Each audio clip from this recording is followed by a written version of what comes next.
You're alive! What up, folks? It's a Chill Island Oasis of Truth and Reality. Back at it again. And I'm really hoping... Let's check right now. Let's see what the, I'm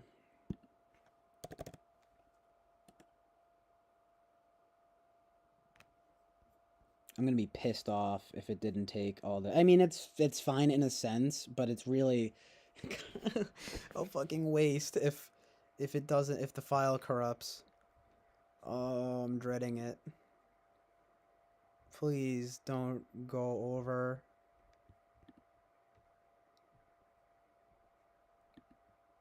It'll corrupt the file if it's too long. So like, bruh, I'm trying to just like, okay, your videos. What the fuck? I just want to see the damn video. Me angry. Thing no do what I want. It's still not working? No, it's working. It's just that I'm trying to see my own video and it wants to bring me to like YouTube Studio here instead of just instead of just fucking showing me, because I want to see if that last video took.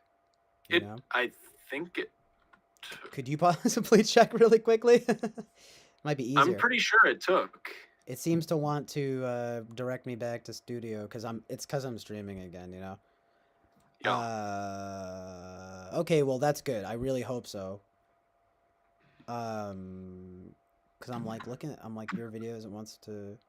Yeah, like can you check real quick? Like if the last one is like working? I'm not seeing it. It doesn't show up. I don't think so. Well, what does it say? Does it say like this video is not whatever? No, like I'm not seeing it. You just like, don't see it yet. Okay. Channel and it's not there. Hold okay, on a second. It might just take a little bit. Yeah.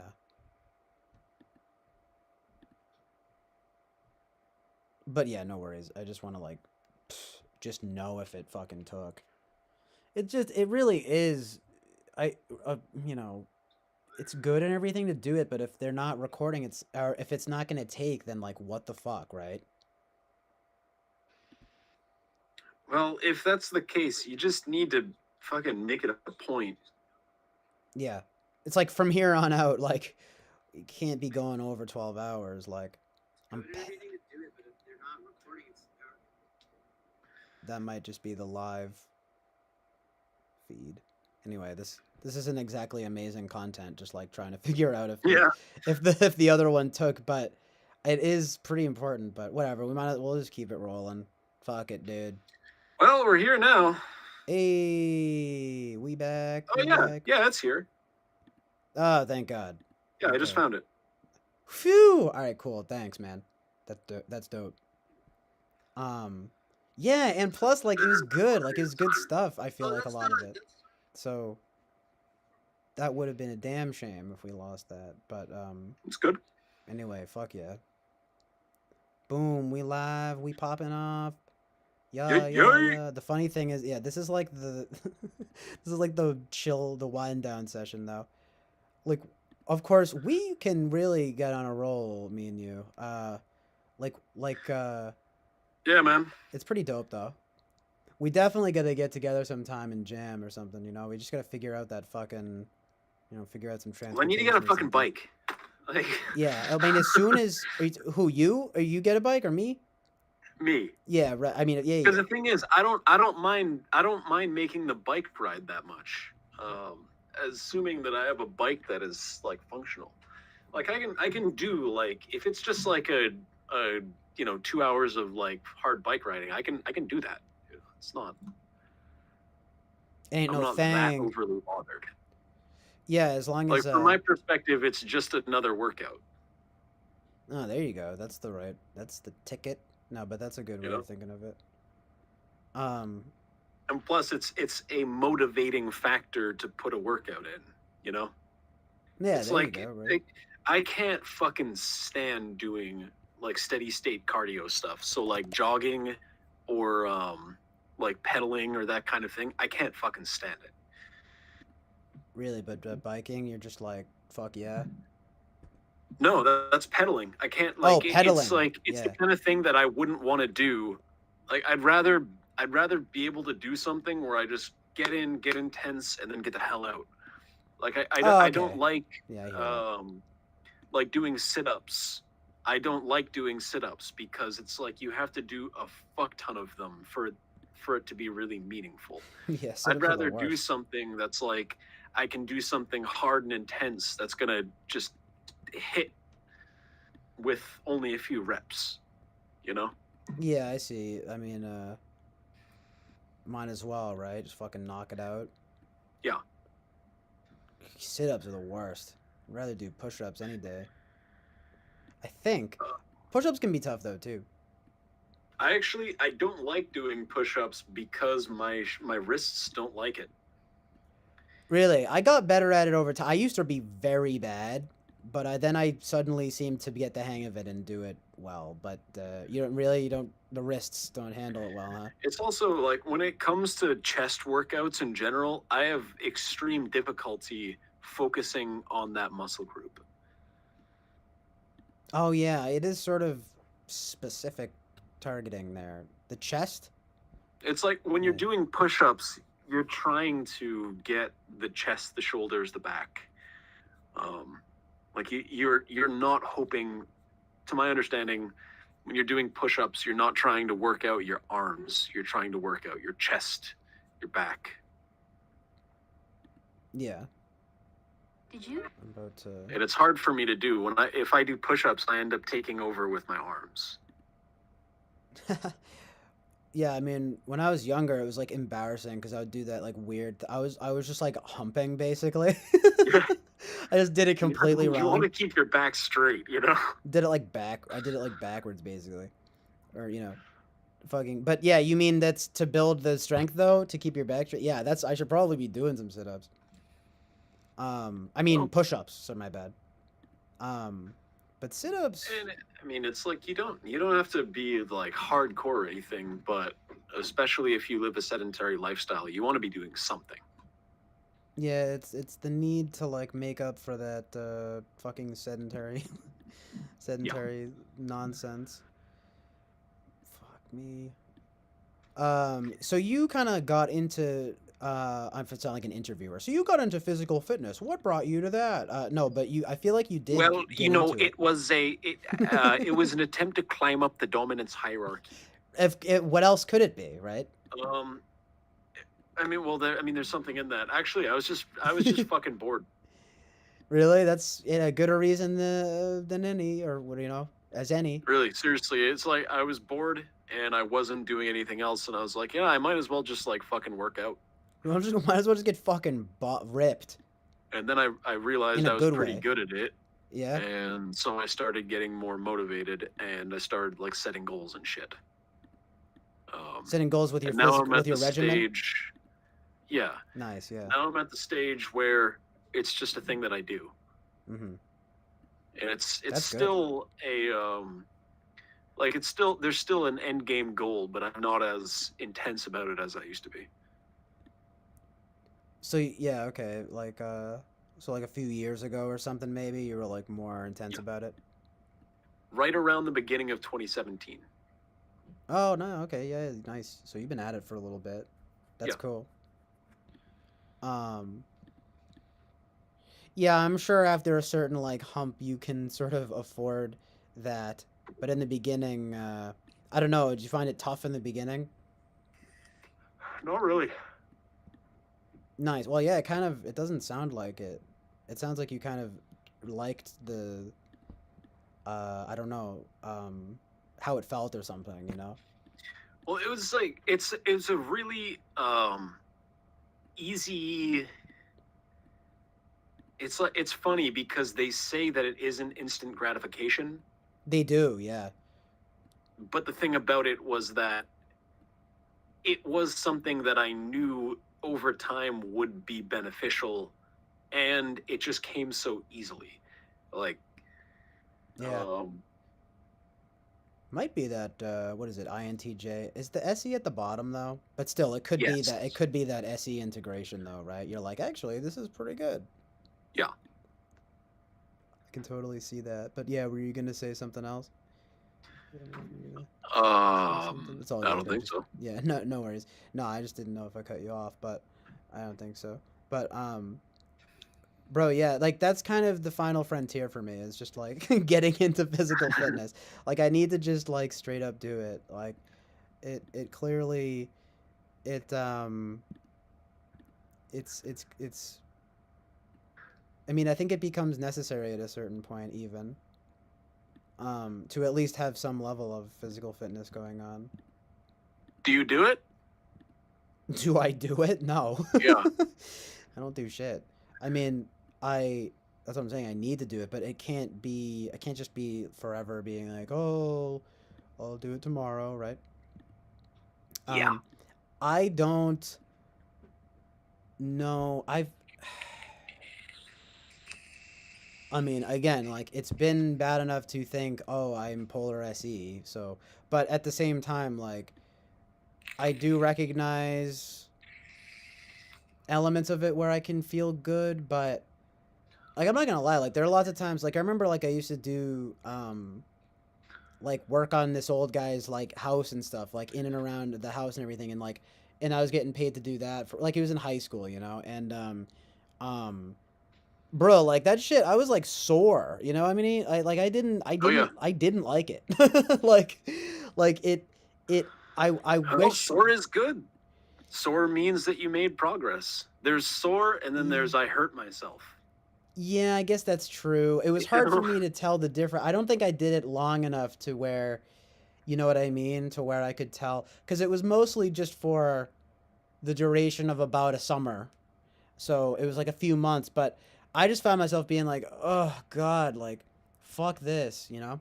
But I think after a while, I imagine, if you get into the swing of it, like anything else, Yes. right? You kind of Yeah. wind up being Once like, once you have experienced the feelings of it enough, you know. Yeah, I would like to. They even you know the runner's high thing. I'm sure you know this, but like the whole thing of the, they actually say it's the same endorphins that you get from literally smoking weed, which is kind of amazing. Um, Amazing. Amazing. It really is though, because think about that, right? You're taking a short. I'm doing it right now. It's unfortunate, right? But it's like, hey, you know, blah blah. Blah. We could. That's a whole other topic. Let's not get into that. But you know, it's a shortcut to getting that feeling. And like if you actually do something, it's just kind of it's amazing how the body has that natural cannabinoid receptor thing where but they do say though that it tends to take a while. They make it sound like it's the fucking hardest thing. Um maybe not. Do you think that that's universal though that it takes more than just a few months? What takes more than just a few months? Well, to really get acclimated to like having a regimen of like real physical workout fitness stuff like real like real Do you mean exercise. do you mean to see results, or do you mean to have a feeling like an endorphin sensation? To have an endorphin sensation, yeah, more you know. It shouldn't take that long. Yeah, it's like because I can get it in like short bursts. Like yeah, it feels good if like I mow the lawn or something, but like it's It like also depends on what you're doing. yeah, like I mean, the stuff I was doing was pretty annoying when I was like doing stuff like it was like this guy's lawn was fucking huge. I'm like mowing his whole lawn, and then I'm like helping paint, and then I'm helping like do a bunch of shit. It was just hot and fucking kind of miserable. Like, but you know, on a day like if I, oh, it's like oh, I mowed the lawn my you know parents' house, you know the lawn at my parents' house. I'm like, well, that feels good. Like I get that. You know what I mean?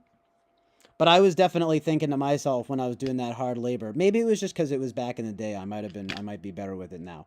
But I was definitely thinking, yeah, you better be fucking paying me for this. You know what I mean? I'm fucking sore. This fucking sucks. You know what I mean? It didn't. So even after a few months, like that didn't change. Like I stopped. Um, But I would wonder, well, maybe it just takes a little longer for some people. I don't know. Like, I don't know. I can only speak of my experience. Well, it was 8. It was like 8 hours of like doing that kind of bullshit. So you know what I mean? Like when I would go. So it's like, it's a bit. It was probably a bit much. I don't know. I mean, would you be exercising for like 8 hours straight? No. Nah, probably not. Right? Like maybe not even 4. I mean, how often do you? I don't know. How often do you usually exercise? Like an hour. That's what I meant. Yeah, you know what I mean. How time wise, like yeah, you just put in like an hour of like probably just hard exercise, right? Like that seems reasonable to me. Well, you don't want to go for too long. You Nah, like because we were then talking exactly. about anabolic stages earlier, but Mm. you know they call it what do they call that?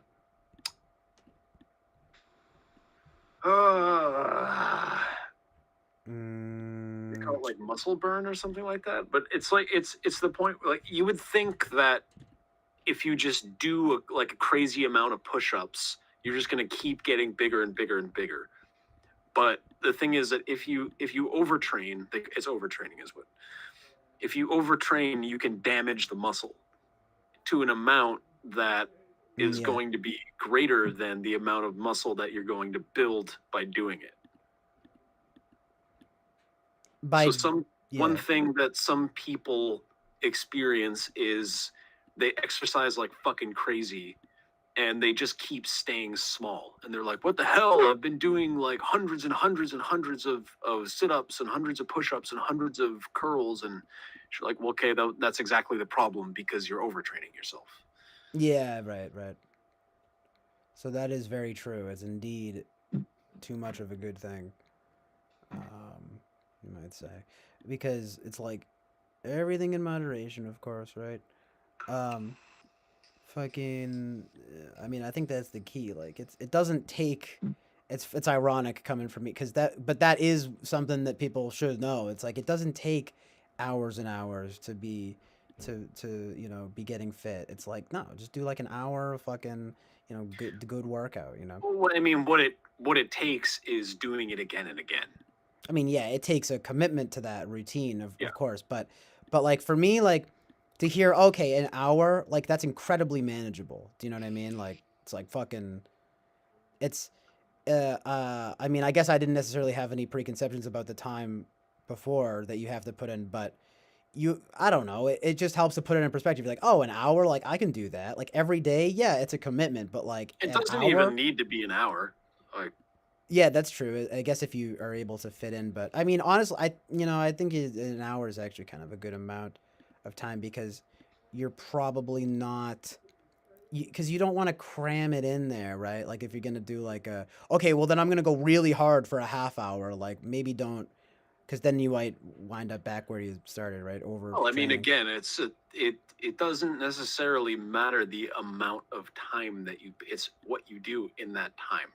So if you're like, okay, I'm only going to work out for an hour, but in that hour you do fucking 400 curls. It's like, okay, you're not going to grow doing 400 curls because you're just doing damage. Yeah, that shit actually, does it damage your muscles? Because it Yes. because it kind of Well, tears them, right? that's what you're doing. What It's you're well, doing yeah, when yeah. you work out is you're damaging the muscles so that it has to repair itself. Yeah, because you're literally you tear your muscles basically, right? It's kind of So if you do it way too much, then you're just causing damage that it's not going to replace back as fast as you're doing damage. right. It has to replace. Ah, yeah, there you go. I've heard that before. Before that's true. Um, um, yeah. So well, there you go. Fucking hold on. I wanted to just like put stuff on in the background here. It's the Chill Island Oasis of pumping iron, motherfucker. That's right. This is a physical fitness stream now. We are changing directions. Um, my God, though, there was some recent Next week ridiculous. it'll be a Let's Play channel. Yeah, exactly. Featuring Sasha Grey. Then it will be a reaction channel. We do everything here. There's no rhyme or reason. It's just utter chaos. It's the chaotic island. Oh, dude, I was cracking up. Fly Guy one time. He was saying like, crazy stuff instead of the name. He was like, the dystopic island of lies and and Yeah. and insanity or whatever. And I was fucking cracking up. Shit was good. That was good shit. That shit was good. The shit was straight Fly up Guy is good. hilarious to me. He is. He's one of these people. He's one of the guys on here. I really laugh at like stuff that he says. And you'll see me And on the stream. it's just that thing of like you don't know how serious he's being, so it I know. There's like, it's true. It's always a guessing game, but it is always funny. You know. Hold on. I just want to put something on the background. But yeah, like, oh my god, I can't even like. When I was purposely putting up all that stuff with the MK Ultra stuff or whatever, you know what I mean. And he was all like, he was like, this I wasn't on the nose, but he just nailed the aesthetic. He's just like, he's activating my MK Ultra program. Kill, kill, kill. He's like, kill, kill, kill, kill. And I'm just like, that's it. That's the vibe. It's just shit like that. Dude, he's even made me laugh like while like gently insulting me. yeah. I'm like, that's actually funny though, because I was when I was going in about like some poser kid like wearing a Wu-Tang shirt or whatever, and he's like, this gremlin hobbles out and like critiques this like beautiful man for like wearing a Wu-Tang shirt, and I'm like, I'm not actually gonna do that, and then he was like, lol, it's like he's just fucking around, but it's like, I think that was the stream that got lost into the ether. Was it? There have been sadly so. a few, so I might That wasn't one that was too long. I think that was one that got canceled. Oh, it probably was. So sad. Oh shit, that's too bad. Because you see, I sort of, well, at this point, obviously, there have been enough to the point to where I don't really know which one is like which, and I know that a few have not made it. So I'm like, oh, is that the one that didn't make it? Like, oh shit, that's too bad. Well, it all happened on one day. Yeah. It was the same day you were playing like probably the movies and then getting fuck. You were playing some movie where it was like all these wacky people talking about conspiracy theories and shit. Yeah, Slacker, yeah. Right, though? See, that's why I like that movie, but yeah, go ahead. There was one where they were in a club, and there was a dancer and a dude. Those were the ones that got me fucking pulled. Those were the exact movies. That was the killing of a Chinese bookie. John Cassavetes. Yeah. That shit. Them shits got me canceled. Again, full movies both on YouTube, but they're clearly not supposed to be there, you know what I mean? Yeah. I don't know how. Maybe it's just because it's a stream. Are they like particularly are the AIs particularly geared towards streaming? Yeah, that could be it, because I'm thinking like, okay, well, I mean, I don't want their stuff to get pulled down, but it's like, because I'm glad that the movies are there, but I'm still like thinking, really, it's there though, it's here though on the site, but you're gonna take down the stream? Like, fuck you, But or maybe it's specifically because it's a stream. But right, it might just be that somehow. They probably it wouldn't surprise me if they were more discerning about the streams, I guess, just because of the like potentially unpredictable manner of it, right? It's like they probably keep an eye on it more than but still though, it's like, whatever, if you're gonna be consistent about your intellectual property and claims, and it's like, that shit obviously isn't even supposed to be on here, but then I get fucked. But I'm sure it's because it's something with the streaming, They don't fuck around with the streams. Maybe I'm not. So you're not what? I'm not sure. I don't know. That's a speculation. I don't actually know. Oh no, I know. It's just like it's a good one though. No, but it probably is something like that. I want to put something chill, something on in the background here. You know, Yeah, the Aurora is good, man. it's pretty good. This one's like pretty good. It's just it's too fast. It's not real enough. I hate when Slow they it down. Slow it down to 0.5% speed. do. That's a good idea. They don't. There are plenty of real time ones. I'll just go to my like playlist. You know what I mean? Like, cause I got auroras on deck. They might not be as prevalent though as but I would just because I'd put that shit on the background in my own life. I like listen to music and stuff and just like put on Aurora See, Borealis. this is shit that I just never fucking do.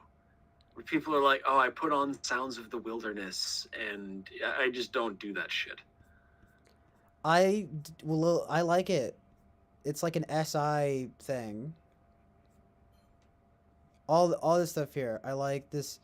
It's like it's Well, I don't know that it is an SI thing because I know people who aren't SI in the front stack who do that. Like, I'm pretty sure Lady Lou does that. I think that Winston's mom does that. They'll like put on wilderness sounds, or they'll put on like it doesn't necessarily. Yeah. these kinds of images or stuff like that, and they're INTJ and INFJ.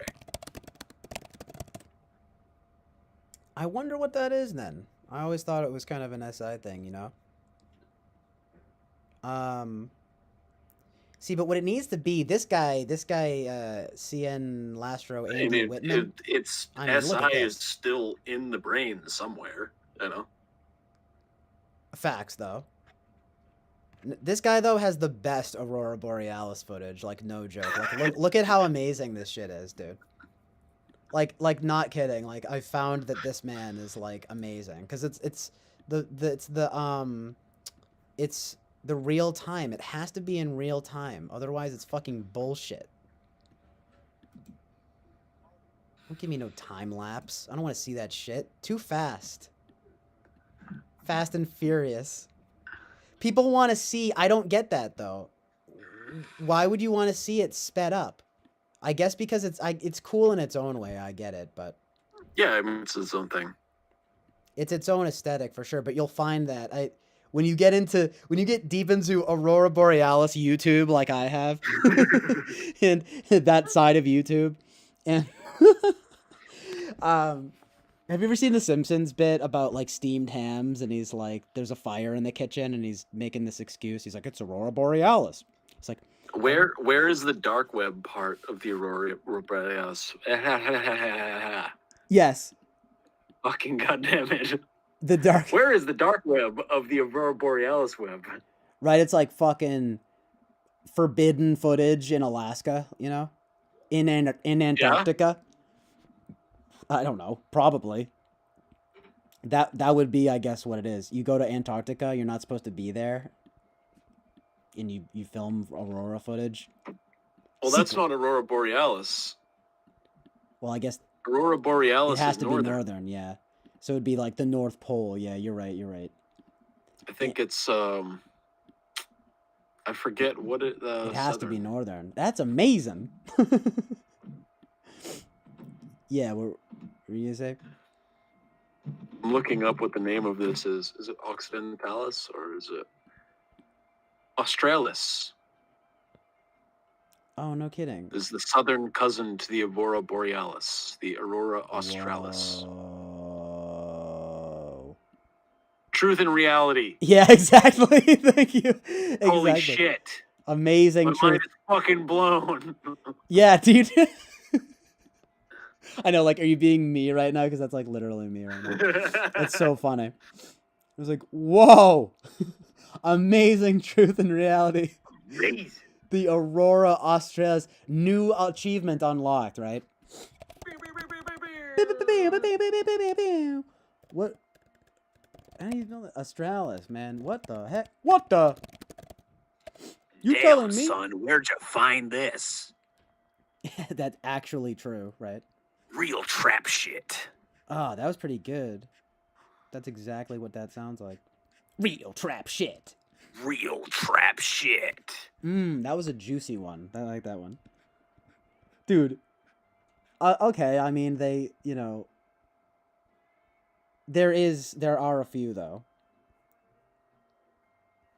And it's basically the same.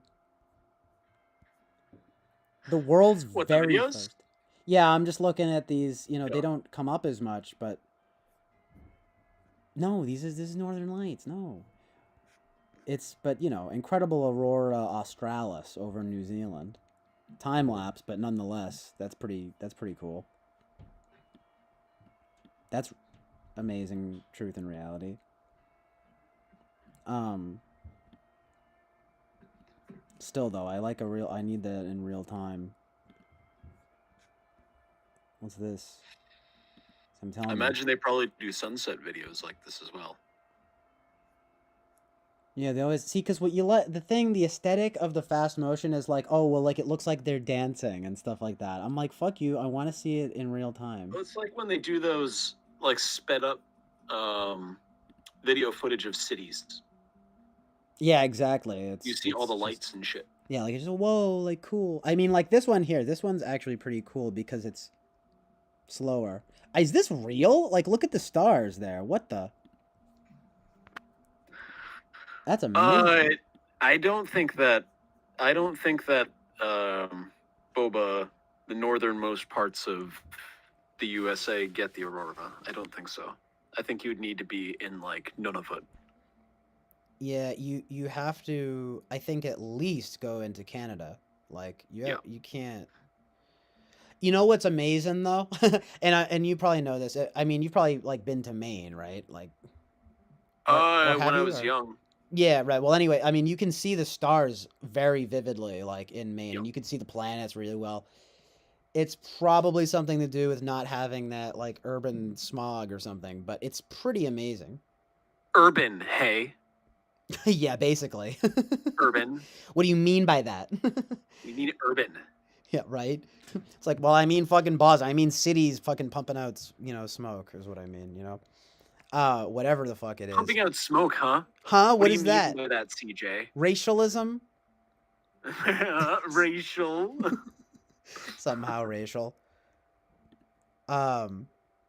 Legit though, dude. It's like I can't. It's kind of tragic. We don't get to see the stars like that. It's bullshit. I'm gonna become a climate change. I never got big into person. sky watching either. I mean, I'm not gonna be like pretend I like am really into it, but no, I mean, it's like it's cool. I mean, I wouldn't. I mean, I guess I made a thing out of it. I go to Maine like every summer basically because we've always had the tradition of going to Maine, but now we have the excuse that we will like rent a cottage for like a week, and it's just in a little like property. It's really nothing special at all, but it's nice enough, right? And it's always just good to go there. Oh yeah, like I can just sit outside and look at the sky. But see now, but I'm not gonna lie. What am I doing? I'm always going out. I'm smoking weed. Listening to music or something. You know what I mean? It's like, and I'll be looking at the stars and stuff. But that would be the real test. Would be, how about doing that and not having that excuse? You know what I mean? My dad, because he's just like a wholesome man. You know what I mean? Like sometimes he just like will go. He's like, I brought the binoculars. Goes outside and looks. I was gonna say my father's the same way. Yeah, nice. It's very. It seems like a dad outside and look up. Yeah, exactly. Just look at how amazing that is. And to be fair, I actually do have like a pleasant memory of like years ago of I wasn't smoking or anything, and it was like I was chilling with my dad looking at his game. He's like, hey, look at that, and we having a conversation about it, and like, and then this constellation and that was very very sort of cinematic, right? Like just kind of like father son, look at the beautiful sky and everything, right? Amazing. It's just not like it's not how I nerd out. Like I'll sit there and listen to music and I'll be like, oh man, like listen to how that guitar, like that specific guitar tone at that specific point in the song, just like the way it cuts just right, People are like, all right. Yeah, but you're not like the space thing. You're not really so into the like what do you call that? Why am I blanking? You know, I keep wanting to say astrology, astronomy. Astronomy? You're not really that into astronomy, no. No. Yeah. That's like that's funny. I don't know how much. Of course, one has to wonder. Oh, I wonder if that's a type thing or whatever, you know. Um, but I just fucking this guy, dude, Andy Whitman. What the heck? I thought you were saying that you did that, Lou. I mean, she's way behind in the video. Oh, okay, let's. I gotta just like have the chat up here like I was I doing before. I could have. You just don't be nerding out like that, like, bro, like. It is just one of those things though, like just where I mean, it's funny because like yeah, my dad does the same thing, like nerd out about music, especially, and sometimes kind of like movies, but more or less, that's like one of those things. I don't. It's kind of a dad type thing or something, you know. It's just like whoa, like the stars. I know the constellations, the planets, and stuff like that. I don't know. Some people are just really into it, like. But I would wonder if it's Yeah, I like totally get the fascination. yeah, I mean, it's like it's inherently fascinating, but it's also, but I mean, I'm kind of with you. I mean, I'm not inclined towards it, but like when I do, I don't know, partake in sky watching or whatever, I always enjoy it because I'm like, wow, that really is amazing, you know. But it's not something where I'm like, I make a thing out of it, you know. But going It's like if to I, Maine though, it's if good. if I see like a really nice sunset, I'll be like, ah, that's a nice sunset.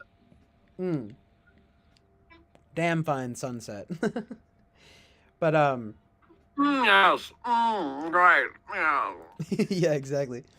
That's a damn fine sunset right there. Um, the um, yeah, that stuff is pretty amazing though. I'm like, I like I said, like even just seeing the amount of stars, like the difference when you go up to Maine and look up and see, wow, there are like a million stars. I'll be like, it's pretty amazing. Um, of course, I make it sound a little over. It's not that crazy. It's not like overwhelming, but it's definitely like glittery. It's you see the sky actually being like kind of like glittery or something, and I'm like, whoa, Yeah. fuck, that's I dope. guess part of it is like the sky doesn't normally do that. Well, yeah, it's just we don't seem to see that down in fucking Boston around here. I don't know. Unless it's like a special night, you know what I mean? Like it's like, bitch, you get clouds. That's it. How? Oh, you like clouds? Well, here you go. It's Well, really interesting though, the difference it the makes. thing is that Lou Bobo lives in India, so he could like look up at the sky and be like, wow, this is such a spectacle. But the thing is that they have like like people flying on carpets and like there are like snakes dancing all over the place, and there's like magical mystery all over the place. So it's Magical mystery in India, magical mystery tour. Yeah. With the Beatles, amazing truth and reality. I just want to address this like really quick. color sounds. Color sounds? Yeah. I haven't heard of that. What's that? Like color sound? Yeah, like they see this. You see the sound as colors. Well, yeah, that's like synesthesia. Yeah, man. People be like, it's India and magical mystery, and enigma and mystery and magic. I know, like I'm like, okay. There's this like girl I went to high school with who's like, this like really good singer, and she's like, I have synesthesia. I'm like, fuck you. You know what I mean? Like, I see them as colors. I'm like, no, you don't. No, but like some people like do though. That's the thing. Like a lot of people do, but it is funny though, right? Like just like the it girl singer like thinks that she has synesthesia. I'm like, okay. I don't want to name her by name, but even her name is pretty funny. Because it's like she's an artsy type, man. Oh, okay, wait, but I just want to address this really quick though. No, there's been no like falling out or anything with me and Murray Brown. The thing is that I have fucked up and I haven't replied to him on what my name is on this like niche app that he had me get to stay in touch with him. So I kind of feel bad because it's kind of my fault, but he also hasn't been coming to the streams and he's more than welcome to come by. So I don't, you know what I mean? Like, but at the same time, I should probably let him know that. I think that I hate to say it, but well, I don't know if it's me too. Wasn't he on Eric's chat recently too? Um, Who? Master Bobby. You know what I mean? Master Bobby. Yeah, because we never had a falling out or anything like that. We were pretty good for the to the very end. No, but we were, and then he just kind of like stopped showing up. I don't know what happened. Maybe I said something that was. Well, I mean, he's been saying that he got a job. Well, he did get it. Well, first he got a job, but then it's probably just this thing of like I swear I saw him on Eric's stream. I like popped into Eric's stream for like 2 seconds recently, and I was like, Master Bobby's here. I mean, I honestly didn't think much of it, but like now I'm thinking kind of like I'm thinking like, well, he's showing up there. I probably did think about it, but I honestly don't think I really did. I was just kind of like, okay, like Master Bobby's here. He just happens to be here. However, it does have me wondering, right? I'm like, well, why not come here, dude? But the ball has kind of been in my court to leave my like username. It's just I'm so annoying about this stuff. I'll be like, well, I don't know what my name is on here. I'm gonna figure it out later. And then I'll let him know, but then I wind up like not letting him know. But I guess it's just like CJ dude. He's on talking to famous people right now? Like, bruh, like come here. I mean, obviously, you know, he can do what he wants. I don't know if it's me. You know what I mean? Like, am I not based enough? But then if I'm not based enough, how is Eric based enough? Do you know what I mean? Like, why is he going there? I thought his beef was with all the, like, type people and stuff. So I'd be kind of, like, surprised. I don't fucking know. It would just be, I know you don't know. I might know better if you'd fucking talk to me. Well, that's true. You guys have, like, always had your... If you listen to this, I'm still open to chatting. Maybe he's annoyed. But I don't think that he wants. Maybe he doesn't like that we're cool. No, it's probably not about you. It's probably not about anyone in particular. But it's just like, why do people like, bruh? I would have him come on here in a heartbeat. You know what I mean? Like, it's not this. Well, again, I don't think that he wants to. Well, that's true. It's just, but it's kind of like you said. It's just kind of like Lions open, dude. Like we're, you know, nothing. No one is saying you can't come here or whatever. It's never been like that. Well, I don't know. I might just be particularly comfortable to like come on and chat. You know.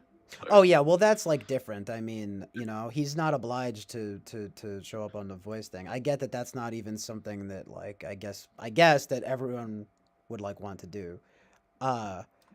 I'm just saying the point of like, well, yeah, I you know, it's not like some playing favorites thing. You know what I mean? Like, it's kind of just like, nah, you want to come on voice chat, come on in. You know, like, if you don't want to go on show voice chat, that's fine. Stay in the text. You know what I mean?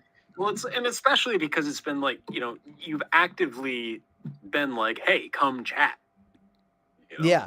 I did let him know actually about my alternate channel and all that. So I don't know.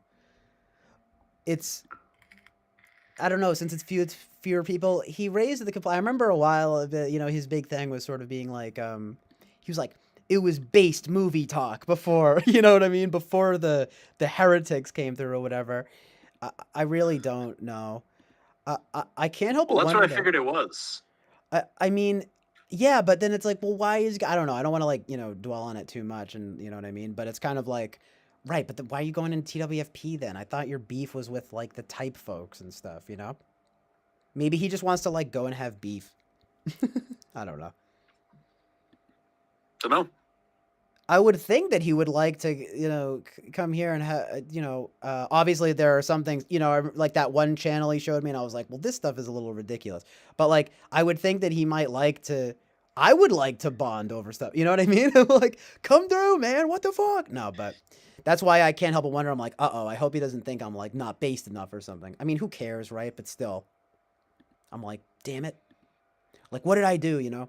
I was too vulgar one day. Maybe I said something. Well, I mean, it's like, do you want me to tell you what I honestly think, or like, do you want me to censor myself? Are you talking to me, or are you talking about me to Bobby Brown? No, I'm saying, yeah, I'm saying to you, like, I have a take on the situation. If you want to hear it, if you want me to censor it, like I don't know if it's gonna piss him off. I don't know if it's gonna piss people off. Oh no, I mean, I go ahead. I'm sure it's not. I mean, within reason. Let's not start drama, right? But like, I mean, sure. Tell me your take on it. You know what I mean? Like, all right, I think that he actively wanted the channel chat and the discussion on the channel to be a way that he wanted it to be. And when people came in saying things that he didn't want, or taking the direction of conversation into a direction that he didn't want, that's when he got uppity. And when he would start doing things like saying, well, this place was based before, but now I'm out of here because it's become infested by subversives. Or something. Yeah, right. Like, all right. Yeah, and he's that way about it. What was that last part? It's going to be that way about it, I guess. I don't know. Well, yeah, right. I mean, that sounds. And it was to the point where he was saying shit like, we shouldn't let FE Polar people on here, and it just so happened that the people that he didn't want were FE Polar, which is to say, get these folks out of here, get these people out of here. Maybe if we bully them enough, they'll just leave on their own, or maybe that's what I think his mindset was. And I think that when it occurred to him, that wasn't going to happen, is the point where he was like, well, fuck this place. I liked where the discussion was, but if I'm not going to be in control of what is going on here, then I'm out. That's what I think happened. Yeah, there does seem to be like that element there is kind of inescapable. I mean, I don't I feel like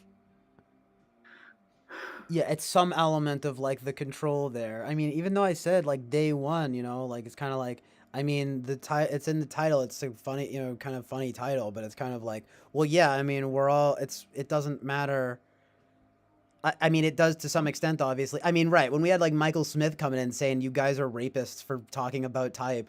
Well, like, yeah, that's right. You know what I mean? That you're a rapist, CJ. Yeah, well, that rapist. That shit pissed me off. I mean, you saw, and I almost wish, in a sense, that video was posted, if only so that people could like see more what it's like when I get pissed off. But like, he actually pissed me off. Like, I was, you know what I mean? Like, Bobby Brown, I never really had a problem with him. It wasn't until the one time after, when we spent like a million years talking to him, and it was kind of like not that productive. It kind of was, but it wasn't, because he literally said like, oh, I'm not going to change my mind, whatever. I mean, Peter would maintain it was good. It was you curated the session. I'm like, thank you, Peter, right? But it's also like, well, he told me verbatim that he wasn't gonna, like, you know what I mean? It's like, well, I still don't believe in Enneagram. You know what I mean? Like, it's kind of like whatever. But well, I mean, he didn't like. Yeah, he didn't like what was being said. Yeah, and he resorted to insulting Peter by the end of it, saying like, oh, I see how INTJs work. You all think that you're like the masters of the universe or something. It's an INTJ thing, yeah. Like the fucking wizard fucking god man who like fucking knows everything. So, and then he started going on a stint of like telling people that they were type 6s because of it. Like, all right, dude. True. All right. I'm laughing though because it's just like the 6 thing, just like because you know exactly what that is, right? It's kind of amazing. Like that's why he's pretty funny, but it's also just like, dude, come on. Call. He's like, seems like Enneagram 6 behavior to me, and it's like, dude, you're just trying to turn the You hinted that tables. you might be a 6. What was that? No. Yeah, Him no, to it's like consider you no, might right? be a 6. Yeah, No. exactly. And like that's really funny. Like it's He like, did it oh to my me as god. well. He was like, it sounds like you're actually a 6 then." And I was like, I score very lowly in 6. No. Yeah, like you I don't like I'm not just saying this. I don't really see that much 6 in you, like, you know, so it's kind of just like LOL. You know what he's doing It's there. funny. It's when I talk to Peter about it, I'm quicker to say, "Hey, I see things in myself that I think seem 6-like." For Peter to just go, "No, you're not a 6." Yeah, well, I mean, well, you could be like a 5-wing 6 or something, but like No, I score very lowly in 6. really, so what do you get? Keep in mind that technically we have all of those bits in us. It's just what are the predominant bits. True. That's true. So it's like I could be cherry picking certain things that I think or certain things that I do that I could see as 6-like, but it doesn't make me a 6 all of a sudden, you know? right, because like I mean, yeah, everyone integrates. There's certain traits of the Enneagram at some point. Um, I mean, like, yeah, it's just really funny though. Freaking Bobby Brown, you know, he'd just be like, because you know he's trying to like turn the tables, and it's just like Yeah. not working. Ha ha ha! Yeah, like lol, and that's the Nah, kind of dude. thing. Yeah, yeah, like it's like I don't care if he wants to like be like that. Like it's you know, like I have like a low, I don't know, my it's like haha, right? But at the same time, it's like okay, but if you're actually not gonna show up, like you're not even gonna come through at all, that kind of I'm like what, you know? I'm like, well, okay, so you just don't want to meet any opposition.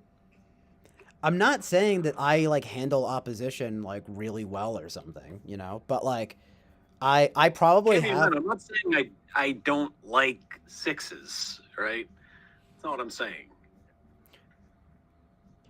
Yeah, and I don't even think that you're. I don't see what Kami9 is saying here, but yeah, no, I don't think that you're even saying that.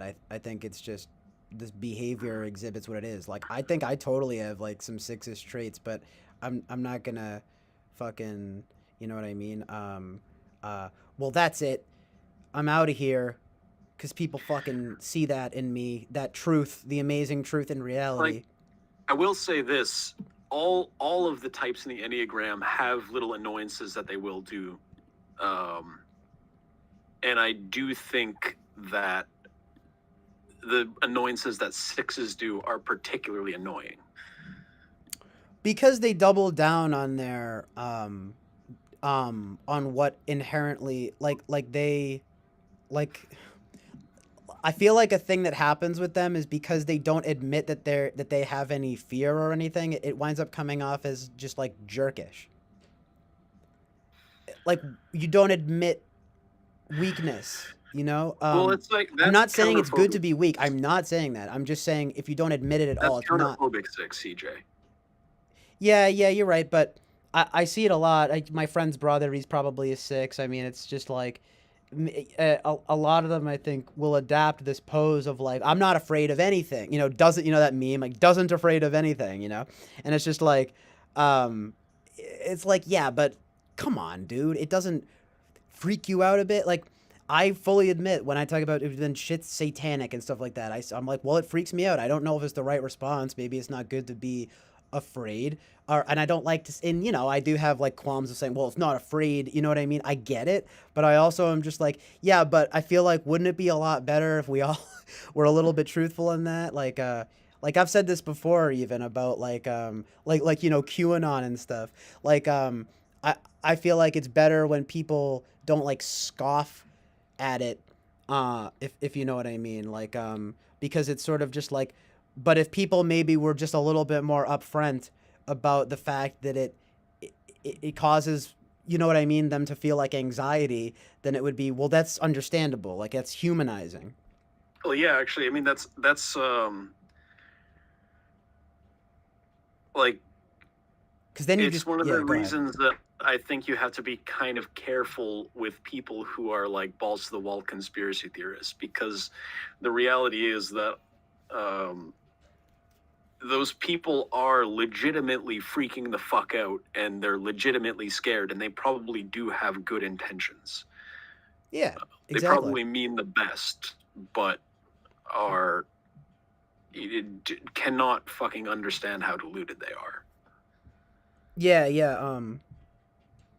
Yeah. Do you feel like in me? Do you feel like it's just it would not be good for like me personally or something, or just like for anyone? Well, I don't know. I just didn't know if you were saying that because that would just be interesting, you know? Because like I would understand that. Because like I have No, more of a I'm saying of nine-ish. everyone in general. Oh yeah, okay, that's what I thought. Like generally speaking. Yeah, yeah, exactly, and I love that, right? Like, well, generally speaking, you know, most people it's feeding into fear, and that's not good. It's not good. Um, Well, yeah, that's the mechanism, it's and I actually think not good that though. Yeah. of all the types, sixes are the most. Those buttons are the most pushable in my mind for sixes. Yeah, and um, there is amazing truth and reality to consider, like because you know, like I I remember the way that you framed it to me when we first, and I don't want to like dish or whatever, but I just remember the way that you framed it to me was, and I think it was kind of specific to me, or it could be anyone, but I sort of took it seriously when you were like, you know, I don't know if this guy is in here feeding you sick stuff and gonna just make you go insane. You know what I mean? Yeah. And I don't know. Did you get the sense that you thought I could be like overly open to that or something, or were you just speaking in general terms? Because that stuck with me because I took it, I personalized it, and to be honest, you know. Well, yeah. I mean, if you're a six, then it makes sense. Like if you have someone who is vulnerable to that, Yeah, and you have someone that's what I who's thought. pushing on it, then yeah, you Yeah, would fall under that domain. yeah, that's what I Yeah. thought, and I mean, I have no qualms with you know being open about that because because I see it in myself. I know that I hate fear, you know, and it's like but then there's this weird you develop an almost adversarial relationship with it and or where you're like well, okay, for me personally like I find sort of freedom in being able to talk about that and say fuck you to it, you know, as you like see me do, and that's part of my thing. And it's funny because it makes for good humor. It's actually related to what I think what Kami9 is saying here about like phobic sixes are great comedians because it's like, well, I don't know. I don't know. I wouldn't go as far as to say I'm counterphobic, but if I'm doing that, there is an element of like counterphobia in that though, and saying like fuck you, I'm gonna say what I want, you know, raging as a machine, you know, fuck you, I won't do what you tell me, etc. Um, and that was something that I thought was good, and I was willing to totally go back and forth with Bobby Brown about. But there is also that element that I think you keyed into, where it's like, well, yeah, but also if you're kind of Hey, if you have that, yo, it's Master Bobby. check the chat. Were you Yeah. told to come in here? We were just talking about how we were wanting you in here. Yeah. Um, and of course, you're gonna hate this. Well, we were talking about Enneagram 6, okay? I'm sorry, don't leave. But I was actually talking yeah, I was talking about myself though. And this idea of well, I was just saying, just in the interest of honesty, I was literally just saying like how it's like I could see how it could be perceived that like if you're of that six-ish mentality or whatever, it's not necessarily good to like feed into a certain like mindset of no, Master Bobby, I just wanted you to come through. And I was honestly you know lamenting your not being here. I was like, man, you know, I wish but then we just were Fucking getting my into the lord. logistics. Oh shit. Oh my god, it's Michael Smith now too. I just mentioned how, yes, Michael Smith, the rape thing was completely uncalled for. I'm not getting into this again. Okay? You know? But, and you're welcome here, Michael Smith. When you were in here last time, we were talking about, we were bonding over the cabal and everything. I'm laughing because other people will think that that's funny, but it's like I was with you on some of that stuff. Master Bobby, though, I was just saying, I was like, oh, it's too bad. I want, Master Bobby to come through. But we were talking about the six. We were talking about, it's, I'm just saying it's, with anything, if you're talking about like conspiracy theories and stuff, I find it to be humanizing. You guys might disagree. Feel free, obviously.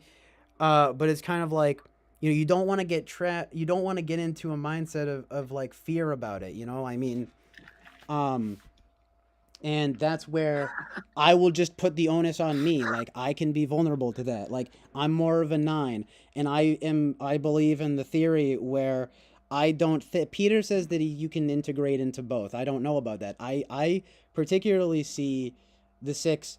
It's not that way in a healthy 6. Let me just be clear. But like as a 9, I definitely see it as becoming paranoid and anxious. As a 9. No, but seriously, as a 9, I see it as, I'm okay, joking. I have to be careful not to become too paranoid and too anxious, because then I can't 3 and I can't succeed. I can't, you know what I mean? I can't, like a cheat. I can't go boldly.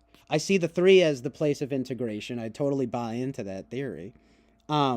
But I also think 6 might be in my dry type. Yeah, Kimmy.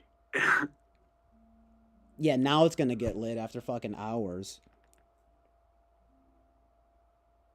But nah, I wanted to. It's cool, Lady Lou. No, because she just asked. She was like, "Oh, you guys, still cool?" I just haven't left. First of all, the past 2 weeks have been fucking a mess. But I also have to let you know what my chat is on that website, and I want to stay in touch. But I also I don't know. You're not coming around because it's not based enough? I'm sad. I'm not kidding. I fucking I don't know what to say. Maybe it sounds pathetic, but I'm like, dude, I want you to come around. And Michael Smith, all I'm saying is just don't be coming around, comparing type stuff to rape, okay? It's like I've got such a low bar,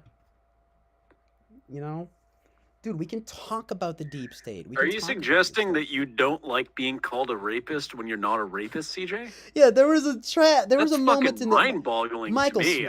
That sounds crazy. Yeah, holy shit! No, I know, right? And this isn't. It's hilarious that I even have to say this. Like, it's because it's like I'm clearly not ragging on anybody by saying this, but there was a point in the chat where Michael Smith said verbatim, "CJ, you're a rapist." And it's like, yeah, no, sorry, I don't appreciate that. I mean, I got what you were saying. And then Michael was all like, well, do I have to explain it every time that I'm talking in metaphors? I'm like, yeah, but at the same time, you really know, stop. But then you doubled down and you kept saying no, it. No, you see, CJ, you just don't understand that you're a metaphorical rapist. That's what I mean. It's like, right? It's like, dude, you have to say that. I'm just, at least for the sake of the stream, like, my God, rape is a crime that people get arrested for. You know what I mean? You don't understand the concept of metaphorical rape. You must be a censor, CJ. Yes, I must be the thought police. Fuck me. If I had it my way, though, we could say anything. It's just sort of like, but look. Personally, I just get a little mad if people calling me and people here rapists. That's just a thing. That's just like a personal thing. No, but come on. It's like I said, I get such a low bar. The Bobby Brown stuff, to me, that stuff was nothing because we never even really disagreed about that much. I've always said this.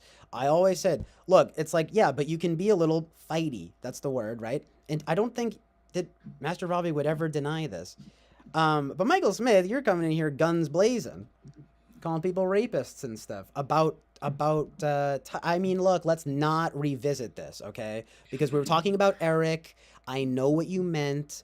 I'm just saying you have to, when it comes to strong language like that, it's like, please mean what you say. You know what I mean? Don't be leaving it up to interpretation, because if you just read CJ, I don't even want to say, you know what I mean?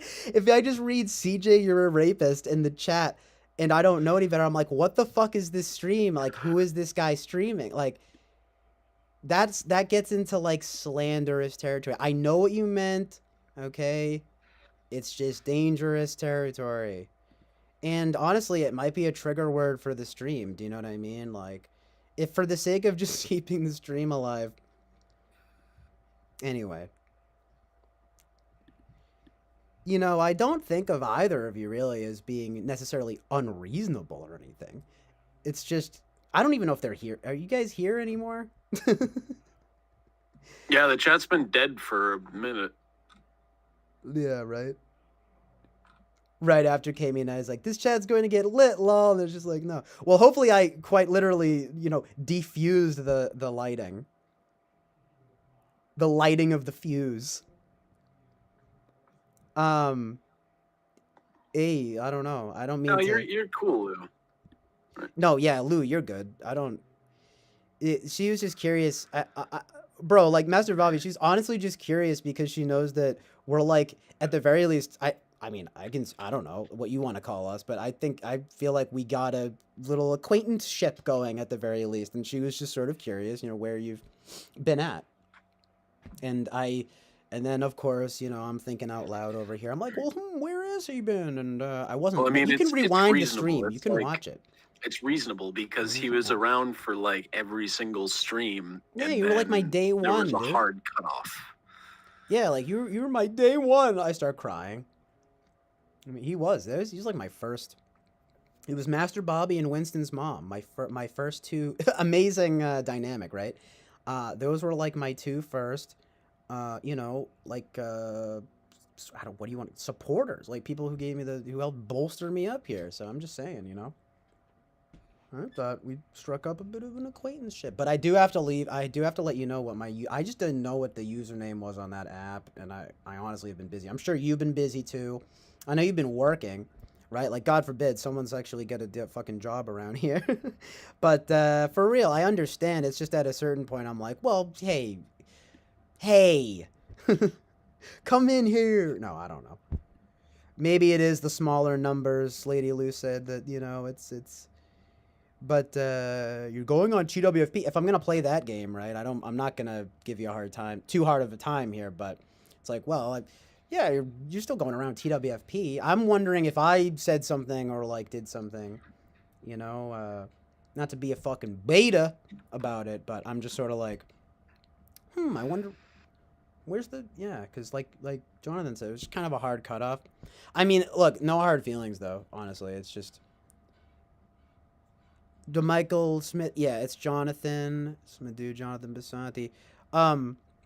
And by the way, I was just talking about this too, with reference to, because I was saying with Master Bobby in particular, this whole thing of like the open lines. It's like, okay, yeah, there's no obligation to come on voice chat or something, but there's no like favoritism or something going on, because it's like, yes, it is very funny because that Jonathan happens to be like a town over from me. But it has, you know what I mean? It makes no bearing on, that was something that we actually discovered like after, like a while. Do you know what I mean? I think it was the first time we talked on Whereby, and it was like, Yeah. and it was like, It was like the first time I was like, oh, you're also in Mass. What town are you in? He goes, oh, I'm in Easton. I'm like, holy shit, I'm in Norton. That's holy fucking shit. Yeah, we were both just like, really? I was like, no, I'm like, all I can say to that to this day, I'm like, small world. I'm like, that's fucking weird. Nah, but it's kind of amazing though. Like the odds. Okay, there it is. The odds though. Okay, so we have the truth and reality here. Yeah, we have the amazing truth and reality here. So Master Bobby says, technically it was me, then Karma's Pimp. Oh, that's true. Dude, true. I gotta give some love to Karma's Pimp. He was one of the very first. Me, then Karma's Pimp, Winston's mom only became aware because she oversaw my mess. Oh, that's right. You know, I gotta admit, Bobby has been telling me that since day one. Not that I, of course I love Winston's mom being here. But technically, he's right. Well, She oversaw my message to Carmen to come here. Then she brought more of these people in the email link chain. hold Like-minded on. folks. I wasn't brought here because of an email. I also saw your message to Karma's pimp that said that CJ was streaming, and I also came over. Yeah, Jonathan, he followed the hype train. No, I'm just kidding. But he went. He came Hype! around. That was. But to be fair, Master Bobby is right about the order of events here. Michael Smith says, "You don't want me to be on the phone, though." Laughing emojis. You all know how that goes. No, actually, you can fucking chime in too if you want. I try to open the lines. As long as you're reasonable, not calling people rapists. I'm sorry. I have to draw a line somewhere. Lady Lou says, I think CJ mentioned it himself around that same time, Bobby. We'd have ended up here anyhow because of connecting with CJ. It's TWFP. That's probably true, too. It's not, it's not like TWFP is some giant, well, no disrespect to Eric or whatever, but that's why I like it, because it's like a pretty, tight, small community. Like, so I'm sure, sorry, yeah, exactly. It's niche. Exactly. That's like part of the appeal. But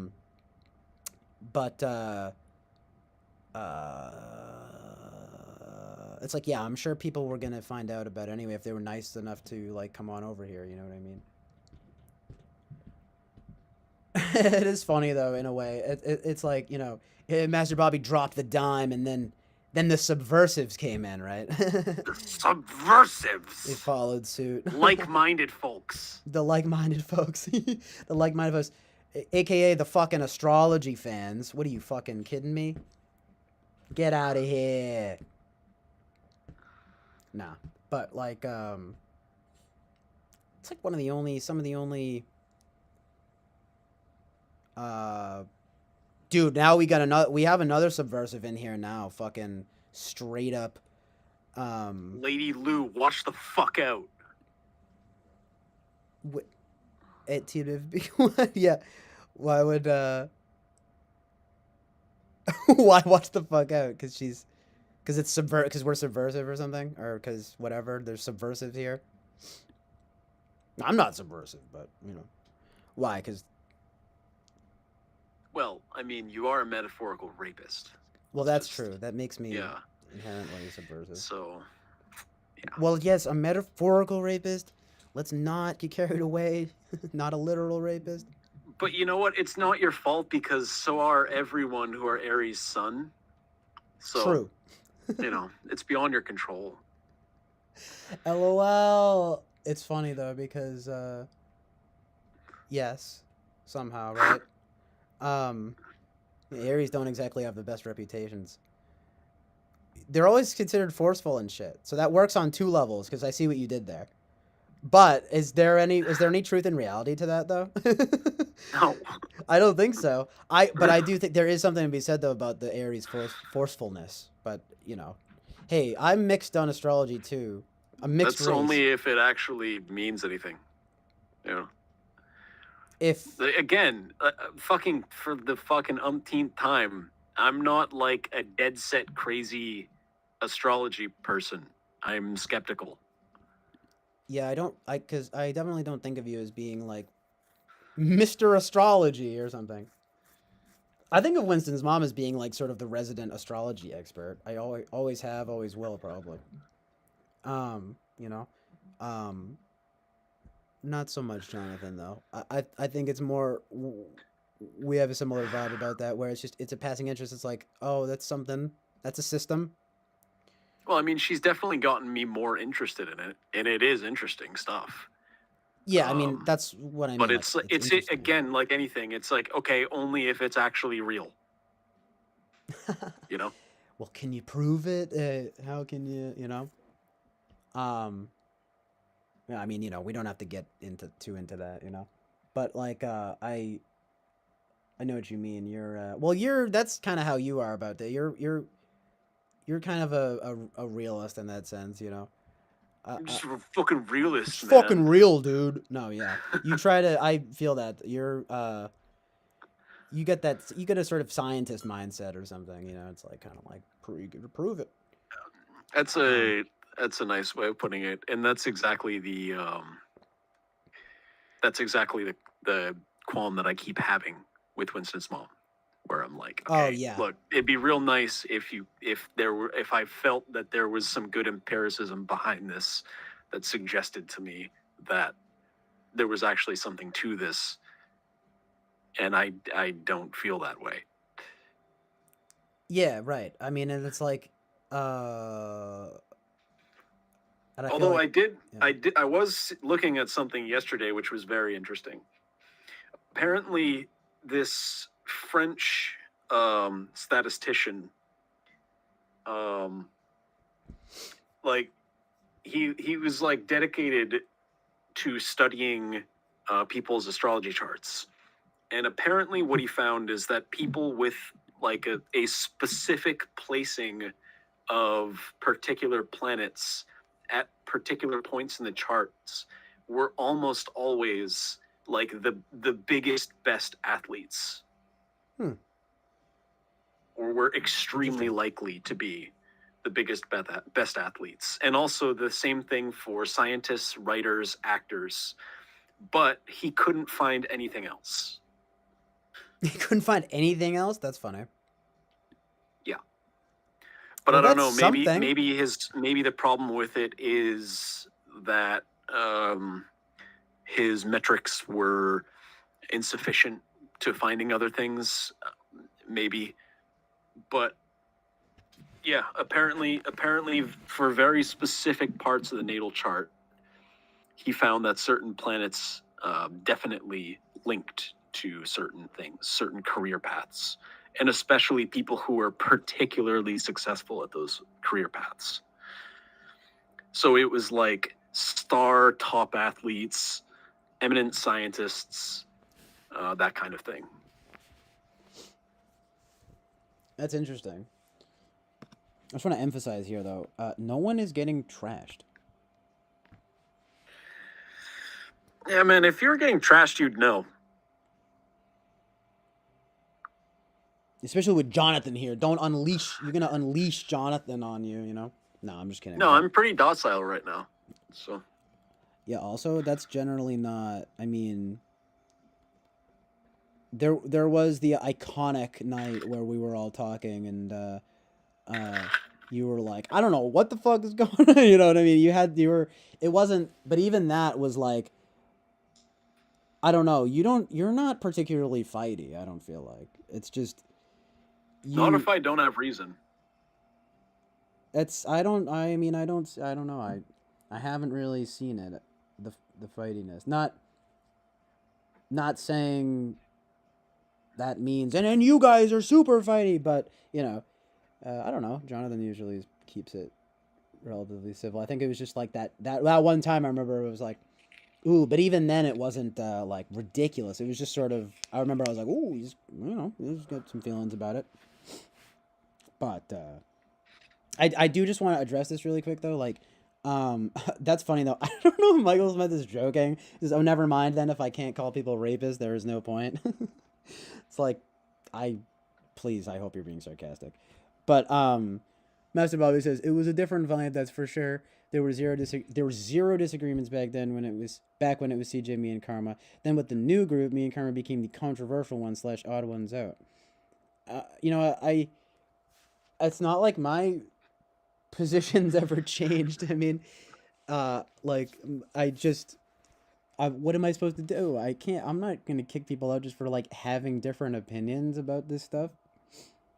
And I was just saying, I'm like, Master Bobby, I'm like, more than welcome to come on voice chat, etc., etc. Michael Smith, you can come on voice chat too. It's just, again, though, you know, I mean, hey, if someone's a rapist, you can go ahead and say it. Just don't be lobbing that word around like a, you know, throwing that word around like a hot potato. You know what I mean? I think that's a good way of putting it.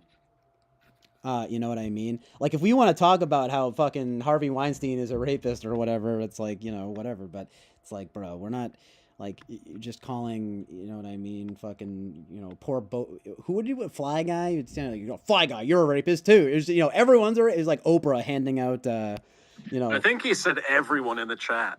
Yeah, he was like, okay, now everyone Everyone in the chat is a involved. rapist. You know, even if Bobby Brown never did that. You know what I mean? Like, sorry, Michael Smith. It's just like there are certain places. I'm sorry. It's just like you can't. No. But anyway, let's please move on from that nonsense. Okay. Uh, yeah, but no one's getting trashed. But yes, we were wondering, at least where Bobby Brown was. No offense, Michael Smith. It's just that he's been around here for a while, you know? And he was like, again, he was one of like the first people that came through for me. And it was really nice. No, it was really nice. You know what I mean? But it's, I don't know. I mean, I can't think of, you know, it's not necessarily, I don't really feel like my positions or anything have changed that much or anything like that. It's just that I am gonna allow for the conversation, you know. And you know, odds are, I mean, that there'll be, maybe it's the 9 in me or whatever, right? But I don't know. I think there's always gonna be some element of reasonableness or something that you can like take from something. If you know what I mean. I mean, maybe not, again, you know how you know, maybe not like true satanic shit and fucking, you know, Illuminati shit, but you know, if someone wants to say, "Oh, I find merit in astrology," I'm not going to be like, "Oh, banned." You know what I mean? Like that's ridiculous. You know? And maybe I'm biased in that sense because I think it's a little interesting too, but I'm totally, you know, of the persuasion. I'm like, well, it is technically kind of occult, right? And we've gotten into this before.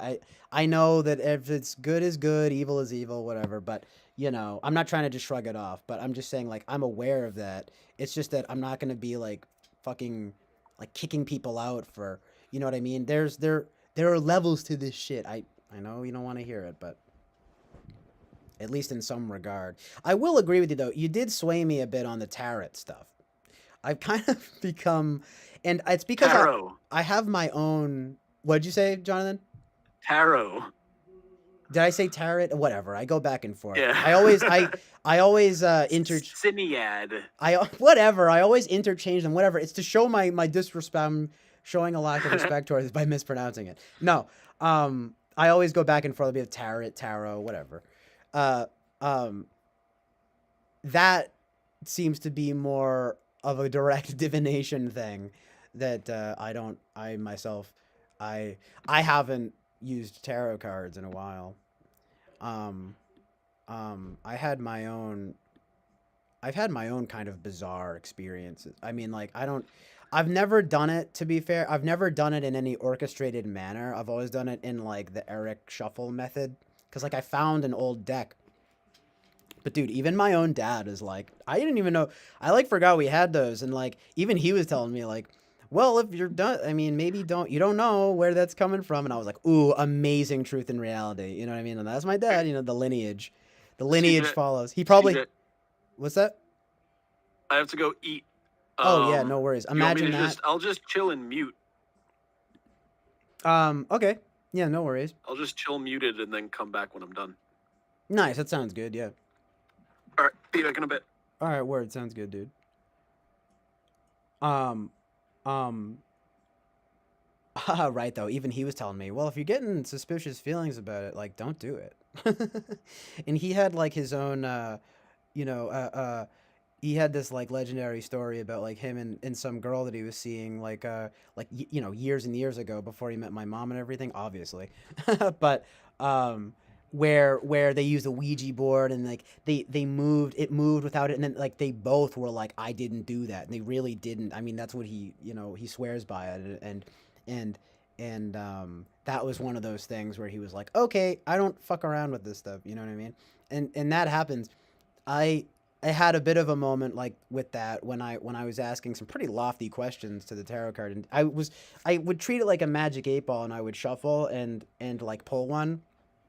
But I remember I was pretty freaked out once because I asked some stuff about like God and the devil, and it gave me one about. And I will tell you, by the way, that I would pray. It's stupid, right? It doesn't justify it, I guess, but I would definitely pray to before doing it, and I would sort of say something like, you know, God, like to the Christian God, you know what I mean? Like, may your will be done on earth. You know what I mean? It's like, forgive me for using tarot cards, which is probably telling of a certain, that I just shouldn't fucking do it. But I would do that, and yeah, I asked something about God in this realm, and then it gave me the Ace of Pentacles, which is like a hand with it's like a God hand, and then I asked something about the devil, and it gave me the fucking devil card, and that was and I still was naive enough to continue. After that, you could say, well, it's a 1 in 70 chance or whatever. It's like, yeah, well, those aren't fucking. You would really think, I don't know. That was enough to make me feel like, I don't know about this. So that's when, like, I had the conversation. I was talking to my parents. I was like, wow. I was like, I actually just had a little moment there with the tarot cards where I don't know if I should be doing this. And then my dad was like, maybe you shouldn't because you don't know if that's coming from an evil source. And I'm like, oh my God. It's funny though, because he probably has a little Enneagram 6 in him too, teehee, but it's true. But he's honestly right, kind of based. Um, but it comes from that experience where he was like, yeah, when we were younger, I was with this girl back in the day, and we were using a fucking a fucking Ouija board, and we both didn't move it, and some shit, you know what I mean? And like I forget the story, but the point was that like the girl actually like got pissed at him, was like, you fucking moved that, and he's like, I swear to God, like literally, right? Like I swear to God, I didn't move it, like. And then that's when you know you're fucking around with demons. You know what I'm saying? I'm sorry. People want to be like, no, it's whatever, but it's like, no. So anyway, yeah, I don't fuck with that shit anymore. I never really did, but I especially don't now. And I remember I actually kind of credit you, Master Bobby, in a sense, when we were really, when I was like, oh, there's levels to it, and you can treat it like a Magic 8 Ball, but when Eric does the whole setup, it's different. It's like, like, there is a certain level of truth in that, but I am of the perspective, though, that, like, I mean, I don't know if astrology is, like, that much better, especially if you're going to use it for any divination purposes, but, like, predicting the future, like, I don't know if that's good. I don't think it's good, really, to be honest, but I think as far as stuff like understanding your personality through the completely arbitrary lens of astrology, just seeing what comes up in the chart, I don't know if that's and maybe I guess it is in a sense a bit occult, but it is this idea of, well, there's knowledge in the stars though that are there, but I also don't know if it's bad. I've made this metaphor before or whatever. I've made this like whatever. It's not a metaphor. It's more like a I don't know. I've made this comparison before. But if there is something to astrology, it might be something like that God doesn't really want you to look there, but it's there, and maybe it's just there to tempt you. I don't know.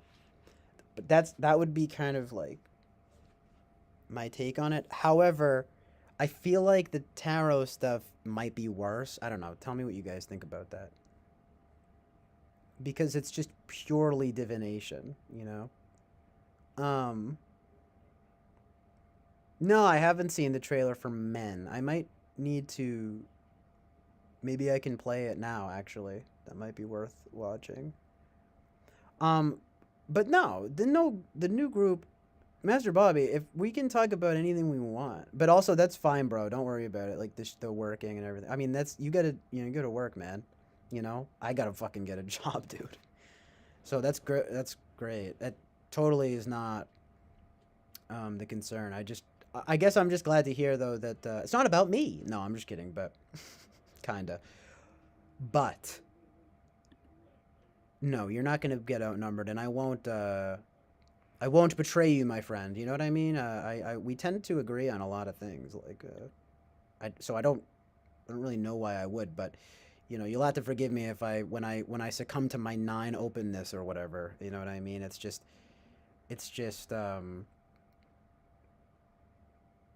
the Oasis here. You know, it's kind of like, I mean, there again, I have my limits, but it's also like if someone's gonna vouch for astrology, I'm not gonna put the ban hammer on them. And I'm sure you understand. I don't think that you're necessarily looking for that, but you're mentioning the change of the tone, and people will say that it's stupid. Well, I don't know, man. I mean, I get if you don't want to like deal with the opposition. I was just saying this. I don't like dealing with opposition either, but um, it's like I don't know. You don't have to pay any mind to it, if you know what I mean. Like odds are like I'm at least gonna understand what you're talking about and possibly even fully agree with you. You know what I mean? Um, because it's happened a lot. But anyway, let me just catch up with the chat here, and I'll check out that trailer. It might be worth watching now on the stream. Lily Lou says, I believe tarot cards are not magical and have no inherent properties beyond the obvious ones on their own, which is not to say they aren't tools that can be used for magic. Same with Ouija.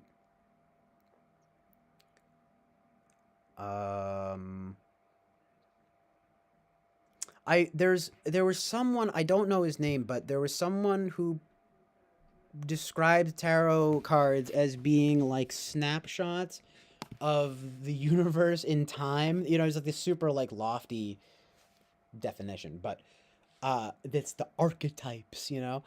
And like that much is true, and so it's like I know what you mean. Um I'm not completely sure about that, you know. But true enough that it's not like you're saying they aren't tools that like the and for magic, but you know, you raise a good point. I mean, I don't know if they're inherently magical, but there is that idea of this universe, the snapshots in time and the archetypes that you might say, okay, arbitrarily, right? Without purpose, they may just be symbols written on a card, right? It might just be that the purposes uh, are crucial there. So I hear what you're saying. I'm not sure, but it's like that's possible. You know what I mean? Are they intrinsically evil without purpose? You know, maybe, but it's probably worse when you're just using them with like divination. No, if hey, look, I'm not saying. You know, I wouldn't do it though. I mean, not I don't know. I don't really want to do that anymore. You know what I mean? Um, and you know, Lady Lou says the devil card doesn't really represent the devil. It's putting base/animal needs above spirit, addiction, unhelpful thought patterns, abusive relationships with self or other, etc. Um, yeah, but it's also the devil, you know. It kind of does, but also,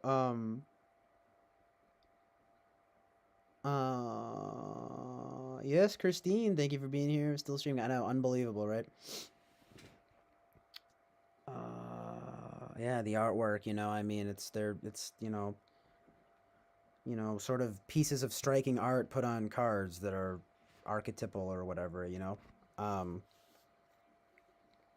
it could be inherently magical, but it also might not be. I don't know enough about it. Are they imbued with magical qualities without purpose, or is it the purpose that makes it magical? You know, I would figure that's probably an interesting discussion there.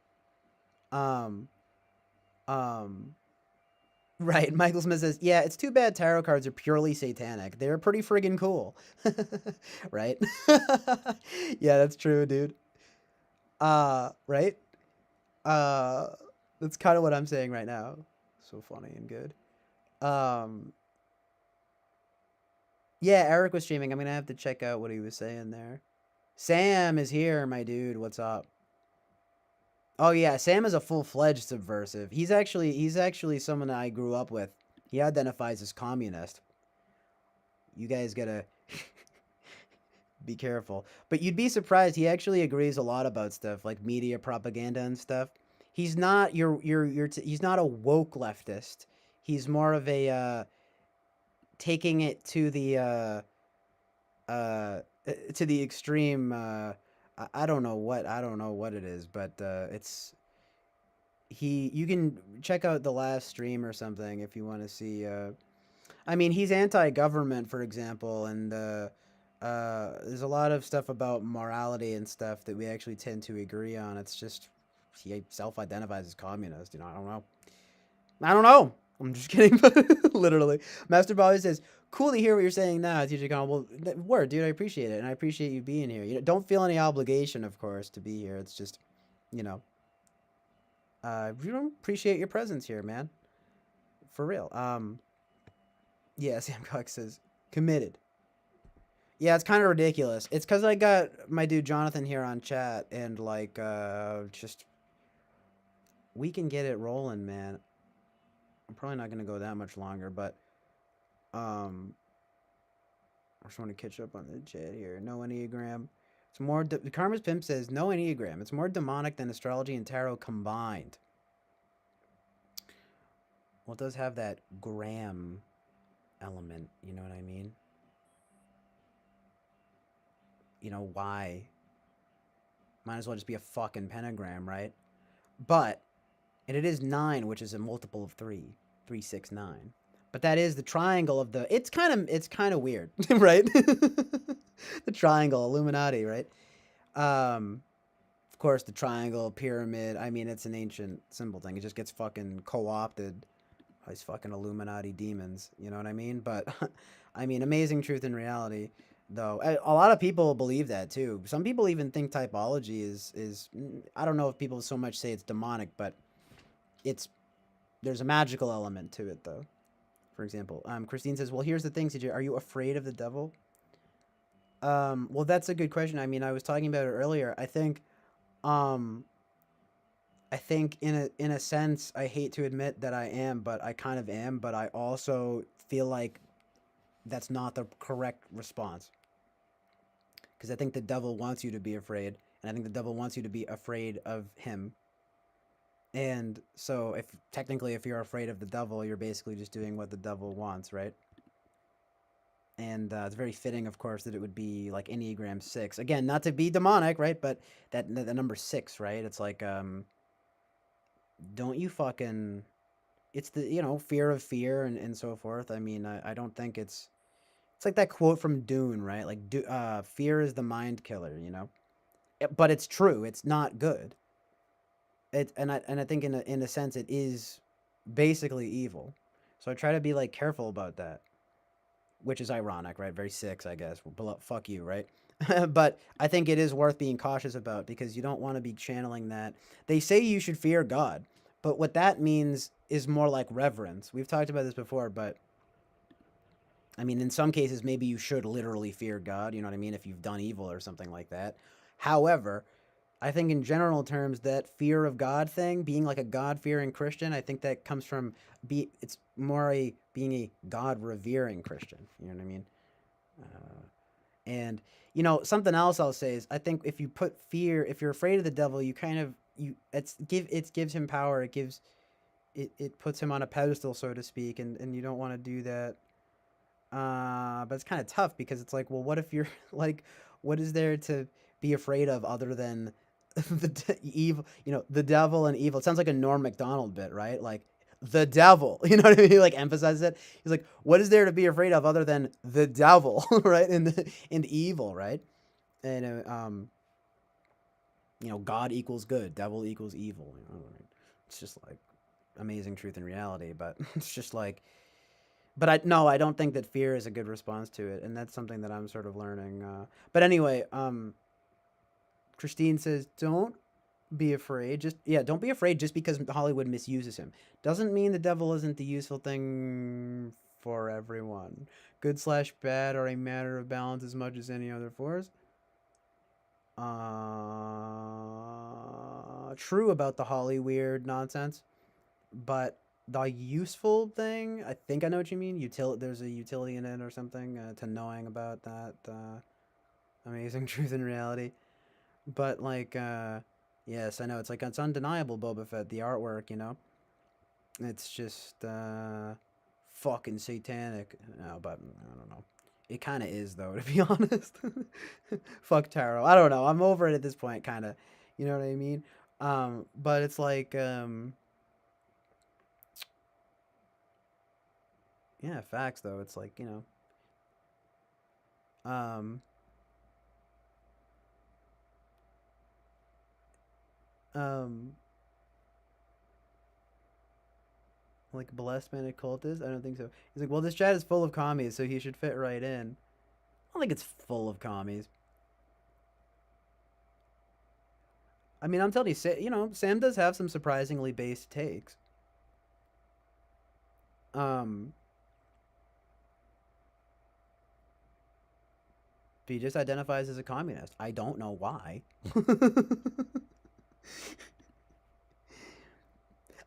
I tend to have the suspicion that he like he was saying today that communist he's like, well, actually, like, full communism, like, there's no state, right? And I'm like, okay, well, how come it always results in a fucking abusive state? I don't know if he said anything to that, but I almost tend to think that, like, his idea of communism is, like, not.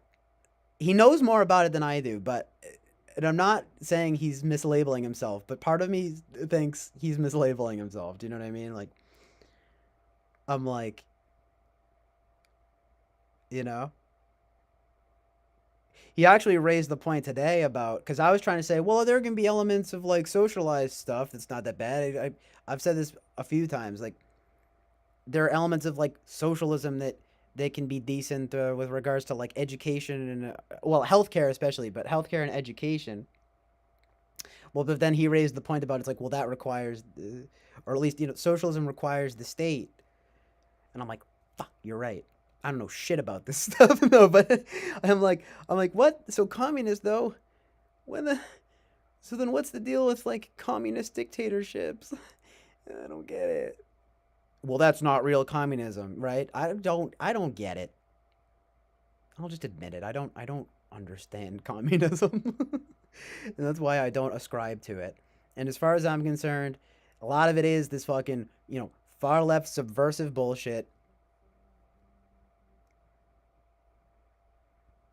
Fuck you. Not fuck you, Sam. I just mean, like, But what I was telling Sam earlier is, like, I respect, though, in a sense, that he's willing to just, like, full-fledged own the label. That might be part of it too, honestly. Like, I don't know, striking a rebellious pose, so to speak. Like, yeah, fuck it, I am a communist. I am a communist insurgent or whatever. It's like, no. It's like that meme of, like, something. It's like, no, don't call yourselves communist. You're so sexy. Not to sound gay, but you know what I mean. That meme, it's like, it's from, I think, Leo DiCaprio being like, no, don't turn 25. You're so sexy, because he fucking always dates younger chicks. Fucking Hollyweird, right? But it makes me think that, like, no, don't be communist. You're so based, right? Kinda. That's the meme for Sam. It's why I don't get it. But anyway, I don't mean to speak too much on Sam's behalf or anything like that. Um, I don't know if anyone here is. Oh, but you said, if this chat is full of commies, people don't admit it. Sam actually admits that he's a communist. So I would rather that, in a sense. Feel me? Try to come in with your, covert subversion.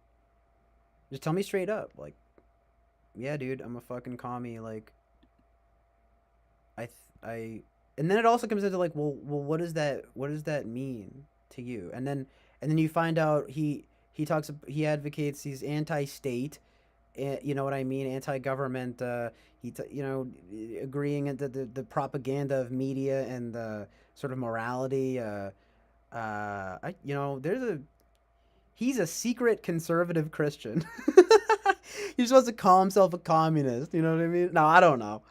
I don't know, man. But we gotta welcome the different viewpoints, man. We have to engage with with the different viewpoints. I don't think it would be good if we just, had this be an echo chamber of you know, it's like I hear what you're saying, like Master Bobby, for example, but anyway, I'm glad Master Bobby agrees about the double thing, which is good, but because I think that's true, right? Um, um,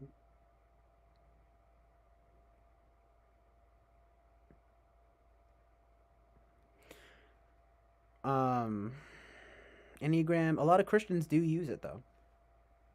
Speaking of Norm Macdonald, well, I always love a good Norm Macdonald clip. I'll watch that like Men trailer in a minute, but I want to check out a Norm Macdonald clip real quick. The late great Norm Macdonald is one of my favorites of all time. Really, probably one of my favorite people of all time, to be honest. You know, but I have to like do this annoying thing where like I take the link and get rid of studio and then broadcast it on the thing. Here it is. That was quick. Oh yeah, okay. I love this. I love this bit. We're gonna watch this right now. Harrison Greenbaum here. He killed him dying. I've seen this a million times. I love it. I'm a New Yorker. Yeah, New York. Nice. Try listening to this guy for more than 5 seconds. No, I'm just kidding. But this is funny though. Quoted the Bible at me. That is not I'm fair. sorry. I have to rewind it. Like, you get to... Give it up for Harrison Greenbaum. I'm a New Yorker. Yeah, New York. Nice. I actually got into an argument on the subway, and the guy quoted the Bible at me. That is not fair. Like, if you get to quote from your favorite book, I should be able to quote from my favorite book, right? He was like, men do not live on bread alone, Matthew 4:4. And it's like, everybody's a little bit magic, Harry Potter, chapter 7. Shot of me just being like, Not a fair fight, right? One of those books is a classic about a man who has sacrificed himself for the good of the world, and the other is the Bible. Do you know what I'm saying, people? fuck you. Roseanne, what are your thoughts on Harrison? Well, I just love you, Harrison. You're Thank you so much. fantastic. Okay. And you're real brave. I mean, the stuff you're talking about, Bible jokes, that's some brave. Thank you. Can you believe Roseanne said that though? Mrs. Whatever, this black woman looks like an ape and this fucking, you know, guy's Islamic or whatever, but he's like, hey, I can't believe you're talking about the Bible. That's brave. Really, it's brave? Okay. What is this guy, though? I don't need this guy coming and gag me with a spoon. I get it, but okay. Ugh, gross. But anyway, truth and amazing truth and reality. I don't think the Bible joke is brave at all. Nope. I think if you're going to take on an entire religion, you should maybe know what you're talking about. J.K. Rowling is a Christian, and J.K. Rowling famously said that if you're familiar with the scriptures, you could easily guess the ending of her book. Huh? Okay. I don't like it. Norm Macdonald had this to say about the comedian in a later... Oh, he said more. I actually didn't know that. Wait, no. Let me see, hold on. Oh, just the smugness. There are a lot more hack, smart comedians nowadays and atheist comedians. It's so dull. To be talking about being an atheist living in West Hollywood is not the bravest stance to take. If a guy went up and said, Jesus Christ is our Lord and Savior, I'd say, damn, that guy's brave. Or, the infidels must die under the sword of Allah. I'd go, gee, damn, that's a brave comic. So that got under my skin. Also, okay, maybe not the second one, right? But that's good. Testament to Harry Potter. I knew because I read all the books with my kid that J.K. Rowling said she's a Christian and based the books on the New Testament. I thought, now you've really stepped into an area that you don't know what you're talking about at all. The point here is that there's nothing edgy. Well, anyway, yeah. Amazing. Very based. You know, Lady Lou, it's not necessarily an extreme left thing, but it does tend to be an extreme left thing because it seems to be those types of people who are most interested in saying, well, what if bad thing is good and good thing is bad? Or, you know, what if good thing is evil and evil thing is good? Yeah, what if? Right? What if? Let's say that all day long. And I know that game, right? I do, because I do it. But it's not helpful. It's not useful. Do you know what I mean? Like, as Atlas Sound, Praying Man comes on, amazing Truth and Reality. All right, I'll play the rest. I just didn't want to, I just wanted to focus on Norm and stuff. Let's hear what this guy has to say. About being an anti-Christian comedian. I stepped into an area that you don't know what you're talking about at all. The point here is that there's nothing edgy about being an anti-Christian comedian. Just listen to the peals of self-satisfied laughter that invariably accompany this kind of material, and you realize you're simply spoon-feeding the audience exactly what they want to hear. There's nothing iconoclastic or anti-authority about being anti-Christian, because practically every institution in this world is already anti-Christian. North Korea and China persecute and torture Christians. Vladimir Putin just signed into law a bill penalizing Christian evangelization, and the same thing is even happening on American college campuses. When you malign Christianity, you're not raging against the machine, you're raging for the machine. Yeah, man. Fucking,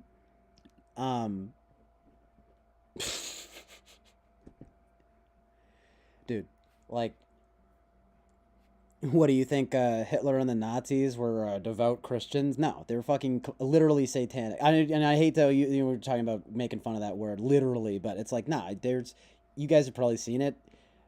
Those fucking evil sons of bitches were doing black magic day in, day out. Yeah, okay, they were Protestant, right? No. You know what I mean? Fuck you. I mean, I shouldn't, I don't mean to curse, but you know what I mean? It's like ridiculous. But that was true though, Bobby. KKP logo work around. Copyright strikes are fine. This isn't gonna, knock on wood, it's not gonna do anything. Yo, what up, dude? Yo. What up? Have you been posted? You caught up? No, what the hell did I miss? Oh, well, Bobby just sent like a classic clip of Norm Macdonald talking about this guy. He's this guy who goes on stage and he's all like, there's a guy quoting the Bible. And I don't know. Should I show it again? I don't know. It's just like... No. It's because it's kind of a long bit. The guy gives a take, but it's sort of like... Okay. He basically makes a joke like comparing the Bible to Harry Potter, and the Norm Macdonald isn't having it.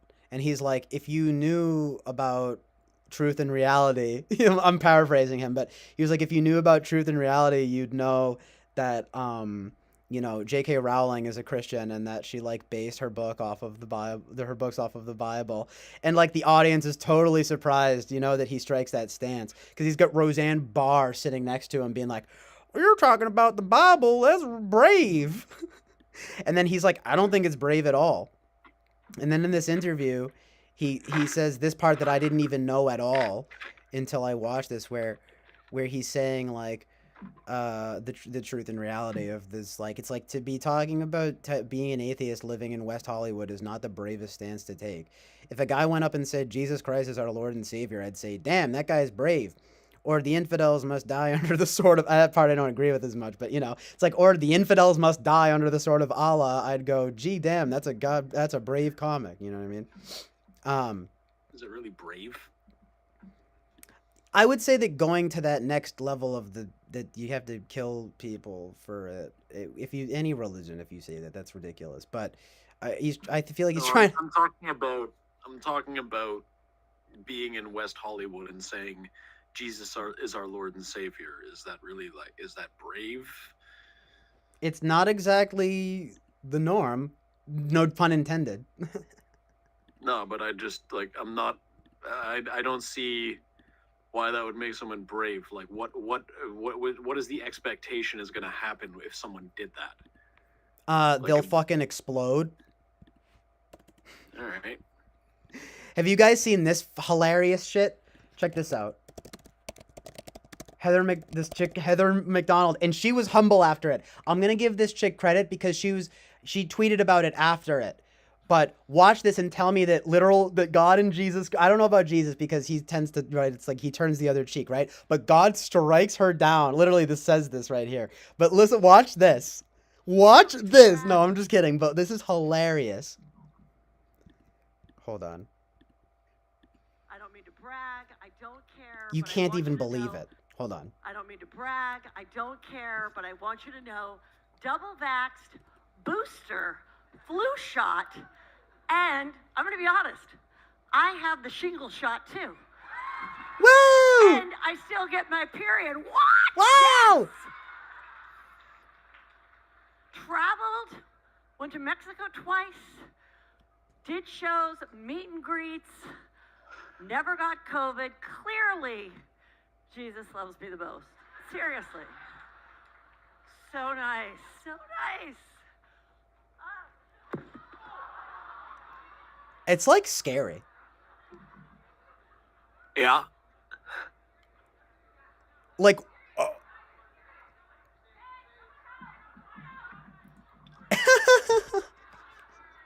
like, is this a bit? It's not a bit. No, I know it's not that's what I'm saying. People are probably like, is this a bit? Yeah. But like, yeah, no. Yeah. It's like, no, she's fucking struck down by the Lord. Got, like fucking 5 vaccinations all at once. Yeah, she's like the vaccine thing too. And then she just puts the cherry on top with the Jesus comment, right? And then she's just like, clearly, Jesus loves me. Boom, falls. Sorry, I don't mean to laugh. It's because it's fun. It's obviously she shouldn't deserve to die or something, but it's like, you know, she was humble about it after. She posted a thing and was like, what do you guys think that was? Like, that was crazy, huh? Learn my lesson, right? Let's see what. Oh my god, I'm so sorry. I passed out on stage. Well, she tweeted something later, you know, where she said like, she was like, let's do a poll. Like, what do you guys think about it? She was like, she said something like, you know, learn my lesson about that. Try not to say that stuff anymore. But that was something else. I could not believe that when I saw that. I mean, you know, I get it. You know, there's a lot. You want to go to these things of like, it's like, oh, whatever. And she does seem very like run down, and she's talking about, oh, she was touring and all this nonsense. But it's just like, you don't get better timing than that. The poor, I kind of feel bad for her because she got a skull It's really fracture. fucking bad timing. Yeah, it's unbelievable, right? And she suffered a skull fracture. Like, it's kind of sad, but it's also just like, that's kind of what you get. Sorry. I don't know. It's not really what you get. That's why I wouldn't say, I don't know if it's like Jesus striking her down, but it's probably God. You know what I mean? Like, because people want to be like, that was Jesus Christ. And it'd be like, I don't know. We can debate about that all day long, right? But the Lord is not messing around, folks. You know what I'm saying? I don't know. I can't help but watch that and be a little bit like, start dancing. I start doing like, you know, hallelujah. I'm like, I'm just kidding. I'm not trying to be disrespectful. I pass out now. Oh, Yeah. that was blasphemous, right? You're like, what just happened? That'd be the real thing. Like, you're over there like, good, serves are right. No, yeah. Fucking hubris, and like the stupid bitch. Yeah, and, stupid, like, fuck you. I think that's hilarious. Passes out, bashes his head. We're all over here like, aha, that's the bit. Yeah. You know? I just don't come back to the screen. It's just blank. Yo, it's you on the other line being like, Oh shit. all right. Yo, dude, what's up? You back? What's going on? Talk about the fucking Will Smith, Chris Rock nonsense. Right? It's like, you know, that should have been fucking more mainstream, but it's not gonna be, right? Nope. Nah, people know about it though. I don't know. I saw it. She was had you already seen it? Yeah. Yeah, it was. I think it made the rounds a little bit because of course the thing about Will Smith. It's actually from this chick too. I don't know. Let's see what she said about it after the fact. She at least posted a poll about it on Twitter, so that she. But I don't know if she. I mean, I highly doubt she tweeted "Praise God in Christ." You know what I mean? But I'm sure she like was humbled by it in some sense. I would hope. But I don't know. Is a tweet? I mean, maybe that's what she should have done. Nah, but she did. Sorry, what? It has less to do from what I see of it. It has less to do with the fact that she mentioned Jesus. That's what I think. It has more to do with the vaccine situation, the misinformation surrounding the vaccine, and her hubris. Because the thing, it's the hubris you're not supposed to get a lot of vaccines in rapid succession. To my understanding, that's dangerous if you get a lot of vaccines just like that. Yeah, that's true too. You can't be right. Everyone's, coming up with the excuses here. But she's like, look at that. Well, yeah, okay. So she says, I fainted on stage and fractured my skull in front of a sold-out show. What do you think caused it? Hashtag karma, hashtag Jesus, hashtag juicy scoop. It's her fucking podcast. And then she posts the video. And it's actually, when you go to the video, it says, when you faint on stage after you brag about being vaccinated. It's like Jim Jeffries. Do you know Jim Jeffries? Yeah.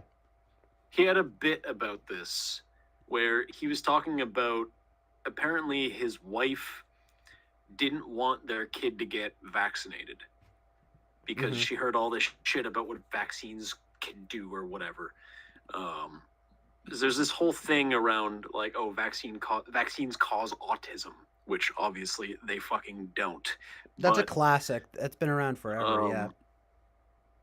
Eventually it got to the point where he realized he had to get his kid fucking vaccinated, so he like did it in secret. Right? Oh, geez. And I guess the way that they do it is like they get one vaccine and then they have some time and then they get another vaccine and then they have some time. But he did it in secret, so he just went to the doctor and had them do all the vaccines. And it's like 4 or 5. There's like a measles vaccine, there's a mumps vaccine, etc. And the joke being, you'll see that, he's not going to be retarded after I get him all these vaccines. And then the next few days, but he will die. Sorry, go ahead. The next few days, his kid's totally fucked up, and he's starting to get the thing of like, oh my God, what if he's actually retarded? My God. And he goes back to the doctor at some point, and the doctor's like, well, I tried to warn you. You shouldn't have him get all the fucking vaccines at once. Yeah. So, wait, what was that last part? So what happened with the kid? What was that last part? Sorry. Well, the kid was just like super fucked up for a few days because he got but he was 5 fine. vaccines all at once. Yeah, exactly. Okay. Yeah. Right? Like so that's pretty funny. It's you don't wind up, I mean, thank God he was okay, of course, but it's just like, bruh. Yeah, because it doesn't matter who you are. You don't get fucking 5 vaccines in the quick succession. That's been around forever. At least that's how I understand it to work. No, I'm sure. I mean, what is a vaccine essentially but, like sort of giving you a dose of the virus or whatever in order to that your immune system responds to it. If you get like 5 of them, you might get fucked up for a few days. I mean, it's like no, I think the WHO was in response to who this story was about. It's a Jim Jeffries bit. Jim Jeffries is an Australian comedian. Oh, that's right. Yeah, it was Jim Jeffries. Oh, Jim Jeffries, the hubris. Hubris. It's a good word. I know, right? Though, that's the thing that you nailed about Heather McDonald, because this chick was hubristic with it. That's why, like, it's one thing. I don't know. It's bad no matter what, but still, it's like the hey woo, I'm bragging, right? It's so perfect, like, because it's the bragging that really like seals it. Yeah. you know, if she just said anything that was like even remotely humble, uh, could have been a different story.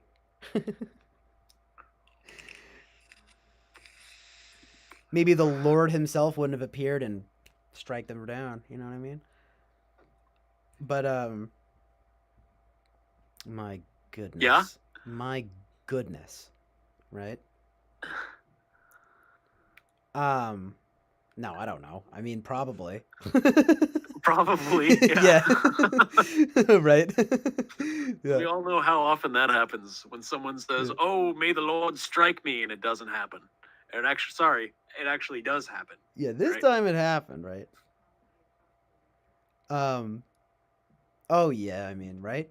But still. This one coincidence proves the whole lot, though, CJ. Okay, I know the sarcasm, but I get it. But it's because who didn't play that game when they were younger? You know who recently? You know what was actually kind of endearing to me though. I don't know. You might like this. I don't know, but it's like Jesse Lee Peterson. Who else but JLP? Was talking on his show recently. Someone managed to get childhood memories out of him, and I've never seen anything like that. And he said, and it was really endearing. Is that like a thing for him? I don't know. He doesn't really talk about like his past, if you know what I mean. Like I don't know. I never really see him do this, but this was like an endearing moment. Some woman called in and was like, she asked him first, "What's your favorite color?" Like she's Buddy the Elf or something, right? And then he's like, and then he's just like, at first he's just like, I don't know. He's like, I don't really have a favorite color. And then, Well, it's not black. yeah, it's white, full on all the way, right? That would be funny if he said that though. No, but the amazing truth and reality came through next. It was super endearing to me. He was like, he's like, I don't really have a favorite color, but then she's like, okay, like what are, I don't know what she said. It's like, what are some of your earliest favorite memories? And then he was like, he's like, one of my favorite, it was so awesome. He's like, one of my favorite first memories is when my uncle got me a horse. And he's like, and I was really happy when he got me a horse. And I was like, oh, that's amazing. And then the next thing that he said was that there was one time where he was a little kid and he asked God to make it rain if he existed, and then it started to rain. And I was like, Holy shit. I was like, I love that, man. I do. It's incredibly endearing, though. I'm not gonna lie. And I was that's potentially fucky. You can see the storm clouds rolling in. You're like, oh Lord, make it rain. Ain't never happened to me though. No, I don't know. What are the odds? You should try it. Well, yeah, I mean, playing God. When I was younger, shamefully, I would say things like that. You know, God, strike me down if you're real, and it wouldn't happen. But it probably is because God knows that I know better than to do that. No, I don't know. See, now I get struck down, right? Jay, God doesn't do house calls. That's right. No, that's the other thing too, and that's actually true. I think it's not. You're not gonna. God doesn't just appear when you want him to. You know what I mean? But in this case with JLP, he actually did. But I just thought that was amazing when he was like, "I got a horse from my uncle." He's like, and that was pretty amazing. And then he's like, and then I asked God to make it rain, and I held out my hand. And then it rained. And I was like, yes! I love that. Amazing humanity. You know what I mean? I mean, that's not really like talking about his past, though. No, like, it's a one-off. Like, oh, when I was a kid, this happened. It's like, I think what you mean when you say, you know, he doesn't talk about his past. Well, it's like his childhood. There's like a dark history that he doesn't talk about, or something like that. Well, he does say, you know, he used to be a slut maker, which basically means he used to like, you know, enable women and being sexual or whatever, right? And but like or whatever, for lack of a better explanation. And then he will say that then people do accuse him of some people think he's gay. I've said of this before, but a producer or something came out and said that about him. Don't know if it's true. I don't think it's true, but I don't know what it was, but there was a time where it's, you know what, it's his strange, it's because he's got the poor guy's got a cleft palate, okay, so he talks funny, and no offense, and then, you know, and then Is that why he talks like that? He actually does, and it's, a lot of people have always been, oh, he's got like an intellectual disability or something. It's like, no, he actually doesn't. I mean, that, if he does, it's, the speech thing apparently has nothing to do with it. You know what I mean? It's apparently a cleft palate thing. But those are more like, it's endearing to me to think of like JLP as a child, like, do you know what I mean? Like just being like just a young boy, like my uncle got me a horse, you know. And I'm just like, he doesn't have a hair lip. He has the, what do they call it? Hold on, let me just search it real quick. It's something. He was born with it, though, I think he got work done. Doesn't explain why Yeah, he was born with a cleft palate that was not repaired until his teens. He was born until his teens. Okay. It was a long time ago. Then why didn't... Is it just like his manner of speaking just never changed? Or... But why do you hate God? So true, though, honestly. No, but like, no, he never changed his, I don't know. The cleft palates cause speech impediments, or speech therapy and dental care may be needed? Well, yeah. I think it's related. Dude, even it's just, I'm not getting why someone wouldn't be. I'm not getting why someone wouldn't recover verbally. I mean, I would wager he never saw a speech therapist or something. He probably got it fixed. But if he had any... I can see why you would need a speech therapist while you have it, so that you could fucking communicate. But if you have it repaired, would you not just like figure that out? Or you would think he would have. I feel like it would be a necessity. I don't know, man. It's strange. I mean, it seems counterintuitive to me. I mean, I don't. And it's like, I don't mean disrespect to him or anything, but it's not like he probably doesn't have like the highest IQ or anything. But I also don't necessarily know what IQ, you know, IQ is pretty overrated. But I will say he probably doesn't have a very high IQ. However, I think the speech patterns, I mean, people tend to say that's the general, unless there's some undisclosed information, right? That could very well be. But the sort of narrative is like, if you're gonna talk bad about, you know, JLP, you know, his way of speaking, well, he was born with a cleft palate, right? You know, it's not intellectual, right? So, but I don't know. There could be something else going on there too. I guess so. That's kind of like the narrative, though, or whatever. Because, like, if there's information out there about him having any kind of intellectual disability, like, it's not known. It's not on record or something. I've looked into it. I mean, no, I'm just kidding. Literally. Yeah, go ahead. The thing of it is that I don't like the narrative that if someone has a particular political view or whatever, that it means they have a low IQ. No, me neither. But he's pretty aggressive. I agree with him on the grounds of like why, but he's pretty aggressively anti-intellectual. He doesn't know. We've gotten into this before, right? It's like he doesn't know like basic things like a lot of times. Um, but he has a very unique So, I mean, perspective. if I would if I would say this, that ignorance to certain things would not indicate not being intelligent to me. However, some of the things that he does argumentationally would.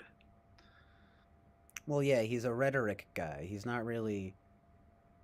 Unless he actively knows what he's doing and is doing it intentionally. Yeah, that's why some people think he's actually a genius, right? It's like there's all different points of view on it. It's like no, he's It's like actually a genius. if the guy is actually playing a game or is playing a gimmick, playing a shtick, then I would hand it to him. He's pretty fucking convincing. And if that's the case, he ain't dumb. Right? He black though. Black is slow. Yeah, he's like, you gotta forgive me, I'm black and slow. I do. I love JLP. If he just had like a bit more of that. I get it though, because it would kind of defeat the purpose if he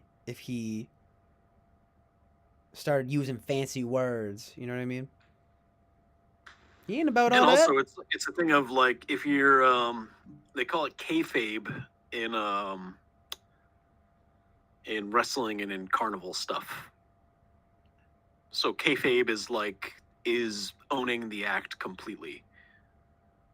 What is owning the act completely? I'm sorry, I was looking at Kayfabe. chat. What? They call it kayfabe. They call it kayfabe. What is that? Kayfabe? It's a part of like Carney shtick. It's like if you ever drop the act, then it's known that it's an act. So if you break kayfabe, it would be like someone who is playing a character to try to convince people that they are this character and then not act like that at some point and then have it known that it's an act. So Jesse Lee Peterson Oh yeah. not acting like Jesse Lee Peterson at some point for whatever reason would be him breaking kayfabe if he's actually playing a character. Right. I mean, I don't think he's playing a character. You know? I don't necessarily either. I do think though that in the intellectual's mind, right? You could say he quote unquote knows better. But I think that he actually knows better. You know what I mean? Or at least he thinks he does. I mean, that's up for debate obviously, but I think that he strikes he has the positions that he does because but see, he doesn't know basic things. He said he recently said something that was a little bit disillusioning to me where he said he hasn't read the full Bible. And that's not something that I would expect from a reverend. Not saying it's like he's a reverend? I mean, he's Reverend Jesse Lee Peterson. Like, I mean, how do you become a reverend? And I'm not, trying to bash him too much. I get why because he's against Bible thumpers. It's very interesting. But it's all part of the same thing because you know how even that gets into the intellect, right? How it kind of is like quoting from the Bible. People will, Luke 17:3 and whatever, and it's just like thou shalt not, blah blah blah blah. And it's like even that is like too much for JLP. You know, it's like you're getting into the words, you're getting into intellect. Like get out of your mind, you know. And furthermore, recently, something came up about someone mentioned something about, which is hilarious. I mean, it's darkly hilarious because someone mentioned something. It wasn't in a nefarious context per se, but someone mentioned something about like Mein Kampf, and of course that's fucking Hitler's book, you know. And he couldn't. He was like he couldn't even like read the title, and then he was like, then I swear he said something like he was like, "Oh, that was," and then he was like, "Oh, my producer's telling me that was Hitler's book," and he was like, "He was the one who did the what do you call it, you know?" And I was like, "Please, does he not know the Holocaust, right?" And then he was like, "Oh, the Holocaust, right?" I was like, "What?" Oh, that guy! I forgot. I'm like, "Amazing," but that actually is Amazing. kinda amazing though, because like if he really didn't know that, that kind of takes the wind out of the That's actually sails. that's actually kind of scary. Unless unless that is an act. See, that's what's so interesting, right? Because you think, See, that actually, now that I like, no one doesn't know. Even if there's someone who isn't it is kind a of refreshing denier, though in a way? Sorry, go ahead. even if there's someone who's a denier, they still know who that is. They I, still know what's up there. I know. I do think that in a sense it's disconcerting, but in another way it's almost relieving because it's like, well, he doesn't even know about Hitler. You know what I mean? No, what I'm saying is that It's makes me kind of feel like it's amazing. an act. Yeah, but it could make Unless you he is think. I know. I'm making a saying it. joke. I know. I'm saying it basically goes one of two ways. Like either it's basically amazing and kind of endearing, or it's an act.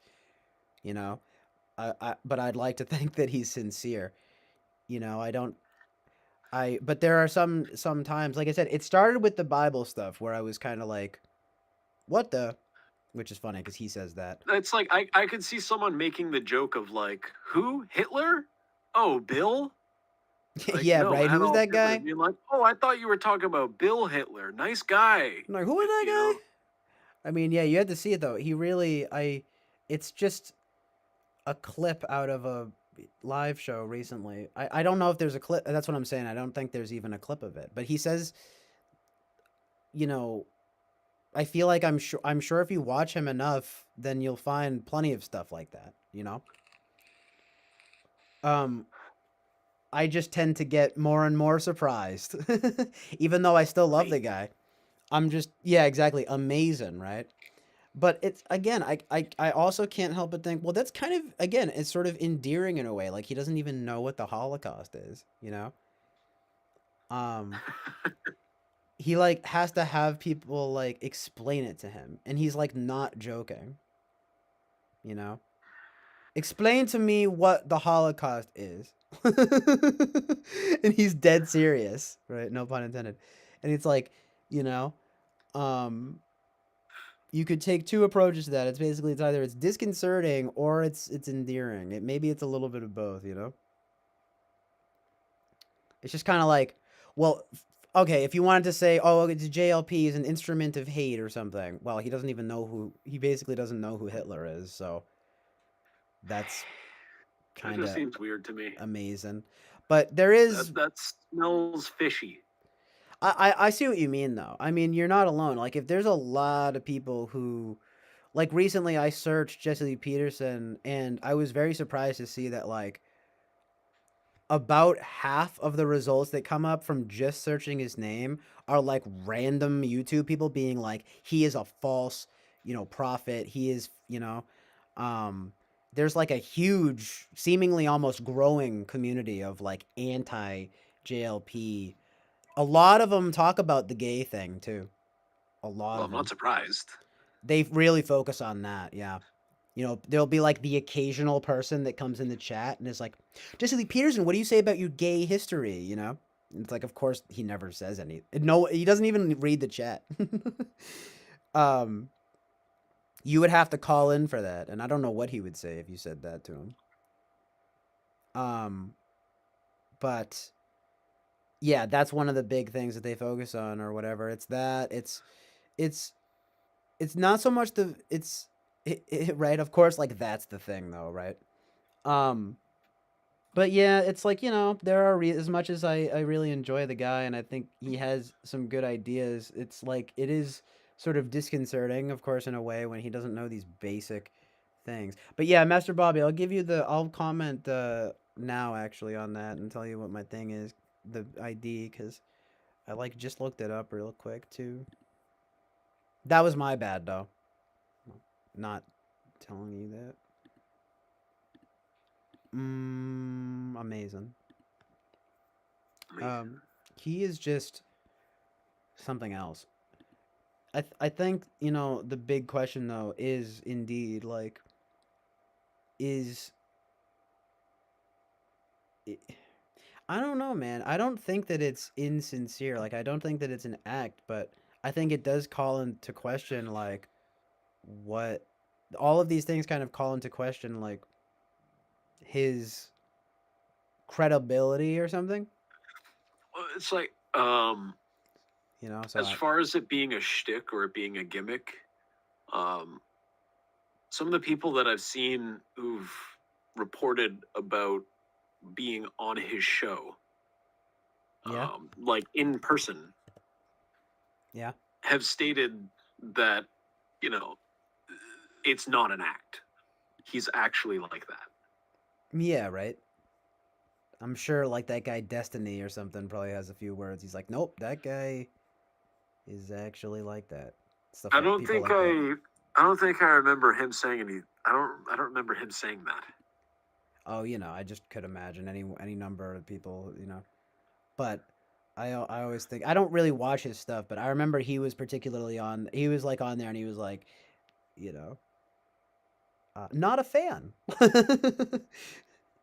um, well, you know, he was one of the people who was just outright calling him stupid and everything. You know, I mean, I'm sure he's heard it a lot, but JLP. But Oh yeah. I don't know. I just thought of Destiny for some reason. Where is the I don't remember if Destiny ever said that. I don't remember. He didn't corroborate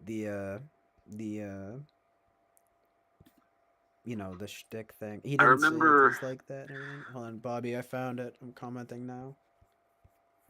CJ Dude 327. Yeah, go ahead. Which one of them?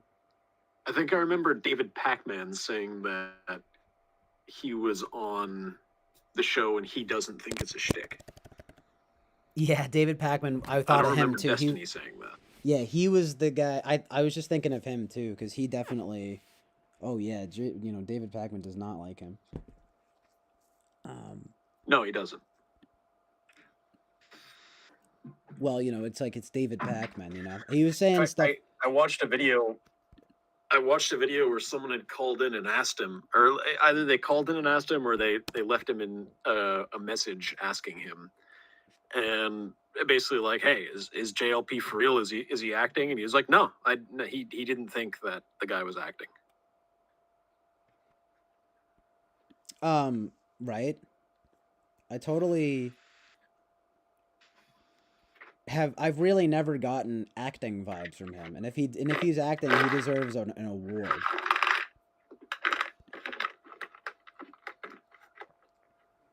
He deserves an award for that if that's acting. That ain't acting, you know. But I can understand people thinking that it might be because he's so outrageous. But you know. Even the tagline I remember for a time at least was like LA's most provocative show. You know, there's like a knowing provocation, you know? But I don't think I think that's just how they market it though. I don't think that that's JLP acting, you know? Yeah. I think it's like, no, yeah, it is provocative, but it's not an act. Like it's provocative because that's just how he is. It's kind of amazing. Sorry, what? Of course it's fucking provocative. Listen to him. Yeah, it's just naturally provocative, you know? And that's how he gets the you know, amazing reactions that he does because people are like, "Are you for real?" You know what I mean? This is Dragon. We're just talking about fucking Lee Peterson. Oh my god. Who? What?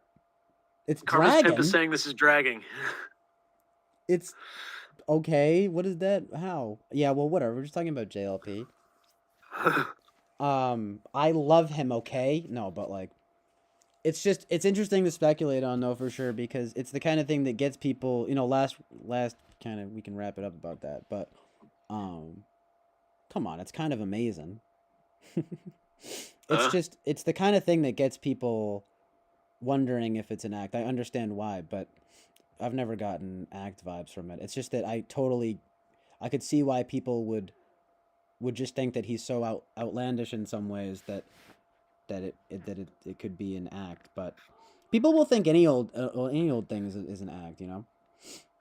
I mean, it's like, you know, it's not everything is a fucking Andy Kaufman bit, you know what I mean? Like, No, okay, no. In Jesse Lee Peterson's situation in particular, people look at him and wonder, is this a shtick or not? It's a common thing. It's a common theme that people come to when they engage with that media.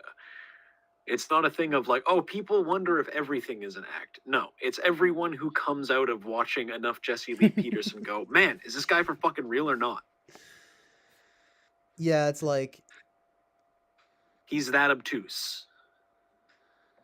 right, obtuse is you know, I mean, I know you mean it in a negative way, but it's this idea of like, I don't even mean it in a negative way. He's just that out there.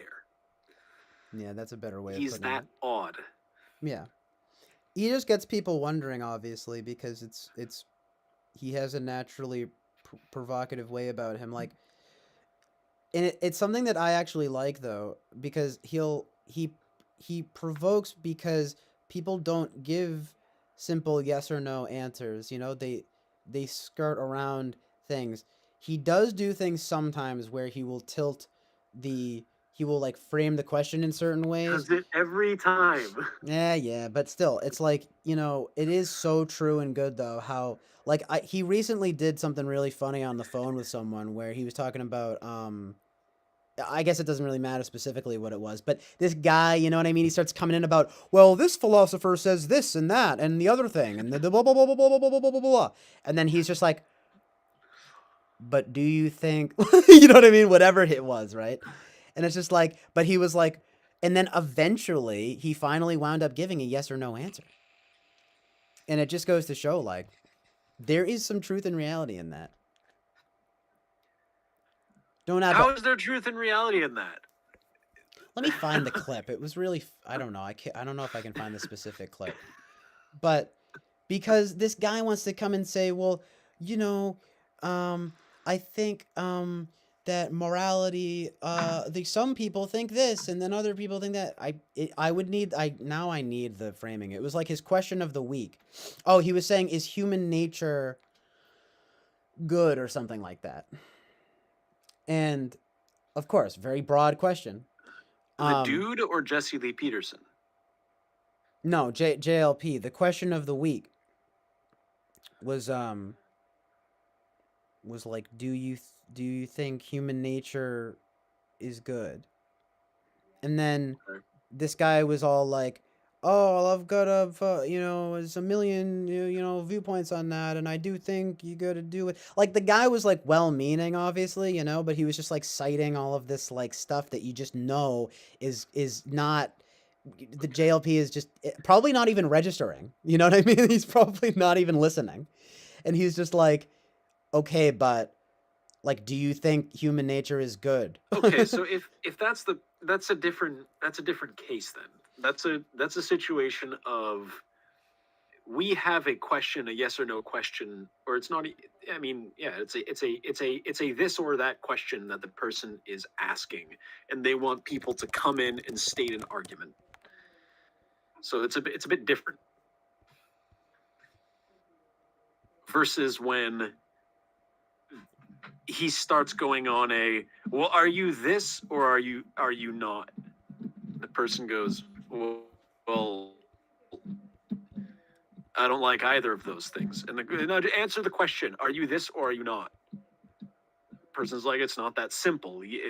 There's not a good, sound, honest answer. Just answer the question. Right. Like, he does that shit fucking constantly. I know what you mean.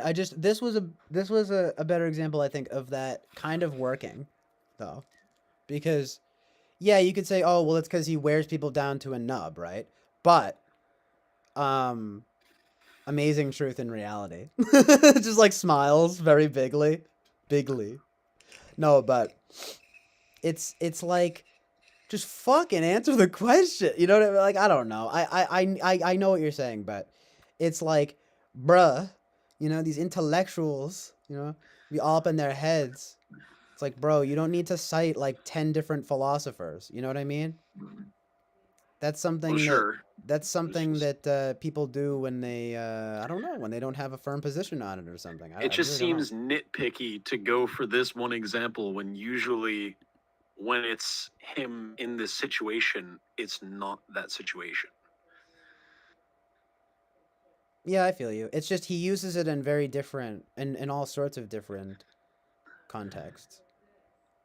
It's a certain tactic, if you will.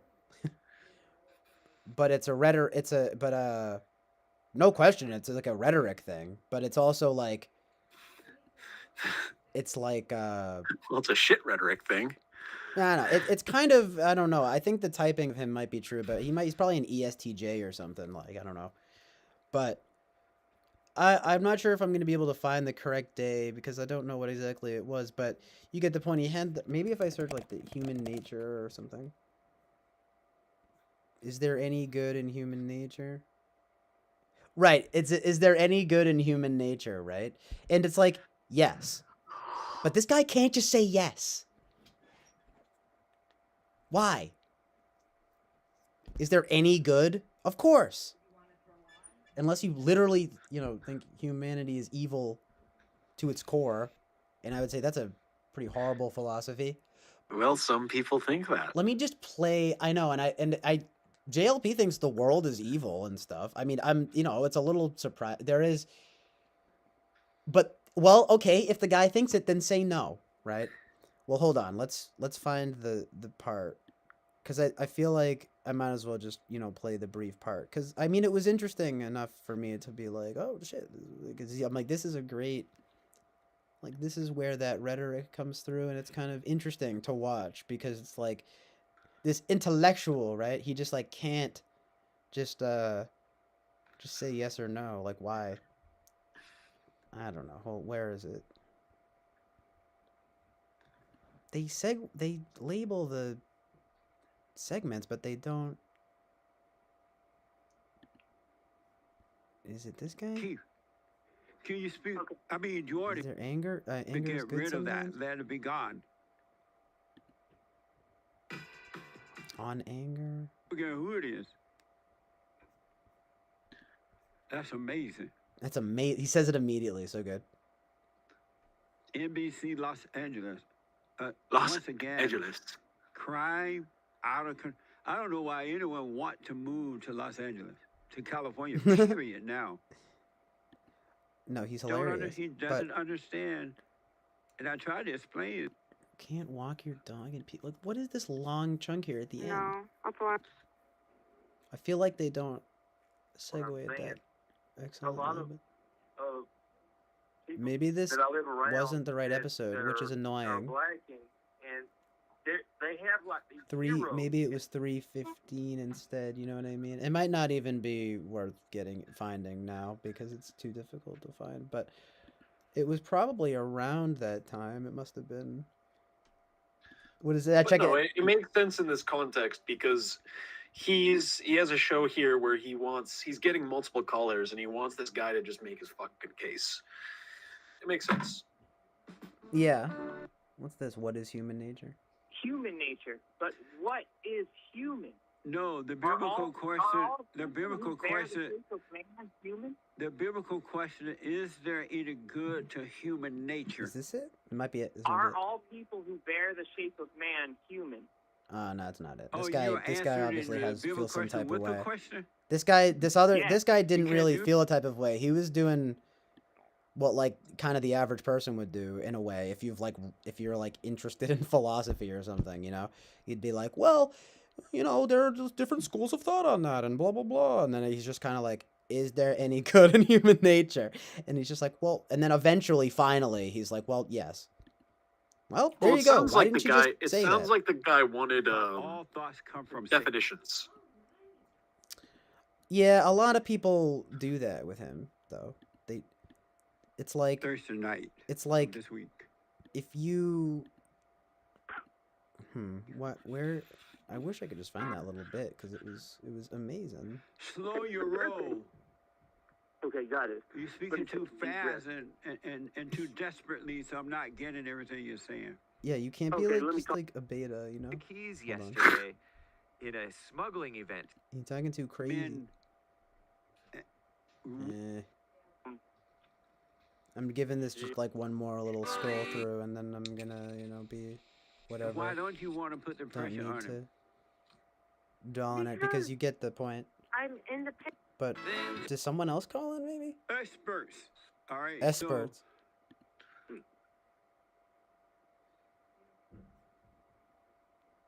Hello? Yeah. Okay, maybe this is it. All right, so I understand that an adult human is evil, but we're evil because we've been turned away from God. So This the no, this is biblical a different guy question is again, but it's there still any interesting to good hear CJ. how in people human respond to it. nature? I'm obviously not gonna find it. CJ, I just took note. You are in this live chat, by the way. Oh yeah, I did show up. I said something. Someone tagged you. Yeah, it was something about like coronavirus or something. I said something about I was like, well, people do get COVID, but then he was like, but then someone else was like, Amazing. yeah, but then someone was like, yeah, but it's not like he was actually being very specific about like the terminology, and I was like, okay, whatever, you know. He wasn't saying people don't get COVID. He was saying that it's something like it's over. Now, of course, I can't see it, but he was like saying it's like, you know, no, but the strain, you know, what do they call it? I sound like JLP right now, right? I'm like, what's that thing? Oh yeah, COVID. No, but like, you know, the oh, what do they call it? SARS-CoV-9, you know, or whatever, right? I think he was saying like, well, yeah, well, like most people don't test positive for that though, and I was like, oh, okay, true. I don't know enough about that. Coronavirus is the virus. SARS is the sickness that coronavirus causes. Yeah, So right. it's like I think the guy was just making a distinction between. It's like HIV and AIDS. HIV is the virus. AIDS is the immunodeficiency that HIV causes. I hear what you're saying, but Sam making me laugh. And by the way, Sam is really funny too. By the way, he goes, "I've been on my bigly Yeah, I noticed shit. Sam's back. I've been on my bigly shit recently. ... with like spaces. So good. I've been on my bigly shit recently. ...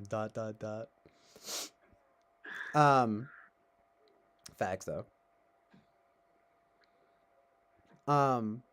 Also, Christine came through with some amazing truth and reality earlier about like how like they literally want us talking about like Chris Rock and Will Smith. You know what I mean? Why are you talking about it then, CJ? Fuck them. I barely talked about it. You know, I talked about it for like 2 seconds earlier. You know, we addressed it. I gave my take. I think it was real. I don't think it was staged. The whole thing. Yeah, I think it was real. I don't think they staged it. I circle back and think it's fake still. Nah, I don't know. I do think it might actually be a confrontation with the real, though. You know, it's like I think it very well. Dude, even jail. I'm serious. Like even on JLP. Confrontation with the real, which is to say it was real.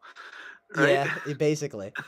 You know what I mean? Some amazing truth and reality. No, because dude, even on the JLP show, they were talking about it, and that guy, the other guy on there, like Hake, and well, the other guy, they were filling in for him, and this other guy, Hake and Chris, they were like, nah, they were like, some people even they were like, some people overthink this stuff, and that's clearly real, and I thought that was pretty funny.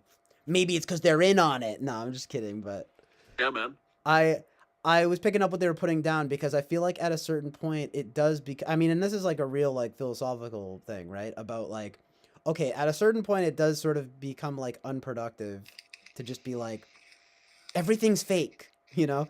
It's like, well, that doesn't help me, you know? That was something that I had to overcome. Oh, well, I still almost am working on, but you know, like solipsism, you know, like, okay.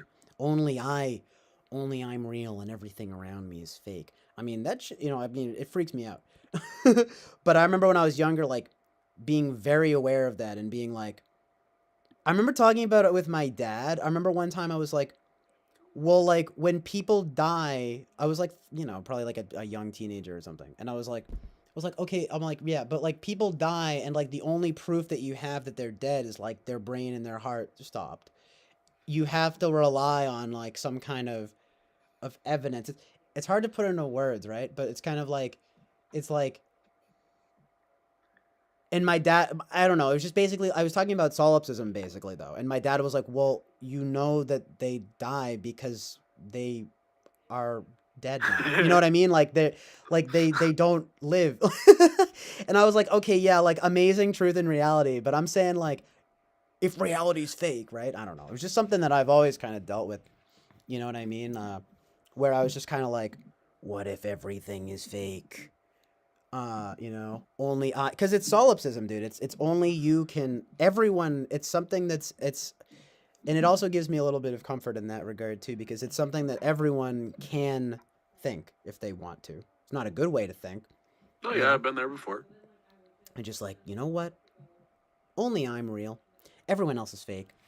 Something that a friend of mine told me when I was younger, he's a bit of a know-it-all, but if he ever told me one thing that was pretty good, it was this. And it was basically, he was like, yeah, dude, he was like, I get it about thinking about that stuff. He's like, but honestly, like the thing that kind of like will snap me out of it is just thinking how like, yeah, okay, maybe, but that's just not useful to me at all. You know what I mean? And like, literally, I'm like, because when we talk about the Chris Rock, Will Smith thing, well, yeah, Hollyweird nonsense, but still the confrontation with the real though, right? Like it's not productive at a certain point to just be like, nah, that's fake. It's kind of like, what do you have to, you know what I mean? Like, yeah, true. Okay. I wasn't there. I'm not Will Smith. You know what I mean? Like, I don't get to, I don't have none of us, you know what I mean? But I'm just saying it was funny. Even JLP's sidekicks and stuff are just saying like, yeah, some people, they get way too in their heads about that stuff. I'm like, well, amazing truth and reality, right? I mean, it can serve as a situation in which you can test your mettle about what is bullshit and what isn't. Yeah. Well, it's about like objectivity, I think, and like what what and relying on like sort of objective metrics. I mean, in all seriousness, I guess that's a sort of part of why it's like important to me or whatever to kind of have this truth and reality or whatever. You know what I mean? It's like to have those kind of objective metrics because it's genuinely helpful and useful. So it's like, no, we don't have to go and make a big fucking stink about it like people are, but at the very least we can use it to do what we all need to be able to do, which is sort out what is and isn't bullshit. See things as they actually are. Right. And not believe in delusional shit. Yeah. I think though that if anything was ever to, or is ever really to like sort of get me out of that sort of thinking in that way or something, it would be to say, okay, but it actually doesn't matter because you still have to deal with the world. You know what I mean? And and then that's kind of what helps me to think like, okay, well, in some sense it doesn't really matter because I'm still being confronted with the real, where it's like, I can say all day long, oh, it's a simulation and whatever, it's programmed. And it's just like, okay, but I don't have to fucking, but you still are going to have to deal with put it like shit, this. Whether or not it is a simulation, you're in the simulation. So you have to that's what I mean. As though it's not a simulation. Yeah, like there's no, that's what I'm saying. It's like there's no utility. You could say it's like a sort of TE-ish kind of thing, right? Maybe, but it's sort of like, well, there's no utility in that, like at all. In fact, it's actually like counterproductive because if you think that way, you'll just fucking probably get depressed and die. No, but I don't know. You know what I mean? Because you'll just be like, fuck it. But Well, there's that's what happens when people get depressed. They die instantly. they Right? just immediately their heads explode. Yeah. It's just I guess I'm just saying it's not a helpful. It doesn't help anyone. It doesn't even help yourself. You know. Now the thing that's interesting about this though is that usually when people talk about solipsism or solipsistic, like using the word solipsistic, they tend to be talking about people like big CEOs and stuff, right? Because what they mean is like they act as if people aren't real. But it actually comes from like a philosophical this idea that literally no one else is guaranteed to be real outside of the self, you know? But when people say, "Oh, solipsistic businessmen in LA or whatever," right? Well, they're meaning like, yes, they step on people because they act and so forth because they act as if people weren't real. But it's actually pointing back to like a genuine philosophical question, which is that technically or whatever, it's a troubling concept, but it's basically technic in a sort of technical sense or whatever. It's like you can't prove it's a discomforting idea, but it's like you can't prove anything outside of yourself, really. Yes. And because like that's what I was trying to explain to my dad when I was very young. This is something that I've also come with before, which is I technically have no way of actually proving by my own experience that other people have the same experience. Right, yeah. Other than that they say they do. Or that it's said that they do. Yeah, exactly. That's part of the AI plot. You know, they say that they do. I remember I almost kind of felt bad about it because like I told my friend this when I was young and well, I think he already understood the concept in his own way where he was like, yeah, like what if people are like just robots and then they stop their functioning when I like leave the room? And I was like, yes, that's it basically. But then I remember him and like another friend of mine being like, some people just like don't understand it, or maybe they get troubled by the idea and they don't, you know, JLP, they don't want to get into their imagination, right? But like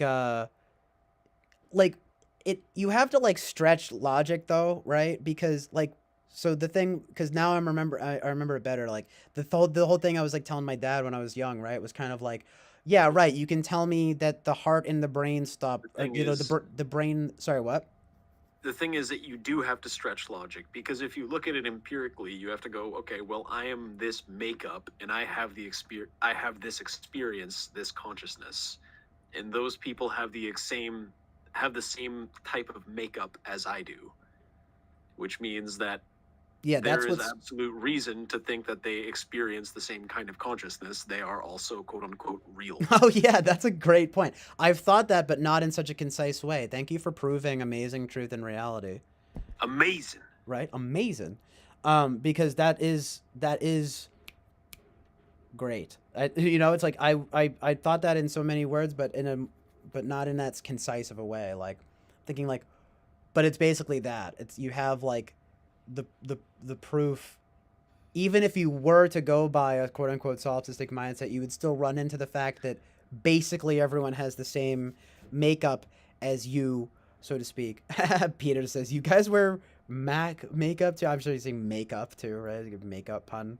But yeah, essentially they have the same, you know, build as me or whatever. So it's like it's really yeah, right. It's Took like me a second, Peter. yeah, right. It's so funny. Yeah. Makeup. Wake up, put on a little makeup. No, but why'd you leave the keys up on the table? why? Why though? It's one of the big existential questions alongside this: is everyone real, right? But like yeah, there's a word for that. It's called derealization. You know, depersonalization, derealization, and stuff. Like it's not good. It's not good. But the answer, by the way, CJ, to that question is that you wanted to. Yeah, you wanted to. Just admit it. You wanted to. That's the thing. People don't want to admit that they wanted to put the keys up on the table, but they did. Right? Amazing. Exactly. So good. You can probably form that into a Jesse Lee Peterson question of some sort. What, this whole thing? No, Oh that's yeah, if you want the to. chop suey thing. Yeah, literally. It's probably memeable. Why'd you Memeable. leave the keys up on the table? It's a yes or no question. Like, why? It's a simple question. Well, it's not a yes or no Now, question, but you it's a simple you question. left the keys up on the table. Is it because you wanted to, or are you lying to yourself? Or is you lying to yourself to try and make yourself feel better? So, and then it's like, if you're lying to yourself to make yourself feel better, then it means that you're not a real man. That means you a beta. So you're saying you're not a real man? No, I didn't say that. So you're saying you're not a real man. It would be great. I want to just like do what he does, but in my own voice. So you're accepting that you hate women then? So you hate women, just like I didn't say I that didn't either. say that. But I mean, yeah. No, I'm just kidding. But right, like, kinda. No, I don't know. I don't know. Jesse, you're making me question truth and reality again with your rhetoric. Could you respond to Jesse Lee Peterson as Ben Shapiro? Oh my God, right? That'd be funny. Why don't you be JLP and I'll be Ben Shapiro? Are you an alpha male? Well, I mean, I guess it depends on how you define alpha male. I mean, I was a virgin before, could walk. I've been a virgin forever since and me and my wife, I mean, we waited. And, I mean, I think that's pretty alpha. Yeah. So, are you an alpha male? Well, I suppose I actually think maybe at that point he would be like, yes, but he's like, but Ben Shapiro. You're not answering the question. He's like, you're not answering the question though. He's like, well, it's just alpha characteristics. See, that actually comes from, packs of wolves. And, it's actually very interesting because the alpha, it's actually a Greek term and it sort of, dates back a very long time. And the idea of an alpha male sort of has to do with the provider, being the provider. And in that sense, yes, I've always been very true. I need you to slow down. I'm sorry, was I talking too fast for you? I need you to, you're talking too fast. I need you to slow down. Oh, I'm sorry, was I talking too fast for you? I didn't realize that I did that. Yes, you were. Okay, Jesse, I'm sorry, I'll slow down for you. Thank you. Basically, alpha comes from the Greek letter. And the thing about that is that you wind up being it's kind of like my friend Jordan Peterson says, which is like, it's like you're at the top of the dominance hierarchy. So in a sense, I would say yes, I am an alpha male, but there are certain characteristics though that, some people I don't necessarily ascribe to myself, but for example, there'll be a lot of people who think that they're alpha male because they have a lot of sex, right? And but I don't consider myself to be an alpha male because I consider myself to be an alpha male because I waited until marriage, which, is the proper thing. I mean, I'm Jewish. I have, it's a very serious thing for me. And I mean, I'm kosher and I consider myself to be alpha in that sense. Very much so. Yes. Wow. Amazing. I love the way that you said sex there. Yeah. Thank you. I knew as I threw that in there I'm getting better with it, Really fucking good. Thanks. Yeah. Peter says that too. Thanks. Yeah. He's so fun to do though, yeah. We need to really get really practiced on it and then do bits. It would be amazing, literally. Amazing.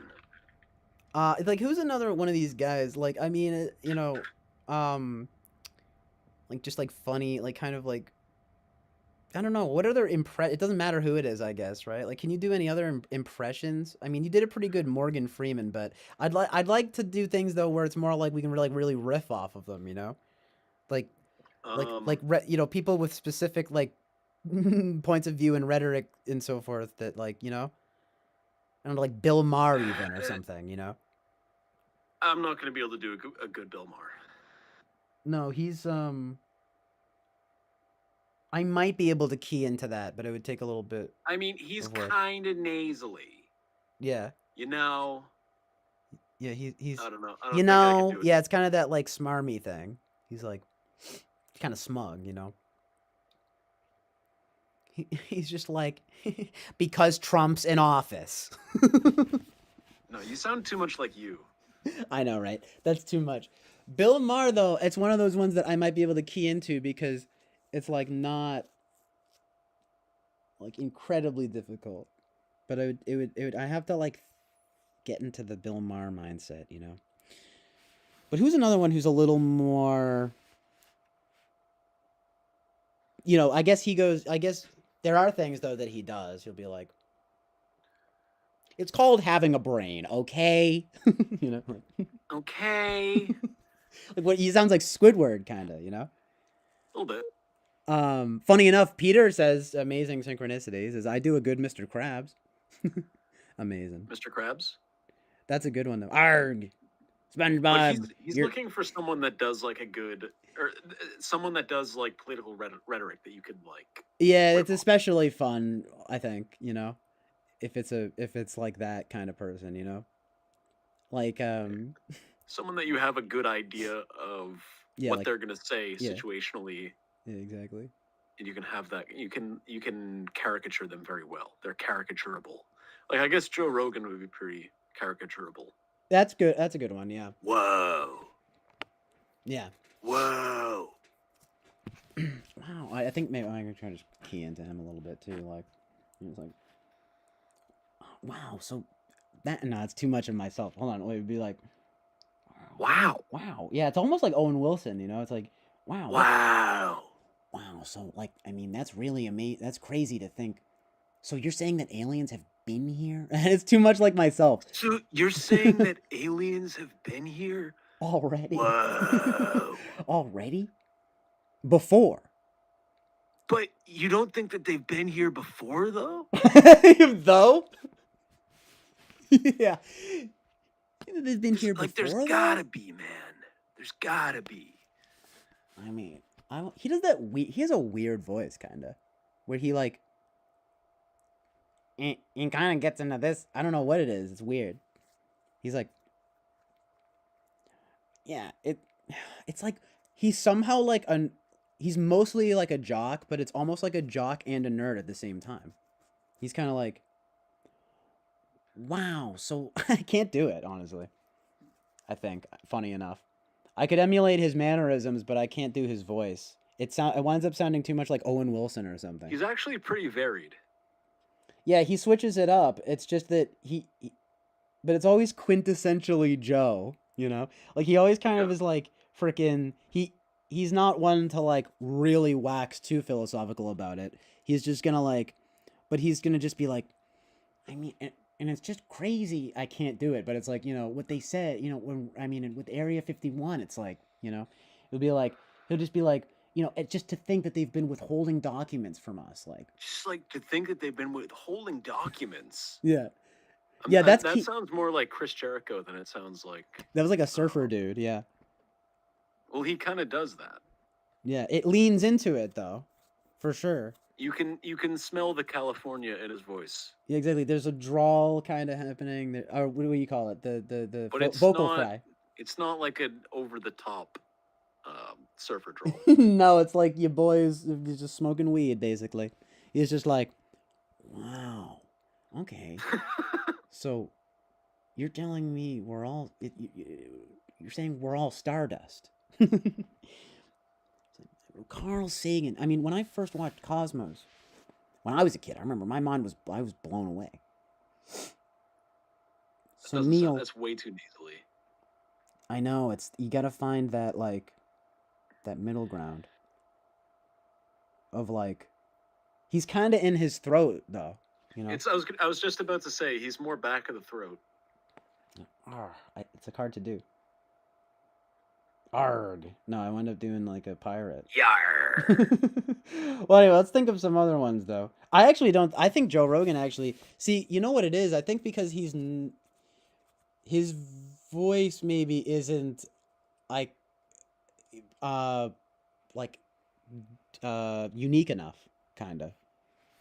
It verges too much into like, his mannerisms are very specific, but it's weird, right? Like if you try to do an accurate impression of his voice, you wind up with some like, he's not it's not such an out there voice. Yeah, right.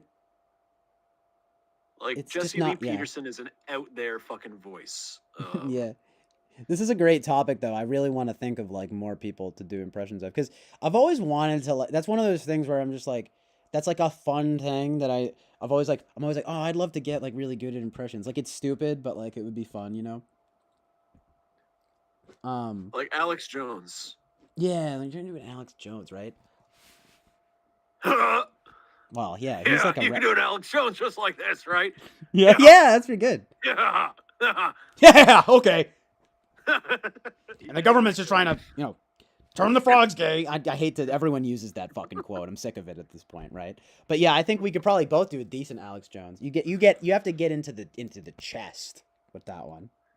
Yeah, you need to open up the diaphragm. You need to push.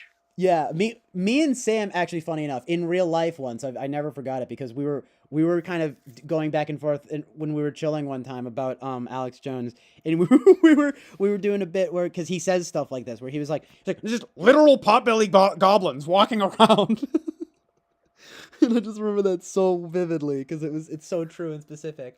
Like, no, they're literally putting fluoride in the water to fucking, And look, when I said Sandy Hook was fake, I didn't mean it was fake. I meant, like, we need to release the records, But I take my fucking... He probably wouldn't swear. He doesn't really swear, or does he? I mean... Or, well, he might swear, but then he'll say, like, I'm sorry for cursing. Amazing. Yeah, I love that, though. A bit Nixon-y. Yeah, brr, right, get into the brr kind of thing, right? Yeah. Alex Jones, that's a fun one, right? We'll get a panel going. That's what we're gonna have to do one of these days, and we can make a separate video about it if we want, right?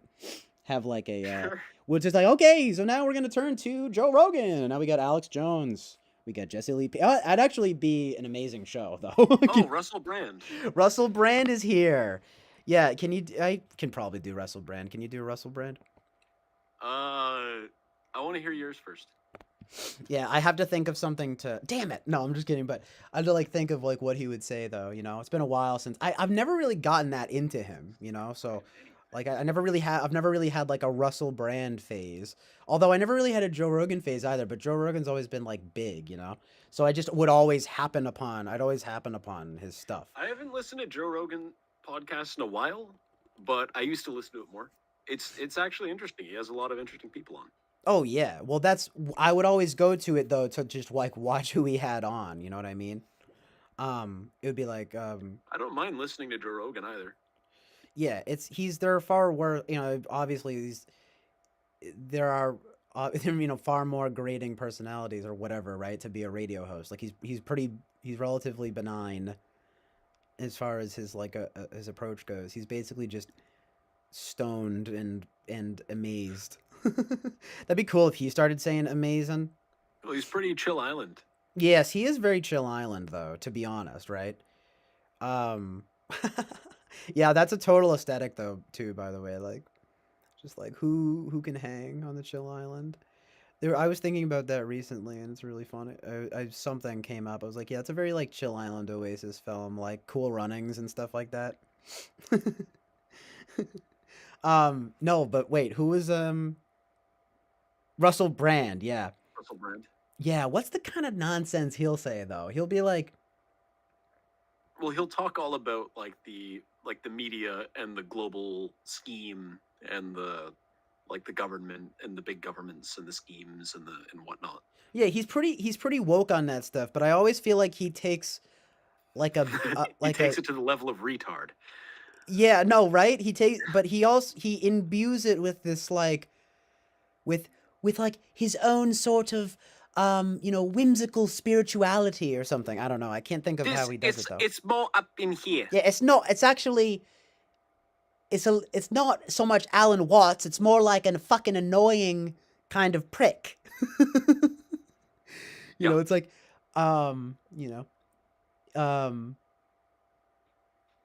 See, the thing is though, I can't think of anything that he'd really say. Like, I'm actually struggling to think of what he says. Like, you should be like, the government? Like, is he really that? I don't know. Like, I would need to know more of his rhetoric. But I guess maybe he would say like, I don't know enough. I'm not confident enough in it. I know what he sounded like back in the day though, when he was in like Forgetting Sarah Marshall and like Get Him to the Greek, right? When he would play like a pompous rock star, you know, Yeah. and he'd be like, yeah, thank you very much. Like, you know, please get off the stage. Okay, thank you very much. You know, it's my time now. It's my turn. It was a little posh though. I never got the sense that it was too. But it's a bit like that, isn't it? Though it's a bit, you know, it gets a little bit in there. Yeah, it's right up there. You know. Oh, that wasn't good. That was shit. It's a little bit. No, it's close. It's kind of. No, it wasn't. It's close. a little in your face. You know. No, I don't know. A little in your face. A little in your face, right? His syllables. Piers Morgan, right? Like, how can you say that? He said something on Piers. I remember he was arguing with Piers Morgan. He's like, let's listen to like a brief clip or something of him. Let's get the Russell Brand vibe going. 8 hours ago. I'm trying to so think of this some is the other end people game. as well. Yeah, we really should think of some other people too. I just want to get that register real quick. Wow, he really has gone like full-fledged conspiracy theorist though, huh? Yeah. He really, like, these are Tucker Carlson level titles. Like, they don't want you looking into this. Yeah. The they. Right. We've gotten into us versus them narratives. Uh-oh. He's always been like that, but I'm just saying, like, I was, you know, were you here when I was talking about Tucker Carlson and how he'll have these titles that are, like, super, like, literally like this? You know, they don't want you looking into this. America is over. You know, these big, very big titles. And to even contemplate that makes you a fascist. Makes you a fascist. Hello there, you 5.2 million shimmering souls on a journey of awakening together with me. We can do this. He's barely up here. Don't let them shut you down. Don't You're let spiritually enlightened. I can't do it. Passive the way they need you so that they can continue to prosper. Today we're going to be talking yet more he's a about bit the percussive in Ukraine. Yeah, it's a certain kind of. Percussive was a little bit Aussie-ish. I know what kind of goals you have. Maybe New Zealandish. Patriotic goals. Yeah, patriotic. You believe in and have faith in, and faith. I respect and honour that. But a significant amount of this military spending, it's not going into the pockets of soldiers and men and women that are fighting wars not at all. to make sure they've got good kit, or heaven forbid, good care. After they've been in combat, that's when it's okay to pass them out into the streets Dude, and to leave them littering your cities and towns. No, the money ends up with Lockheed Martin, Raytheon. Do you see a theme developing? Relatedly, federal spending priorities favouring militarism over funding to states and communities have placed greater pressure on them to provide basic human and community needs. Programs addressing See, it's community needs. Yeah, like there. How did he say needs? There are. You have to be really particular with this. Provide basic human and community needs. Needs. Programs addressing poverty, healthcare, education, hunger, homelessness, the environment, and physical infrastructure. Privatisation and corporatisation of public assets, roads, water, sewer systems, utilities, prisons. So he schools, has that airports, kind of rail, like bus lax. services, medical Utilities, that's a good one. What's that? Utilities. Utilities. We'll work on this. Because he actually, you were right about that. He kind of has, it is a little bit more working class. There are things that, he's not posh. He's not like Milo Yiannopoulos, right? Although he's a good one. He's pretty I was funny. thinking that. Yeah. So I just think it's, you know, absolutely delicious. I don't think that Yiannopoulos is as well, he's pretty posh, interesting as doing Russell Brand. He might be a little more one note.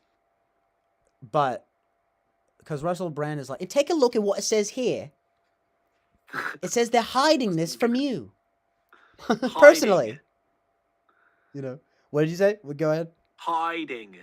Yeah, hiding. Yeah, it's gonna take some work, but I do feel like though I could key into a Milo though. Like, it's like it's not that bad. I mean, it's so, you know, I could actually do I think I could do a pretty good Milo, a pretty good gay British guy. You know, conservative. You know, he's just like, well, I mean, it's You just gonna like, method act, gay British dude? yeah, he's like, it was just, well, you remember back like early Milo, right? When he was just like, it's just, people think it's just so dangerous. Hold on, I have to do it. He's like, it's like, oh, the press likes to act like I'm so naughty for talking about my black boyfriend. It's like, when meanwhile, you know what I mean? It says like these like ridiculous things, He'll be like, and he's, see, because it's not so much working class though, like Russell Brand. It's very much so posh. It's like, and it's like he's, so I've been a naughty boy and I said things I shouldn't. He does that though. Now say that like Russell Brand. He's a naughty boy and he you know what I mean? It's a little more. He's like, oh, I'm a naughty boy and I didn't mean to do that. Tee-hee. I don't know. It's a little more like. Say like I'm a naughty boy. Naughty boy. Whereas Milo's much more, gay about it. I'm sorry, but you know what I mean? But he's just kind of like, I'm a naughty boy. He'll like do he'll do like a whole thing. Kind of embarrassing, but. Can you give me your best Zizek? Zizek is a good one. That is a great one. This is a really fun topic, by the way. I'm getting my second wind talking about this. What? Yeah, Zizek. That's difficult because he has an incredible voice. I find that he's actually hard to do because he requires a lot of effort to do. I was just gonna say, you really have to force out a fucking lisp. Yeah, it's like, it's not. Yeah, you got it. We both did that immediately. Like, it's not precise enough to say that a Marxist. Not precise enough to do this. It's like just spitting everywhere. It's right? either too much or simply not enough. Yes, thank you. Yeah. Yeah. Too much. Oh man, then I sound like retarded. No, what is it? There's too much. I can't see that lapses too much into it. You have to get that like balance. He's foreign and he has a lisp. It's like what the. It is, but he does say stuff like that a lot. It is. It is. I can't do it without laughing. But he's like, is precisely this, and I can do the mannerisms too for sure. I just rolled the R. I shouldn't have rolled the R. You could lean into that though. It's precisely this mechanism of capitalism. See, it's difficult. The cap. I like this. That was pretty good. Yeah, thanks. Right? They'd be like, yeah, he said something that was pretty crass and ridiculous. I remember when he was in the Criterion closet because he's like a movie guy. I don't even know what the fuck he was talking about, but he was talking about some like French movie, and he's just like, and he's clearly like joking, but it still comes off fucking weird. He's like, this is a simple film, a French film in which it's incest between a mother and son. This I like. Incest. I'm like, what the fuck? This I like. What are you, fucking crazy? It's simple, but he's clearly being a little extreme in it. But he's it would be funny talking about like a film or something where he's like, this I like. It's precisely. Yeah, it's hard to do though. Points is and so on. It's. He's more in the back of the third as well. Yeah, and so on. That might be what makes it so hard. It's you have to lisp it, and you also need to be kind of in the back of the throat at the same time. Yeah, it's not really. It's not really the back of. It's like. It's like the behind the sinus kind of. Yeah. Around like that. A lot of like stuttering. Yeah. Kind of. In a sense. Yeah. In this sense, it is precisely the opposite. He always does that shit. It'll just be like paradoxes and stuff. Be like, thanks a lot, Zizek. I learned nothing. You know what I mean? This is what's funny because the opposite is true. Fuck you. I like his, I like some of his stuff, but sometimes I'll just be like, really? Thanks for nothing. Whole lot of nothing. I mean, that's a good one to work towards, but can we think of any that we can actually just nail? Yeah. Yeah, does the chat have any ideas of any kind of, Yeah, especially go on, give me some recommendations. yeah, we need some, let's get the, ideas flowing here. Oh, this is a fun game. Give us recommendations of people to impersonate in certain scenarios. Yeah, the scenarios thing would be good too. Just to add it. Jordan Peterson at a bank. Of course, I guess you don't really talk to the teller that much. That's not a great one. But you get the point. It's like just the situational thing is key.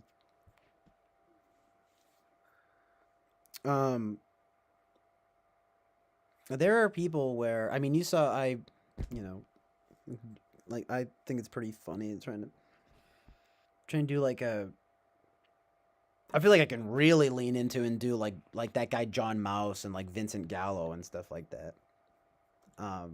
Because John Mouse is very like Midwest, and he just says a lot, and he just says a whole lot. He's kind of like an American Zizek in a way. He kind of he'll be like it's kind of this thing of the power structures are sort of they're at work here, and we can't see it, but we know it's there. You know what I mean?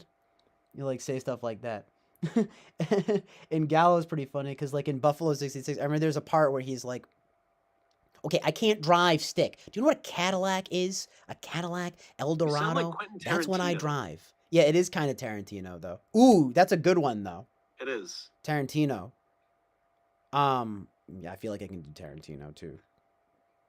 These are ones that seem to not be super hard for me because they're close enough to my register maybe. But yeah. But they don't but it's probably good in a sense to stick to the ones that are, easier to do or something. But yeah, Tarantino talking about movies, like, people that laugh, right? What? Yeah. That laugh right there, that's a Tarantino chuckle. That was just me chuckling though. Yeah. That's funny. Did you know that though? That was just me. That's like, how Tarantino would let that. Yeah. Like that. Oh, he does do that. He does a super like emphatic thing. Yeah. Where he's so autistic, dude. I mean it's so funny though. I love it. No, it's so good though.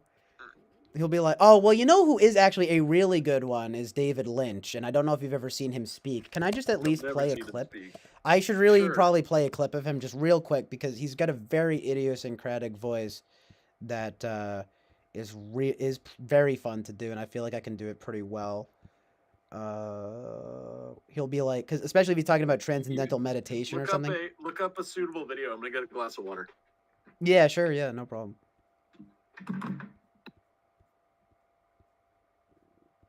And David Lynch is really funny to do. He'll be like, inner knowing. Ideas, fishing for ideas. Again, it's not too far out of my register, so it's like kind of easier for me to do. The real test is when you're reaching out outside your register and like doing, when you're really nailing just more difficult voices. But it's a good party trick if you just stay within your wheelhouse and it's pretty good. It's like, well, yeah, I'm not reaching that far outside of my like regular speaking voice. I want to find like a good. It's just all his stuff. When's David Lynch interview? I'm sad to hear that. People think that I'm a wicked man. Well, that makes me sad to hear that. Yeah, it's a strange movie. People seem to think that it's a strange movie. Yeah, I'm not all that strange. 33-year-old David Lynch talks to Eraserhead. Literally, as I said that. I love music. He does a lot of stuff with his hands. That's why I gotta show Jonathan this. David Lynch tells you how to experience his movies is probably a good clip here. Every film, I think, is, as I said, going in. I'll wait for Jonathan though. Because you only have to play like a few seconds of it to get the idea.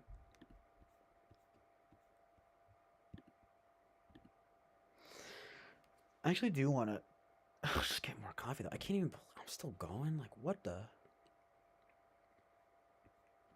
It's like, I mean, at this point, I'll probably just wind up getting a somewhat normal sleep. Amazing. Can you imagine that? Whole worlds can be built with sound. That's a video right here. It says, if they're only in it for money, I don't want to talk to them.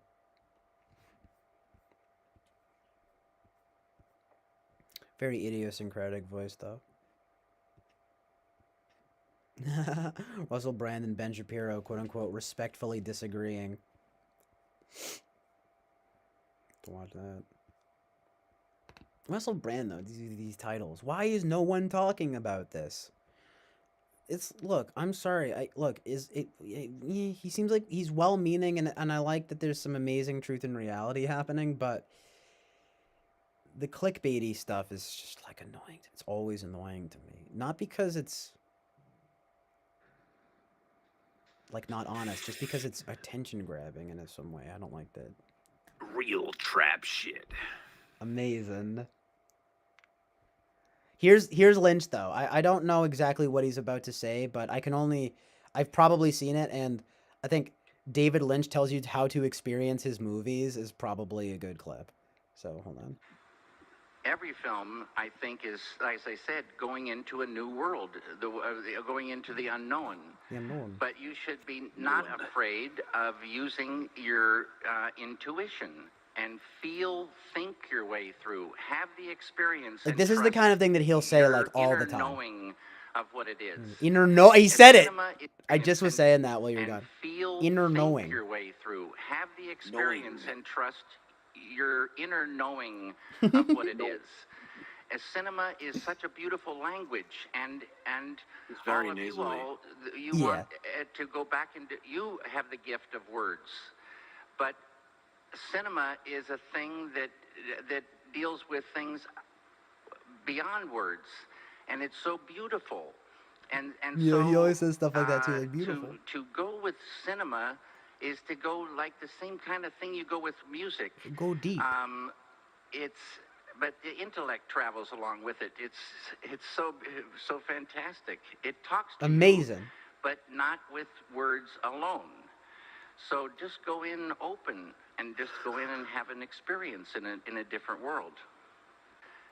He'll say things like that. It's unbelievable, actually. It's actually a whole. If you ever are interested, you should just dive into the world of Lynch, just because it's like, because you wind up, people will ask him things, and it's actually very weirdly somehow JLP-esque or something. But it's the artistic flip side. He like refuses to explain. You know what I mean? He will just go no, and it's like real. David Lynch, Lou.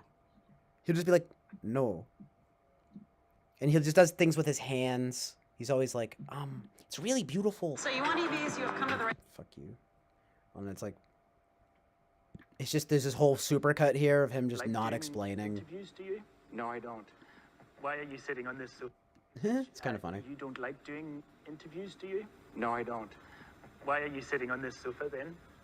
To do you a great favor. What was that thump? You'd have to wait and find out. Is it true you used a new type of lens that would show as much of the apartment as possible? No. He laughed when he said that, though. But is Jeffrey different? He's shot Frank. Yeah, spoiler alert. He'll go back to college. Oh, it says that right here. Sorry. That's the thing about the film. That was spoiler. Well, whatever. It starts, and then it ends. Amazing. I understand that point about structure, but there's such a thing as a bum note, isn't there? A scene where surely if we sat and watched the film now, you would have times when you think, if I had to do that again, I would do it slightly differently. No. What's the right? duck scene in Elephant Man? No. I used to know. Now I don't. I don't know what it's about anymore. You tell me. Generation of what are considered to be. Elvis Mitchell was pretty good. You never do something just to do something different.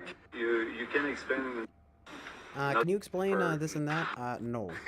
because they don't understand. Into. Well, it's just there's a funny. I'll just play one more little quick clip where he's like, Well, there are a few ones that are pretty funny, obviously, but there's one where he's talking about watching a film on an iPhone, and he's like, if you think you've watched a movie on your iPhone, it's fucking pathetic or something. And I was like, whoa, he cursed. Now, if you're playing the movie on a telephone, you will never They edit it in like it's a trillion years They edit it, but experience the film. You'll think you have experienced it, but you'll be cheated. It's such a sadness that you think you've seen a film on your fucking telephone. Get real. Get real. And there's one more quick one for the ladies. No, I'm just kidding, but one more quick one. He actually makes a pretty good point. Yeah, oh, he's totally right, yeah. As I look at my phone for time, I've never watched the movie on my phone. And not out of any, like, I mean, I don't know, I can't, I mean, when I was younger, I remember I had a PSP, and I think I watched, like, Spider-Man 2 on it, because it came with the thing. But I watched that on the TV, though, at least. You can't experience a movie on the phone, really. But when he says this funny thing where he's like, people ask me what the movie is about. It's like the movie's talking. It's like pretty funny. How do you respond to the idea that, you know, it doesn't make sense, or, you know, people don't understand? Like, what do you think about that, and what would you say to other people who maybe like making things that other people don't think make sense? I think I love ideas. I like a story that's got some concrete.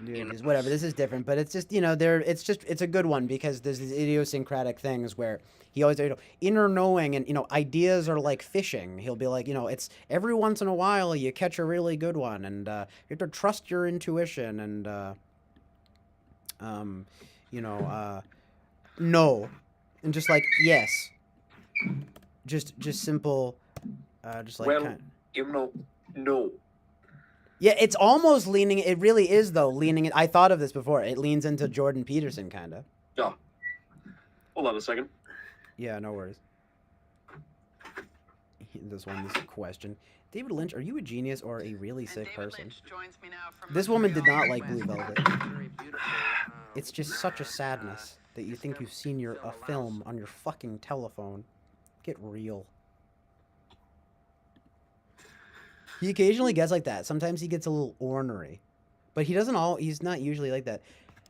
He's usually he's kind of, I always put it as, he's like a darker, weirder, like Jimmy Stewart. You know Jimmy Stewart? Like, just, because he's kind of your all-American type guy, but from the Midwest kind of vibe. But he's got that bent to him where he's like, you know, if you zoom in on a sore on the human body, it can be beautiful, but you don't know what it is.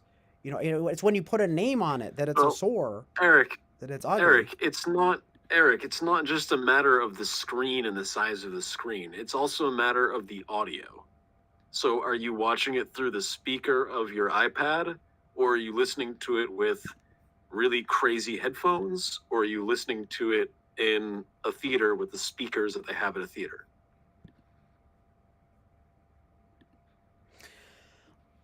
The point is that the phone screen is not big enough. I'm just saying that's a part of it as well. Hold on. Let me just like see what's going on here. Yeah, hopefully I don't think I'll get in trouble with copyright. I'm being pretty careful about, you know, getting too deep into the copyright stuff. Come on, what an silly thing to say. Haha, grammar please. No, but how good does your eyesight have to be? Well, Eric doesn't like Lynch. He thinks he doesn't like David Lynch. He said this before. He's like, Lynch is nonsense, you know, he makes nonsense films. But I'm not saying that discredits what you're saying, though. It's just, you know, I'm just saying it's funny. Because he's like, You know, he's like, that's funny. I was just thinking, what a moron. A lot of us really don't. Because he's a filmmaker, though. Of course, he's going to be like, you need to experience the full film. You don't get the full effect. You see him like closing his eyes and like moving his hands and stuff. I think he's saying he's just. Well, one I mean, of it's those guys. also like if you compare listening to music in, with a pair of earbuds versus going to a live show. Yeah, in a sense, right? He's saying it's, he's saying you're not getting the full experience, which is kind of true. I mean, at least in the sense that you're looking at it on this like on a small, very small screen, But yeah, maybe if you had a sound system,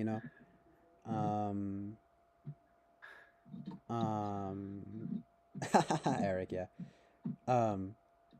Yeah, yeah, but it's like maybe if you had a good sound system, maybe if you're like right up to the phone. I mean, I don't know. There's, it's a new age, right? But still, I get it from that level of like, the dude's a filmmaker and he's saying, we make these things. It's meant to be like pretty like big, and you want to see and experience it with like the full effect, right? And so, Yeah. I mean, but you could also say, well, like, okay, there's no like wrong or right way necessarily, right, to quote unquote consume a film, right? But it's just that filmmaker purist thing, right? Of like, just kind of like, well, we made a whole fucking movie, and it's like, you're gonna watch it on your telephone, It's like, but he just doesn't. This guy's old, He doesn't fucking care. He's just. That's the weird. That's the thing about Lynch too. That's so strange. Like I said, it's all fitting with this pattern of he's like actually pretty traditionalist. He's at the same time like kind of pretty like subversive, but also like super traditionalist. So this is like the kind of thing where he'll be like, the movie, you have to fully experience it. It's not something that I take lightly. I don't know. I can't do it, but. We never did Tarantino, though. We never did the Tarantino impression. I think he's pretty I good. can't do a Tarantino very well. You what?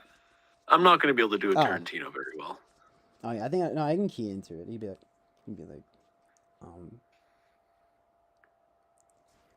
he has a really different. He's interesting though. He'll be like, you could start with that laugh. Yeah, he'd be like, yeah, that's right. No, wait, hold on. He'll be like. How does Tarantino, does he when I made the movie wasn't thinking. I don't disagree with you, Eric, but it's pretty easy to see what he's saying, and what he's saying is sound. You're not getting the full experience of the film if you watch it on an iPad versus if you watch it in a theater. Yeah, I'm I'm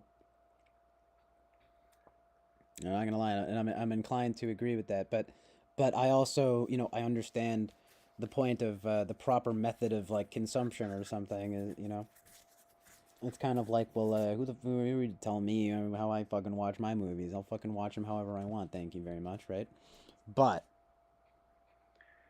he's not saying you're not allowed to watch it on an iPad, right? That's a good distinction to make, though. Actually, use ketchup. He's saying it's preferential, and I think it would be kind of hard to argue with the idea that it's preferential to at least watch the movie on your TV. With like a speaker. I don't know. Well, it's like, surely you notice the thing where if you're listening to a movie at home and you're watching it like on the big TV in the living room or something, and you have the stereo system that comes with the TV, like the theater setup, what you'll notice is you have to turn it way the fuck up to hear all of the voices properly.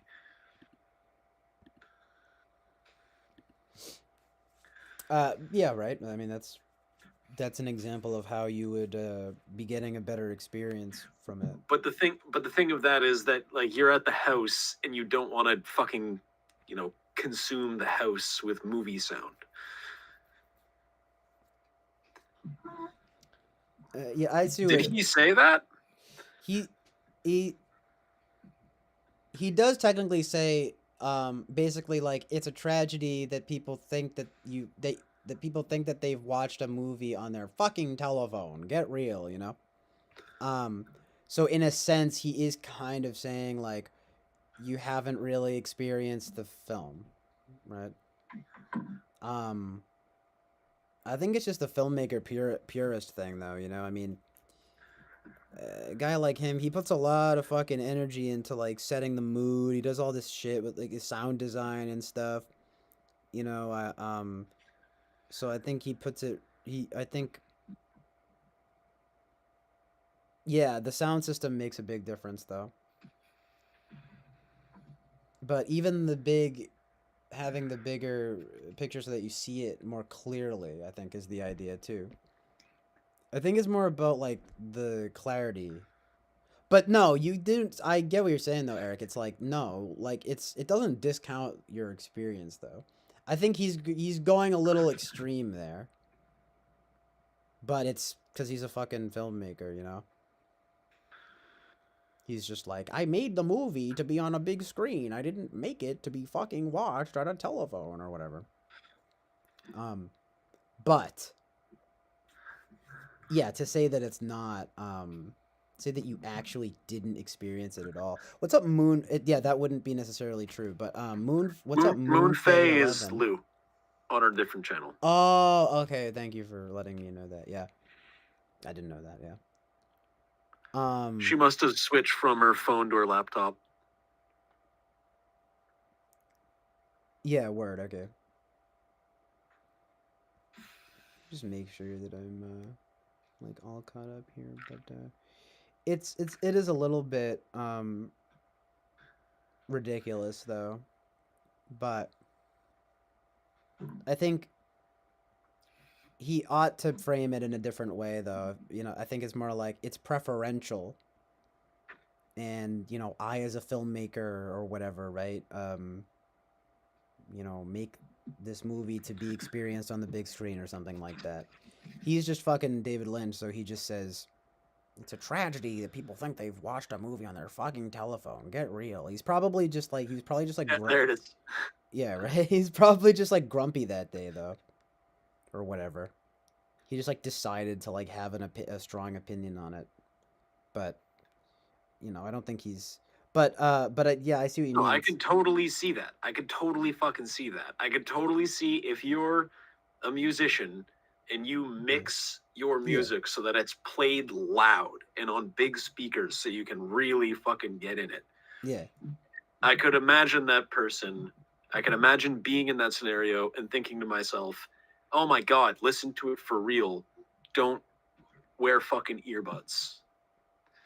Yeah, exactly. Because, I mean, he's one of these guys who'd be like, I put the whooshing of the wind right over here, and then I put the, you know, it's like, he's all Mr., you know, painting with sound and vision and stuff. You're missing the fucking point. So he said, what? He says, if great speakers don't make shit music good all of a sudden.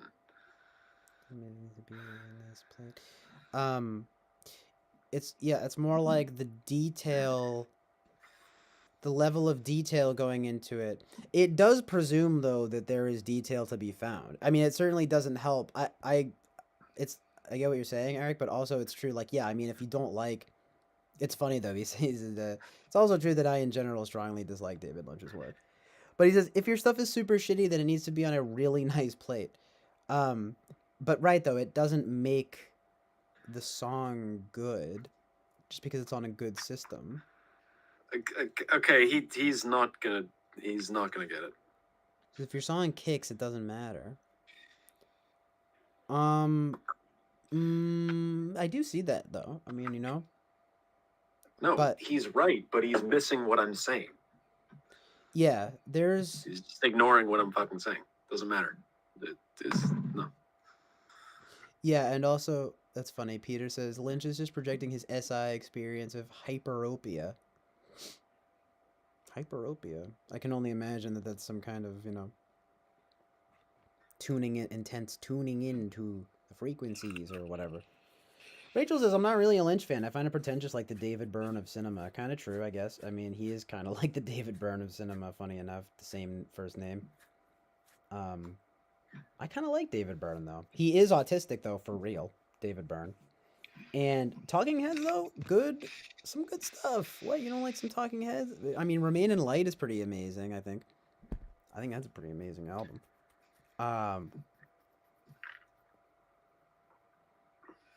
Well, okay, Eric, to go as far as to say that, like, I mean, what is wrong about it, though? Like, It's like, I mean, the thing about the song, like, okay, and you would probably understand this, Eric, as like a songwriter and stuff. Like, you're mixing and stuff. You'll mix things in a certain way, so that I don't know. Maybe there isn't. Well, I mean, I guess you probably don't do that because you probably wouldn't be as like pretentious, right? But you know, this idea that you're doing things in a certain way so that it's engineered so that, for example, it's on a big screen, or that, for example, it's on a big sound system or whatever, so that you really hear the nuances and all that. You know, that's the point. What this is making me think of is in the book, the album that comes, or in the book that comes with the album Disintegration, the Cure album. Nice. Right. I need to get more into them, but yeah, that's a good one. It specifically states in the book, this is designed to be played very loud. Turn it up. Nice. I guess, of course, the question, and I feel what you're saying, but it's also like, is it really? But like, it probably is, though. You know what I mean?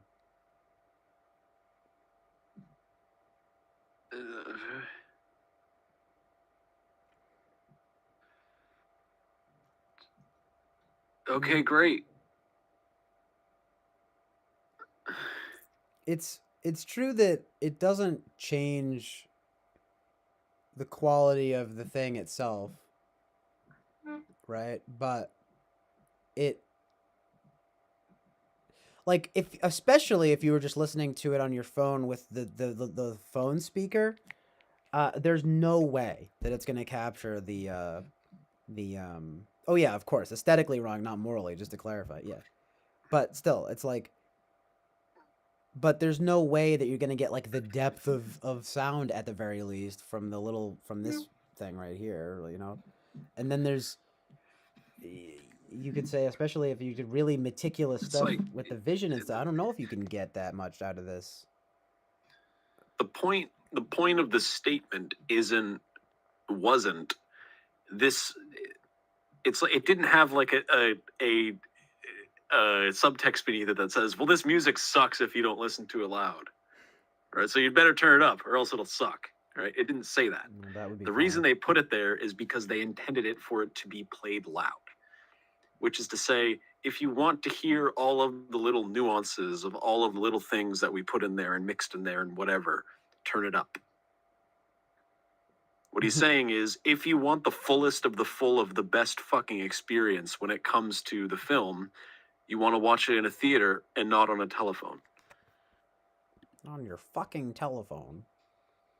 Get real. Who are you, David Lynch? Tell me how to watch my movies. Fuck. Okay, so then you agree, Eric. He says, yeah, a person can experience a more or less high version of an experience.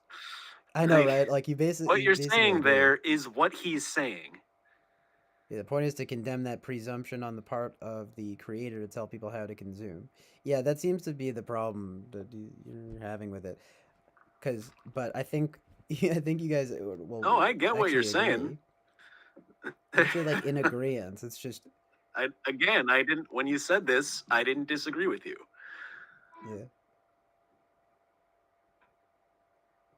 I think it's just more... Right, Peter says, a phone won't give you bass, just treble, like...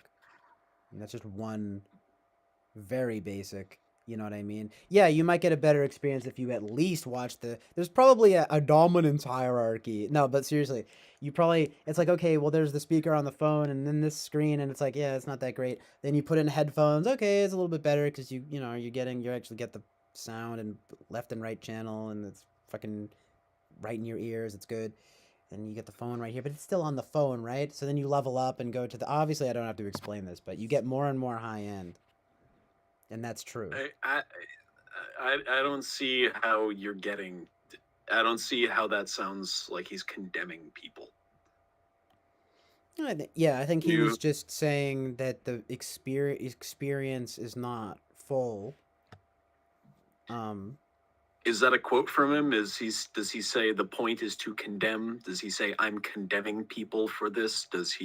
Or are you just saying he's suggesting it? Because I don't get the suggestion. Now, if you're I don't mean to play him when you're talking. I was trying to go back.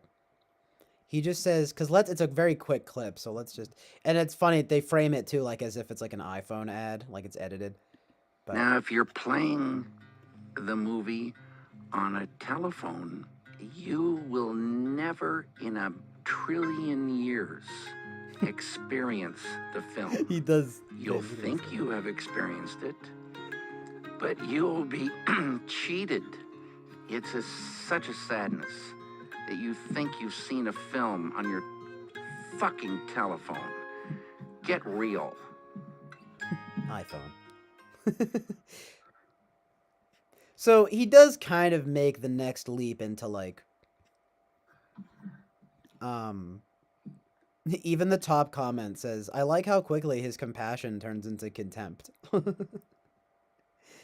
Yeah, there is a bit of, anger there. But it's like,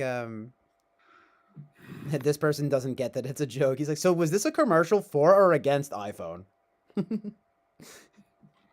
That's funny. But he goes as far as to, I think he was just feeling grumpy. It's not like a logical claim. No, it's just.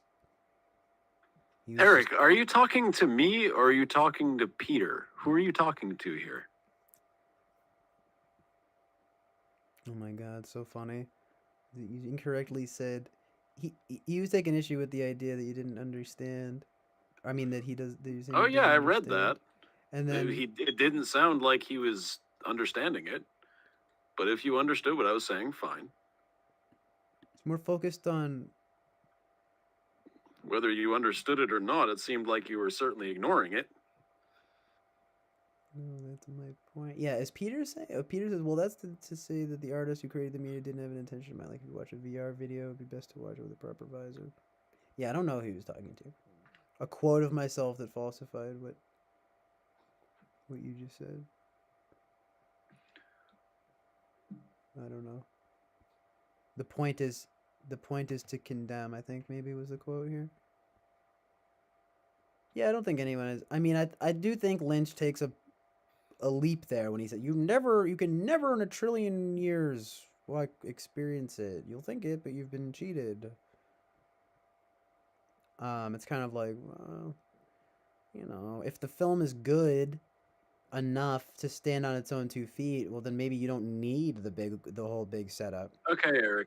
However, it probably helps, I think it helps to give a better, more in-depth experience of the film. But Eric's like, don't tell me how to fucking cut my cake, the artist's intent doesn't matter, and that it's aesthetically wrong to think it does. So you're not being words making sense. You're fully being confused. You guys are just both focused on 2 different things. Like, because yes, Lynch is a little extreme here, but he's talking about like the method of delivery, not being sufficient. No, Lynch, that's what he's saying is like, and that's what you're saying though. Like it's. He said a couple of things. He said that an artist needs to make their art so that it can be experienced on all platforms and all manners. And also he said that artists don't get to tell the people consuming the art how to consume it or etc. Yeah, that's where perhaps Lynch is overstepping his boundaries a bit, but I'm saying it doesn't sound like he's doing that. I wouldn't consider it particularly egregious. It's not like he's saying, if you don't watch my film in the theaters, don't watch it. Get out of here. Yeah. He's not saying that. To be honest, though, I mean, and I like Lynch quite a bit, but it's like, he is kind of making the claim that you haven't really experienced the film if you watch it on your phone. It's like, never in a trillion years. There's a bit of like anger there almost. It's like what the. But that's because if you fucking put all this like work into something to where you have something to be condensed into this like little screen and speaker, like it's gonna be, there might be a day or two. I don't know if he feels that way all the time, but he Yes. Yes, we listened to the same video, and in it, he said that he thought it was sad that people consumed this media in this manner. It's not like he went to a fan and told them, fuck you for watching my fucking video on an iPhone. Yeah, he did. That's the way you're speaking about it, and you're calling me shit for brains. Shut up. Yeah, shit for brains is a bit much. This thing here doing emojis. That always makes me laugh, though, to be honest. When people are like, put every but you'll be cheated. It's such a this shit's really. I have to zoom in on this one. I'm honestly gonna just zoom in on it because it actually gives a transcript of it while being funny. It's too fucking big, but whatever. It's too fucking big. I'm just kidding, but quote the part. What? Replay what he's... Okay, fine. We're gonna... Yeah, okay. He's saying, like, replay what he said and tell me he's not delegitimizing the consumer's experience if it doesn't meet his criterion. Right?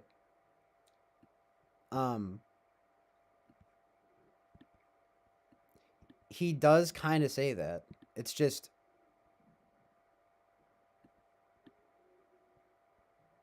Okay, let's play it one more time. Okay? We're gonna play it one more time. Third time's a charm, right? Now, if you're playing the movie, let's listen to him clear his throat for the millionth time. You will never in a trillion years experience the film. He is kind of making a judgment. Think you have experienced it, but you'll be cheated. It's such a sadness that you think you've seen a film on your fucking telephone. Get real. You have to listen to it 20 times. It's like his movies, you have to watch it a million times to like get what's happening. Nah, I think that you are being melodramatic to claim that that's delegitimization of the viewer's experience. He definitely, it's interesting though to look at the comments, because really, like, this person says, stop trying to elevate a frigging movie as if it has any okay, that's a bit much, but he says, as if it has any importance in the world. It's a piece of entertainment, no better or worse than a scribbled drawing on a piece of paper. And then this guy, the cinematic mind, says, lol, period. And then, of course, this guy goes, written with all the maturity, and I kind of thought the same thing. He's like, written with all the maturity and thought that one would expect from a child, not an adult. Then, of course, everyone starts trolling him. Fuck. They just go, lol, lol, lol.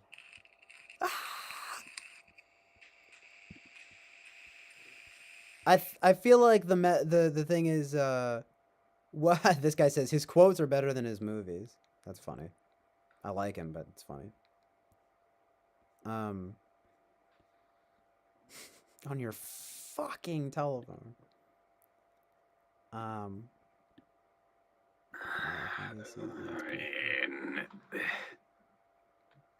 Yeah, in a more broad way, I think. I mean, Eric is really just like against the kind of that Lynch is pretentious, you know.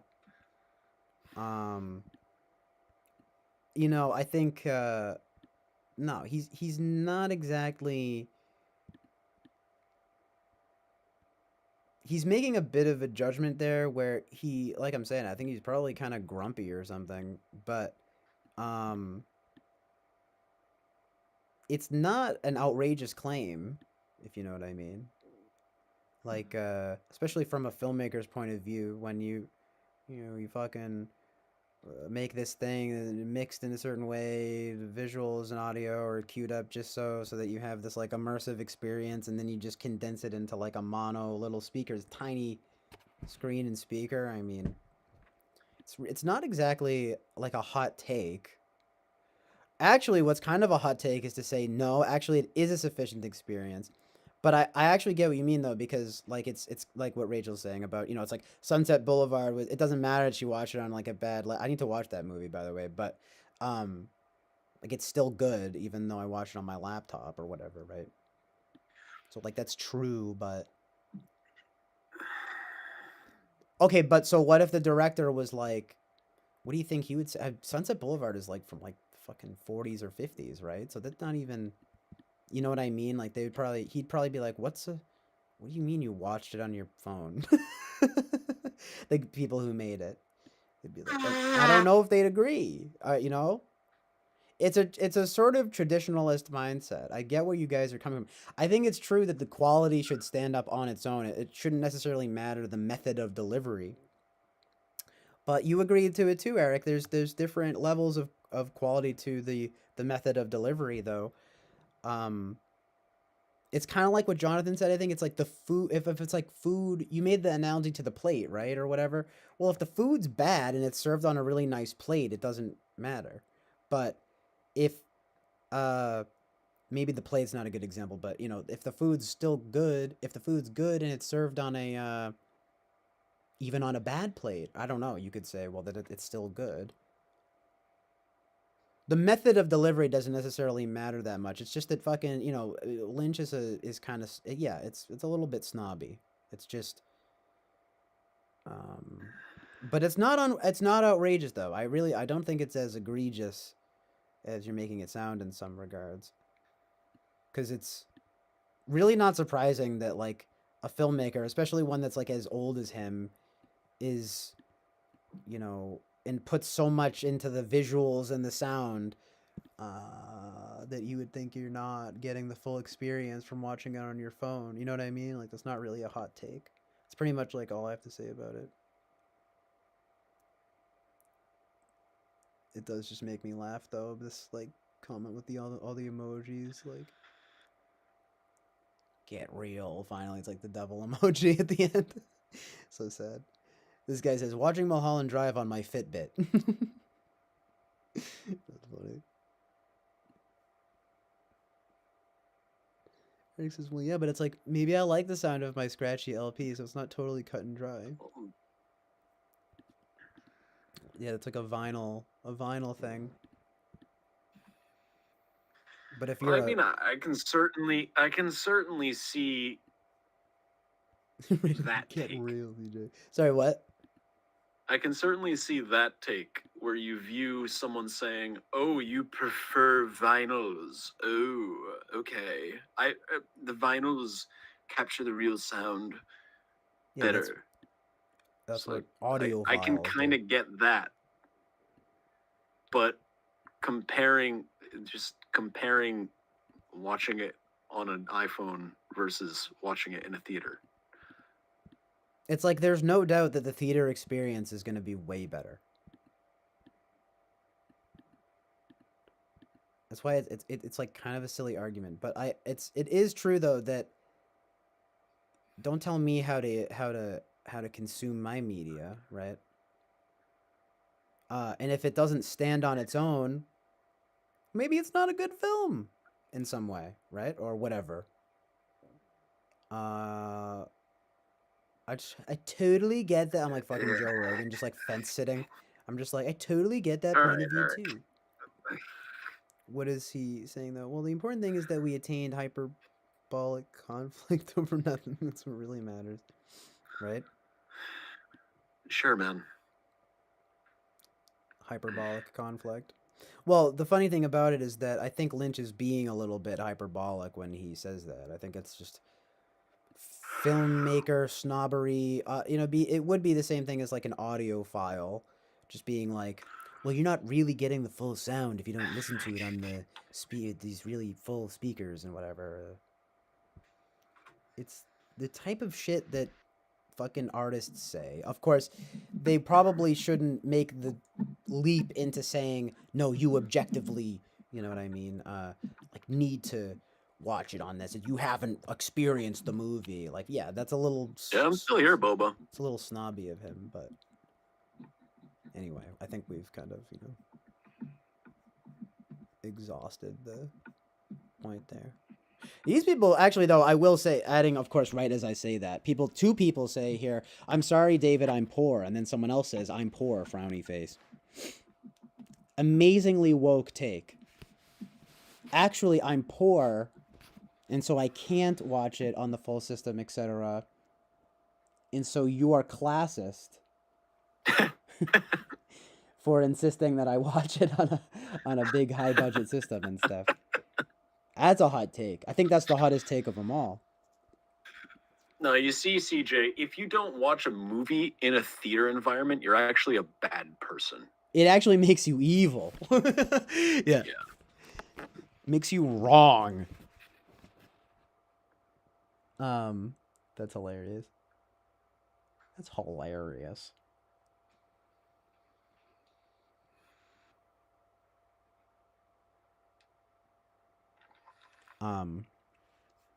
Oh yeah, but also this all started too because we were thinking of like idiosyncratic like voices that would be good to do impressions of. Yeah. That was actually the impetus for even like playing that clip. It's even like, I like Lynch generally speaking. But it was more to get his cadence down because I think he's got a pretty unique voice. No, it's not that caricaturable, right? I mean, nowhere near as caricaturable as like Jesse Lee Peterson or No, I mean that kid Ahmed on TW. Sorry, what? Sorry, go ahead. What was that last bit? Oh, I was just saying, David Lynch isn't as much of a caricature in terms of his voice as like Jordan Peterson or Slavoj Žižek or is it Zizek? Whatever the fuck his name is. Zizek? No, yeah, people say Zizek though. I think that's proper. Eric, though, the problem with theaters is simple. You can't smoke anything inside of them. It's a pain in the ass. So, but That's don't. the problem with the times, man. But still, if you watch it on your telephone, your fucking telephone, I don't know, dude. He's got a pretty idiosyncratic voice. It's just because, like I said, he says these like similar things. I don't know. Me and that kid Ahmed, who would come on here sometimes, or on TWFP at least on the Whereby for a while, we would both we would kind of get into a Lynch impression, and they'd just be like, you gotta fish for the idea. Anyway, it's a moot point. It really doesn't matter. You know what I mean? It's not fun, especially if you don't even like know the fucking guy. Let's think of some other people though, Do they have to be political? Nah, I mean, like Walken is who? It's the classic Walken. Well, yeah, of course, right. Walken does, he's got a pretty idiosyncratic voice, and he pauses a lot. He pauses now and again. Now and again. Seemingly randomly. It's like, no, that's a little different, but what are you pausing for? I mean, you would think it's for, dramatic effect, but it just happens. But it just kind of happens. That's funny as fuck. Can you do Owen Wilson? Wow. Wow. Just say fucking wow 80 times. That Wow. does it. Wow. I think that's. I can't believe Owen it. Wilson is like, he's really up here. You know? Like, there's definitely a vocal fry going on there.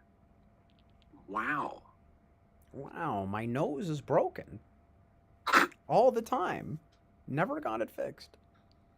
Amazing. He somehow turns into Jesse Lee Peterson. Every impression, right? Somehow. No, everything turns into Jesse Lee Peterson here. Literally, yeah, it's exactly what we do here on the Chill Island Oasis of Truth and Reality.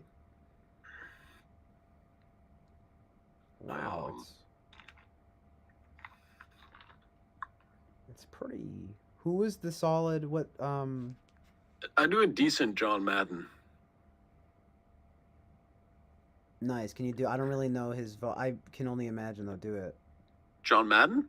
Yeah, he's pretty. He's got that. I mean, it's well, like John Madden's over here. Yeah. You know. Yeah. That's pretty good. Yeah. I haven't heard enough of his vocals though. All right. Embarrassingly. I'm sorry, my sports knowledge is lacking. You're talking about one of the biggest guys though. I'm like, what the heck? Get real. He was good coach as well. Yeah, you're right. He was a coach too. Oh yeah, he won a Super Bowl. John Madden is a little embarrassing, but who did he coach? I didn't know. The Raiders. The Raiders? Oh, okay. I always thought of him as just being a sportscaster guy. I didn't know he actually coached. Amazing. Yeah, no, he was a coach. In fact, he might have been a player when he was young. Hold on. Oh, no way. Yeah, I think he was like an offensive lineman.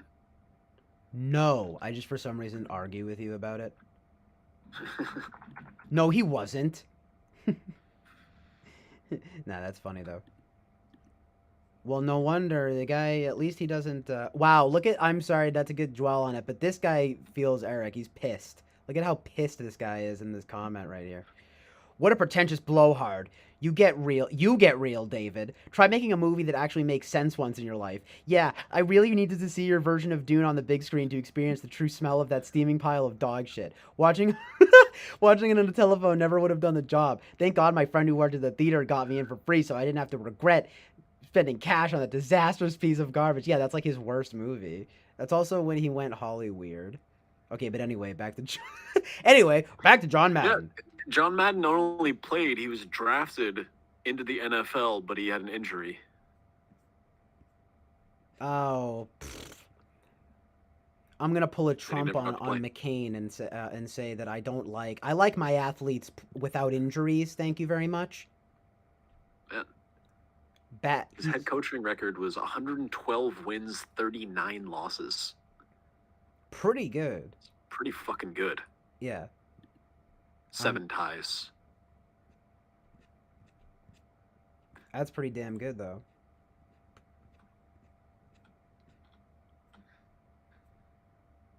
John Madden. Let's hear his voice a little bit. I'd be surprised if there was a better Raiders coach.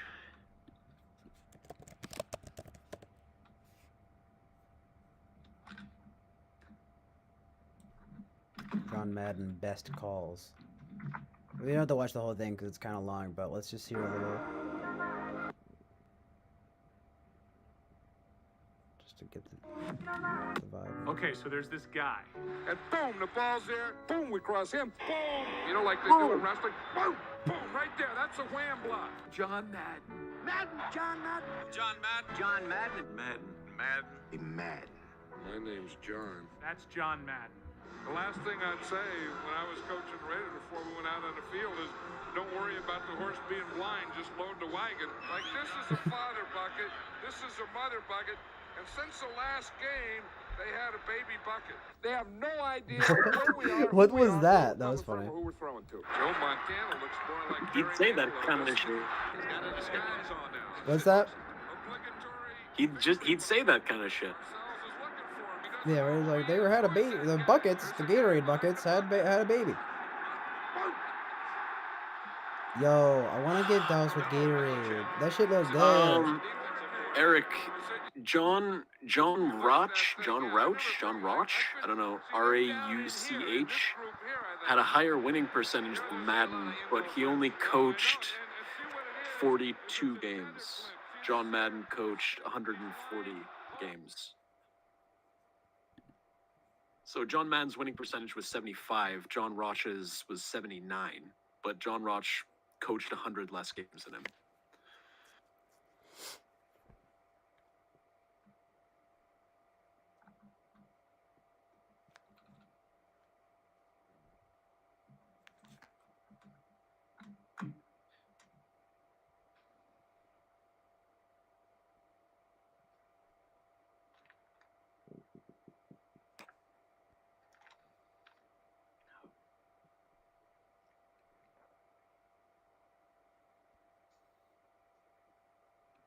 My life path number is 1. Speaking of a different kind of statistics. That is so funny though, Winston's mom. 8 the manifester, like I don't know about all that, but I like it because it says a good thing about me, you know? What the life path 1 is like the leader.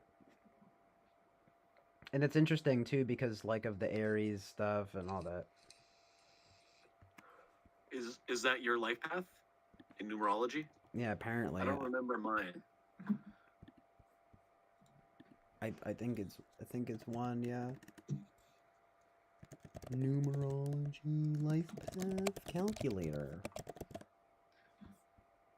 Let's figure out our life path numbers, Jonathan. Oh my god. Oh my god, I'm excited. Oh my god. Oh my god. Just not even saying words. Oh my god. Those are words, right? You're just saying, oh my god. No. We are getting real right here. And doing our life path numbers. Live. Groundbreaking entertainment. I'm a 7.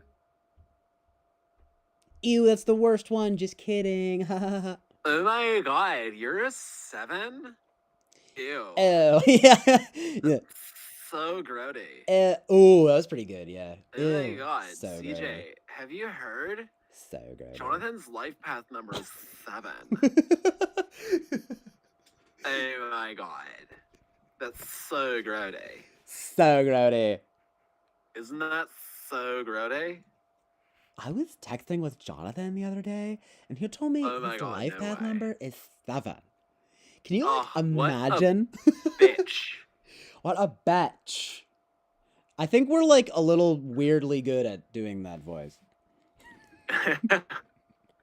I've always Certainly done found it that plenty I'm... before. What? Was that? Certainly done it plenty before. Me too. I've worked hard at it. There are many things in this life that I've worked hard on. One of them is getting my girl voice, you know? Getting my girl voice down. Not even my Valley Girl voice. I am CJ, and I am a professional Valley Girl impersonator. Right? There's some money to be made, and that's a lucrative market. It's a lucrative? You'd be surprised. I mean, it's no joke. All right, enough Jordan Peterson. We're over it. We're sick of it. Yeah, we can stay on the SFP, sure. My life path number is 1 though. I'll be so SFP today. So what is 7? What does the 7 do? 7. Those with life paths number 7 tend to be intellectual and analytical thinkers. Yo. You likely have a great understanding of the spiritual self and are drawn to the mysteries of the very existence of all that is the universe and everything within it. It's you. You are more independent and tend to withdraw into your own solitary world to contemplate on your current projects. Be wary of becoming too narrow-minded and reclusive. Dude. Enneagram 5, right? What the? Well, what are you? What are you again? No, but I know your tri-type is like 9-5. What am I fucking up again? 9-5-4. 145. 1-4-1-4-5. Right. That's not even. You don't got no 9. You don't got no 9. I score in here. very lowly in 9. You score low in 9, low in 6 too. You score low in 3. Yeah. Kind of makes sense, right? You kind of get the triangle, Illuminati. Did you use on this 7thlifepath.com, the first result? Yeah, it's the same one. Yeah, me too. Mine says, your life. Well, it says it did yours say like 2 numbers? Because mine says 19/1, but it is still life path 1. Move it to the window. Move over so I can see it. Oh, true. Hold on. You know, it's like, what the? Hold on, I need to go up in the stream so that I can actually fucking see it, because I don't know why it does that. Okay, yeah, you need to move it to the left. No, it's here. It's here, Jonathan. Or maybe I just need to. I mean, maybe I'm lagging in the stream. I don't know. Jonathan is here. Like they're doing like a really like soft voice. No, There it Jonathan. is. 3 + 9 + 7 is 19, and that becomes 1 for some reason. Apparently. My life path number is a strong vibration, one of individuality and invention, just so you know. Those with life path number 1 tend to be ambitious, individualistic, determined, and likely take on a leader role in any venture. Literally any venture. You are likely more drawn to independent, creative. It's funny because independent, it's like the same thing yours said, but independent, creative, and innovative pursuits. You like the freedom to follow your own goals and be the boss when it comes to making any and all of your life decisions. Be wary of overexerting yourself and losing focus in your endeavors. It's congruent with a certain Aries mindset, I will say, you know? I need to probably be like this more. But doesn't surprise me in some regards. I wouldn't recommend.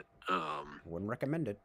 Fashioning your life in the regard that this site says that you do. Look, now that I've read it, this is my life now. This is my life path. Personality now. I can't just, one does not simply read a personality, like a personality calculator and not make it their whole life. This is my life path now. And you don't get to tell me what my life path is. I'm a 1. Number 1. I'm going to get real egotistical about it. And say I'm number 1 all the time. Yep. I'm going to say I'm number 1 at all the time. I'm what the you best. should do is you should get greatest. vinyls to iron onto all of your shirts and jackets so that you have a number 1 on your chest all the time. Just so people know. Yeah. Just so everyone's aware. Or better yet, you could get a big hat that has arrows that point down to you and a big number 1. Including the hashtag that makes it a number 1. Yes. No, it has to have the hashtag. I won't accept anything less.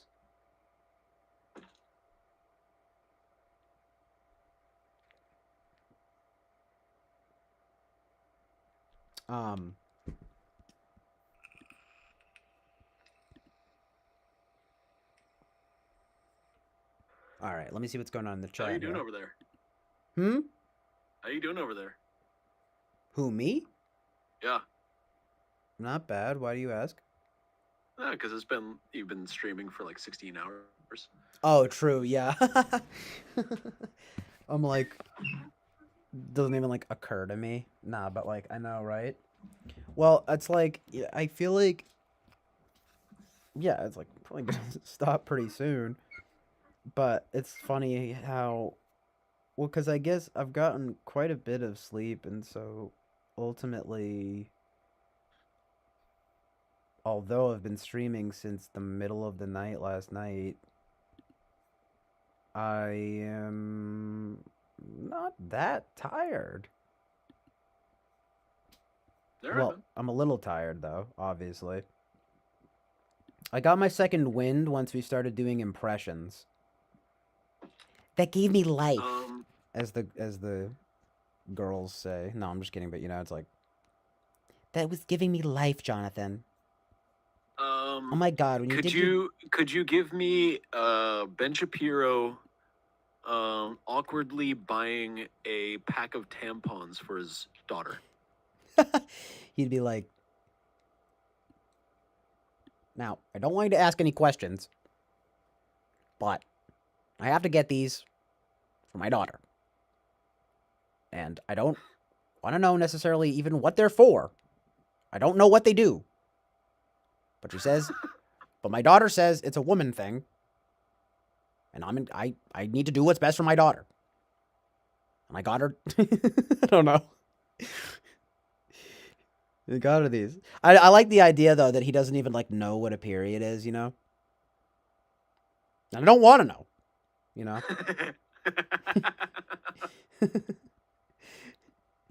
It's just when my daughter says she's bleeding, I have to do what's right. That's cringe though. Cringe. But it's just like he makes it like he's saving her life. So my daughter says she's bleeding. She didn't explain. My daughter told me she was bleeding, so I went to the store and I got a pack of Band-Aids. Yeah, exactly. And then I came back to her with a pack of Band-Aids, and she got mad. Right? She got mad at me. It was actually a pretty funny story. Actually, I'll actually tell you guys a pretty funny story here. When my daughter says she's bleeding, that was so weird. Does he even have kids? I don't think he has kids. I have no fucking clue. You don't have no kids. Ben Shapiro ain't no dad. We've made a great film. Vincent Gallo's in it. I mean, I showed my wife it. It's really scary. Can you? I remember were you there when I showed that trailer? It was pretty funny. Yeah, I was. I mean, it was really scary. My wife was terrified for weeks. I mean, and it's actually got values. You know, Hollywood hates you. He has 3 children. No way. Aw. No, I'm just kidding. But that's funny though. Ben Shapiro's 38. I know, right? Like Ben Shapiro is 73 years old.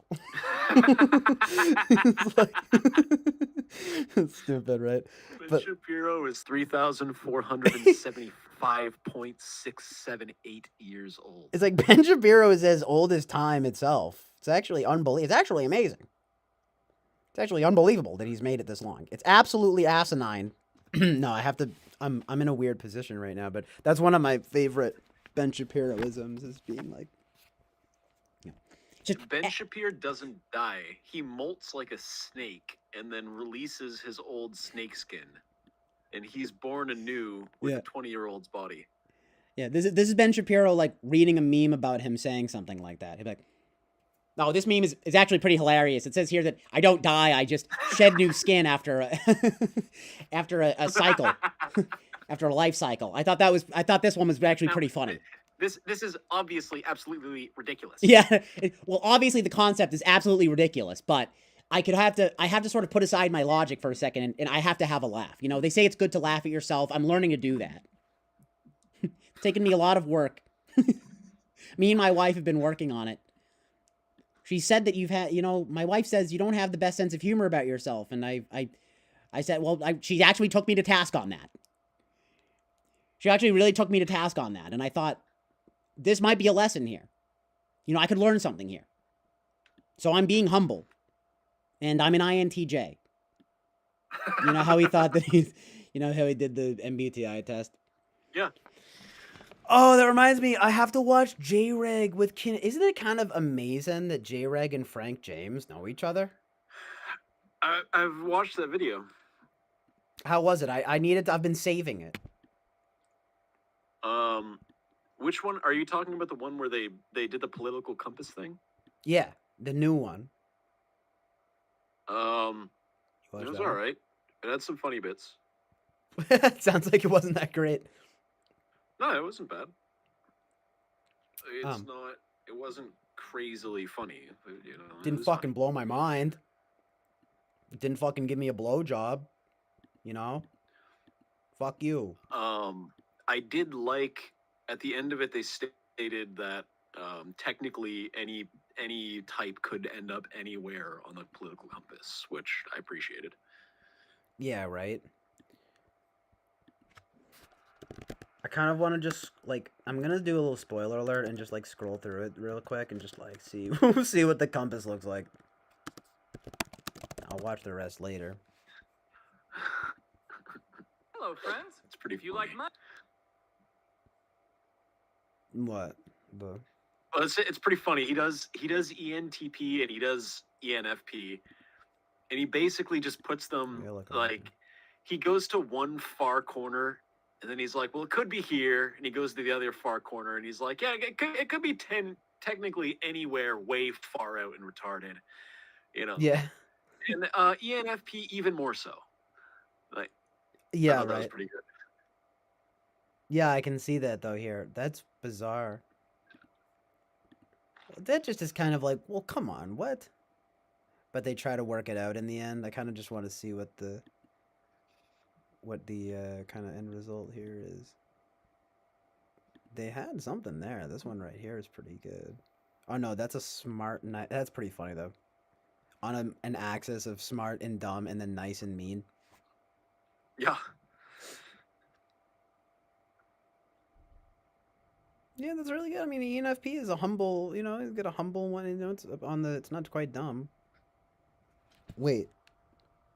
Yeah, an ESFP massive tanking down, which might be a little bit unfair, but although by virtue of having that NE, I guess it does you know some favors or whatever. Whatever. There isn't like a full-fledged chart in the end, I guess. The fuck, you know? Well, I mean, it's a stupid thing to do, regardless. No. Why? I like dumb shit like this. Okay. Yeah. Like, where's the fucking... it just seems like nonsense. I don't know. I'll watch the whole thing later. I just kind of wish that there was a nice little thing. Okay, here's what we came up with. Okay, there's this. No, fuck you. Yeah, that's too much. Ah, too much information. Ah. I just thought that they might show it all like nice and neat on the whiteboard at the end. Feel me?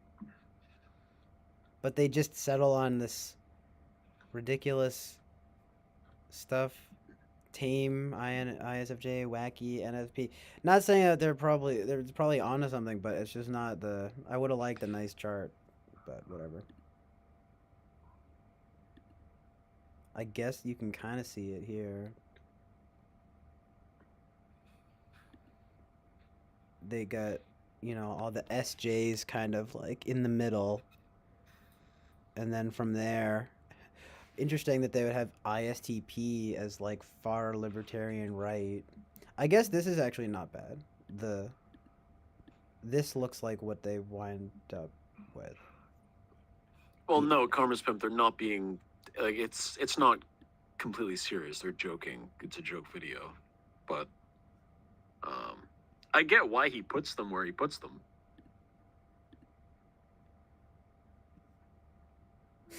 One hour ago, some person says Frank James going off the deep end arc. Just because he's with J-Rag, basically. Is it? I thought it was like Dredge.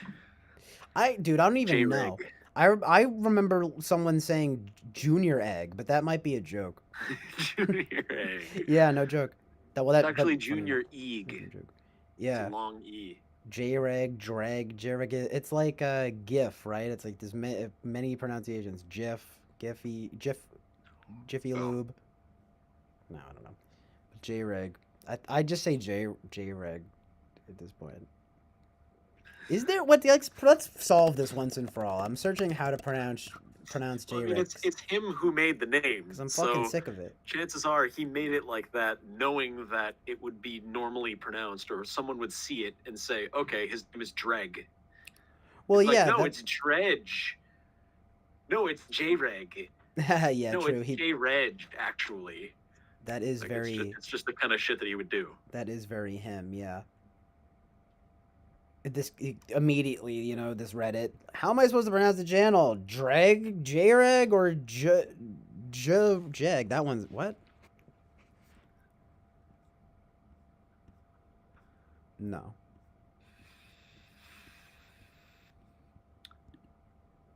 CJSM Cox is asking what type you said he was. Oh, nice. Sam is back. What up, dude? Okay, I don't know. But the thing is that I know that on the 16 personalities test. Oh, by the way, Sam, do you like J-Rag? Because it's kind of amazing that he's palling around with Frank James. Because he's in the type. He's like one of the biggest names, one of the biggest YouTubers with type. But anyway, Sam took the 16 personalities test twice, I think, and once a few years ago he got ENTP, but then he took it a few years later and he got INFP. So Okay. I don't know what it is. I actually think he might be ENFP, right? That might be the middle ground. No clue though. Well, dude, you'd probably think J-Reg is funny. Sorry, what? What? I don't like this thing of I took 2 personality tests. One was INFP on this shit test. One was ENTP on this shit test. So let's just multiply them and then divide by 2. And just say ENFP. No, I do think though that it's I know, but it is a little bit consistent. Like, I mean, we'll say I don't want to speak too much on Sam's behalf, and he should honestly come on here if possible. That would be pretty awesome. If you wanted to hop on the whereby chat here or something, but that would be one of those things. That, I'm gonna have to get the hell out of here because it'll give you a time limit if we do 3 in the room. True, it's too bad, but then that's gonna turn into a whole thing, but okay, well, for one, let me know if you want to do that, Sam. But for another, I feel like I kind of feel like the diagnosis might be ENFP though, because he's definitely pretty ambiverted, but I don't know. I don't know if there's enough conclusive evidence. I think he has really good NE, and I feel like there are some values going on. Okay, word, that works out well, Sam, because I'm probably gonna stop fairly soon, But it's interesting to speculate on, of course, because I actually know you, so it's the evidence. No, I don't know, but I feel like I don't think it's far-fetched to say he's probably some kind of NP though. That I can say for sure. Okay. Pretty confidently. He's the type that's willing to identify as a communist. Okay. So he's, it's funny because it makes sense to me. I know that we all, right, fuck the 16 personalities test. Yeah, true. But at the same time, it makes sense to me that, he sometimes has the, that acumen for debate or something that an ENTP would have, but he also has these sentiments that, and I don't want to, and I don't mean it in any necessarily subjective way, but there are sentiments that a lot of people would probably think are more FI. So it kind of makes sense to me that he would get INFP. I feel like he took those at 2 sort of different periods in his life, and I think when he was ENTP, it was at the end of high school or something, and then when he was INFP, it was by the end of college or something, So it's just kind of And that it makes a lot of sense to me because like back in the day, like he would manifest. You could be pretty like extroverted.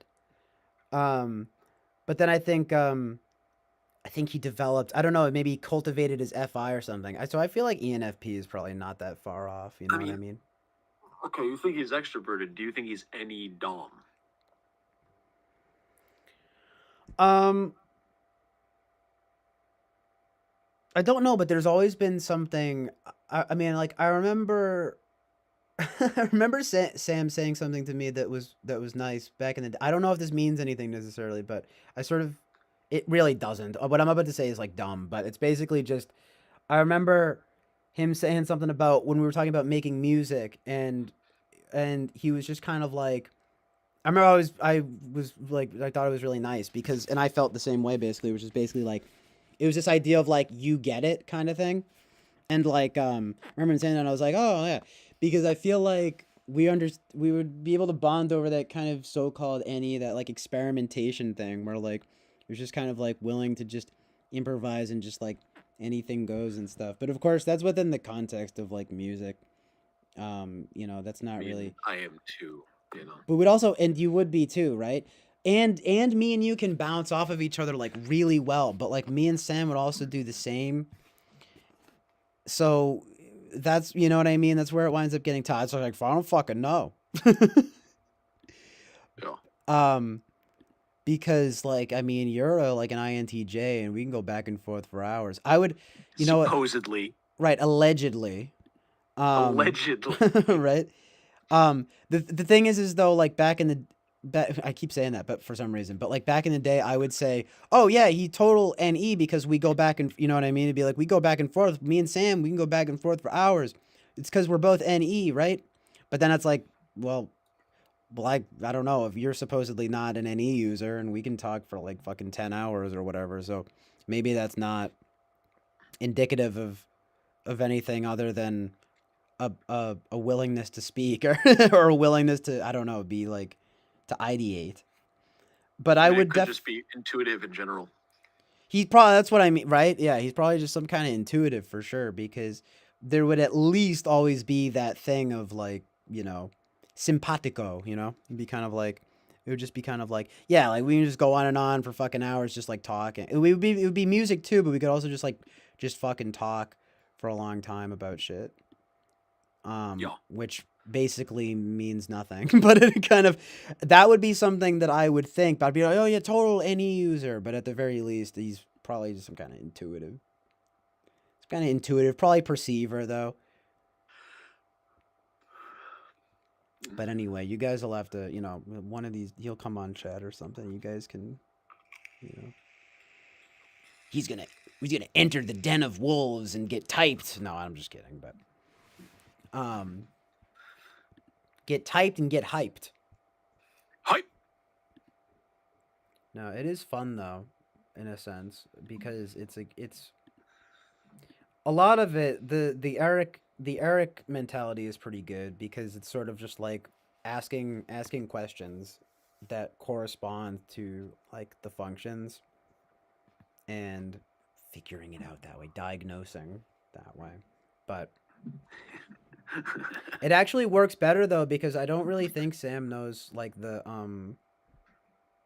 functions, right? So fuck yeah. It's actually probably good. No, that's what I mean, yeah. The less he knows, the better. So just ask him questions and he just answers. Yeah, that's what I mean. You can actually quiz no him. knowledge of what he's answering.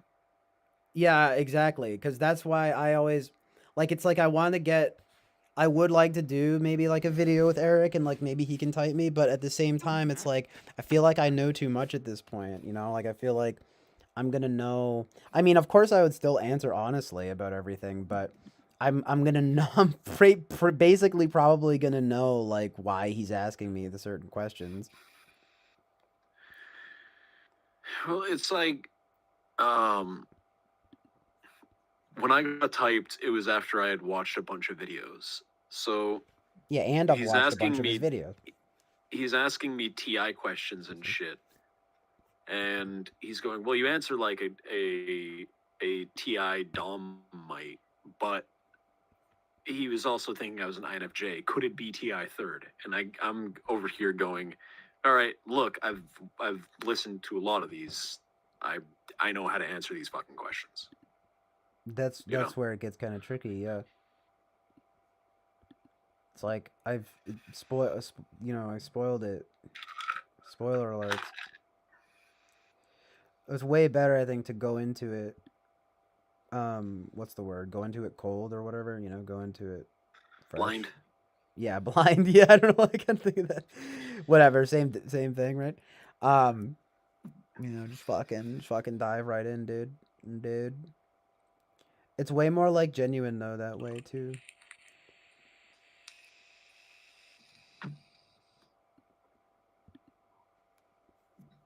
Especially because like he's got no. Well, it's this way. It would be this way with anyone, but there's no there's no attachment there, you know. It's like, well, I don't know. I read about the CNTP, and I'm really that. There's none of that nonsense.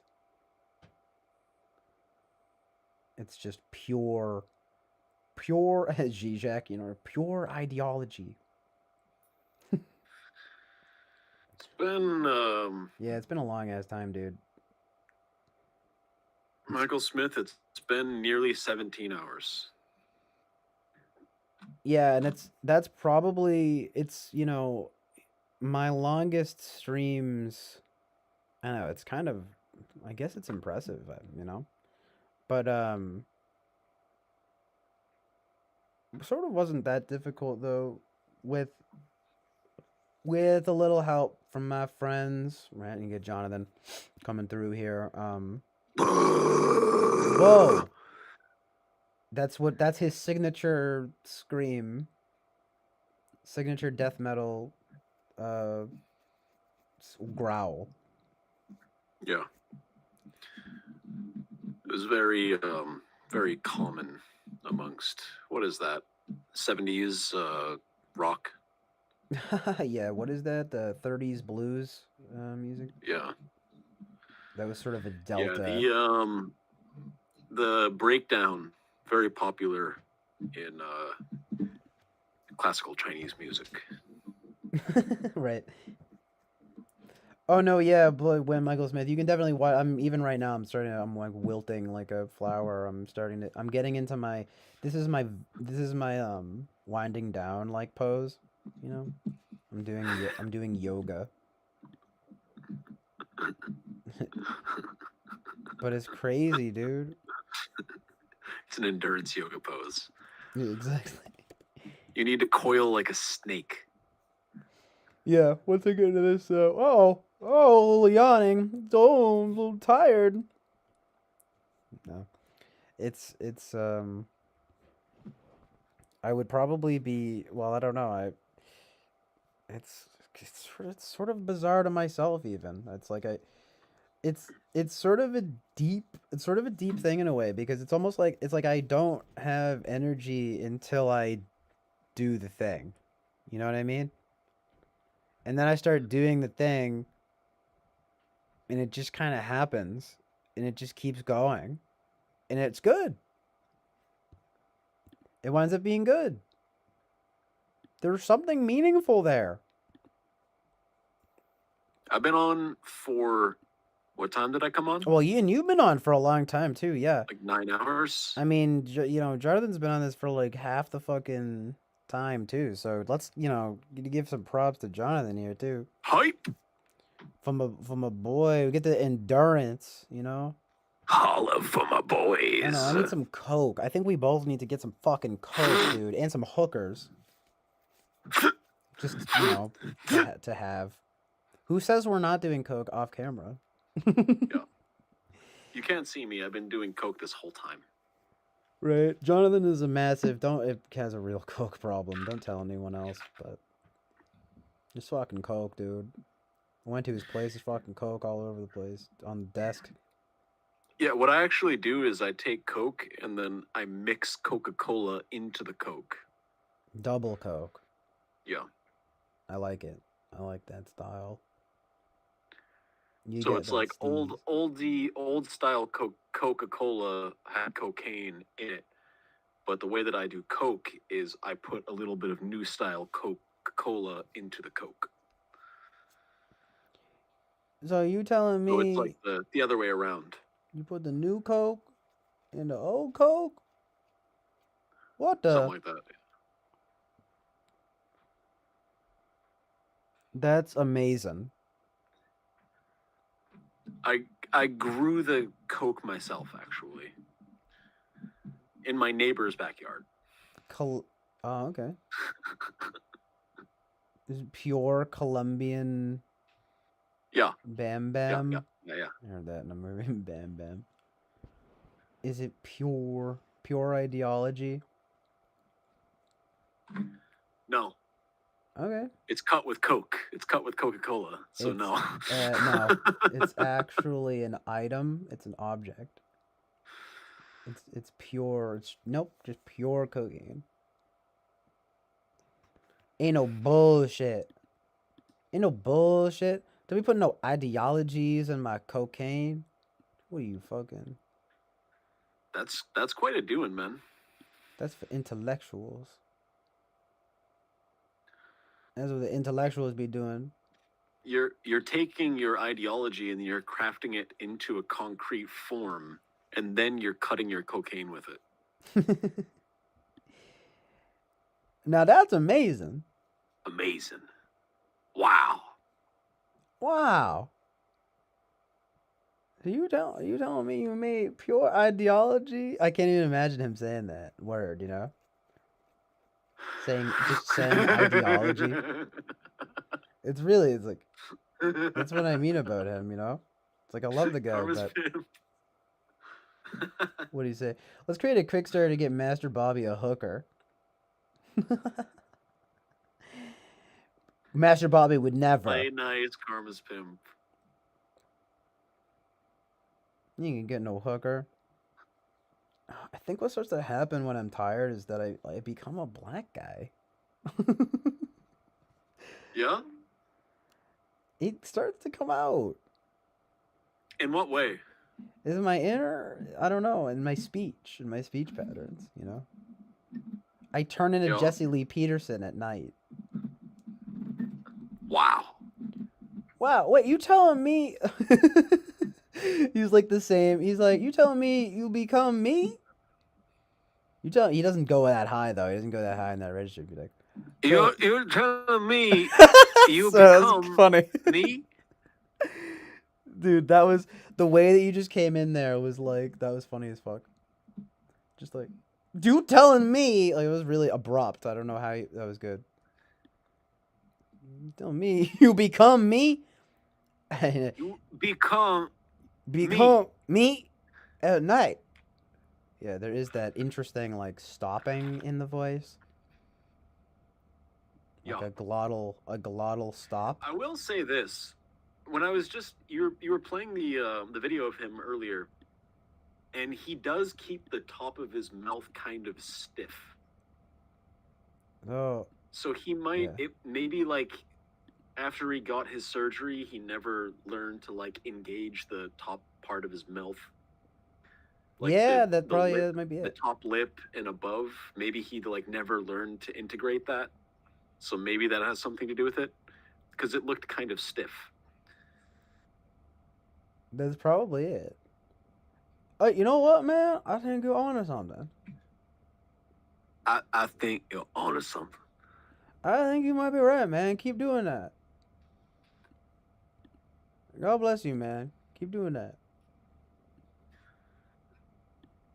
You just keep talking with the top of your mouth. It's closed. Ricky Bobby. Ricky, but it's funny I though watched because that movie recently. It was fucking dumb. And fantastic.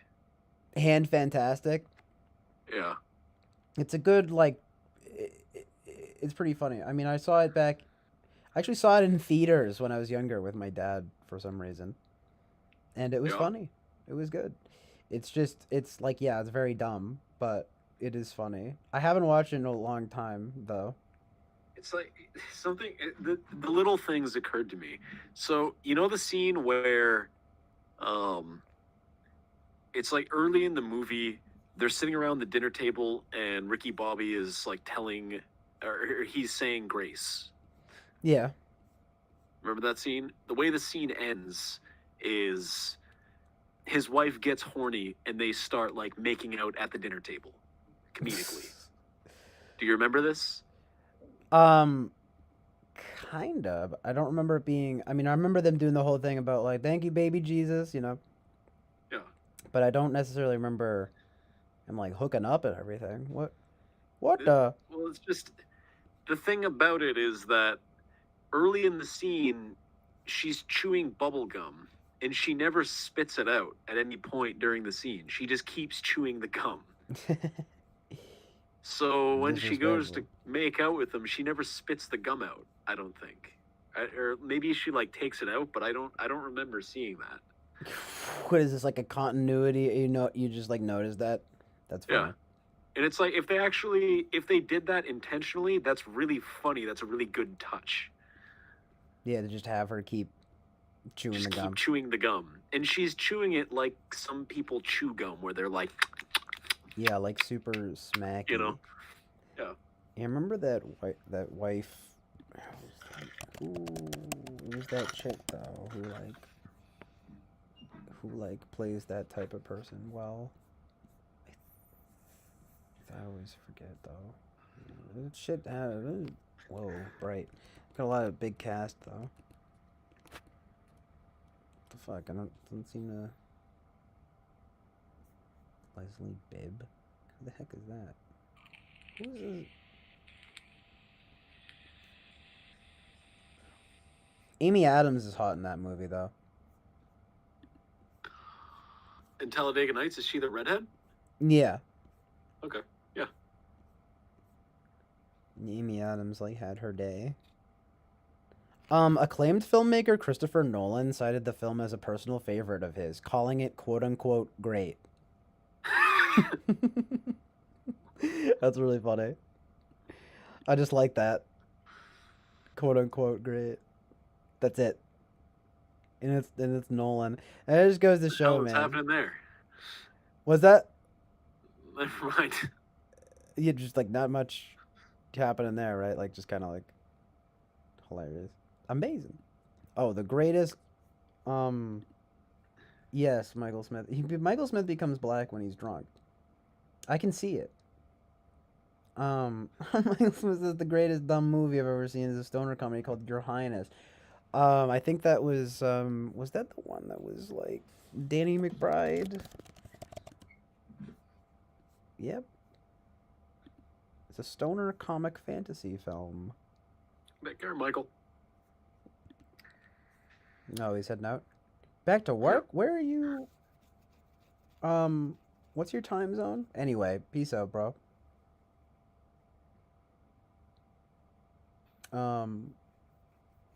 Lol at Rotten Tomatoes. What was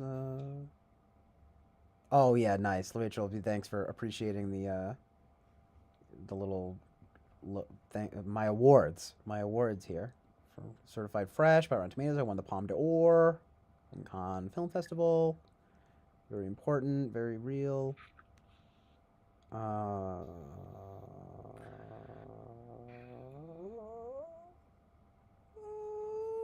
Your Highness, though, yeah, that movie was not received well, though. It's a good, like, you know, this important filmmaker's set of, like, you know, Quentin Tarantino cited it as being one of his favorite films. He had this to say about the film. It was like the shit, bro. Right, You know? yeah, exactly. Called it great. Yeah, the Nolan thing. That's really funny, right?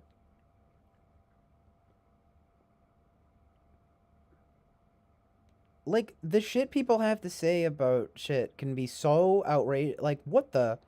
Talking about Your Highness, and people, and this is a critic, just like critics be like, you know, they'd be like, He said he felt a kind of head-swiveling awe in Your Highness's concentration of aimless inanity, and the purity of its devotion to its own louche, I don't even know what that word means, principles, like members of some post-Dadaist collective. The filmmakers have dedicated themselves to memorializing every first wrong impulse that popped into their heads. This guy's just ruthlessly panning it, though. I actually know what While Dadaism ruthlessly is. excising any vestige of whatever narrative niceties as being too linear, dude. He actually says that. Sorry, what were you saying? I actually know what Dadaism is. Yeah, I me remember too. This guy is like going real hard to like. I was reading about the band System of a Down, and their stuff was called Dadaist by someone. Really? I kind of get it. Or it was something, or it was like it's not Dada, it's post Dadaist, right? Well, technically, right. Post Dadaist. I could sort of see it. Let's see.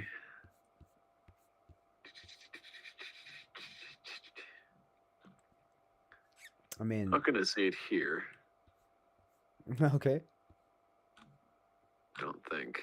I forget where I'd seen it. Oh, you said you haven't seen it here or something. Well, I read it somewhere.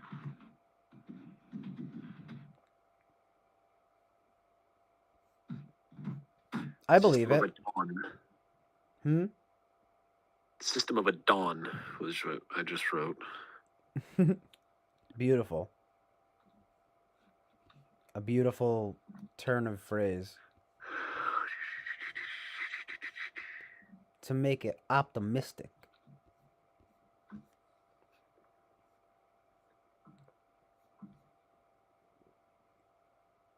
Yes, who could forget the great Dadaist masterpiece LHOOQ, which is just the Mona Lisa with the mustache on it.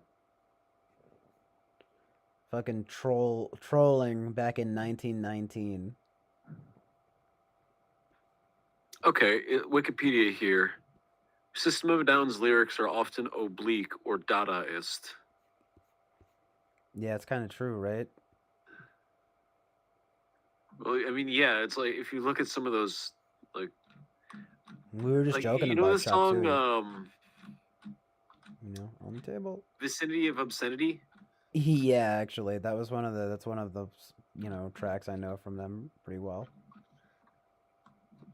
It's a fun song. Obscenity in your eye, terracotta pie.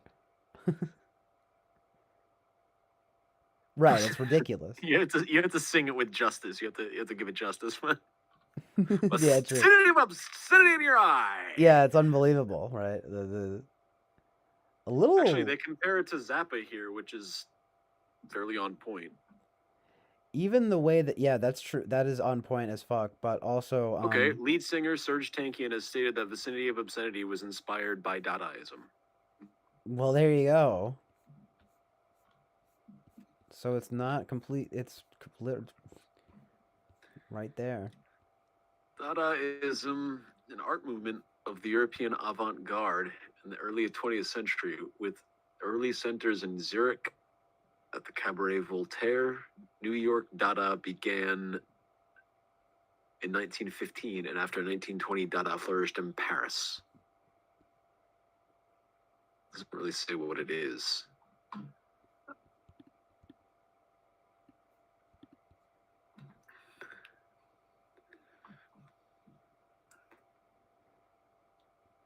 I'm just seeing.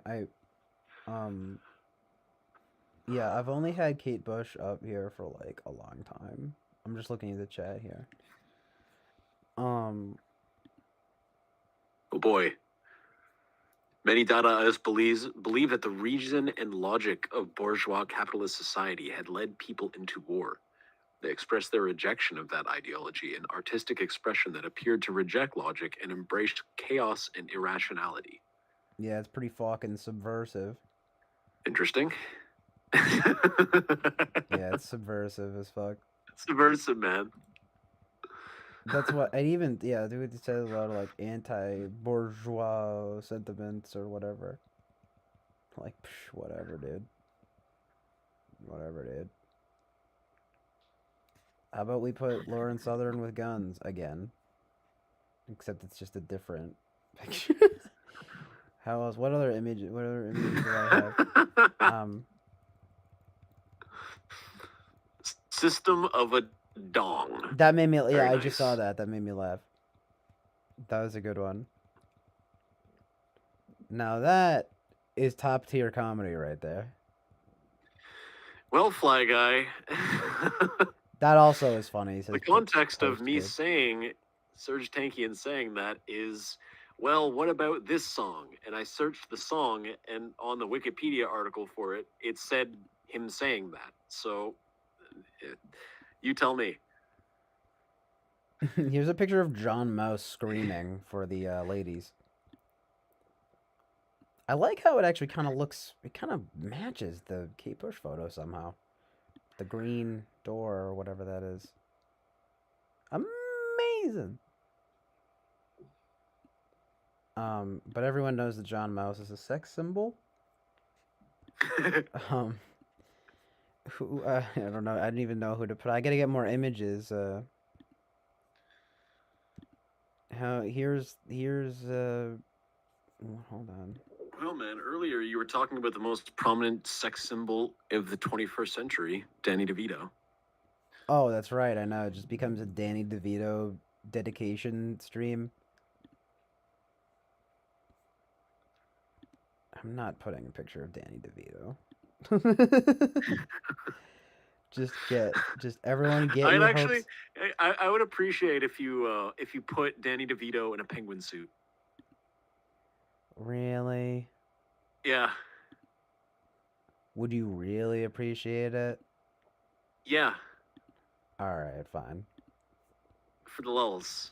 Fine. I'll do it for you. The things I do for you, Jonathan.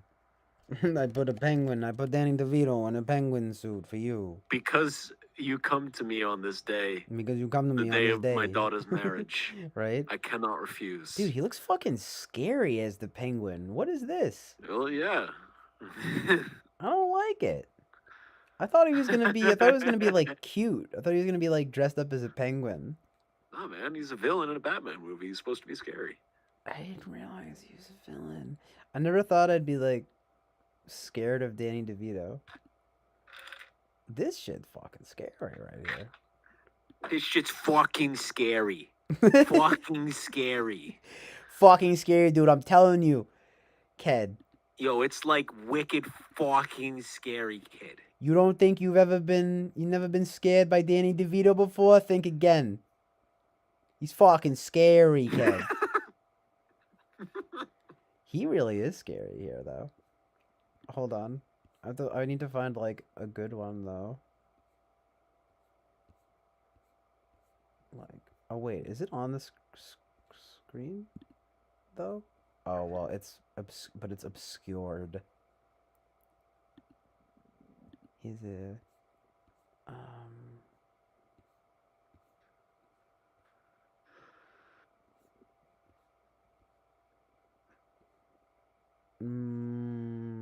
Alright. Just fucking choose one. This one...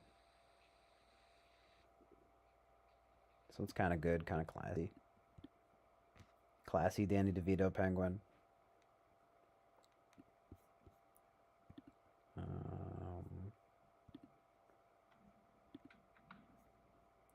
What kind of villain name is that anyway? Penguin?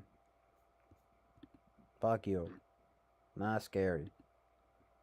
Not a scary name. About the human thumb. Yeah, right? It's more like it. Why am I not? This goes against the usual but streaming vibes, but here's a just terrible picture of Danny DeVito as Penguin in the Batman film. That doesn't even look like him. I mean, it does, but they did the stuff with the nose and everything. Yeah, we gotta change it up a little bit here, though. We're gonna switch up the vibes. Switch up the vibes a little bit. We're gonna get Hold on, just gotta organize it a little bit here. But beautiful, fucking beautiful. I mean, that is what I meant, Fly Guy. Well, here he is. Hold on. Although that, if you could find Danny DeVito in a penguin suit, if you could find that and put it up there, that'd be funny. Well, that's what I wanted. Yeah. I mean, I meant like as the penguin in the film, right? Right, though, yeah. But if you could find that, that'd be way funnier. It'd be pretty chill island. Can I find Danny DeVito in a penguin suit? Jamie, can we pull that up? Nope. It just doesn't exist. It would be beautiful if it did, though.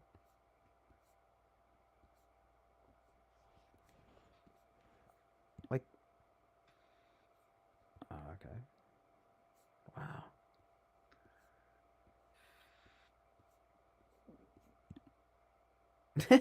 Danny DeVito recalls horrifying monkey attack on Batman Returns set. What the? Okay, Fly Guy. According to this, in the 19th century, the term conspiracy theory simply suggests a plausible postulate of a conspiracy, and not. Where is? Oops, hold on. I gotta. Suggest a plausible postulate of a conspiracy, and did not at this stage carry any connotations, either negative or positive, though sometimes a postulate so labeled was criticized. The term conspiracy theory is itself the subject of a conspiracy theory, which claims the term was popularized by the CIA in order to discredit conspiratorial believers, particularly critics of the Warren Commission, by making them a target of ridicule. Mm-hmm. So apparently what you're saying is in itself a conspiracy theory.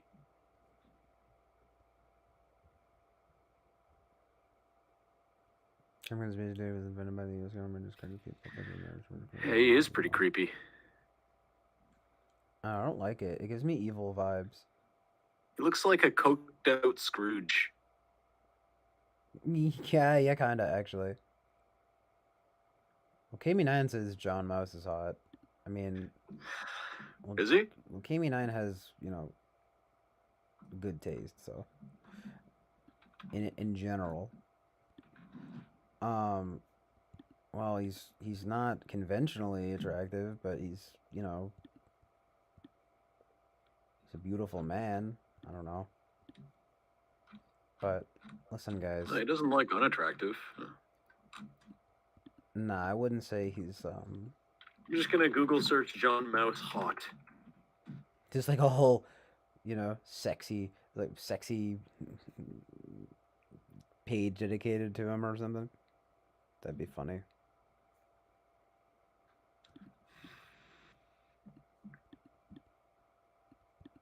Horrifying monkey attack, though, on the set of, Batman Returns.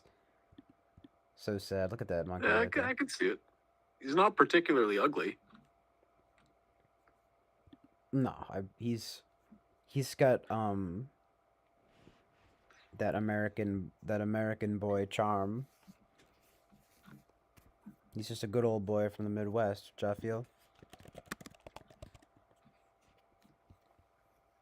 He's a king. I mean, he looks a bit like Kurt Cobain. He does have a bit of a Kurt look. Well, you know who really looks like Kurt Cobain in a weirder way is John Mouse's buddy, Ariel Pink. Yeah, I have the image right here. He looks like the hair and everything. Ariel? Yeah, I'm looking at a picture of him right now. Yeah, he talked about a funny date once where he was with some like feminist chick and she maced him. And she said that he looked like a saggy. She said he looked like a saggy Kurt Cobain. And then then the chick that's interviewing him is this chick Alexi Wasser, and she was like laughing. He looks pretty. He's a king here though. And this is a good picture of him. Oh wait, you can't see it, but yeah, the boy.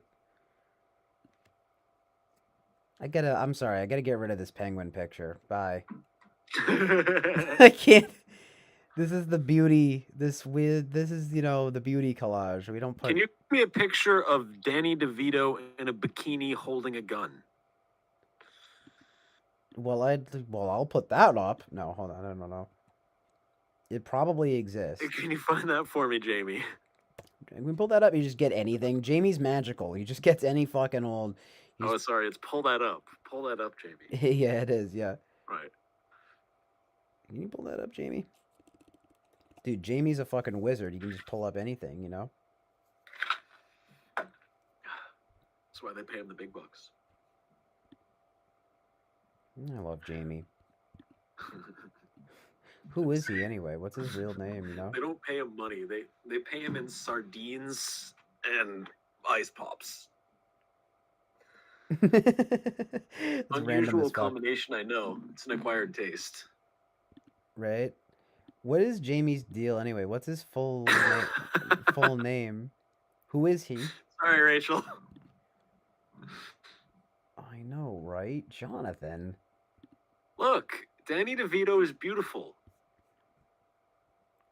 Can we find a beautiful Danny DeVito picture? Oh, I'm gonna search Danny DeVito beautiful. I like how just like this comes up. Just this awful picture of him. See that? That's hilarious. Dude, that penguin shit's evil. Fucking satanic. I'm mad that that's on my stream now. Look at him though as Ongo Gabloy. Get rid of it. No, I know. I got it's fine. No, I'm overhyping it, but like he's gone now. But I now have Danny DeVito beautiful in my Google search, so Oh, look at him smiling.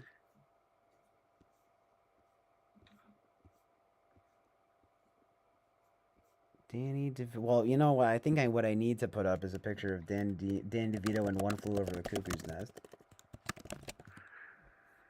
My favorite. Danny DeVito is in that? Yeah, he's just one of he's just like one of them background people, basically. I haven't watched it in a while. It's funny because he plays the guy well. he's like not a real piece of background character, but look at him here. Is that not kind of convincing? Martini. Yeah, isn't it kind of convincing, like? Well, he's playing the wrong kind of guitar, but yeah. The wrong kind of guitar? Yeah. What? I don't think Kurt Cobain played SGs. Oh, you're I talking think about he played Ariel. Fenders. Well, that's not John Mouse. That's Ariel Pink. Or are you referring to John Mouse?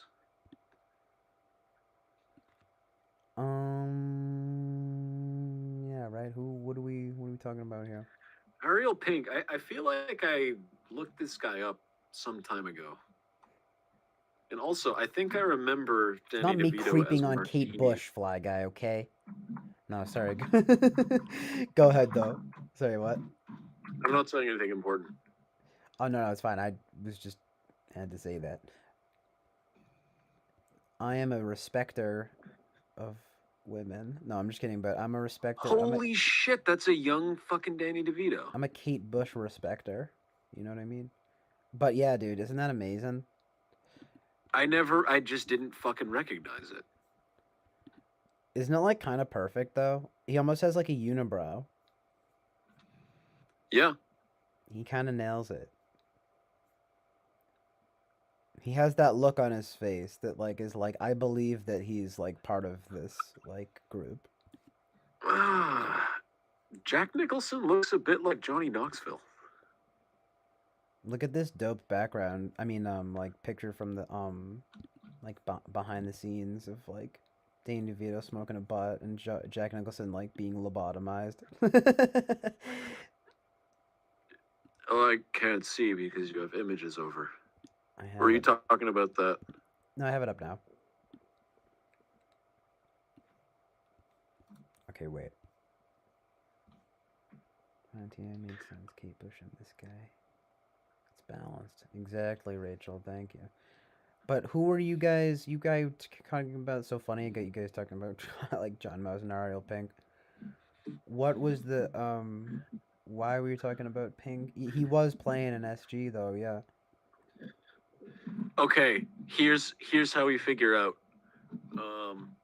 CJ, if I were to, or someone were to like, be like, look, you're either gonna gay it up with John Mouse or you're gonna gay it up with Ariel Pink, and or we're gonna question. like fucking murder you. Who do you choose? It's a loaded question. And why? You're gonna make me be gay. Why are you gonna make me be? You're gonna be subversive. You're gonna make me be gay. No. Yeah, it's subversive. Yeah. Turning you into a communist. It's and it's the gay post-Marxist, It's the non-gendered. gay. Literally, it's the gay communist plot.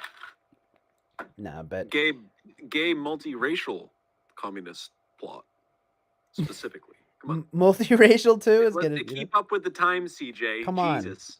Jeez, what are you, a racist What are you, a racist Marxist? I don't know why I was gonna say that, but what are you, a fucking racist? Yeah, no, it's pretty obvious to me though. Like John Mouse, you know. Yeah. But just because the guy, I like the cut of his jib. I don't really like Ariel that much. No, okay. It's just a logistics. It's a pure logic question. If Ben Shapiro, answering a gay question. Well, logically, it would have to be John Mouse because I like how the man thinks. If the person tells you that if you gay it up with both of them in a 10-hour long three-way, they'll give you $10 billion, do you do it? What was the question? If the person who is accosting you tells you that if you gay it up with both of them for an endurance 10-hour three-way, they will give you $10 billion. $10 billion? $10 billion. Do we have to do butt stuff? Well, now that you've asked that, he says yes. Who says yes? The person who's accosting you. Oh, yeah, he says yes. How bad does the butt stuff have to be? Like, now that you've asked that, he says real bad. yeah, he says really bad. No, of course, fuck you. $10 billion. Hey man, $10 billion American. Or would you prefer euros? Or Why you gotta do me like that, Jonathan? No, what was that? What did you say? Or whatever you prefer. Would you whatever prefer currency. euros? I'd imagine you wouldn't prefer yen. Well, if it was yen, I would do it in a heartbeat. No, yeah. No, right. if it's yen, 10 billion yen is That's like like $2. 10,000 yen is like $1. Yeah, right. No, it'd just be funny though. The yen thing is what sells it for me. No pun intended. But Can I weasel a way to get less money out of this? I'll do it for less. I can't even. I don't even.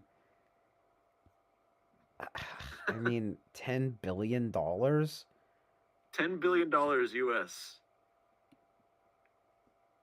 That's definitely an absurd amount of money. Man, I don't know. Now consider this. Karma's endurance. 10 billion. Come on, you do it for a few thou. That's not true at all. What are you talking about? It's an endurance three-way. You have to go for 10 hours, but that's $1 billion an hour. It's terrible. No tax. 10 hours doing butt stuff with Ariel and John. Ariel and John. I guarantee it's gonna be weird. That's not a good way of thinking about it. It's gonna be weird. Right? It's gonna be weird for everyone. Think of it instead as material acquisition. I hate this. I don't like this game anymore. I don't want to play. No, what was the last thing you said? Think of it. Don't think of it. That's a negative way to think of it as doing butt stuff. Think of it more positively as material acquisition. It's purely logistical. Yeah.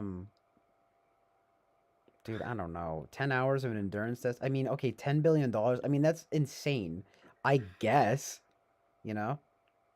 Yeah. But like, again, I said how bad. You said really bad.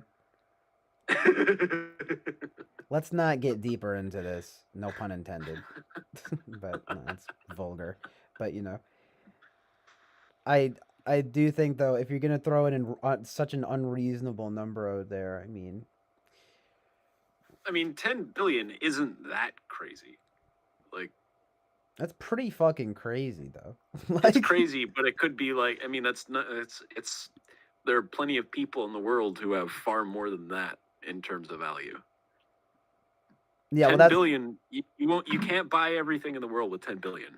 Put it that way. What true. 10 million then? 10 million though. Yeah. Maybe not. I don't know if I would. You wouldn't for 10 million. It's definitely a lot less likely. I don't think I would do it then. But well, it's just weird because it gets to a point. At some point I think there's a curve. I actually hate to admit it too because it shouldn't be. I hate the money thing, right? But it's like there's a curve happening where at a certain point it is a lot of money, right? Like 10 million, but it's like but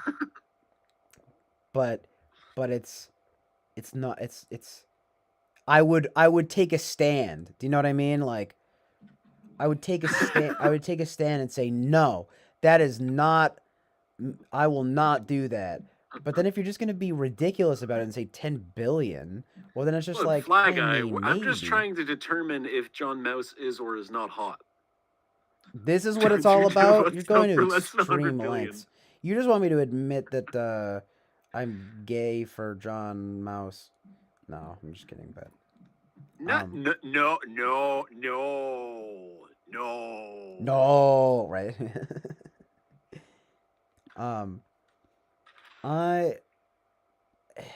The thing is if we're gonna get like really like un-PC about it, like I think butt stuff is gross. I said it. Hot take, man. It's really not a hot take. I'm being right? sarcastic. Yeah, I didn't think so. I mean, I already think it's kind of weird, like with the chick. To be honest, I had this argument with friends once. They were like, "Really, you wouldn't even do it if it was a really hot chick or whatever?" And I was like, "Well, I mean, like maybe, but it's like it's kind of like weird." Would you do it for 10 million squid? 10 million squid? Like what the fuck? That's Ali G. Oh, okay, true. I missed. What would you do it for? Like I mean, 10 million squids, bruv. It's funny, Ali G. This is the first stage of Island Gay. I said what? Oh no, I said with a chick, if she was really hot, she was really clean or something. I was like, Sasha maybe. Grey. We're getting vulgar, you guys. But like because I don't want to alienate the ladies here or anything. All right, we can stop talking about butt stuff. It's just because it's kind of like then you start getting we start getting way too like logistical about it. But 10 million squids is probably like $20 million. I don't know. I feel like at some point, with such a large amount of squids, such a large supply, the demand for squids might decrease, or they might not. Squids. 10 million to squids, spend man. so much Do it. on the squids if you have 10 million of them. 10 million squids. So he like says that to people. He'll be like, my penis and asshole opinion is a little smear, not exactly clear. Isn't that true? I'm pretty not about it. Oh, I see what he's doing here. Ha ha ha ha ha. A little muddy. It's kind of not. Muddy, you say? Hmm? Muddy, you say? Right, yeah, no, he's making a funny. A fucking funny kid. Ah, funny kid. Whoa, you fucking clown over here. Fucking amuse you? Oh, I amuse you? Funny how? Funny how? What do you mean? Oh, I'm funny like a clown? What do you mean by that? Oh, I'm just saying the way you tell the story is funny. Oh, right, so I'm your fucking clown. I'm fucking amuse you? No, what'd you say, though? We were talking about Goodfellas earlier. We never really like talked about it in depth. Yeah, so good. I know, we didn't, Eric was saying that Joe Pesci was the really, really bad guy in that. And yeah, he is. He's fucking brutal. Dude, I know.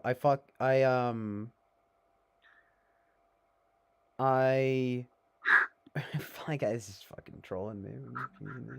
Wow, this is awful. Wow. Wow. Wow. Owen Wilson having butt sex. Wow. That is awful. Ridiculous. It's Owen Wilson's natural reaction to everything, including butt stuff. No, it's actually not, wow, this is awful. He's saying, wow, this is pretty good. That's Owen Wilson. He's finding out that he actually really likes it. Disgusting. Owen Wilson. Depraved. Wow. Depraved lunatic. Is he? Nah. What did he do? Nah, it's just funny to just be like, nah, fucking Owen Wilson is a fucking depraved lunatic. Like, just like, what? Why? I don't know. Is he part? Let me guess. Is he part of Holly Weird, CJ? No, actually, he's part Latino. No, I'm just kidding. But he said, no, it's just you said part, and I was thinking like, what are you gonna say next, right? He is kind of Holly Weird, though. If you want to get into that, right? But who fucking? I was joking, but you know. No. Go on. No, Jonathan. It's the Illuminati. Illuminati. I'm like fading out. They got me. MK Ultra. This picture of Jack Nicholson and Danny DeVito is warping my brain. That's a dope picture, though. It's punk. Punk AF. They look like they're in a punk band together. They just recorded their first record. Wait, what were we talking about? Oh, right. We never talked talking about Goodfellas. Yeah. Yes. I saw that Eric said that earlier, and it's very on point. I like how I only said one thing about it, which was while you were gone, which is that he is so good at being evil in that movie. Like, and there were really interesting touches too, though, because he I always remember that weird part. You know, when there's no spoilers, I guess, but when they get the shoe shine guy, and he's like, I don't want to get blood on your floor, to Henry. I don't know. I always noticed that. I was like, that was like an interesting thing for him to say. And like even Henry's like, what the? This man is a psychopath. But at least he cares about my rug or whatever getting blood on it. Very nice. It is a funny thing like that. Like, yeah, he doesn't mind murdering someone, but he's like, bro, I wouldn't get fucking blood on your floor, bro. Come on. Yeah, it's kind of amazing. Yeah, it's fucked up. That's fucked up, dude. That's bro code right there, you know. Yeah, that whole part with it's so dark, but it's so good. That whole part where they go and they have dinner with like the mom, and then he's so thinking of that, yeah. Joe Pesci is so funny in that scene though, because I always love the part where he looks at the painting and he like analyzes it, and he's just like, yeah, man's looking at me. What do you want? What do you want from me? And the dog's looking in the other direction. It's beautiful. You know what I mean? He's like, look at it. It's perfect. And he's like, Ma, I gotta borrow this knife real quick. I'll be back in a bit. She's like, don't get into there. What do you got? He's like, we ran over a deer. It's so psychopathic. And then like Ray Liotta, of course, is just like, I'm not hungry. But then Robert De Niro is just like laughing his ass off, and fucking Joe Pesci is there, just like, my god. That's when shit really hits the fan in that movie. That's good writing. It is though. It's kind of That's good writing. You know. No, it really is kind of genius. You have the one person who's really fucking callous. You have one person who's sickened, and you have one person who's just looking at the hilarity of how stupid what he's witnessing is. Yeah, basically. It's like kind of pretty good. It's almost like Robert De Niro in that scene is thinking what we're probably thinking. It was fucking ridiculous. I hadn't thought of it that way though. You're right, because I always thought of him as just, being a psychopath too. But I mean, he is, but in like a different way. But it's. You're right though. There's a tone to it of like this whole situation is absurd. Yeah. I hadn't really thought of that. It's pretty good. What else about that? Again, it's hard to get into without. I think Fly Guy said it earlier. It is sometimes hard to talk about movies without spoiling them, but Lorraine Bracco though. Karen. No, Karen! Why did you flush the Coke down the toilet? She's like, I didn't know we had a fucking dude. I'm sorry. Dude, that whole scene when when he wakes up to her pointing the gun at him in the bed, and she's just like, and then he's like, put the gun down, Karen. What does she even ask him? I don't even remember. But then he like flips it on her, and it's like fucking crazy, dude. Well, did you ever see Raging Bull? I meant to ask you that. Yes. Nice. Oh yeah, we maybe talked about that a little bit, but yeah, that's Scorsese. I think I asked you about Raging Bull. Yeah, I think you did. Yeah, like Raging Bull's fucking phenomenal. Yeah, and I was saying I'm like, bruh, like Bob De Niro though, like he's like the shadow incarnate in that film or something. Like I'm just like, whoa, like this guy, you do not want to be Jake LaMotta. He is unhinged. Amazing. Amazing boxing, but also not about boxing at all. It's like, the parts, every part where Jake LaMotta's current wife or current girlfriend is yelling at him and calling him a faggot and shit. So good. Every single time. It's fucking fantastic. I know, right? Like that chick is so good. And it's like in the thing of like I've seen that happen. Right? You know? Like the antagonistic sort of. It's like the wife or the girlfriend yelling at the boyfriend or the husband and saying exactly that same thing. Like I've seen that happen before, and it's this surreal thing, and I think they capture it pretty well. You're talking about the main chick? No. Yeah, The you're talking about in the beginning. I remember. He has like he meets that chick when he's already married. No, yeah. I remember that whole part in the beginning. Amazingly on PC. Like she's just like, "What are you, fucking faggot?" And then Joe Pesci's like, "Well, that's a lot to say for like a Jew broad," or like whatever she says. I'm like, "Oh shit! Oh shit!" Some dialogue. You ever watch Casino? Hell yeah, brother. Casino is rough. It's good. Yeah, we both go. You say it's good, but no, it's rough. It's rough in the end, but it's of course. But the really good though. I wanted to actually bring it up too because when we were talking about Scarface, right? Fucking Michelle Pfeiffer. There was something about it made me think of Sharon Stone in that fucking movie, dude. How horrible is she, right? So good though. Yeah. That scene where she like pulls up the car on the like lawn and she's just like, I want my stuff back or whatever, and then she's like, and like good lord, dude, that scene though, I can't even. In Raging Bull though, when he finds out what's up and he just straight up walks into Joe Pesci's house, and just like beats on him, that shit like hits different. Well, it's like the scene in Raging Bull where he goes like he's already separated from his wife and he goes back to his house to get his title belt Yeah, right. He would. and So good though. he's like mangling it for its gems and then he gets to the pawn shop and the guy at the pawn shop's like, why'd you destroy that? I could have given you so much for the belt. Like, Ah, fuck. Yeah, that's a good detail there. So sad, right? Dude, then he's like a fucking pig doing the stand up and everything. and actually it kind of reminds me in Walk the Line.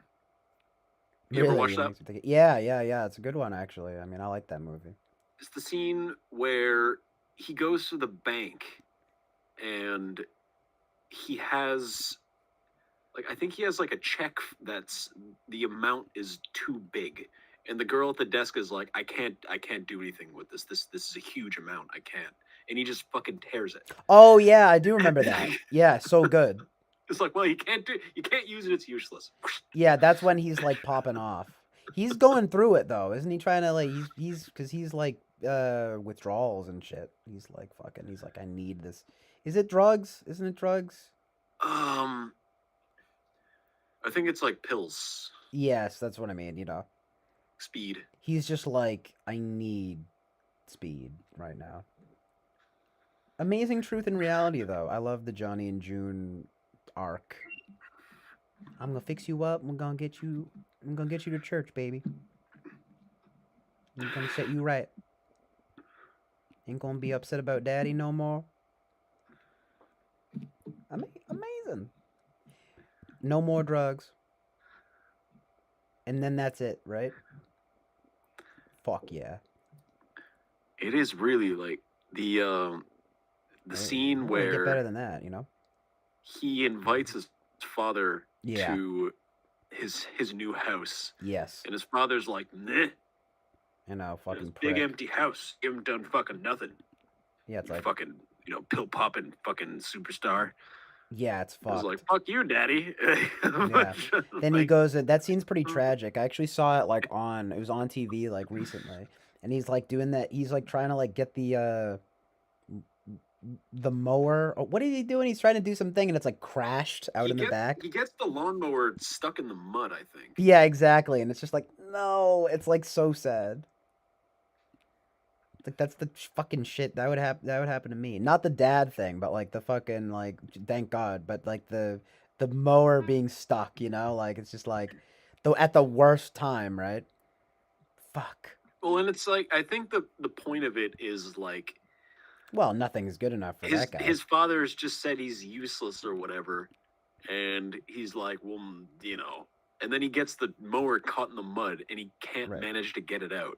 He's like, just after he's been told he's useless, he does that. Yeah, that's fucking awful, right? Like, see, he can't do nothing. No. I go for nothing. He's fucking Johnny Cash. I'm like, dude, your son is Johnny Cash. John Cash. Oh, thank you very much. I'm Johnny Cash. I just combined Elvis and Johnny Cash. How do you like that? Thank you very much. I'm Johnny Cash. Hot take. Yeah. John Cash is way better than Elvis. Nice. Yeah. I think I agree. I think I agree. I like that Christian vibe though. He has a whole album called Hymns. It's like pretty nice actually. He's genuine. And I don't mind it. What's that? It's like God'll Take You Down. Do you know that song? No, but I can only imagine, right? There's like, God will take you down. Sooner or later, God will take you down. Yeah, it's sort of interesting. I don't know exactly how his takes like developed over life. I mean, it's definitely sort of like weird. You know, he's like covering Nine Inch Nails towards the end of his life, but it's kind of like fantastic, by the way. But yeah, of course, it's really well done. He covered Rusty Cage. Who's that? Soundgarden. Yeah, I almost was weird just because I almost wanted to say like Alice in Chains, but yeah, Soundgarden. I was close. Somehow. I don't know that he did any Alice in Chains songs. Nah. Nah, but it's just yeah, it's in that Probably would wheelhouse have. though. Yeah. No, he had some like good taste in he I remember I don't know if you ever gotten into that guy Beck, but I always liked Beck growing up, and there's actually like footage of Beck is good.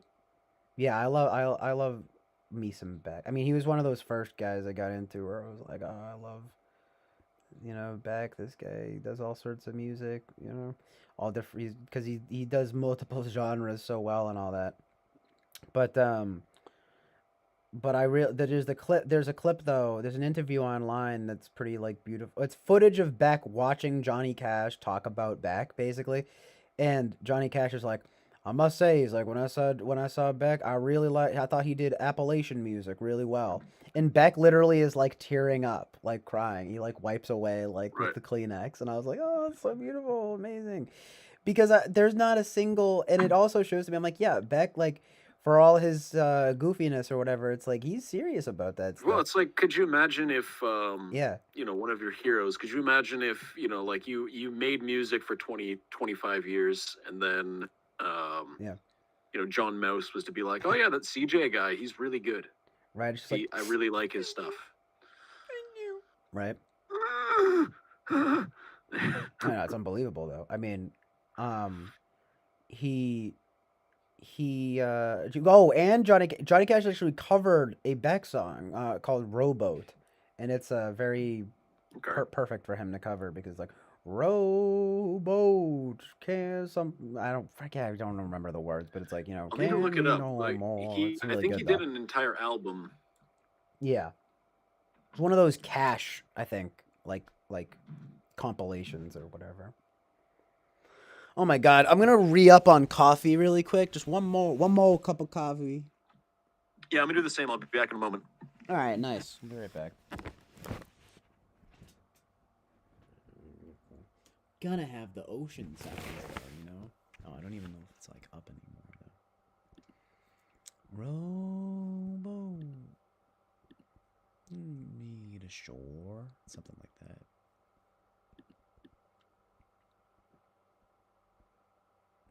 Rowboat.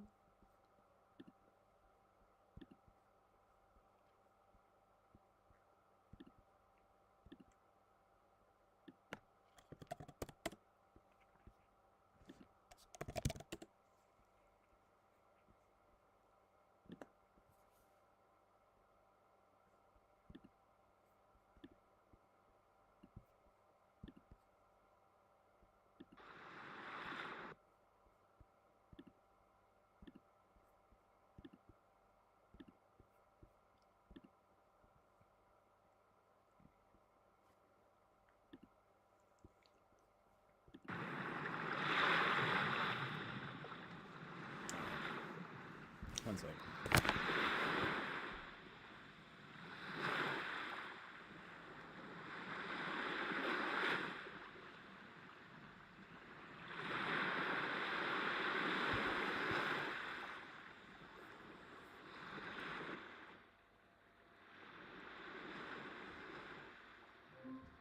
Connected to Bluetooth.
Yo, what up?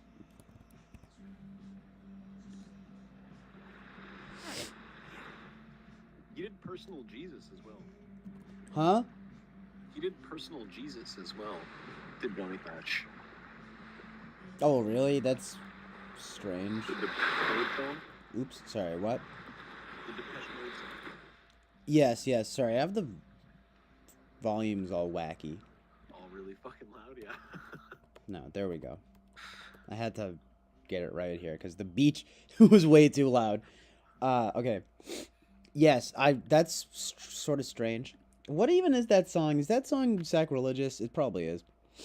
What does he mean? Well, I don't think so. I think it's about, like, cult of personality. Mm-hmm. So, Jesus. Yes, right, yeah.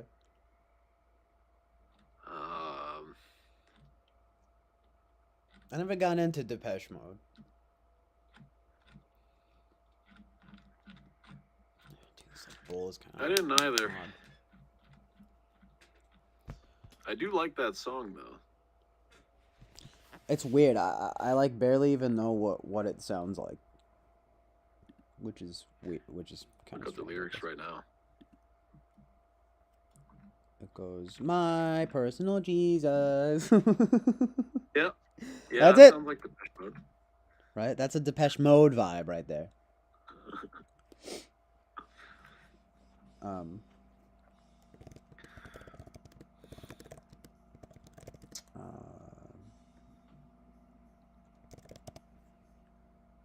The guitar here, though.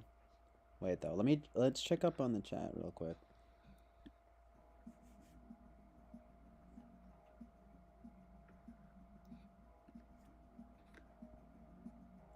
I rub my eyes when tired. Bad SI. I'm always rubbing my eyes.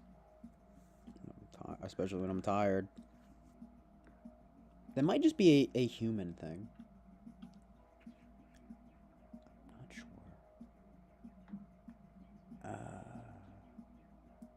Christine says, I feel as though I'm on an island away from your island, CJ. And with mom, with a lot of videos, I get video unavailable in your country, unfortunately. Need to hop islands. Who says that? Christine. I think that you're referring to the fact that some of my videos have been blocked in certain regions because of music and such. This is a recurring problem, and we will be working on it here at the technical support here at the Chill Island Oasis of Truth and Reality. We have a whole staff, full time, working full time. Thank you, Wences' mom, for sending the Johnny Cash and Beck. Yeah, there's actually a Beck song that I really like called Cyanide Breath Mint. That's like really funny and like kind of like easy to play. That I'd like to try and figure out. I learned a really pretty easy, like... Do you know the Fleetwood Mac song, like, Save Me a Place, by any chance? It's kind of niche of them, but... It's, like, beautiful. Wait, though. Wait for it! No, that's, like, too beautiful, though, for right now, you know? But the Beck song is pretty funny. I wanted to... It's like it's too difficult to play though. I can't do it right now. But I feel like it's not that hard. Winston's mom, Diamond, emailed a couple of hours ago and said that she was on. So it sounds like it's on. Yeah, by the way, CJ, I'm going to head out of here in a little bit. Or if you're winding down now, I might head out now because I told Lou that I would chat with her. Right about now. Oh, okay. That's fine, dude. Because I was actually probably gonna mess around on guitar a little bit and then like head out pretty soon. So. All right, I think I'm out then. Pretty good timing, yeah. Anyways, it's been fucking sweet. Yeah, it has been. That has been awesome, dude. Thank you. We never talked about why I fucking came on the chat. We just talked about a whole bunch of other shit. Yeah, literally, it's true. We never addressed the politics and everything, but it was better that way, or what, you know what I mean? We got into it. The flow happened, so it's good stuff. What was that? The flow happened, so Oh. it's good. Yeah, exactly. No, it was amazing. No, it was really good, dude. Thanks for coming through. We'll be Sweet, man. we'll be in touch, of course. Also, fucking text me. I've given you my fucking phone number like 3 times. You bastard. You probably have. Where I emailed it to you. Did I save it? I will. I'll send you a text. I'll send you a text tonight, actually. If I can just find it. I'll find it. I'm sure you have sent it to me a bunch of times. Then I might have saved it. That's cool. Hold on. Do you want me to email it to you again? I'll find it. You're here. It's not like I have, you know what I mean? Hold on. It's not like a crazy you got something. I'm so swamped. My business, No, it's I have it Yeah, right I get here. it, man. I'll text you. What's that? All right. Are you gonna head it out? All right, word. Yeah, peace, dude. Sweet. Cheers, man. Nice talking. Cheers, dude. Yeah, always Bye, great guys. talking, man. Yeah, peace, my brother. Peace. Peace out. I'm gonna send him a text though now, though. Yo, dude, it's CJ! Exclamation point! Super happy.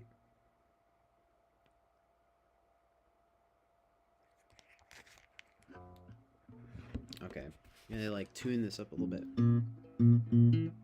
What's going on here? You know,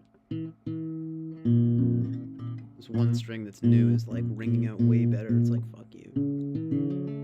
I'm finding that sound terrible. Actually, I might play that song, that Fleetwood Mac song, because it's like really easy to play.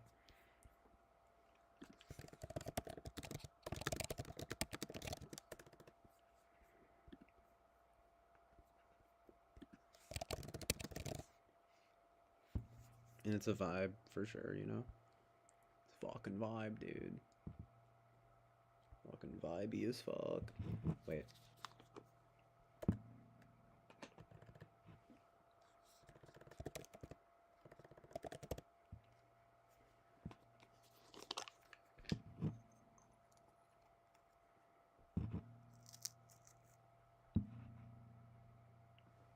Stupid bowl is clogging up here.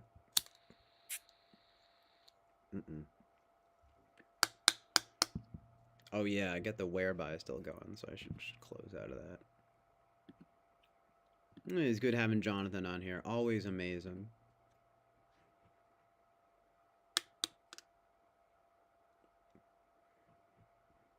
Nah, that would be impressive if I could play Landslide, but nah.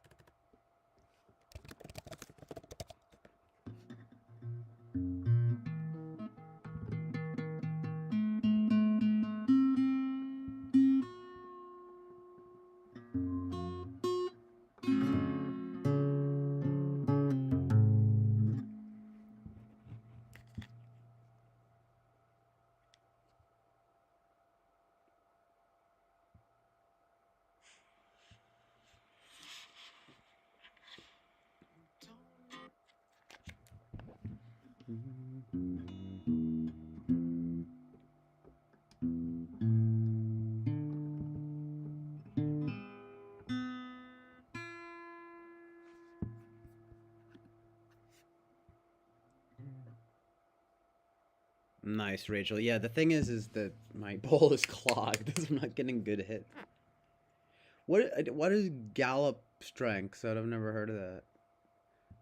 Thanks though, Christine. I know me and Jonathan have a nice. There's a real continual flow that we can get into. It's pretty amazing.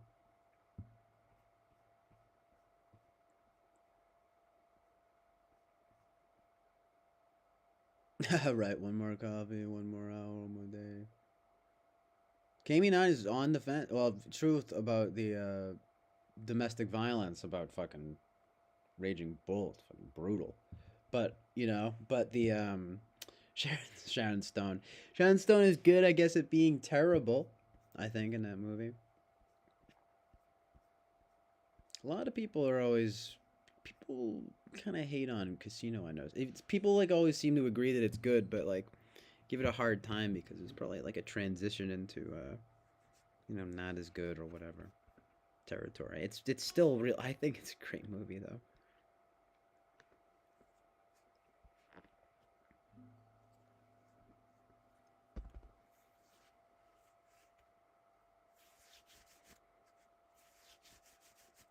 New Orleans Island. Hey.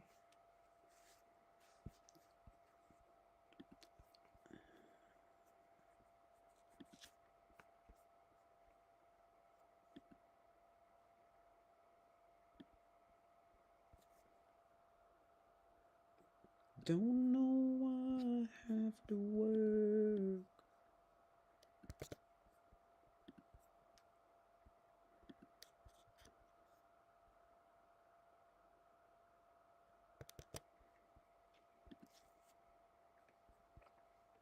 Can I do a beautiful cover right now? Let's see.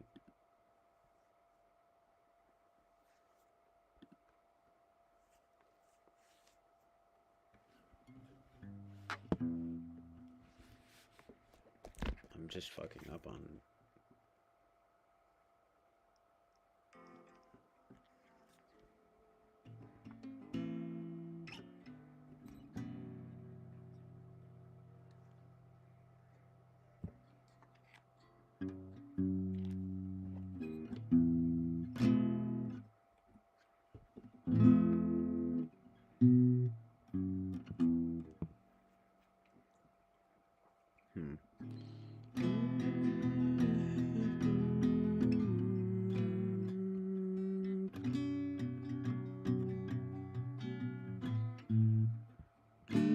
No, I can't play. Fuck you.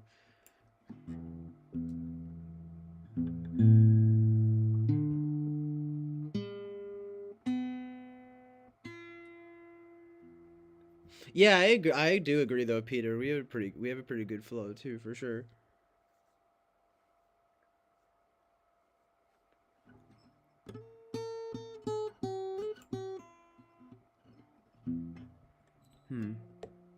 It's tuned. I had it tuned differently. I apparently.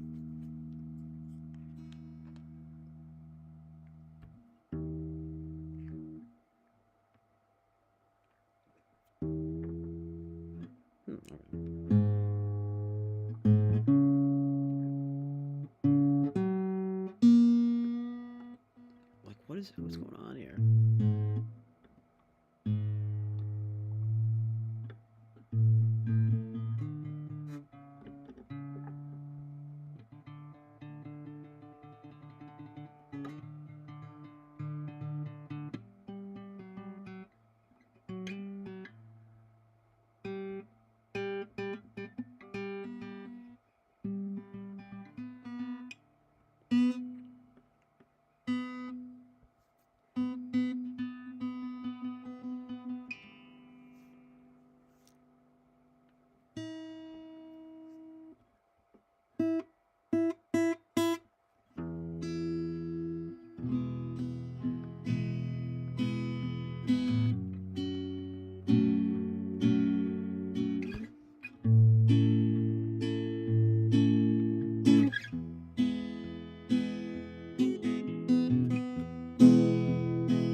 I like why? No, it's not.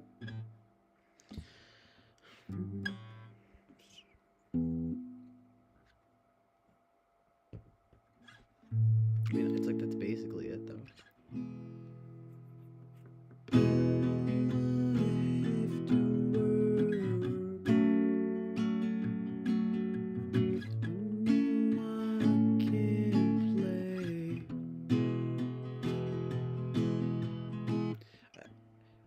I guess that's it, but it's just different than the way I played it before.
just it's not that's not right. Hold on a sec.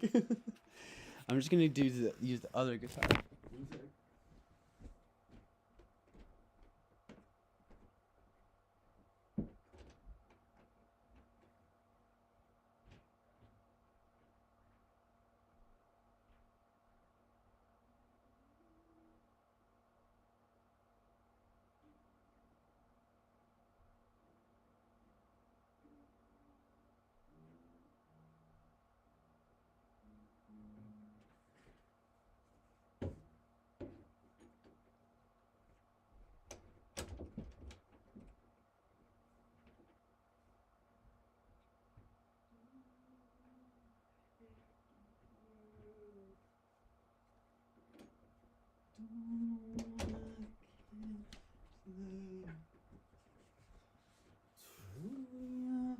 Tune me out, but don't turn me away. Kelly Clarkson legally changes her name. Kelly Brienne. Ugh. What the?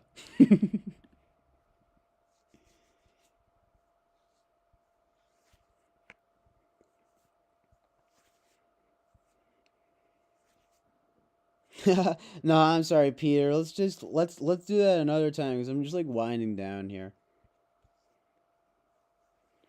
Oh, thank you, Christine. It's really nice of you to say because you know it's like I don't really like I don't consider myself a singer, you know? But it's like I do what I can with what God gave me, you know what I'm saying? No, it's true though. You gotta just work what you got, you know what I'm saying? Wow, 10 viewers. Thank you guys for being here. What's up to Gen Zennial? It's poppin'. I know, but I seriously am only going for a little while longer. But let's talk on the next stream, Peter, for sure. Like, for real.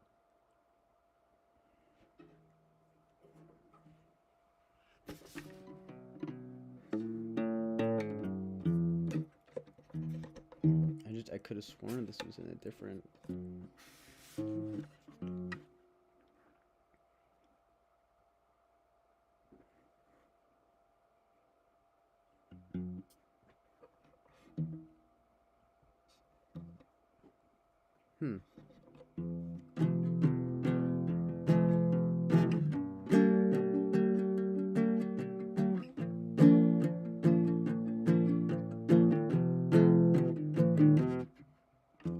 Just...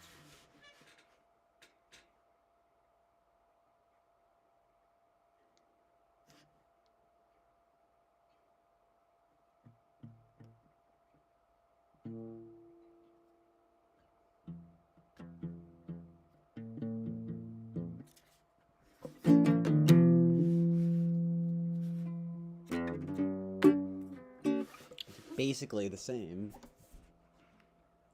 I just could have sworn it was different. I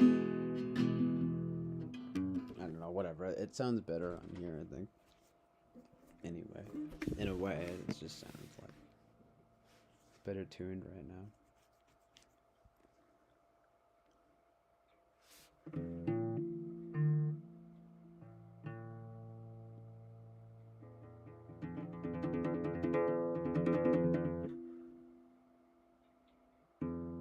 It really doesn't sound right, you know?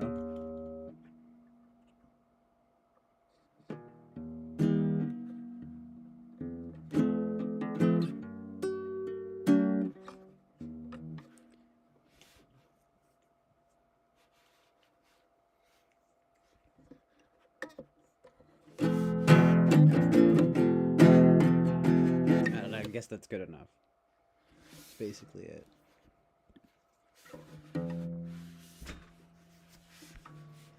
Like, smacking my head back here. I just fucking went back way far.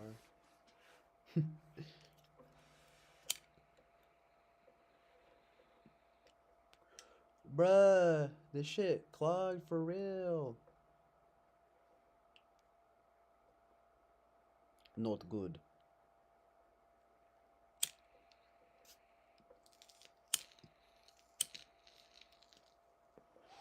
There we go. Amazing.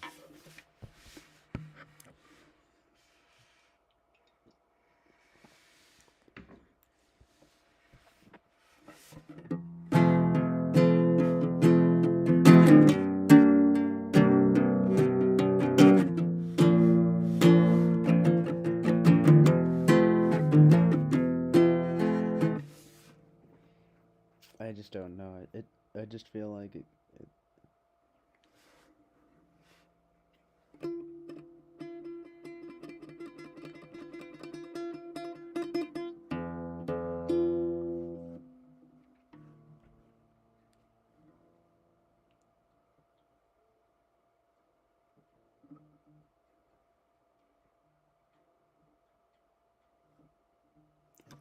Could have sworn.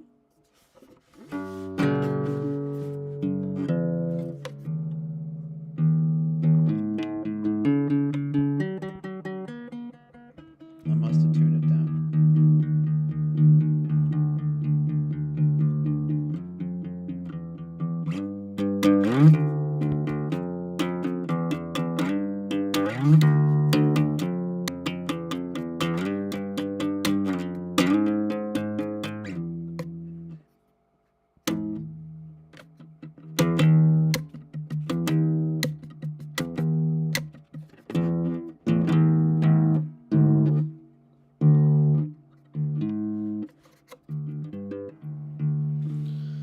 I guess that's it, basically, though.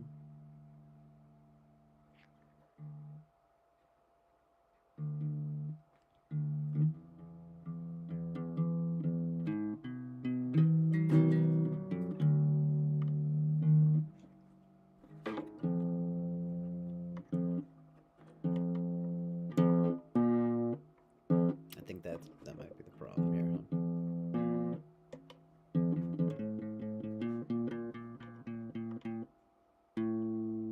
I might fuck it up, though. Nah. It's taking way too long. Sorry, hold on.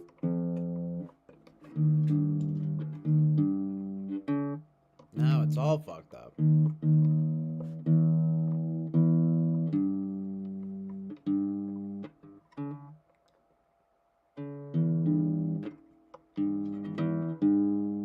What the?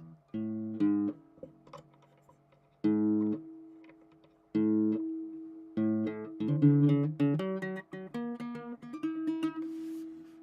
mean, it's good enough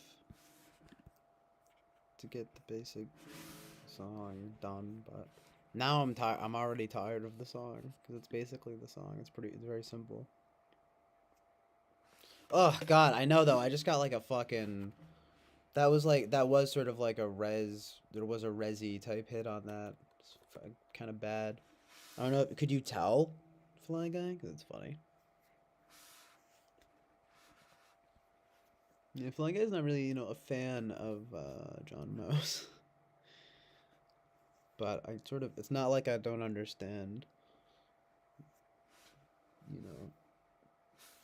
critique or whatever on him, towards him or whatever.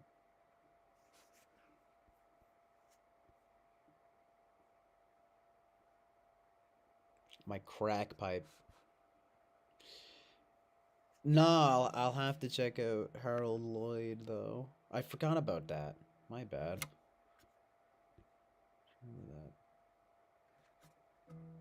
Yes, he could be doing either. He might be performing his music in that photo. Like I says with this John Mouse picture, it's funny. He might be performing his music in that photo, or he might be talking about his philosophy, right? It's like either could be happening in this situation. No, he's performing though in this picture. Don't be a smart ass. No, I'm just kidding. Rob Zombie though? No. Rob Zombie.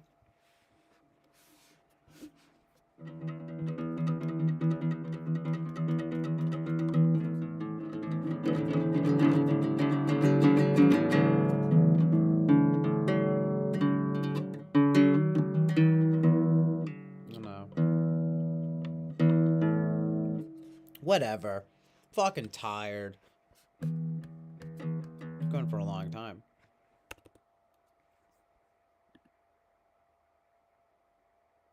I guess I owed it to the people, because it's been a while.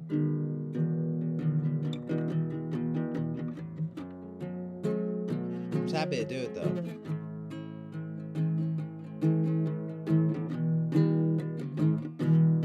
That's basically it.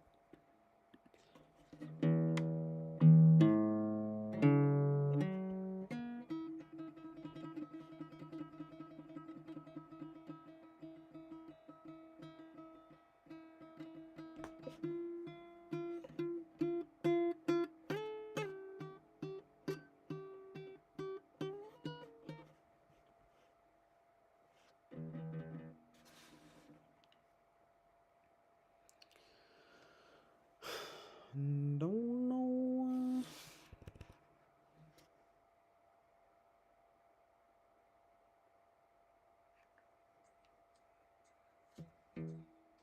I had the right idea.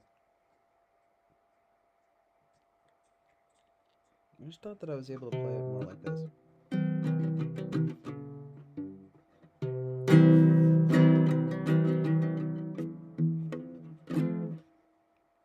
Maybe that's the thing.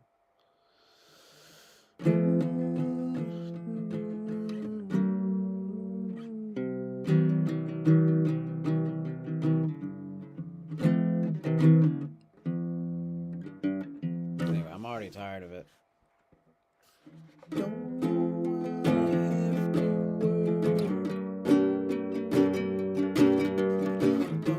No. Fuck me.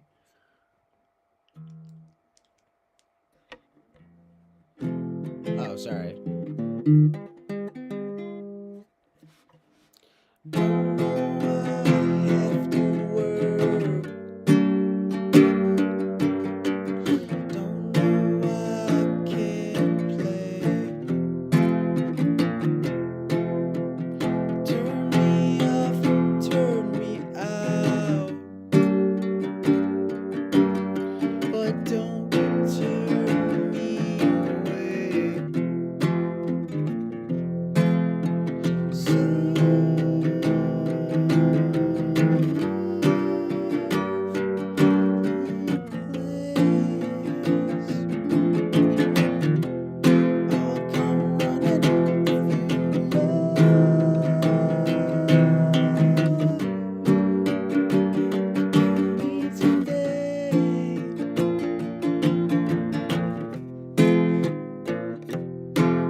That's basically it, but I swear, I think I had it tuned differently the other time I played it, and it sounded better, but whatever, it's good enough for now.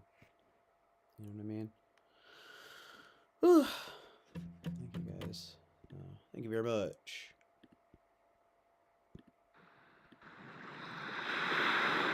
Just now some soothing sounds.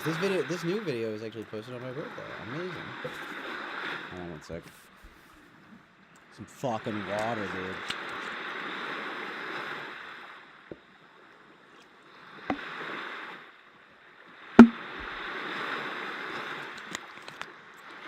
I can perform that better too. I need water, and I that last hit with the, I don't know if you could tell Fly Guy, but yeah, that was like sort of a resi hit. It was kind of like fucking gross because it's just clogging. I gotta fucking just like stop smoking weed. Well, no, I mean, I need to at least really cut back. But, you know, I don't know if it might just be best to try to do away with it altogether, but...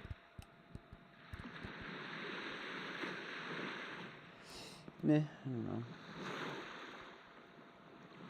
But that hitting through the bowl is terrible, you know? I'm like, oof! Fuck me. Anyway.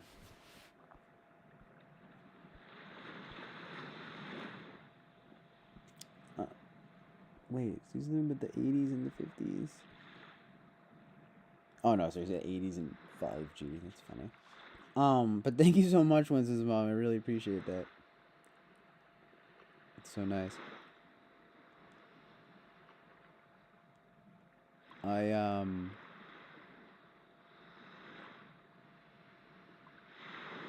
ENFP, that's funny though. ENFP, yeah, I mean, it probably makes sense. You know, it's just, I don't know what it is. I don't know if it's, I mean,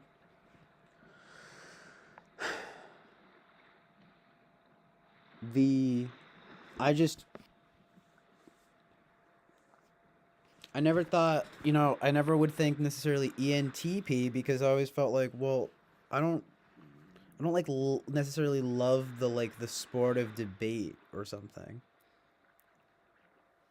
I know that that's like super general, I know.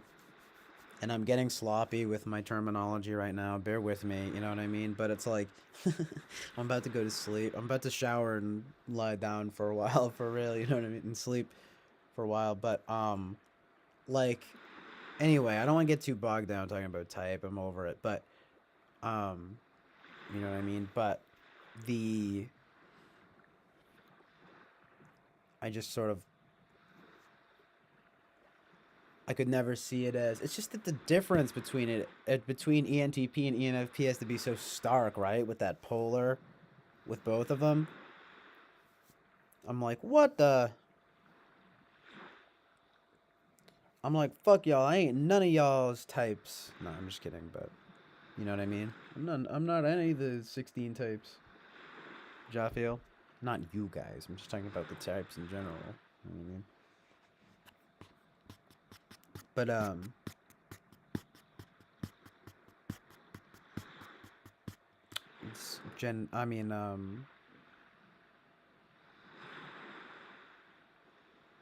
Peter sent a song here that it reminded him of. Hold on.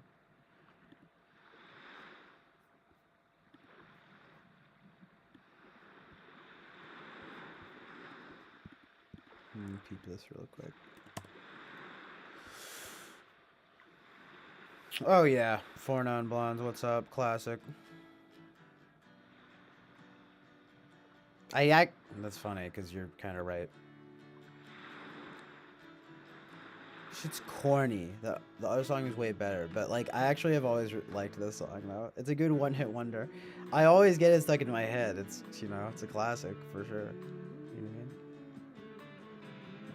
I mean? And hey, what's going on? You're really into it. Sing it like a metal singer. What's going on? Good lord, a lot of energy right now. I can't even believe, guys, I'm going for like 18 hours or something ridiculous. No wonder I'm fucking exhausted now. I was like, and after that, especially after that shitty like res type hit, it like fucking hit me like a fucking truck, dude. But now it's like prime time for streaming and screaming, as I just see myself doing because it's on a little bit of a delay. Well, not screaming, but I was doing the wailing voice. You know what I mean? Wailing I wasn't screaming, but I was definitely doing the wailing 80s metal voice, basically, is what I meant to say, you know what I mean? But like I meant to say that, but yeah, you know what I mean. But coming up a handful.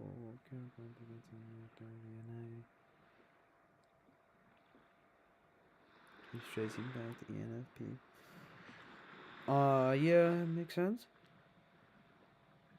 FE demonstrative, yeah. That's 6th.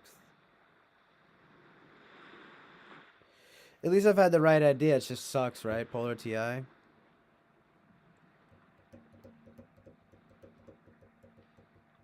But yeah, I know what you mean about what Eric says about the ENTP, right? It's like, hey, he thinks I'm cool. Amazing. I just find myself thinking, well, I almost wish I was ENTP in a sense, although I don't in another sense, right? Of the more in the more, well, I don't want to be morally detached. Not saying that it's always like that. I'm just, but it's at least, it might even be a bit more objective. And so I start to think, well, okay, if I kind of want to be the ENTP, then like that maybe you wouldn't think it's like, nah, I'm probably ENFP. You know what I mean? Especially if if I would be considering INFP like so much, like what the.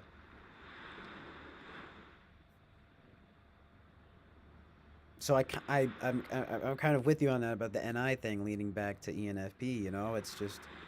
But I like your idea of it, Peter, that the TI polar means nothing, right? Or not nothing, but that it's underrated, or the polar function is sort of like what, undervalued maybe in the in the realm of determining what exactly can actually do, et cetera, et cetera. You know what I mean?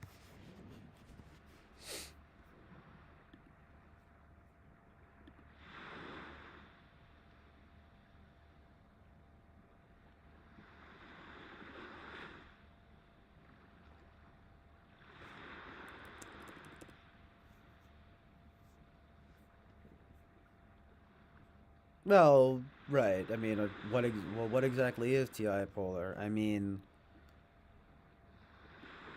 if you go by Eric's conception of it, you know what I mean? It's always this thing of TI is your blind spot, so whatever. It's almost like objective logic. I'm a little too tired for getting into this type talk and terminology and everything right now, but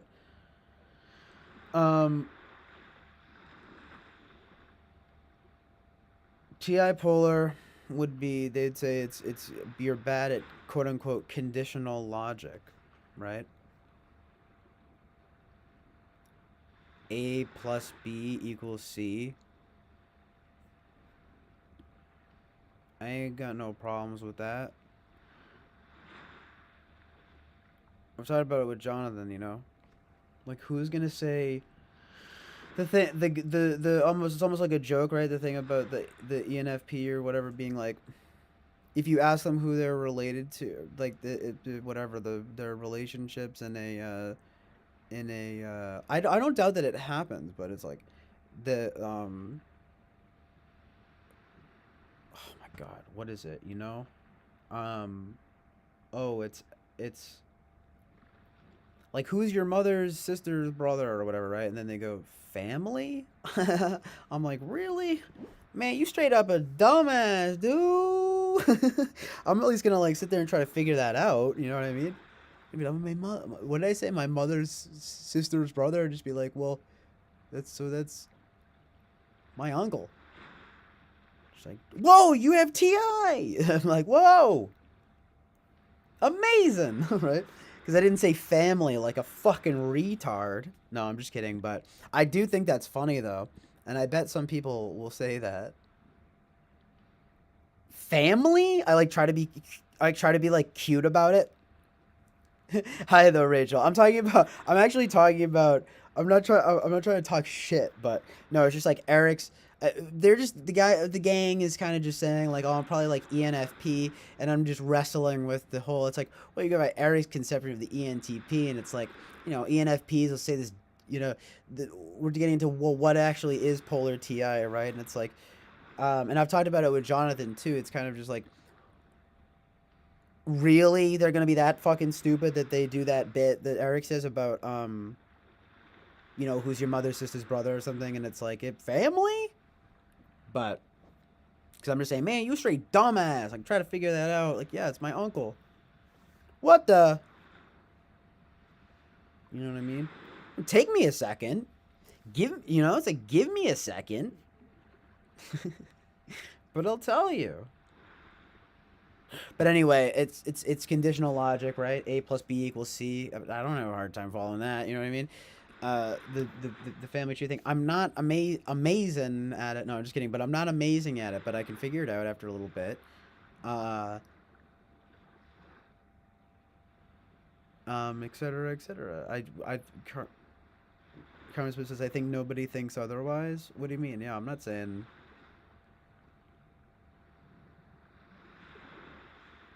What?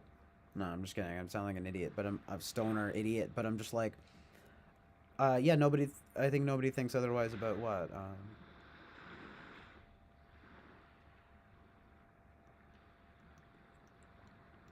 Oh well, that doesn't usually happen. I don't know. I don't know what everyone thinks about that. I have no idea, though. You know, I have. No one has said anything that would, except, I mean, Jonathan said it. Like I said, we were talking about it, but, that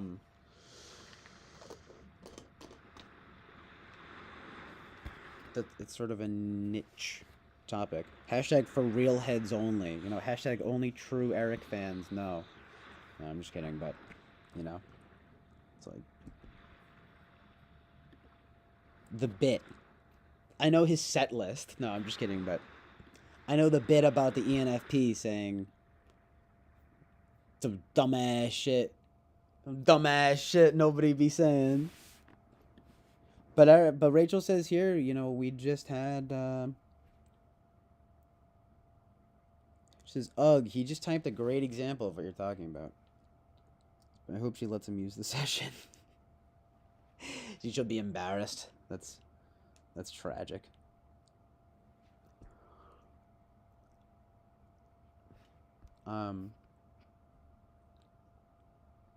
What type did John say he saw you as being? You know, we didn't talk about it like today, but in general, he was asking in general. He, I think that he agrees, but he also like, I mean, at first glance, he almost thought I was an ISFJ. So I'm like, what the? But like, I feel like he's not even like that deep into type, but he gets it though, for sure. I'm not saying he's bad with it. I'm just like, I don't know. But he was thinking, and then I think recently he said, oh, well, I would be more inclined to, I used to say, oh, well, I would think INFP over ENFP. He did say that recently.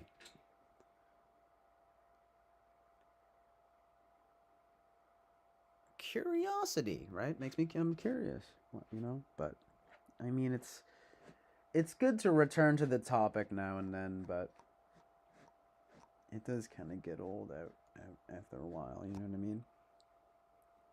But true though, Karma Spent. Maybe the NE helps with the TI polar. I mean, maybe it's something about knowing the options and then thinking, and then going through the painstaking process of determining not only what is important to me, but also then what is right. But I guess, doesn't everyone kind of do that? I guess what I'm saying is you I don't know, you have to use TI in some way, unless you want to fucking kill yourself. No, I'm just kidding. But unless you want to, like, I have no idea, be completely just, like, subjective and, like, you know what I mean? I kind of, like, got into that earlier. Solipsistic type shit. I mean, it's kind of like, if anything's going to be solipsistic and stuff, it would probably be FI. You know what I mean? Nobody exists but me, right? Super FI. No one knows my feelings. I hate that shit, though. You know, it makes me, it discomfits me. But it also, well, Rachel says that sounds TI and TJ, but also the solipsism thing I think could happen with any type. Didn't you guys do a video about solipsism, Eric and Rachel? There was one, you were like, well, there's also like different ways of like, I liked that take too of the whole, you can touch it, it's there, and etc. etc. Maybe the only real option is your mom. True. Every time. Every time, Eric. Oh my god, though, I've been streaming for so long, and now you're coming through. Well, you've been here, Eric, but I'm just saying, I'm like, fuck. You start streaming now.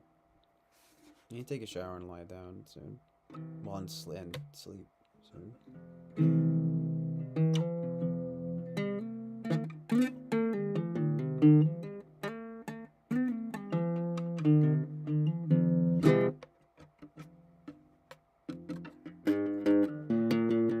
Mango pies? They have mango pies? No way. I really like the like smoothies. They have like mango smoothies, pineapple mango smoothies at McDonald's that are actually really good.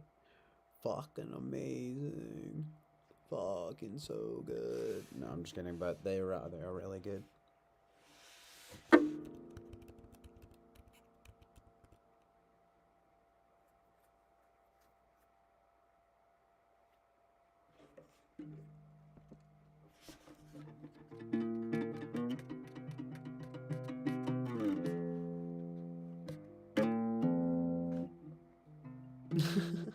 Really?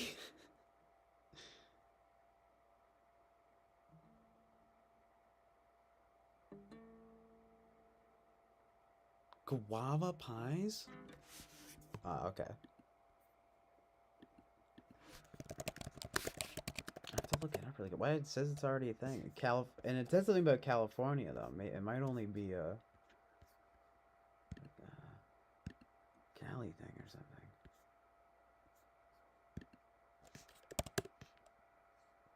Guava and cream pie though. Wow, amazing. That could be good. Ew, though. This thing says guava and cheese. I don't know if I like that, but like guava and cream though. It's just like well, it says it's a luscious cream on side. McDonald's signature pie crust. That's like, you know, that sounds pretty good. I'm a weird. I don't like cheese and stuff. You know what I mean?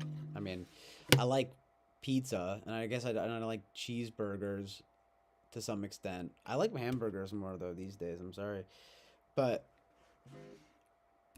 macaroni and cheese is pretty good too. You know what I mean? There are things here and there. Mozzarella sticks are pretty good too. I guess so. Basically, I guess in a sense, I like cheese, but I don't. I for some reason find it gross the idea of cheese with desserts, even with the cheesecake. You know what I mean? Cream cheese, cheesecake,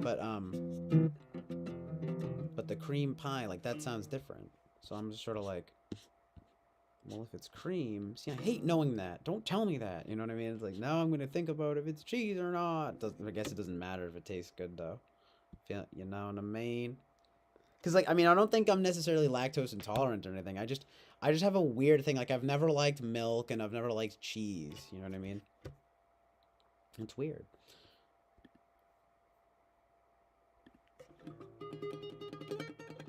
And when I'll have cheese, this is the thing. I would always get, speaking of which, that just reminded me, thank you, Christine, America, because I will get American cheese.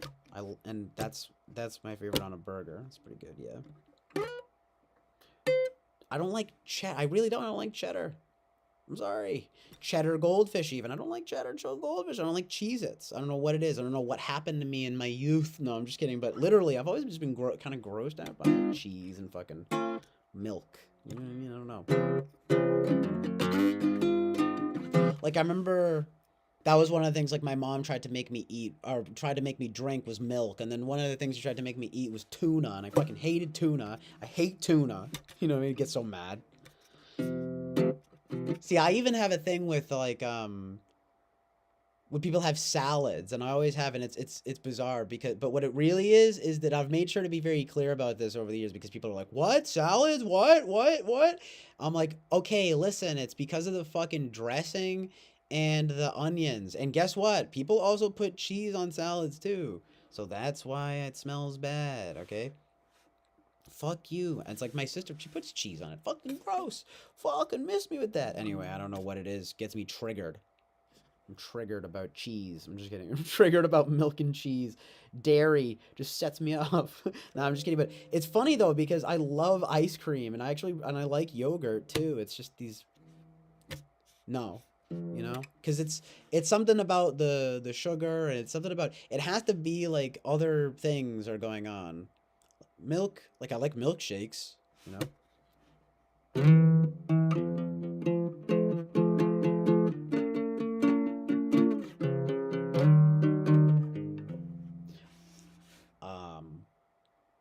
But I ain't be having no cheesecake, know what I'm saying? Know what I'm saying, son? I ain't be having no cheesecake. That's like my weird rapper tagline for some reason. I ain't be having no cheesecake, fool, fool, fool, fool, fool. Everyone's like, what does that mean? It's a metaphor for on the streets. They don't have cheesecake. They don't have cheesecake because it's symbolic of the man. It's the white man, you know?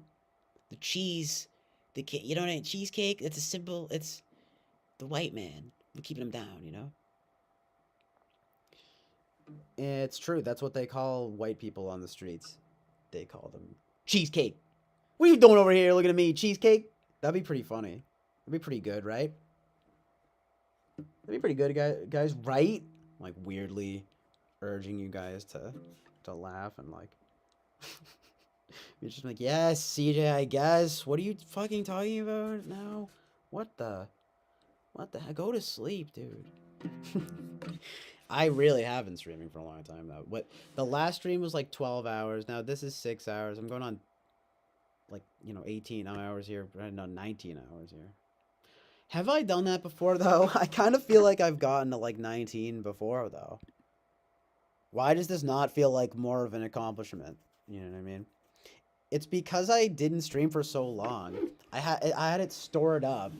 You know what I mean? Very vulgar. It's very vulgar. It had it stored up like disgustingly, you know?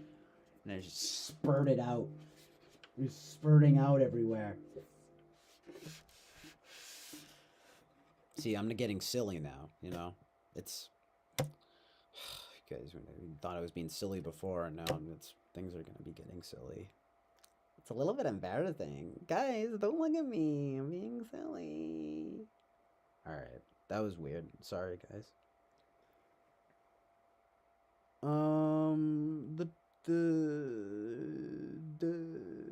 It's another, like, little song I can play, I guess. It's weird, you know, if...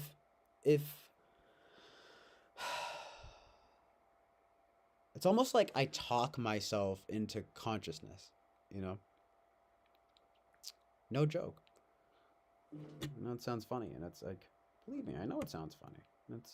But it's like, if that's any sort of indication of type, I mean, it doesn't always work that way. Of course I'm tired, and of course whatever. But there's something about this, like, fucking streaming is like crack. No, it's true. Eric said that a while ago, and there's, like, something to it. I don't know, where I'm just like,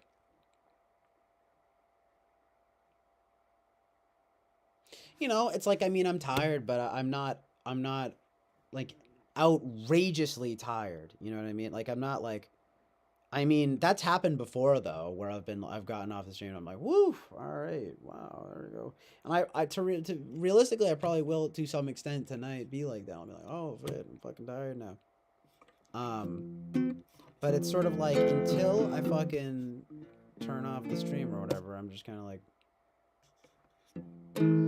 it's like that thing, I'm just kidding, but it's like that thing of when you're a kid, almost, it's literally like when, you know what I mean, when you're at a sleepover with free people, and then you kind of just keep talking. Eric does it a lot, you know, he's like, we just kind of keep talking, and it gets goofy, but it actually in some ways gets like better as you go. Oh, you know what I love that you did recently, Eric?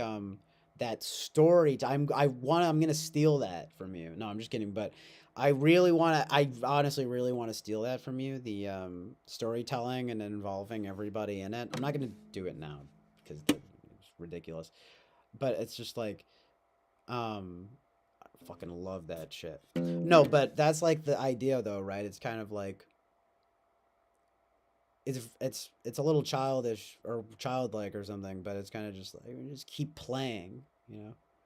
And he's like, and yeah, I mean, Eric says, you know, more and more, CJ, you seem like an ENTP to me. I mean, I don't know. We were just going in about this, about like it could be ENFP. We were just talking about it for a while, but for what did I say? No, but like for a while. Talk yourself into guns and sound indie. Yeah, that's what I thought. You know, I mean, I'm like fishing for you guys to say that. I'm like, it's NE. No, but look at me. Look how good I am at it. Wow, look at me. And that's something that Eric, I think, you know, you get that of the NE is so much of it is sometimes it's kind of like it's the look at me function kind of, you know. I mean, it is weird though. I switch. I definitely I mean, can you go like Eric? Like I don't know. I guess I'm asking. You're the only ENTP here, so do you feel like you can go like long stretches of being like really introverted? Because I know that of course like anyone can whatever, right? But like I always feel like there's something. I'm like Kurt Cobain, you know. I'm like there's something fi about like my sadness, my withdrawing. I do withdraw quite a bit. You know what I mean. Like when I was dealing with shit these past 2 weeks, and it's not even like I was necessarily dealing with shit, but I was in a sense, but I wasn't necessarily busy. I just didn't feel like streaming. I was wound up being very you know, to the point of withdrawing, to which I would even think that it's introverted of me, but like and not in like the, you know, the ironically, right, the like look at me, I'm an introvert type thing. I just mean the like the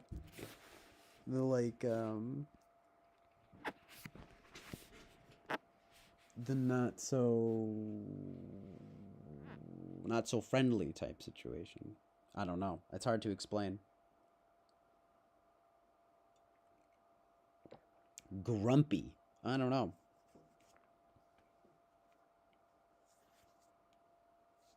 Oh yeah, thanks, Eric.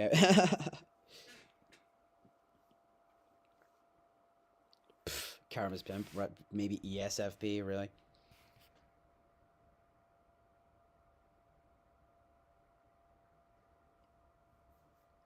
Jen Daniel says he has done a lot of terrible stuff, so bad no one even knows about them sometimes. Lol. Does that mean my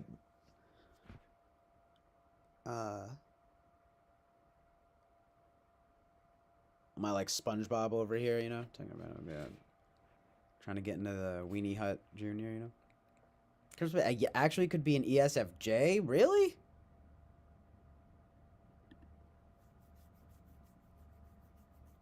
Really? Though, I mean, those would be the first times I've ever been typed that. What are you talking shit, boy? Get your ass out here. No, I'm just kidding. I mean, I don't know. There's no way. But you might be able to make an argument for ESFJ though, which is weird to even say, but nah, though, if I'm an ESFJ, then everyone's an ESFJ. You know what I mean?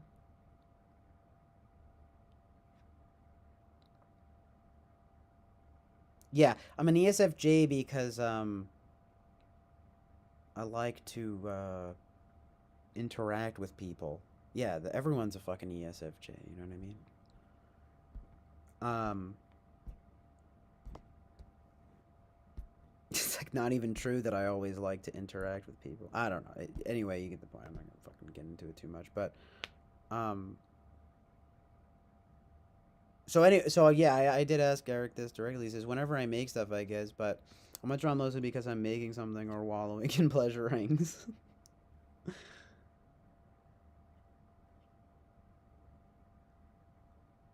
Yeah. I don't know. I just like will like be fucking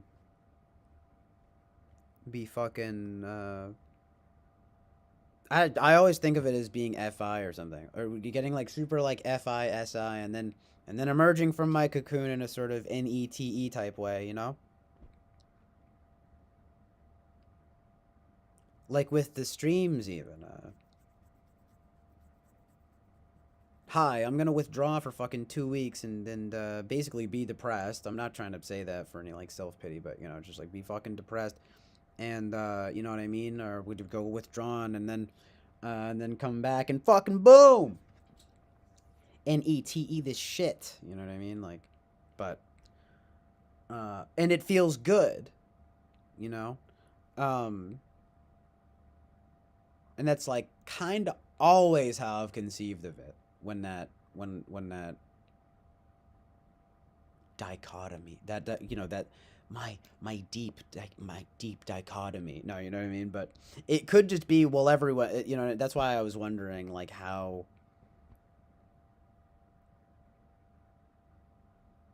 how you conceive of it.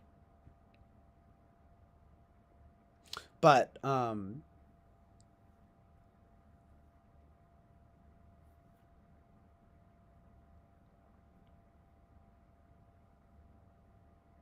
everyone gets sad, or whatever Mr. Rogers says, right? Everybody gets a little sad sometimes. What do you think, you're special? You just got fucking sad once? Fuck you. You know what I mean? No, but I just don't know. I'm very, ooh, geez, so I'm just kidding, but like turned gay for some reason. No, I'm sorry, but you know what I mean.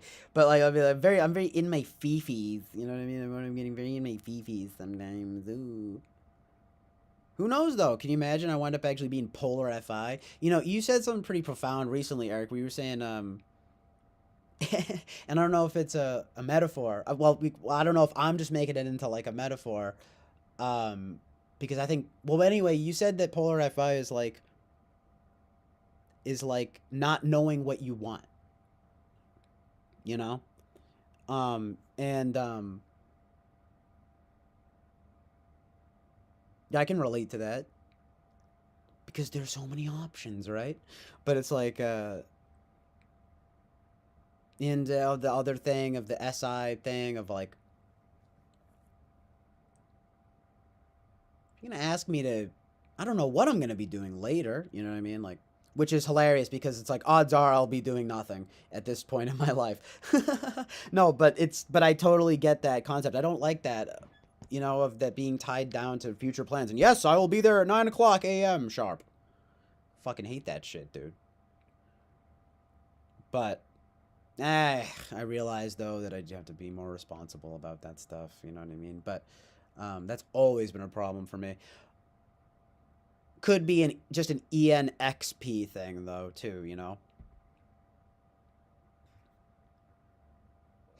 I would be very surprised. I would probably though, to be quite honest, and this is brutal to say. No, but I guess it is a little bit brutal. But I would think, because I would think that I would be closer to polar TI than polar FI. Just because of how my life has gone so far. Because I'm not going to lie to you guys. This is like, these are the deep truths and realities of life. Because I'm drunk now. No, I'm just kidding. But because I've been up for so long and I'm fucking tired. But nah, this really isn't that deep. I just will say, I'm sure everyone has experienced this to some degree before. But I've totally been like insecure about my intelligence before. Even like today. Like I said some stupid ass shit earlier and I was like, oh, fuck me. Why did I say that? It was fucking dumb. But everyone always, I feel like people always do that. But I have always felt like, I remember feeling, you know, what the girls always say, I feel seen. You know what I mean? Like, I felt very seen. I remember when I read that thing of, I don't think that I posture though. It's just that like, I could relate to that thing of,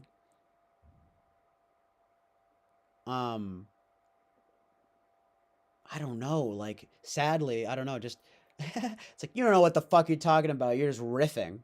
You know what I mean? Someone says that to me, you know, and I just get like cold chills. You know what I mean? And then I'll just be like, you found me out. But it's not true, though. I can back my shit up. But I also don't, it's the strong NE, I think. It's kind of like what Karma's Pimp said. I'll come through with something.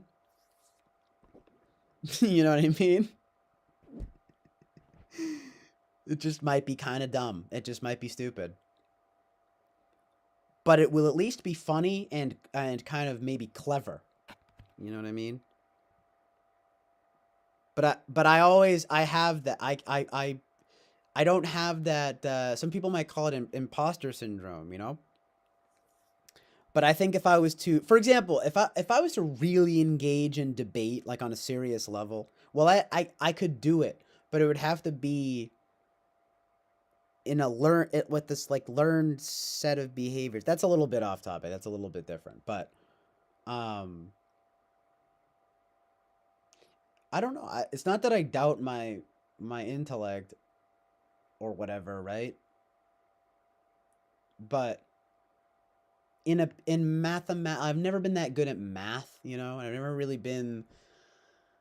Who knows though? This might be sort of the human experience to some degree. You know what I mean? But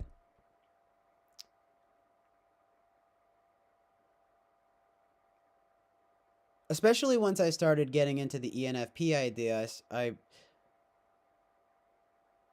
this just sounds like I'm talking bad about myself, and I'm definitely not trying to. But I started to get a little keen on the idea, and actually, honestly, liking it to a degree that I'm more bright than smart. And there's like something to that, because I remember like when I was a kid, my mom was like, don't you want to be the, because, you know, I had potential, right? There's like, we love that word, right? You know, the potential. And, you know, especially the NE Dom kind of thing, probably too, right? It's just like, oh, you know, he's got such potential. But, if he just fucking did what he's supposed to do, right? But,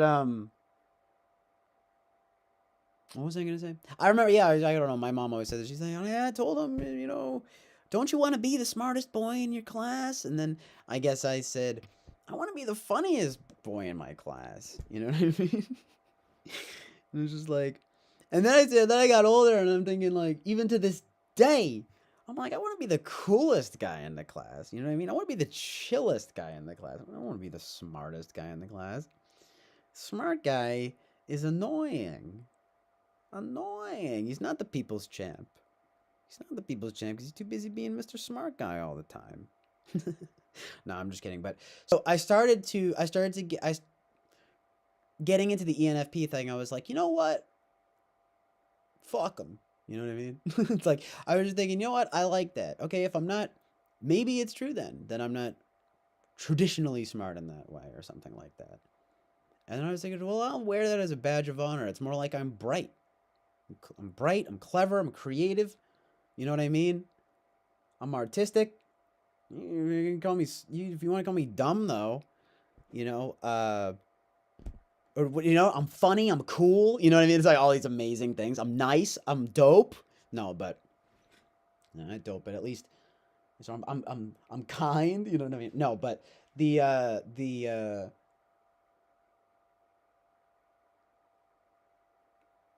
like, what does it really mean? I'm dumb. I don't know.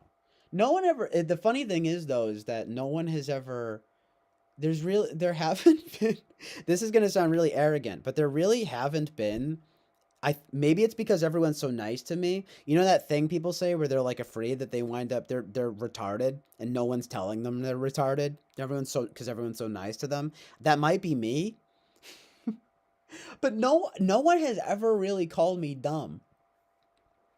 But I have a fear of it a little bit. Not a fear. That's a strong word. But I don't know if ENTPs would feel that way, though. You know what I mean? I would think an ENTP would be fucking certain. No. I know my fucking shit. I know objective reality. You know what I mean?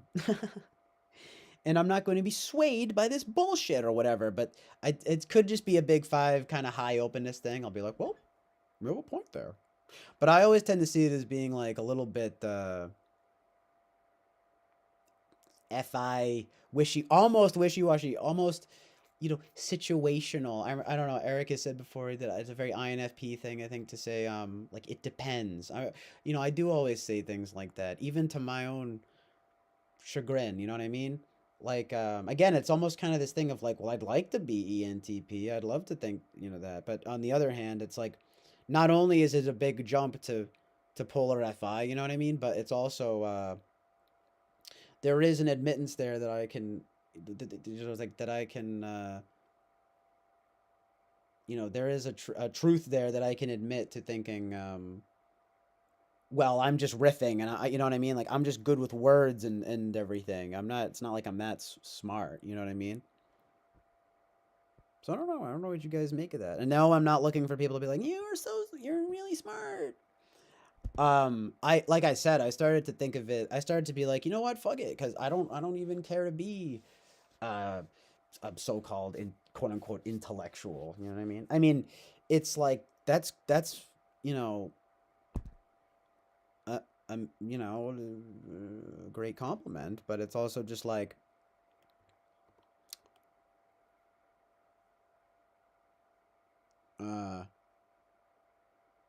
but I want to be smart. No, I'm just kidding. But it's so true though, right? Because like, but in a deeper sense, right? It's definitely more important to be, for example, like, good and right.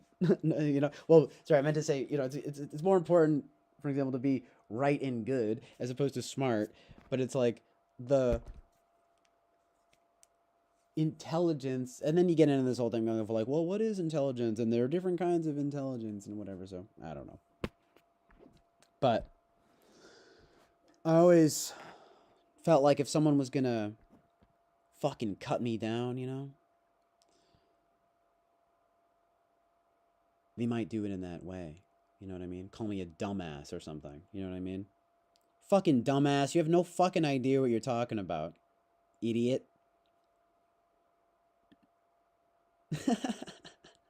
You know what I mean? That shit'll fucking piss me off. You know what I mean? But wouldn't that piss anybody off?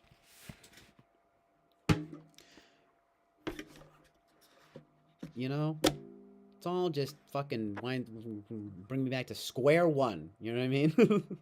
That's why type is bullshit. No, I'm just kidding. But no, it's definitely I'm an NP of some kind. You know what I mean? Probably.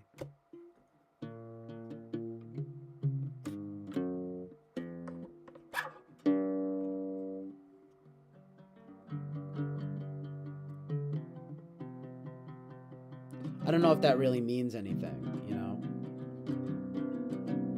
Like, of course, no one wants to be called a dumbass or whatever, right? I just feel like,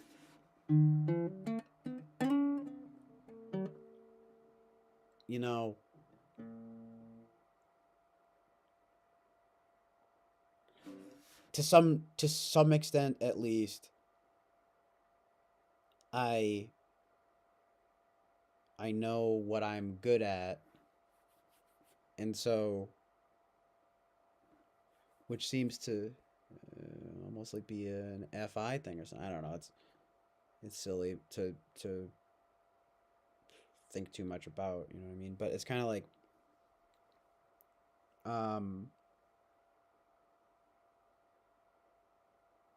it would just kind of be like, yeah, I know these other things. Like, I'm confident about all these things. But if you were just gonna say, CJ, you fucking dumbass, you know what I mean? I would kind of be like, damn. I don't know. It's, you know what I mean? Yeah, I guess there's worse than that, though. Obviously, I mean, if someone called me evil, I would be probably more upset. So what, at like a moral judgment. CJ, you evil fuck. Then I'd laugh. No, I'm just kidding. But then I'd just be like, whoa, Now I'm upset. I don't know, right? It's ironically, it's stupid, right? No one wants to be called stupid. I just wonder if an ENTP would be more like, no, I'm not, you know what I mean? Like, I'm not stupid.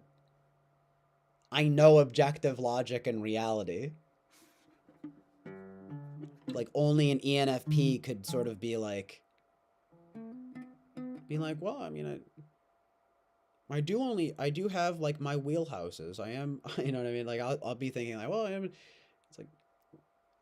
like, well, I'm not I wouldn't say I'm a dumb, that's a strong term, but I also, you know, I've never seen France. You know what I mean? It's like, I haven't, you know, it's like I've never traveled outside of, it's stupid. I'll probably wind up, it's a lot of it too, is, I don't probably like just general confidence and, because I do think that I'm smart. It's just that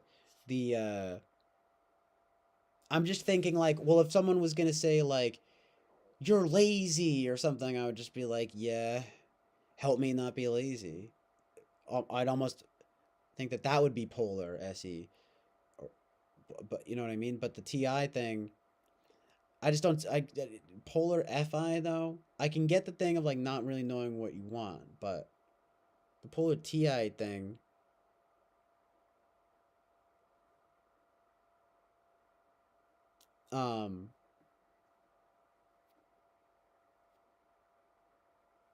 I would have to admit would be more likely than the, because it could, I would basically say, well, I know my feelings about these things, but I don't know if I have to like really think about it to figure out if it's like objectively right. You know what I mean? Well, you know. It's like, what does any of this even mean? I don't know. What is it that 100%, the Genzennial says 100% all ENTPs would say that's usually law? I don't know, what was it that the... I just feel like they'd be like, no, I'm not fucking dumb. I don't know my feelings, but I'm smart. And I would almost be like, even to my own chagrin, I'd almost be like, well, I mean, I know my feelings. But I don't know if I'm smart. But the thing is that I actually do think I have enough ego, though, I guess. Well, no, it's not good. I don't mean it like that. I just mean I have enough confidence to say, well, actually, I do think I'm smart. But after getting into the ENFP thing, I started thinking, well, I could buy it if I was just more bright, clever, creative, and artistic. So I was never that great at math. You know what I mean? The thing is that I tend to pick up on so-called TI things like very quickly. You know, if I make some kind of like logical misstep, it's not gonna like take me that long to adjust. You know what I mean? And I actually get annoyed. It's not like if the polar, because it's people, you don't mind if it's critiqued on it, right? Like I don't really like being critiqued on that very much. You know? Whereas it's like, well, I you know, the SE thing wouldn't be like as insulting or something. I don't know. Basically, it's like if someone was trying to like give me, you know, I don't know, TI tips or whatever, I guess. I'm just kind of like, thanks, but I already know. You know what I mean? I say it like a bitch for some reason. No, but I'm just, you know what I mean? I'd just be like,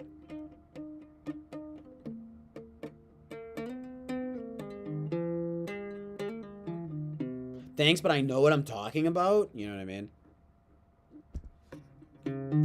Yeah, thank you for the TI tips. I'll pass. I've already had enough, thank you. Objective truth and reality. It's so good. It's so good and true. It's so good.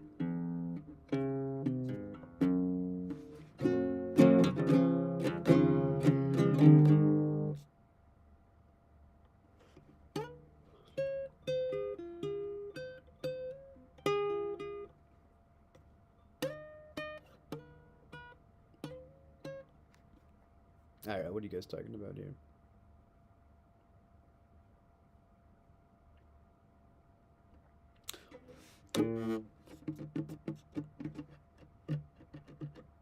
Oh wait. Make sure I'm caught up on this here.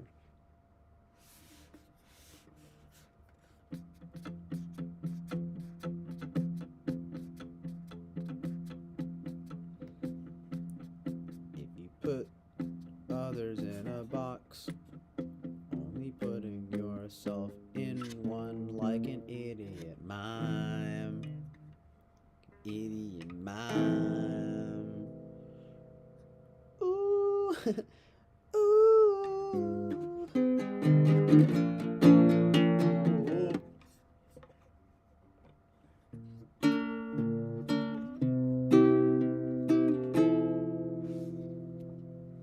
Oh shit, maybe that was how I played it. Maybe that's why I was like, no.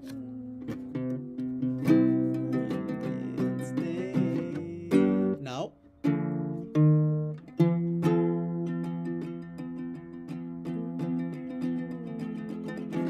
Nah, that's it. That's how I played it. And that's why it sounded better. It would save me a place, but I'm not gonna play it again. But I kinda wanna play it again. It was like,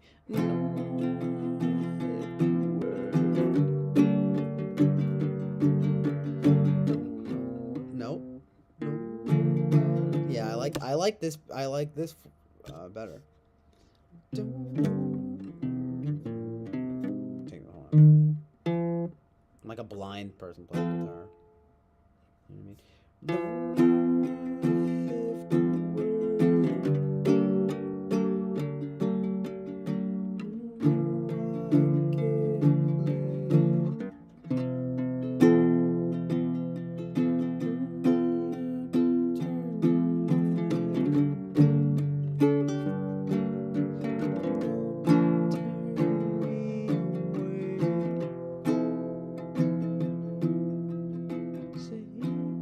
That high note is like oh man, sorry.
Oh yeah, I love that part though.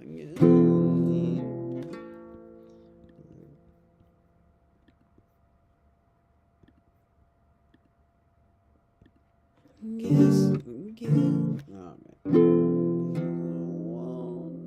Be alone.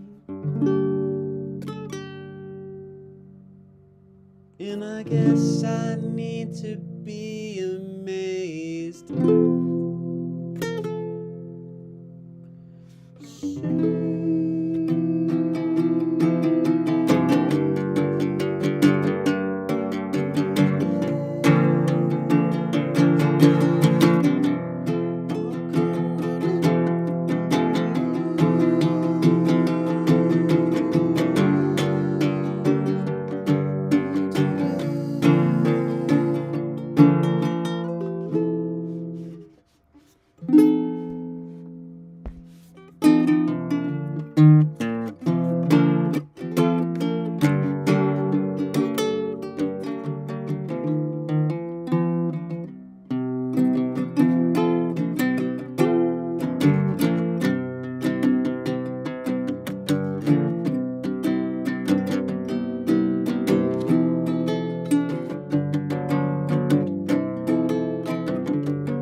fucking punk.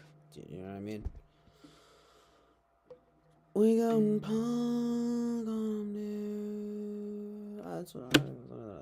Here's a nice little song I could play. Like, dude, just going off though. That's pretty fun. It's pretty good. I haven't really been playing guitar either. You know what I mean? I've been doing it all. Doing it all day. This is a productive day for me. You know what I mean? It's like, no, what I meant to say is that this is a productive and positive day for me. You know what I mean? Like, so good.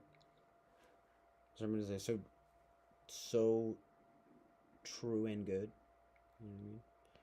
Oh yeah, I hope Master Bobby added me on Play-Doh. Yes. And wants to be my friend. Well, of course, my brother. A fellow droog.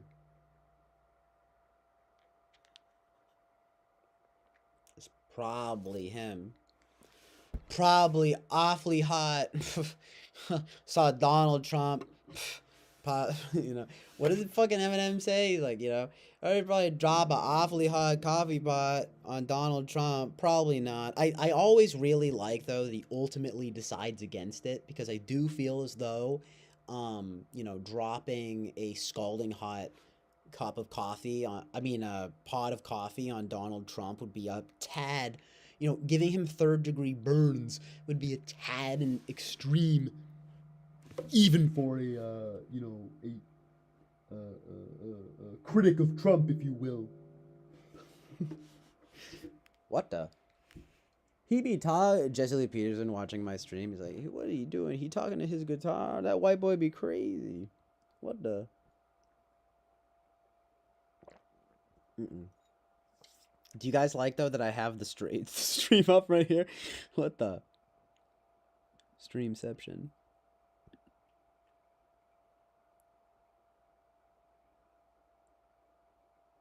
Oh, yeah, Karma's Pimp. Hit us up on Play-Doh. The app that I've never heard of until Master Bobby told me about it. It's like a games app. So yeah, it's like, add me at CJDude327. That's CJDude327. Oh, I'll just send it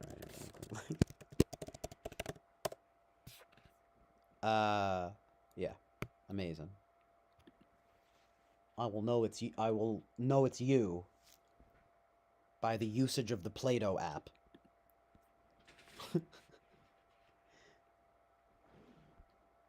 And no, that's not, you know, Play-Doh like the fucking toy. It's the philosopher, okay? Wait, isn't it? I mean, it's called, yeah, it is called Play-Doh.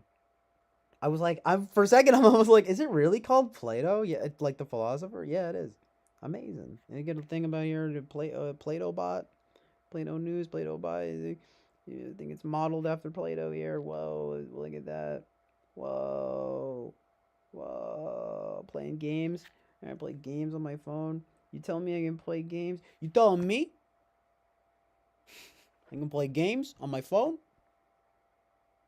That's fucking beautiful. All right.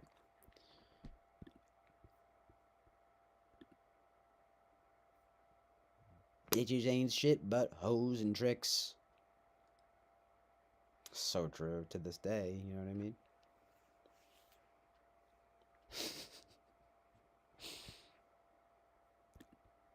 Just a reminder that I won the Palme d'Or for misogynistic comments. You know?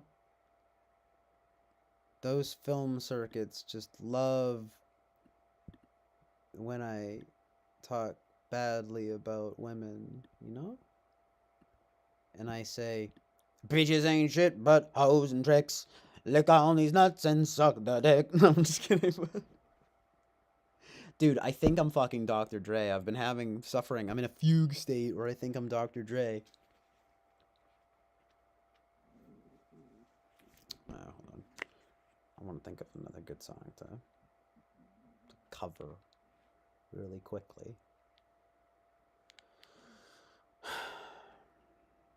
While I'm going into the middle of the night here, amazing, you guys. Y'all got me fucked up. No, I'm just kidding, but I love that saying. Like, I think to translate it from the streets, it's like you know, you have the wrong idea about me. You know what I mean? I know it's corny, but I always think of that bit from Family Guy where it's like it's like rap lyrics decoded for white people or something, and he's like, I usually hang around with more than I usually associate with less than reputable characters or something. You know, I don't know, it's stupid. I fucked it up. Fuck you. Fuck you. But you get the point. He's like, even though sometimes, you know, he's like, even though sometimes, you know, I associate with less than reputable characters or something like that. So funny.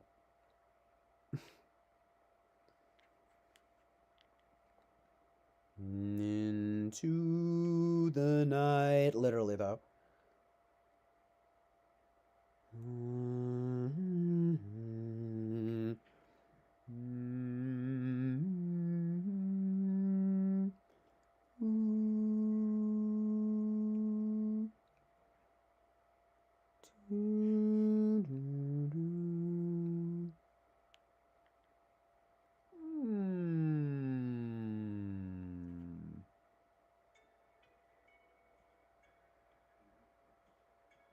Might have to get emo on all y'all. No, I'm just kidding, but I don't know, that song, I don't feel like playing that song. Actually, a little bit.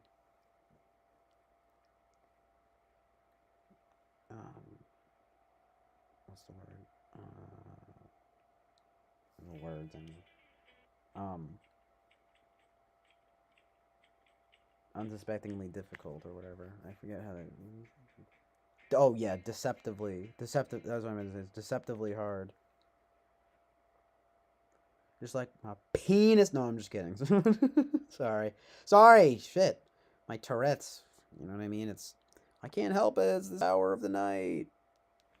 It's late. I'm a fucking 9-year-old boy.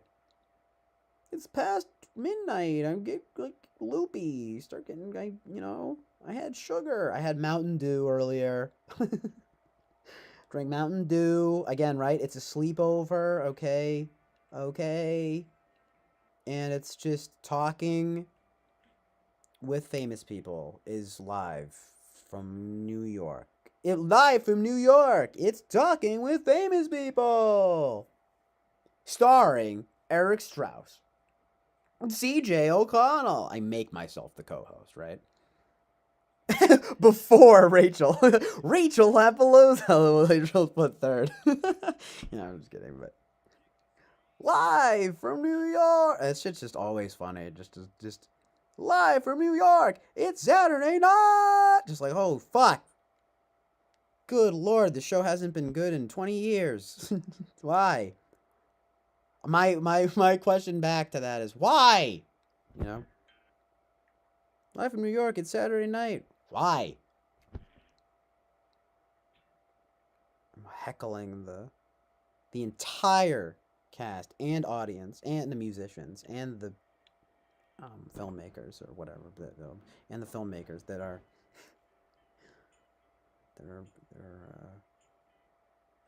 creating Saturday Night Live.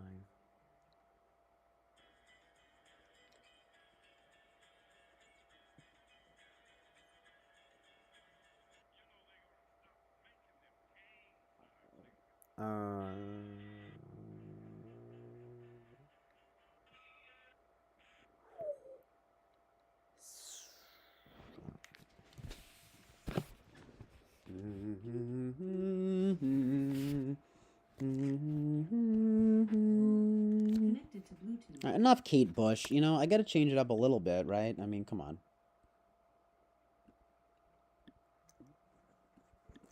I just need, like, just like another like sexy girl, you know, dude. Ha ha ha.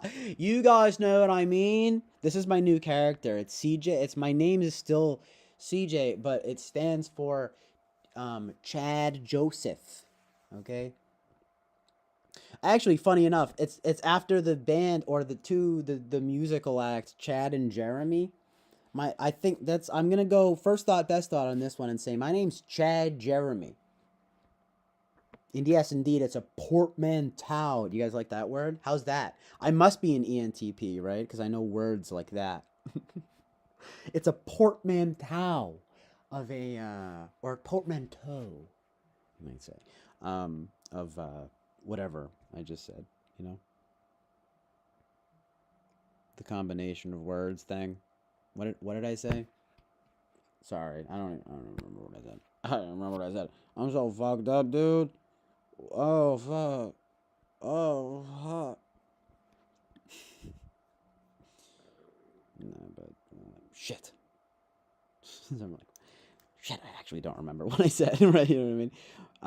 But, no, I do want to find, like, a good song to cover right now, though. Oh, right, the Chad Jeremy. Thank you, Boba Fett. Chad Billington. Yeah, he's like, yeah, it's Chad Jeremy. That's what I mean. I was like, that was my portmanteau of the musical act. Chad and Jeremy.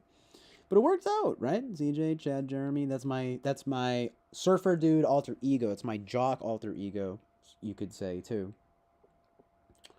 And I dye my hair blonde. And well, basically, it's the attractive version. You know, I'm just kidding. Basically, it's the sexy Chad Jeremy here coming at you, right?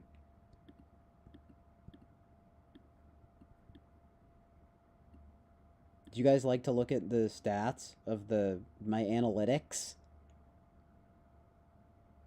We got a lot of thinkers here, right? We got a lot of T-types here. Maybe you guys want to take a look at my analytics. Do you guys want to check my stream health? Oh, it's excellent. Good. Sorry. That was my nerd.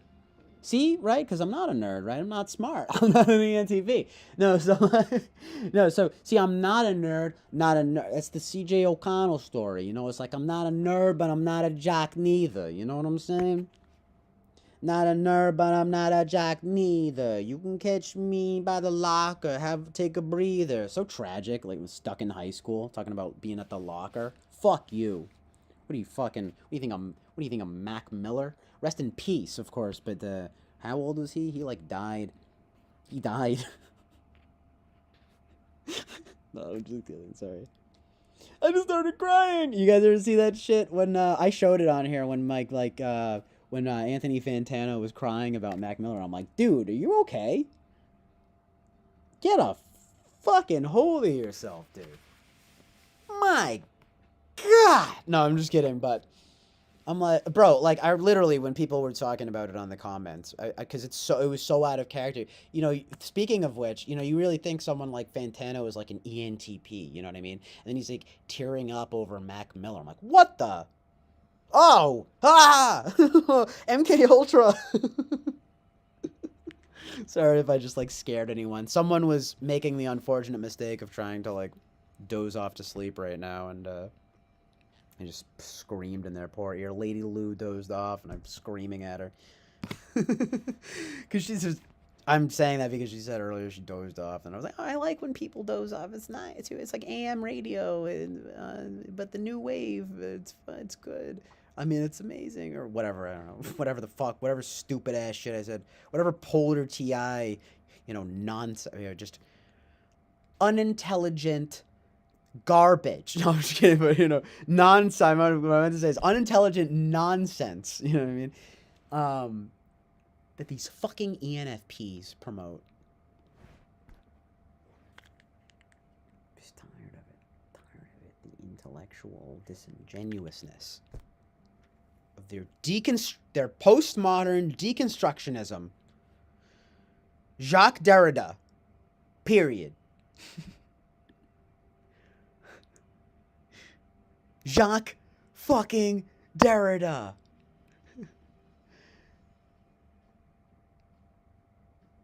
Where my bitches be at, though? You know what I mean? Sorry, just sort of seems like a valid question at this point. No, I'm just kidding, but I actually want to find a song, though, to play. Hold on one sec.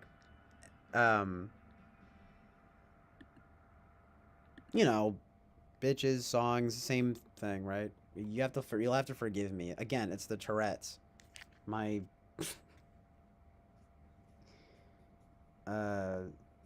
my late night Tourette's.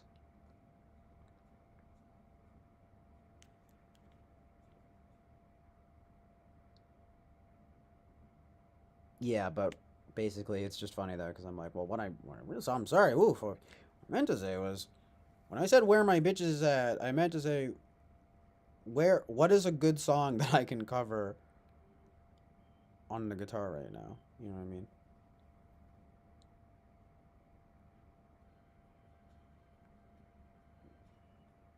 It's like, where my good songs at? Like, I don't know what one is what I mean, really, you know? It's like, because I don't know what to play that's like a vibe right now.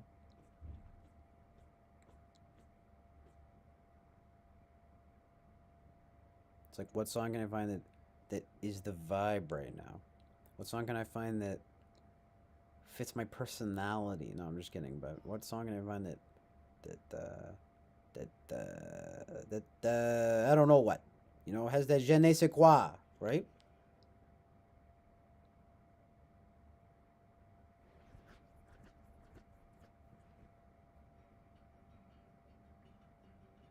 I didn't have any failed songs. They were pretty easy songs.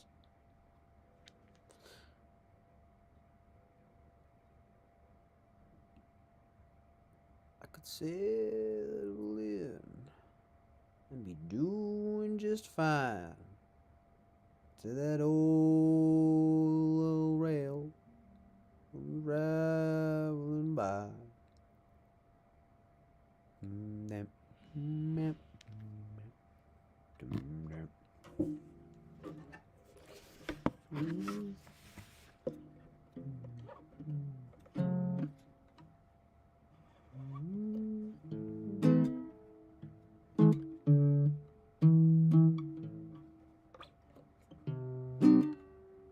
how do you play that shit?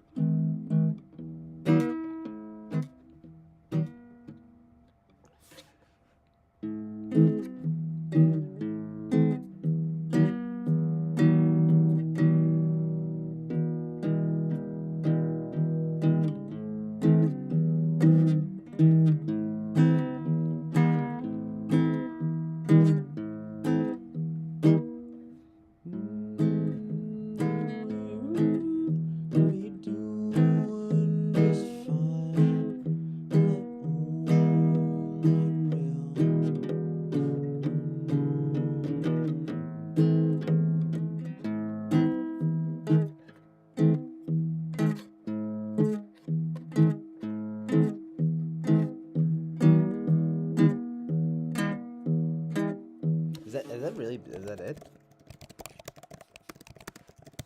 I just feel like it's not. It can't be that simple.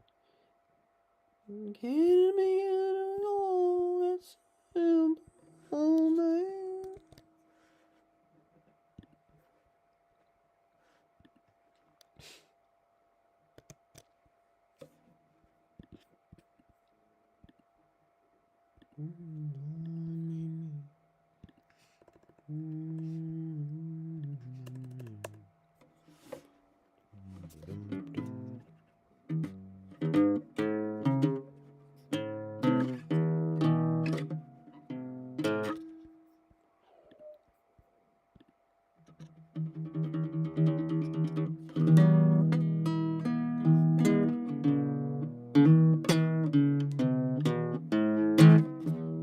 I guess that's basically it. I could sail down and be doing just fine till I hear an old train rolling down the line. Then I hurry straight home,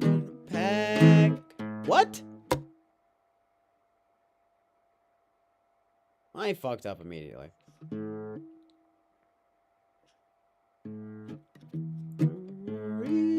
Straight home. Yeah, I guess. There I hurry straight home and pack. And if I didn't go, believe I'd blow my stack. I love you, baby, but you gotta understand. When the Lord made me, He made a rambling man. Some folks say that I'm no good, that I wouldn't settle down, even if I could. When that open road starts calling me, there's something over the hill that I gotta see. Sometimes it's hard, but you gotta understand. When the Lord made me, He made a real man. I love to see the towns of passing by, and to ride these rails beneath God's blue sky. Let me travel this land from the mountains to the sea, 'cause that's the life I believe He meant for me. And when I'm gone, wait, sorry. And when I'm gone, and at my grave you stand, just say God's called home. You're rambling man.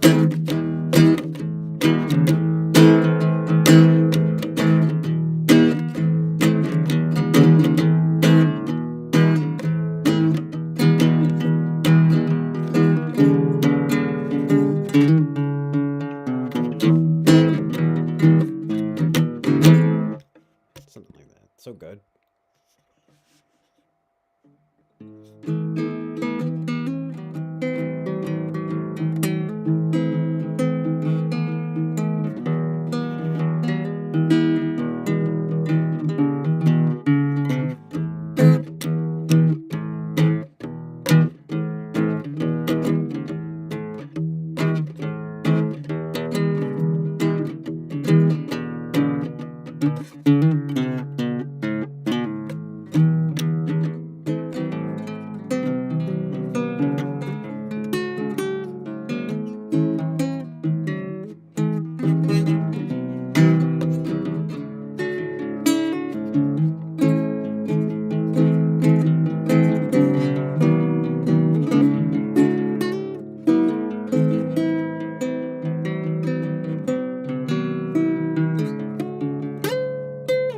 I'm sorry.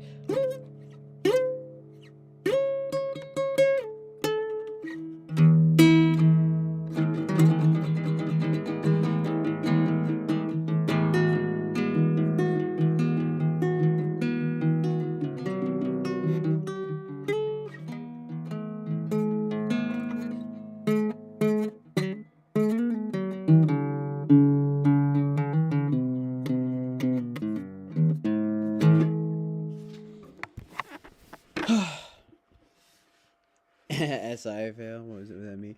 But yeah, I was riding the rails, you know. I was riding those chill vibes rails on the way to the Oasis, where he truths and realities and all is based. Indeed.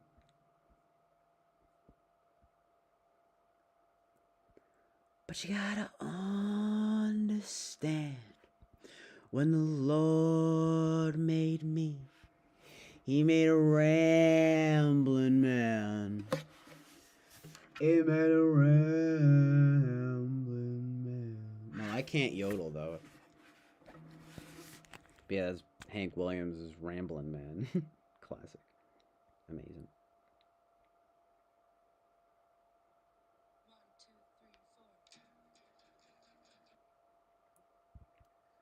1, 2, 3, 4.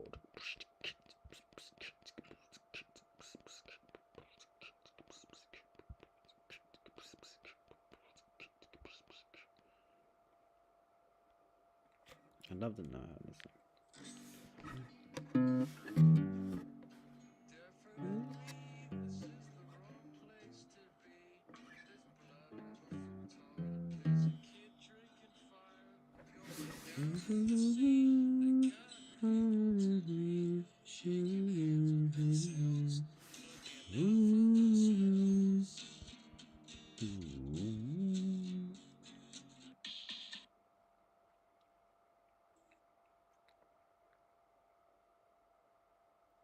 But you gotta understand,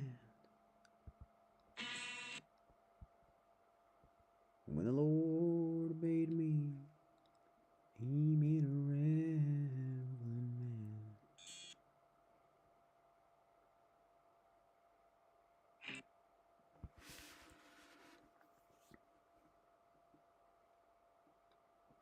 Made a rambling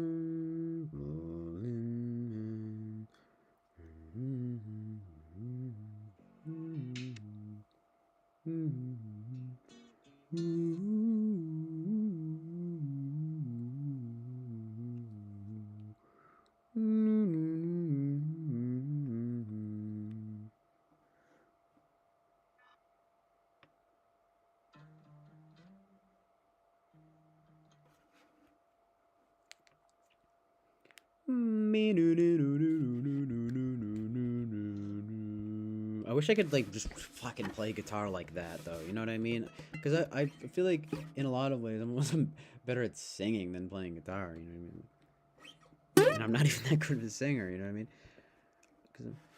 Because I wish I could just be like,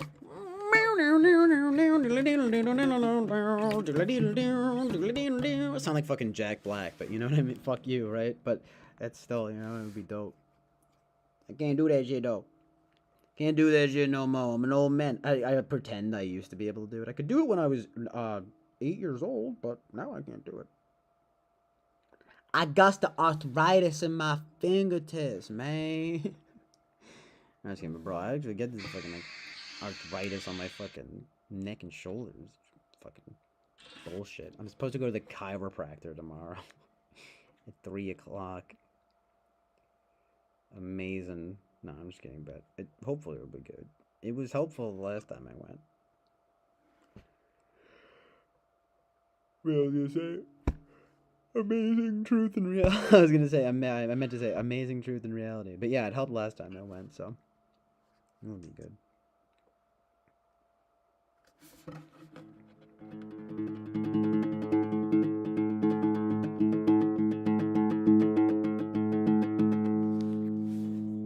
I might have a good song to play.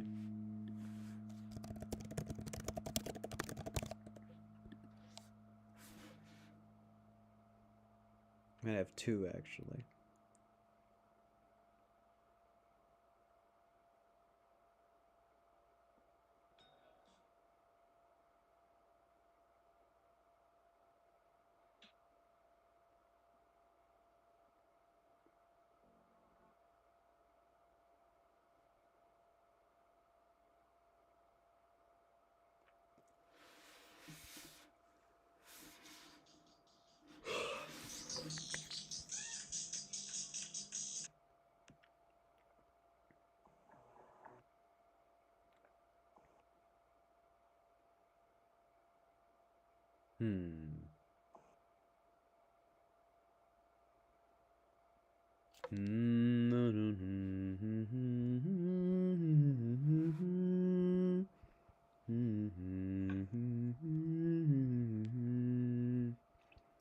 The long distance runner has stopped on the corner.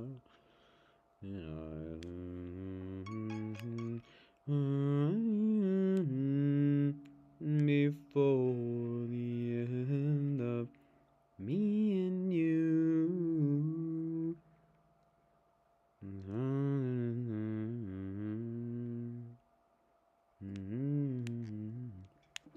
Isn't that hard to play?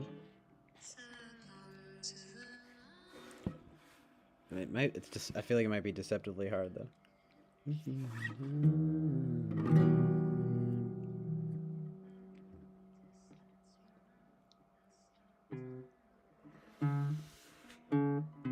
I wouldn't want to. That's too much to do that song justice. You know what I mean? Not that any of these other songs are less deserving of it. It's just like I have to like. I wouldn't want to just.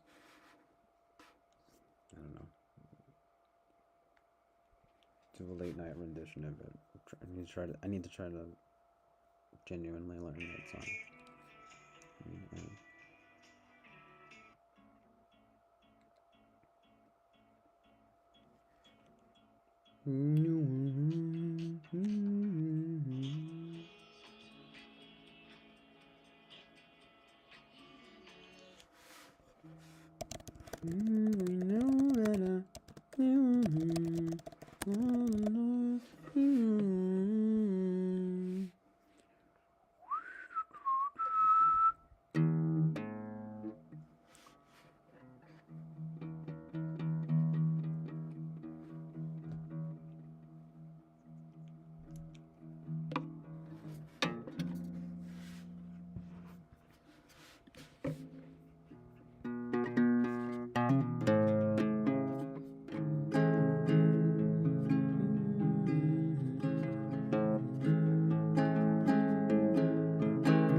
That's basically how it goes, but I mean, I sort of feel like I'm messing it up.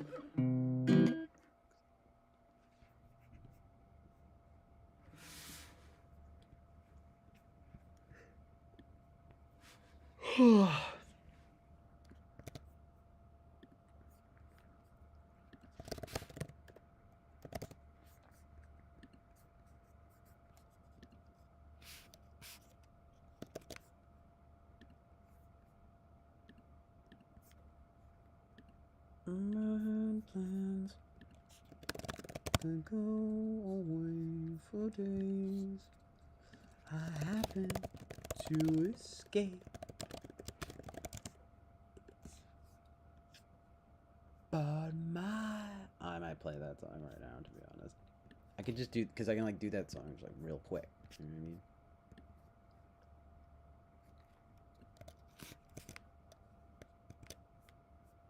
That's not good. These lyrics are wrong here. Actually, no, just kidding. I guess it's close. But say no, he's not saying that there.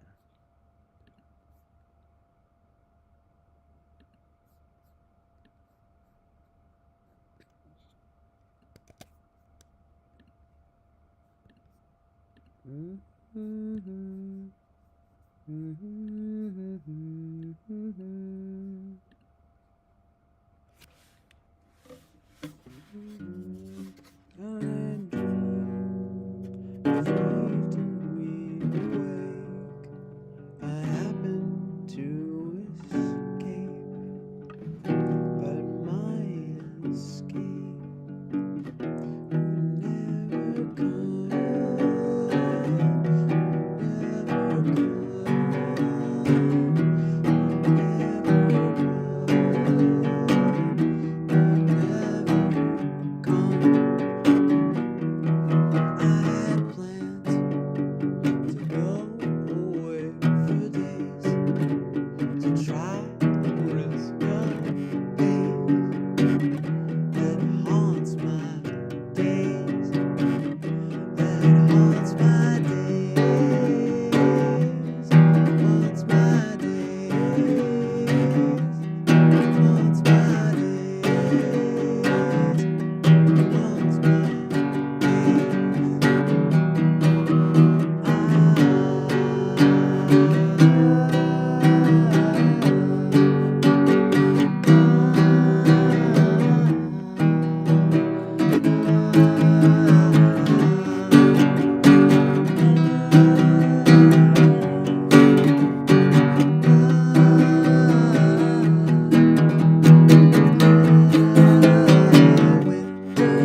so good.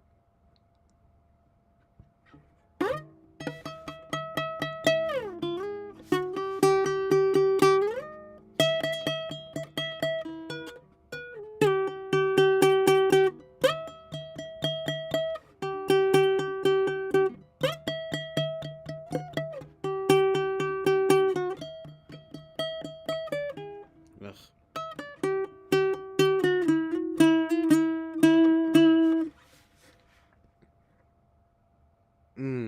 I feel you, the Genzennial.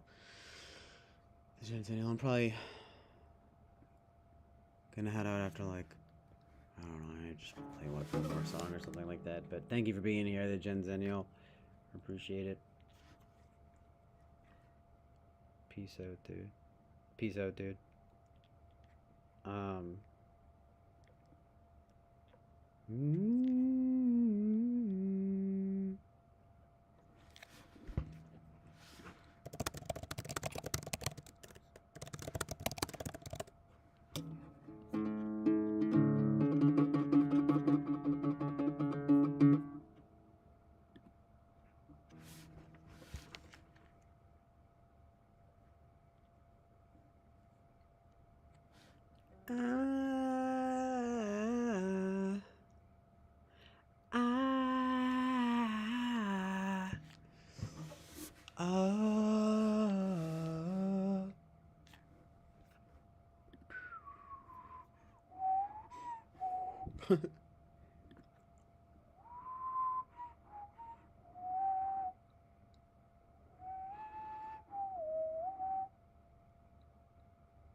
Dancing away.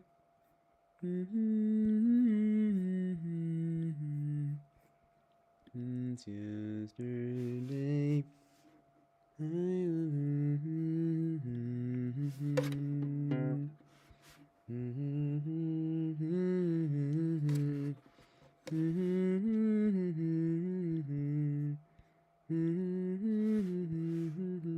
need to play that song right now. Hold on one sec.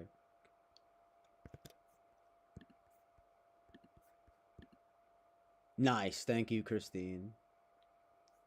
She's Osea. The Gen X, I was spacing out the CJ's music. Amazing. Yeah, these are covers, you know, it's just, but these are all songs that I really love, and so, you know, they're fun to play, you know what I mean? So I appreciate that. Thank you very much.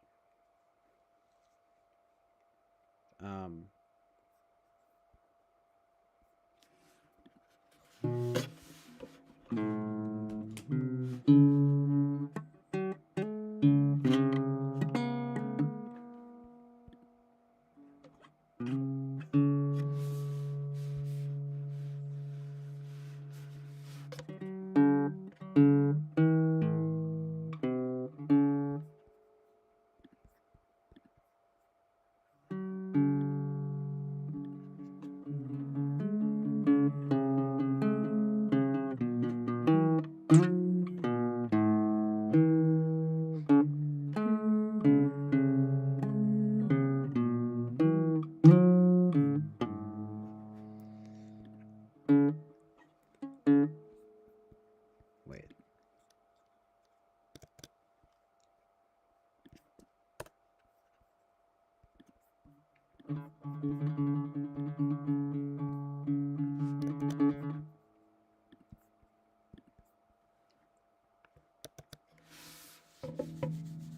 Oh, one sec.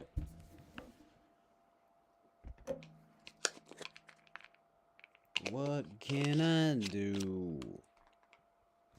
Got me It's got me beating black and blue.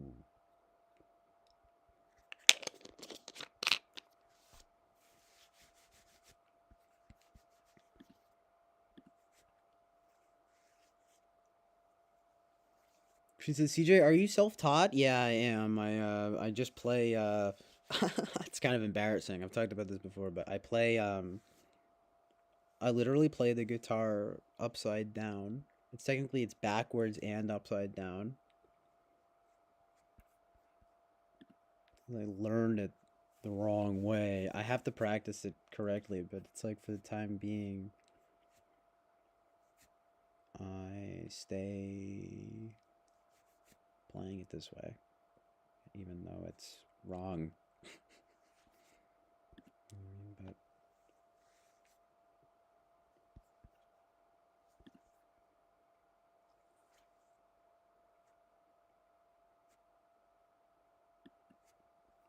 good did you miss the boy? Hey, hey, hey, hey, hey, hey, hey, hey, hey, hey, hey. Oh.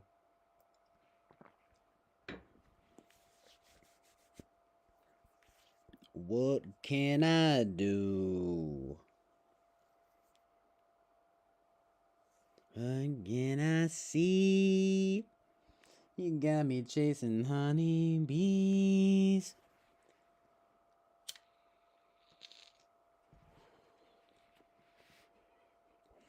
That's right, I could just pretend that I'm playing it right and everyone else has it wrong. That's a good idea, Christine.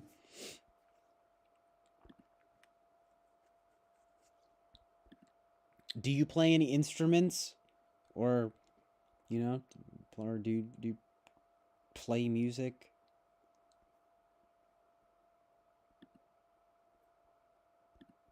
You Mr. Boy. Close your eyes and then remember.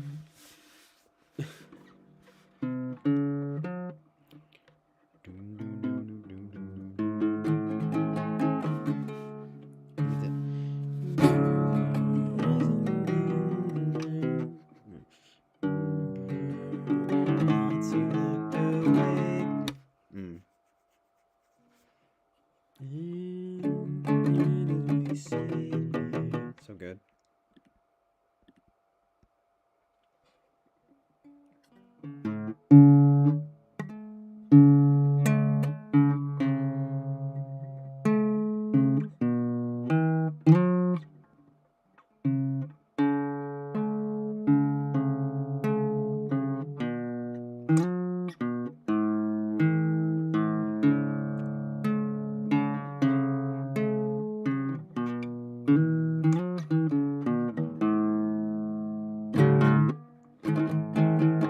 Just close your eyes and then remember the thoughts you've locked away. When tomorrow comes, you'll wish you had today. And as we sit here alone, looking for a reason to go on, it's so clear that all we have now are our thoughts of yesterday. If you're still there when it's all over, I'm scared I'll have to say that a part of you has gone since yesterday.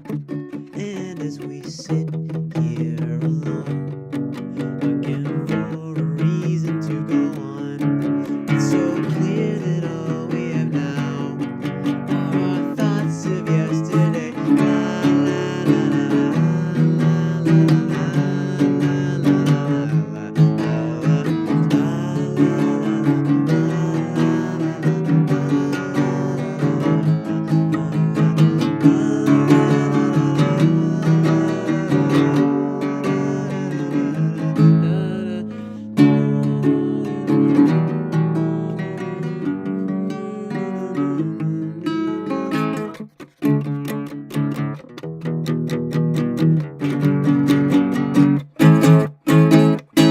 maybe anything left of you.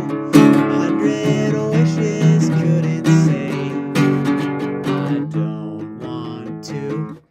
And as we sit here alone, looking for a reason to go on, it's clear that all we have now are our thoughts of yesterday. La la la la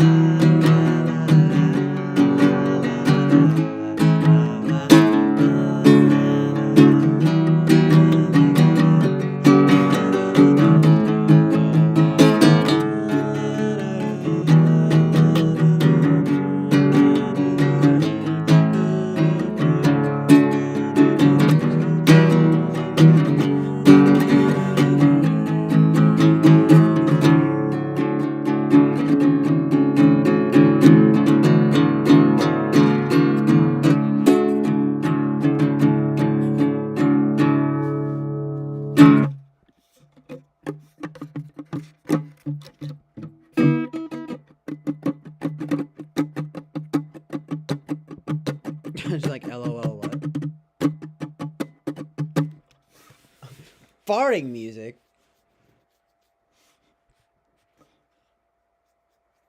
What the?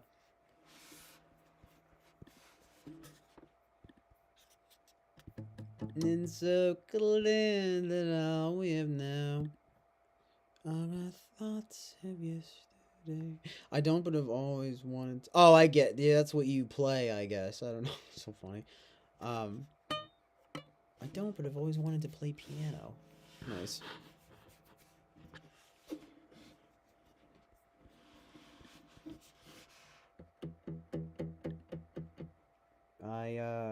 You know, I can play a little bit if I try, but I don't have like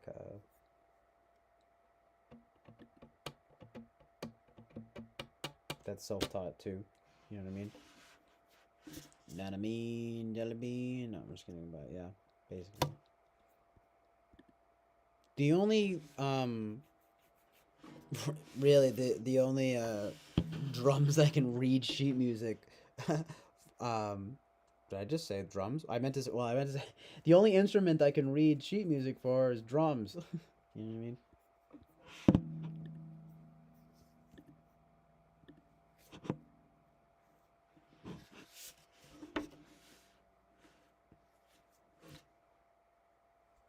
Which is kind of funny, right? But whatever, it's good. It's good to get a grasp. It's good. I need to kind of like get more into like music theory and stuff. You know what I mean? Like genuinely approach it. I only know the basics. You know what I mean?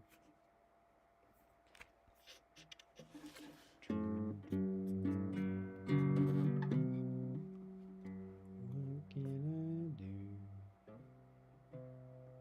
It's gonna be people black and blue.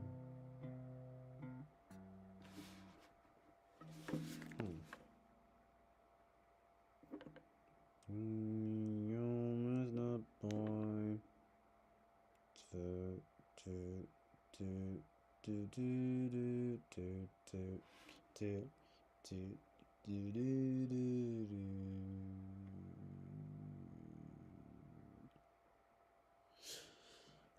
What can I see? You got me chasing honey bees.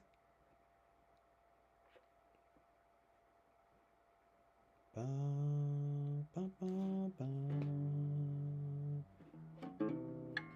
Yeah.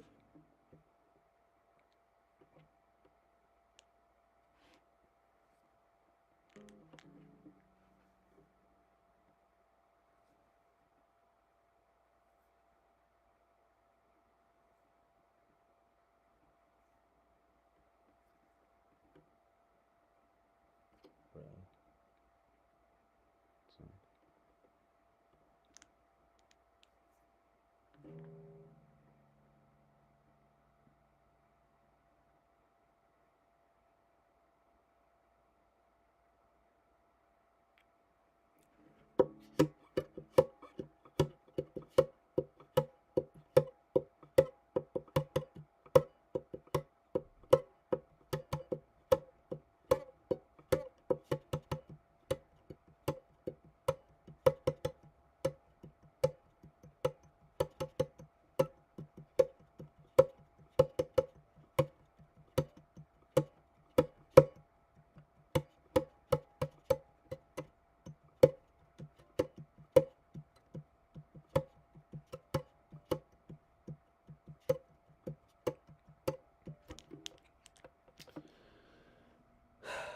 My bad. One sec.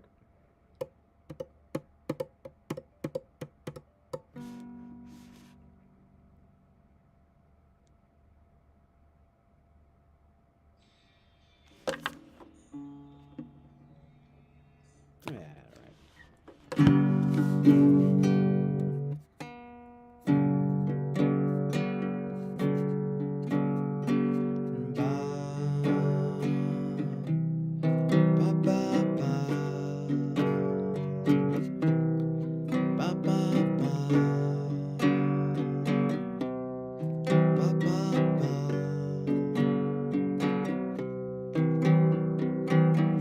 What can I do? It's got me beaten black and blue. Why don't you know?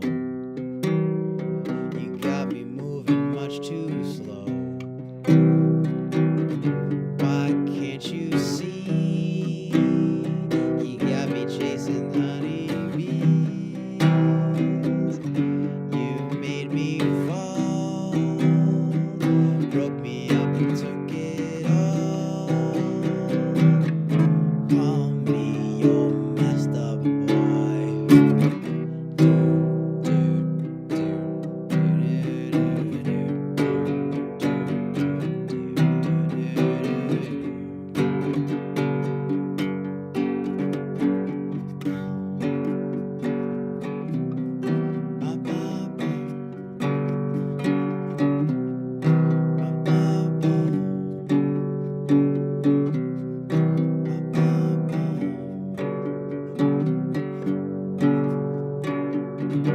Just what I found. You knock my body to the ground. Just what I've said. Tearing up my weary head. Do I still shine after such a lonely time? You cut me dead. You nail me down and kick my head. Cut dead, you're messed up, boy.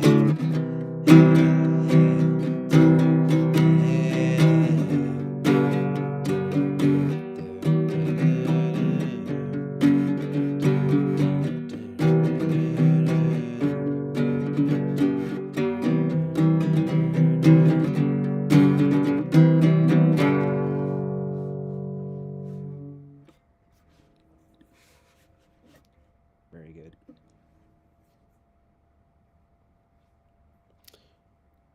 She says I bought a MIDI keyboard last year with full intention to learn, but it just never happened. I guess I didn't give myself a chance because I sucked. It's hard to let go and be shit in order to improve. Yeah, it's true though that you have to do that. Seem really musical. Thank you. Yeah, I mean I love music. You know what I mean. So I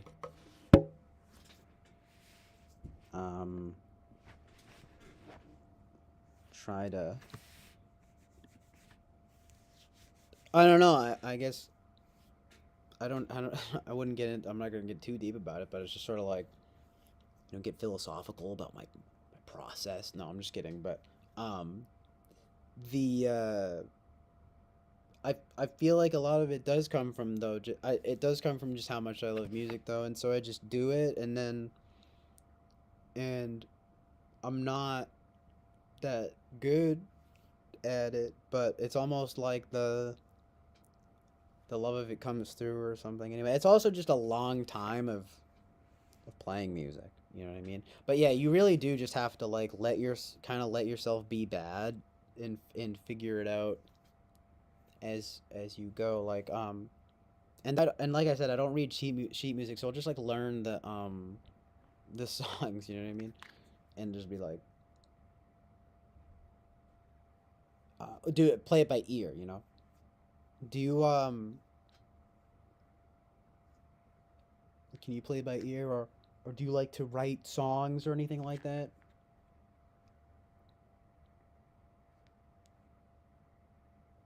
You got me dead. 40 days and I ain't you. I'm the one that lost my mind. Ooh, that could be a good song to play. I'm really playing a lot of songs tonight, which is weird because I just keep going. What am I on, fucking crack? I'm telling you, I was getting a lot of sleep and then just like getting going on this, like.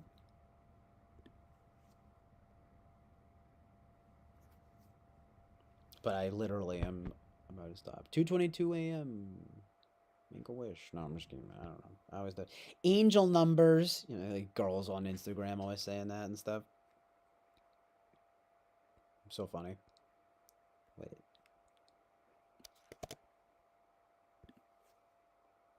Call me your Mr. Boy. I should do like a country song.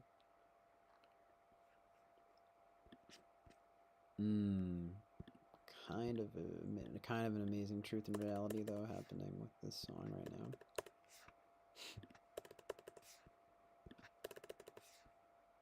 Only need you. Only days when I miss you.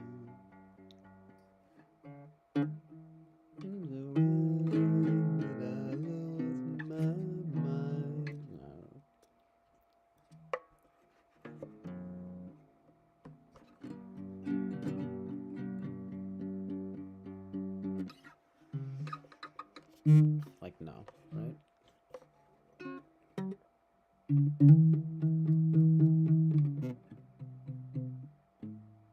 Well, actually, I mean, I feel like the acoustic, this sounds better, so I might just switch over now.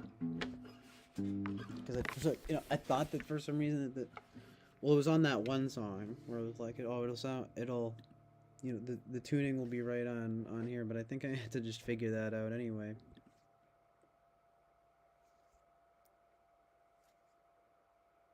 Yeah, nice, came in 9, always knowing the good stuff, being like, slow dive. Do I have it up, though? You see it? No, you just know it. Of course you do.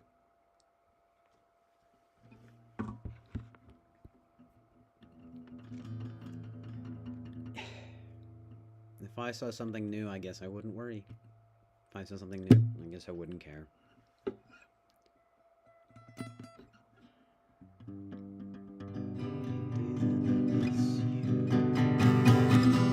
So high that I lost my mind. It's the summer I'm thinking of. 40 days and I'm blown away. If I saw something, if I saw something new, I guess I wouldn't worry. If I saw something new, I guess I wouldn't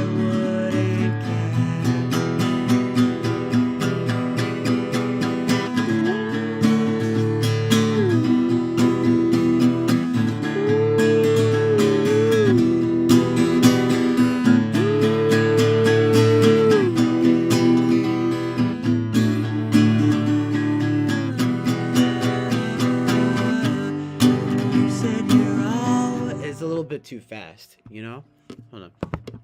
Because you got to get back into that, like, I need a pick. Can someone give me a pick? I like pretend I have people on set. Do we give me a fucking pick and a water and a coffee and a bagel?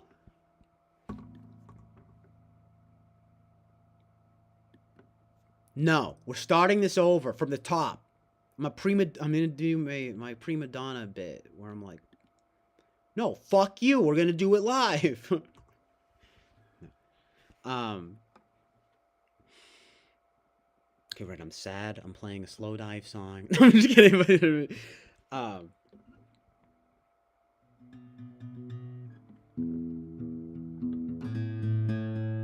The pick though.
without a pick. It's just like fucking smashing my fucking fingers. And the guitar, you know what I mean? Ooh.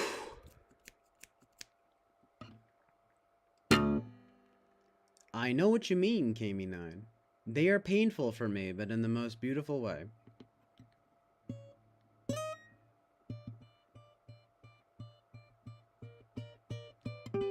Yeah, God, I'm feeling that way. I was listening to, I'm just sitting here listening to Avalon 1 and Avalon 2, you know, and I'm like, fuck me. I was just listening to it the other day, and I just been listening to them a few times, and I was just like, my God, so good.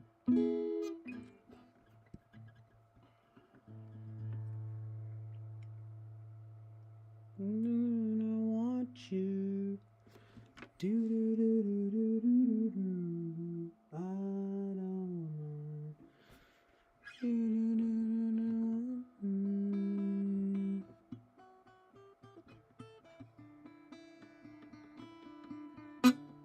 Ugh.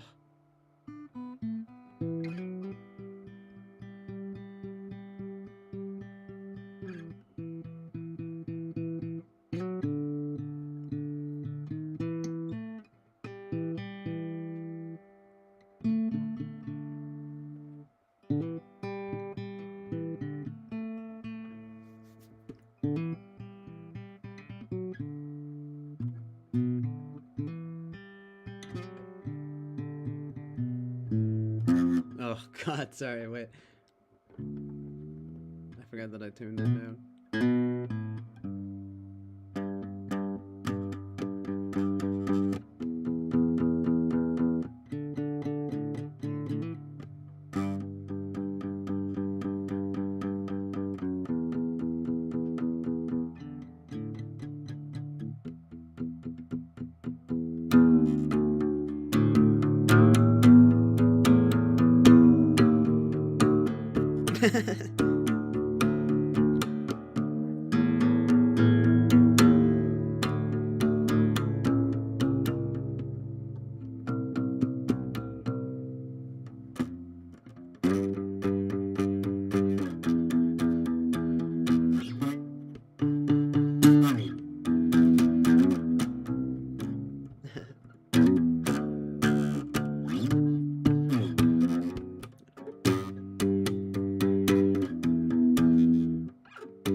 It sounds like grouper. You know, grouper? I feel like Kami9 would know grouper. Grouper? This is like some grouper tuning right here, you know what I mean? I'll do my grouper impression where I'm like...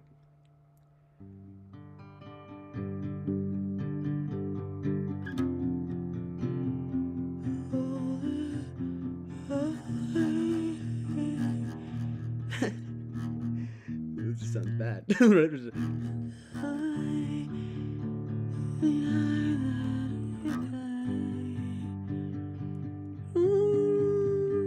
But it's the most beautiful thing I've ever heard for some reason, you know?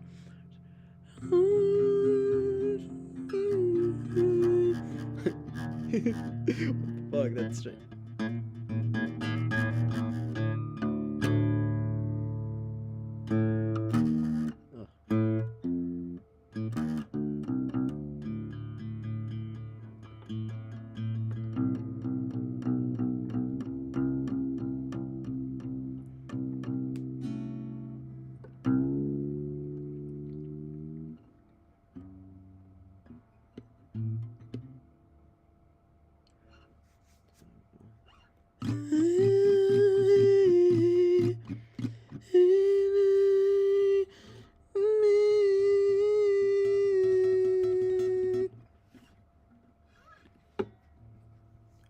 Meow, meow, meow, meow.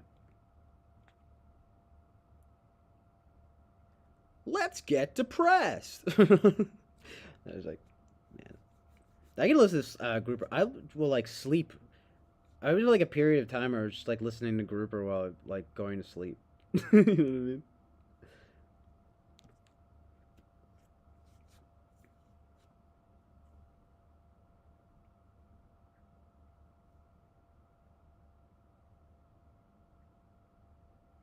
Kami9, it's cool that, you know, it's funny because it's like these songs, I know that there's like a lot of people out there that they'll like know this stuff, but I feel like you get that just playing the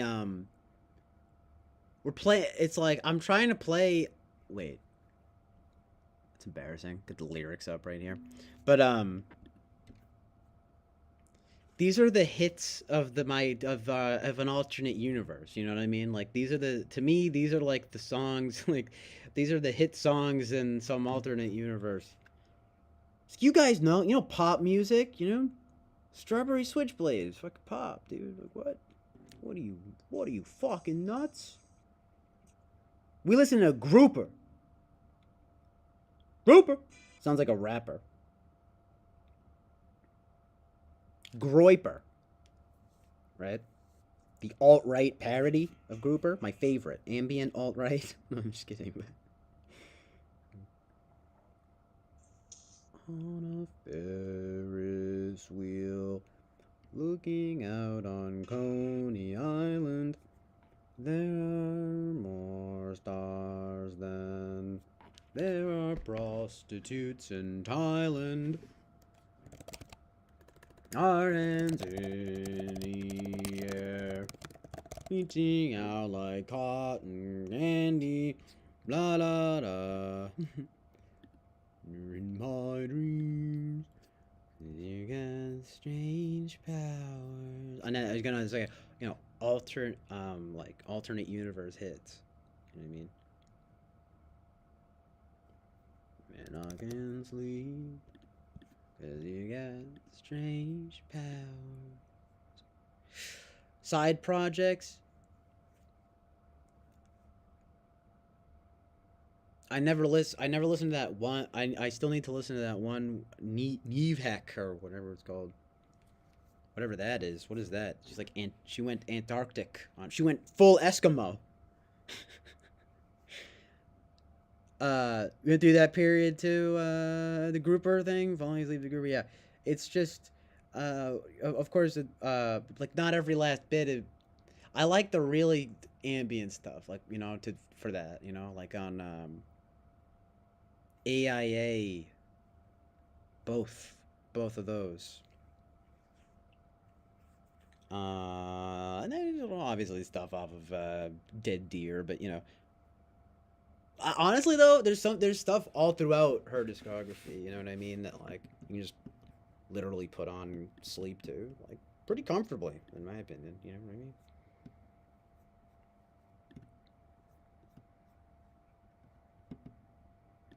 Nice though, magnetic fields. I think you said that, but I'm not surprised. I know that's pretty good, right?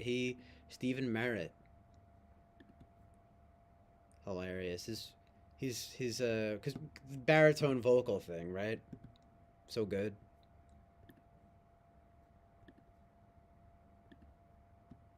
That was like one of those, like, you know, early songs. Playing on the guitar, did. No, I'm just kidding, but that was one of those early songs playing that on the guitar. Like, I was like, I can play this, because there's so, again, it's the pop, amazing pop music. You know what I mean?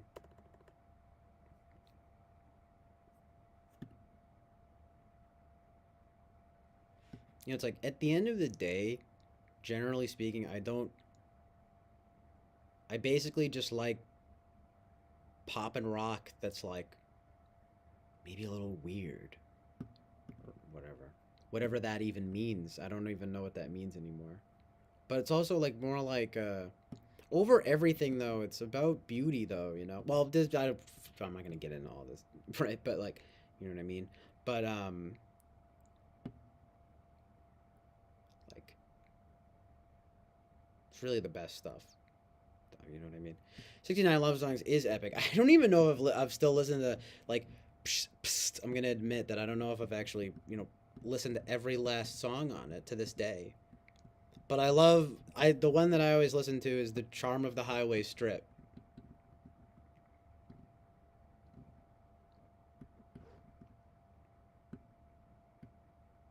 In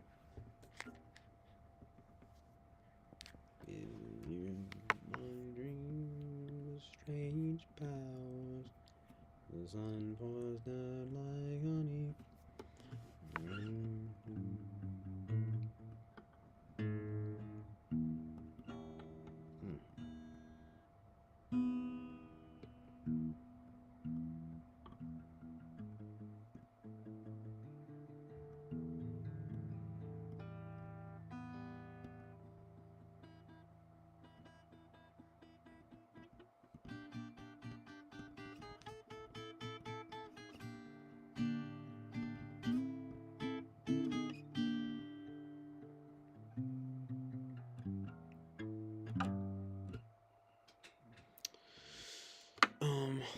Yeah, it's like on a using the whole thing a few times. 69 Love Songs. It's impressive. But that one does have so many amazing songs on it, obviously. I mean, of course it does, right? I mean, you get 69 songs, you're probably gonna hit gold somewhere. Nah, but the thing is that makes it so amazing is that there are actually, like, I don't know if every last song is totally amazing, but it's a pretty amazing album though. I've basically heard everything from it. Talk about, a pop alternate universe pop band that I'm just like, oh man, I'm like, because they would have singles. Like, why are they not? They're not really. I guess they're fairly well known, but they're not nearly as well known as they should be. They're really underrated.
Weird.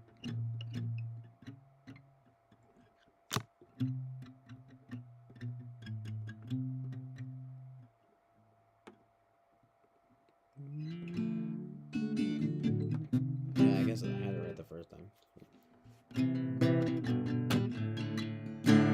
think another would be a pretty easy song to play. You know what I mean?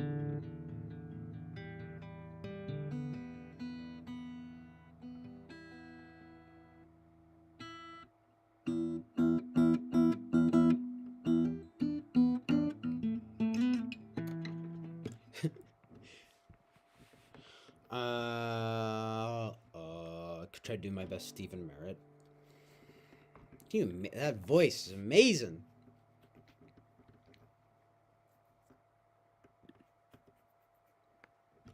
Probably, Ice, one of those guys I'd probably put up there. I'd be like, yeah, amazing baritone vocals. You know what I mean?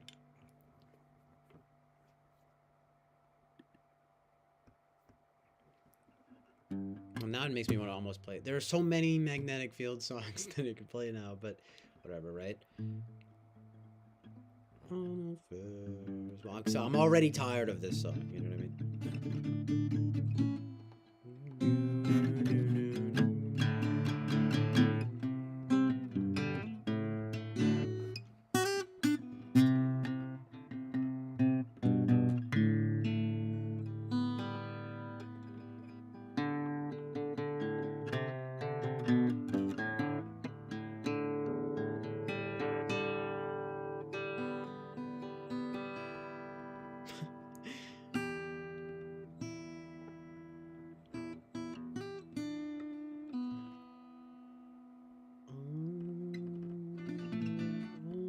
Ferris wheel.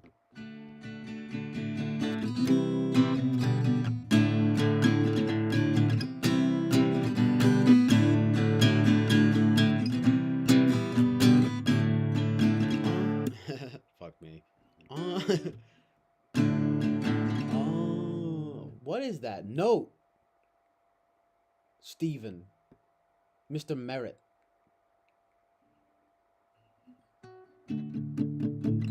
On a Ferris wheel, yeah. On a Ferris wheel. No, that's not. That seems not right somehow. On a I swear though that his voice sounds like that. Maybe the guitar's off, you know? Couldn't be me.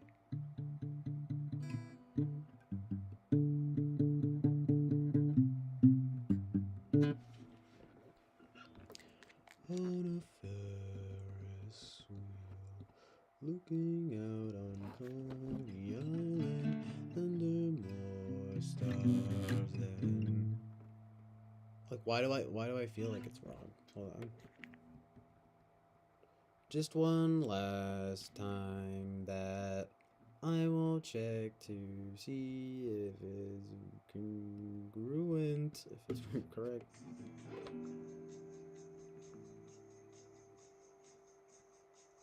Nope. I always get it right. No, I'm just kidding, but I do have pretty good pitch.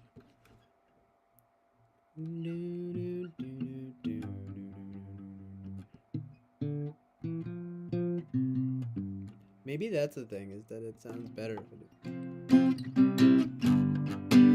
That might be better.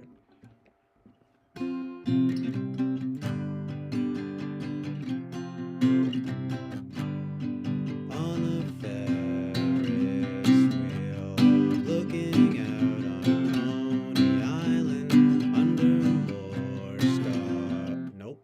Under more stars than there are prostitutes in Thailand. Our hair in the air, our lips blue from cotton candy. When we kiss, it feels like a flying saucer landing, and I can't sleep. How does that? And I can't sleep. See, that's where it gets me though, because I'm like, I can't sleep, 'cause you got strange. Nope. You got strange powers.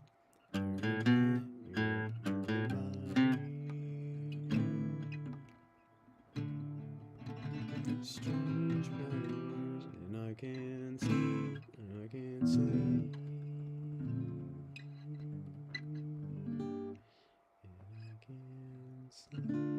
Yeah, that's it. I have to play it like this, is the thing. Yeah. Like on the Ferris wheel, looking out on Coney Island, under more stars than there are prostitutes in Thailand. Our hair in the air, our lips blue from cotton candy. It sounds better the other way though. But then I'm doing it. Can't sleep, 'cause you got strange powers. You're in my dream. Strange powers.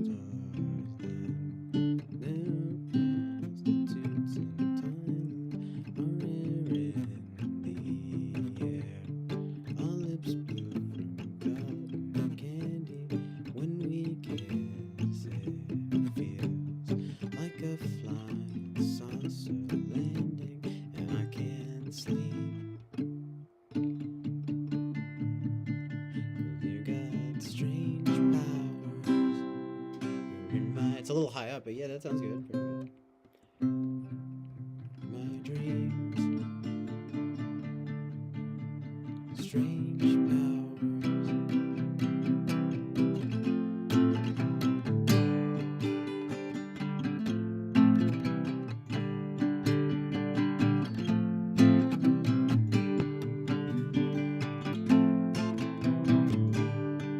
In Las Vegas, where the electric bills are staggering, the decor hog wild, and the entertainment saccharine. What a golden age! What a time of right and reason! The consumer's king, and unhappiness is treason, and I can't sleep. You got strange powers. You're in my dreams. Strange powers. The sun pours down. Fuck me. That's the best. Didn't want to fuck it up, and I fuck it up on purpose, right? Or by accident. And I can't sleep. You got strange powers. You're in my dreams. Strange powers. The sun pours down like honey. The moon pours down like mercury. The stars fall down like money. You come down to me. I can't sleep.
Oh, sorry. Word, Christine. Thank you for being here. Very amazing comments here. Says, means you the island Oasis of truth, reality, and more. It's been fun. Thanks for tolerating my fart comments. True.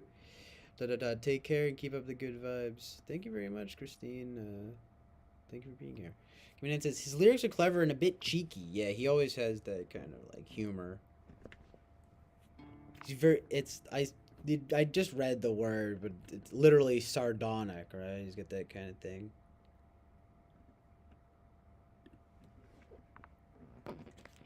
The sun pours down like honey.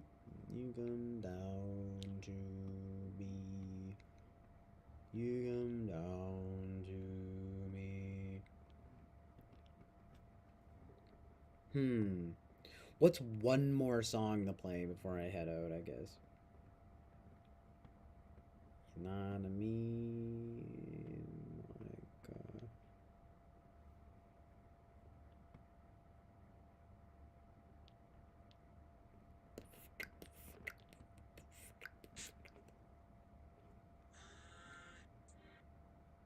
I'm gonna put a good set list tonight.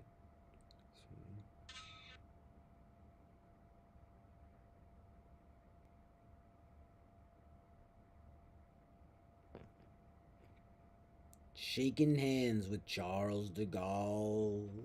Play it cool and saran wrap all you can, like a 30th century man.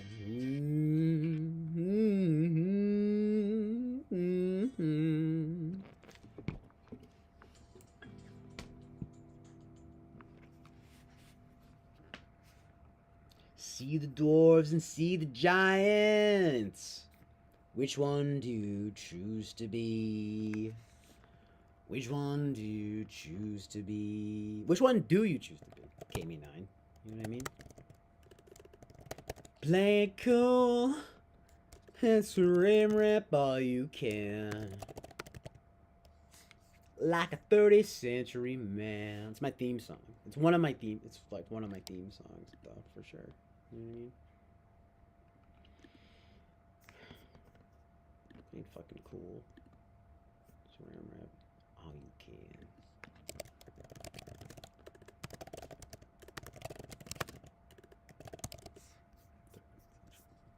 '30s.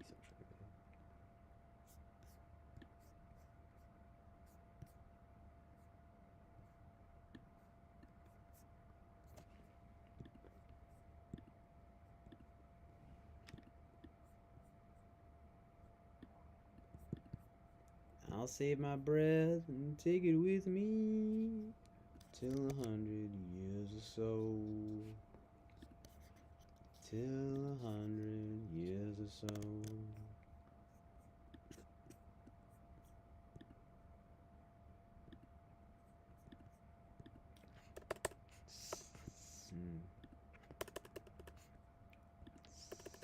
See.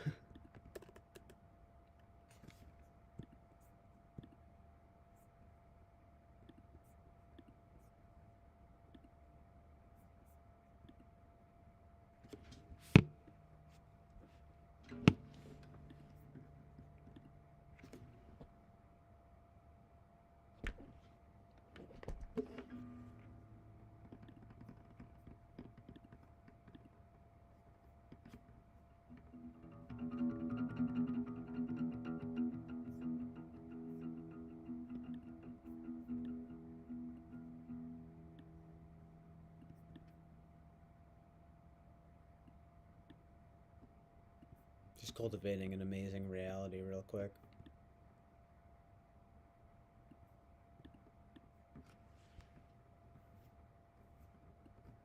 Hashtag don't mind me, teehee.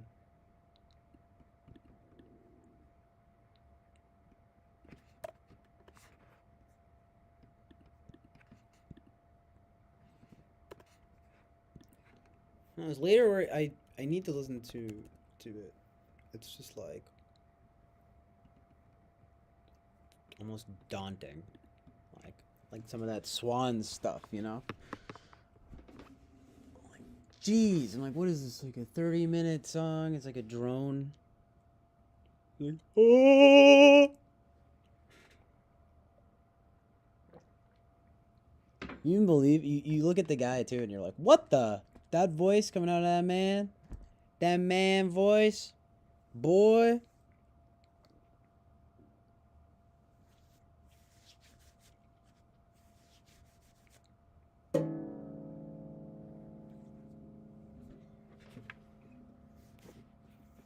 Ugh, fucking hair.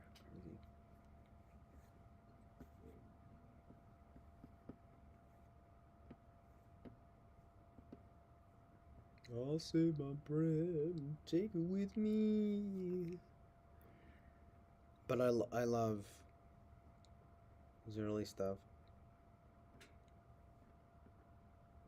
She didn't get to it. I didn't get to it.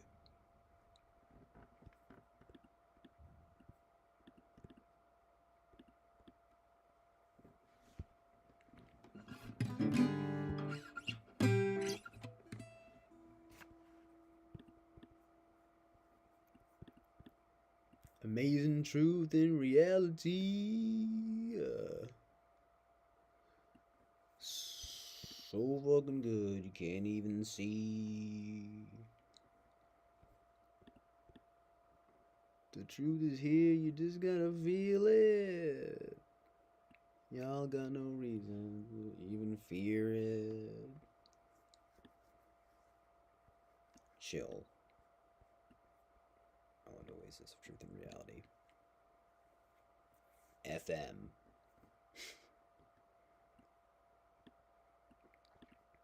Came in and says, the dude literally got even better. I'll give it a shot. I'm sure I'll wind up liking it.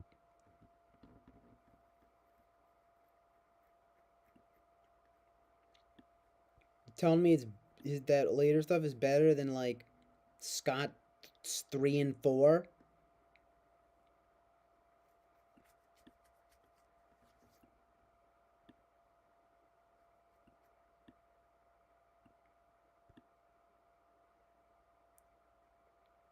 Bish Bosh, though, he went full retard on that one, you know? Just give it a chance, though.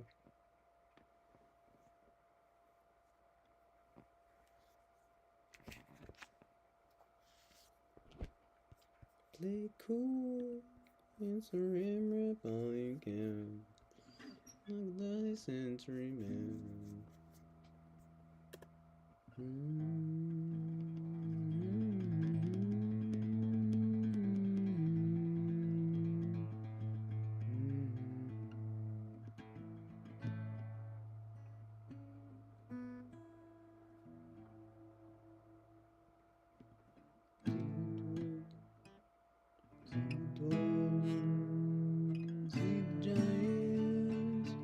Which one?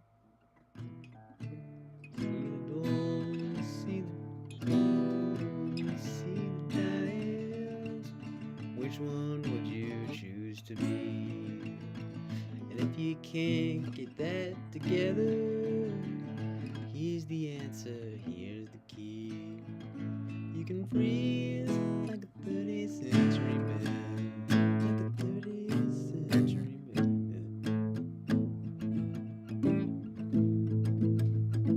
I'll save my bread and take it with me till 100 years or so. There we go. Shame you won't be there to see me shaking in that. Fuck you. Okay, I'm gonna do it again. See the dwarves and see the giants. Which one would you choose to be? Hold on, sorry, I'm kind of actually annoyed. Sorry, but see the dwarves and see the giants. Which one would you choose to be? And if you can't get that together, here's the answer, here's the key. You can freeze like a 30th century man, like a 30th century man. I'll save my bread and take it with me till 100 years or so. Shame you won't be there to see me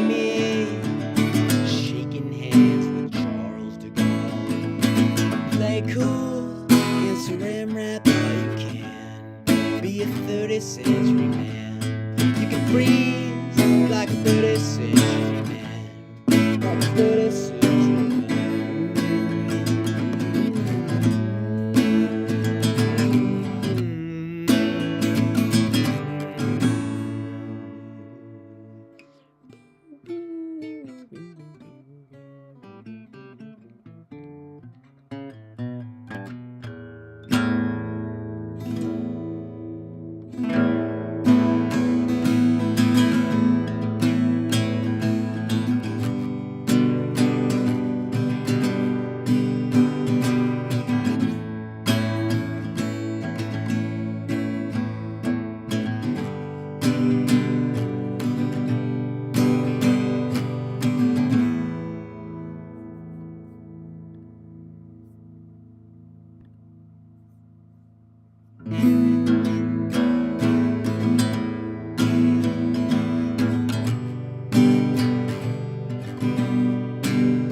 darker, more abstract, better, all caps.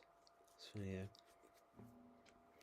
It's you know, it's an opinion. A lot of people feel that way, you know.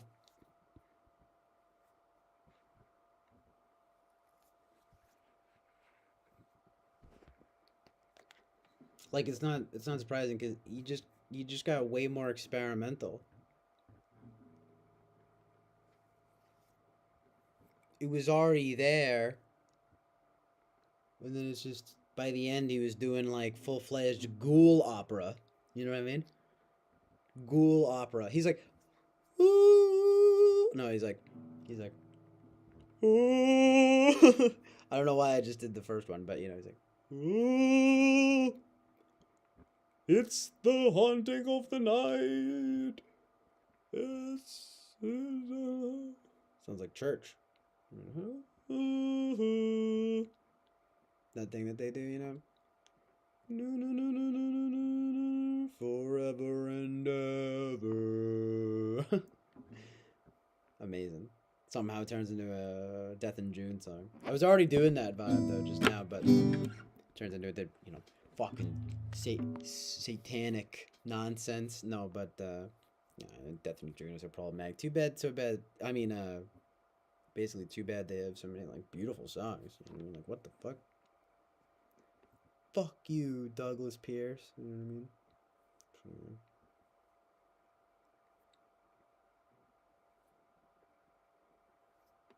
I mean? And Boyd Rice. So do I do a cover of People? Yeah. It's like, have you ever thought about killing people? I've thought about it.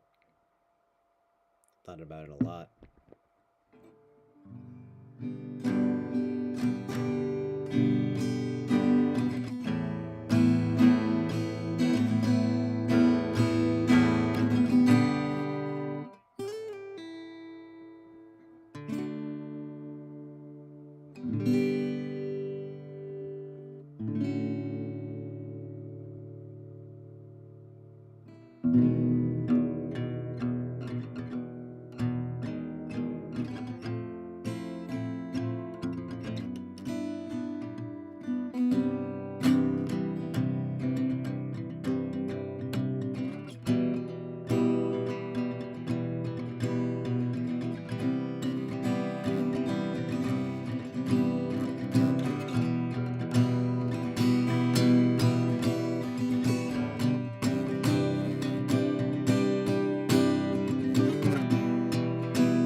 So yeah, came in.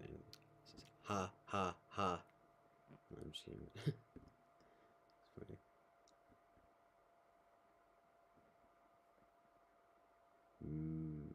These are strange days for you, me, and Germany. These are strange days we find ourselves in.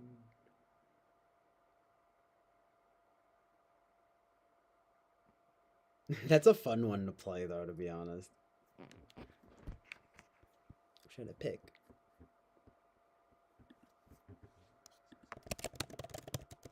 Played it before, but it's a fun time.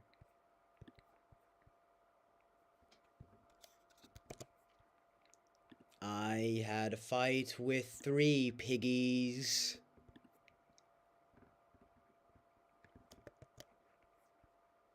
I did. It was fucking brutal.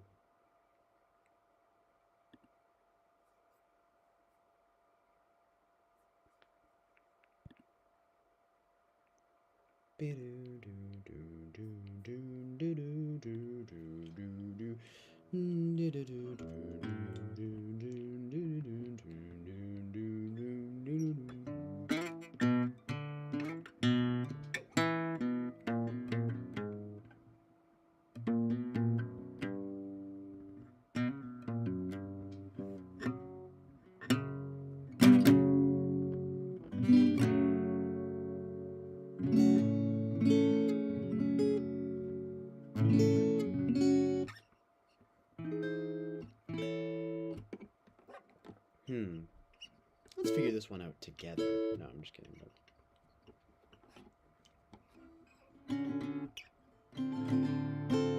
No, that's it. That's actually it.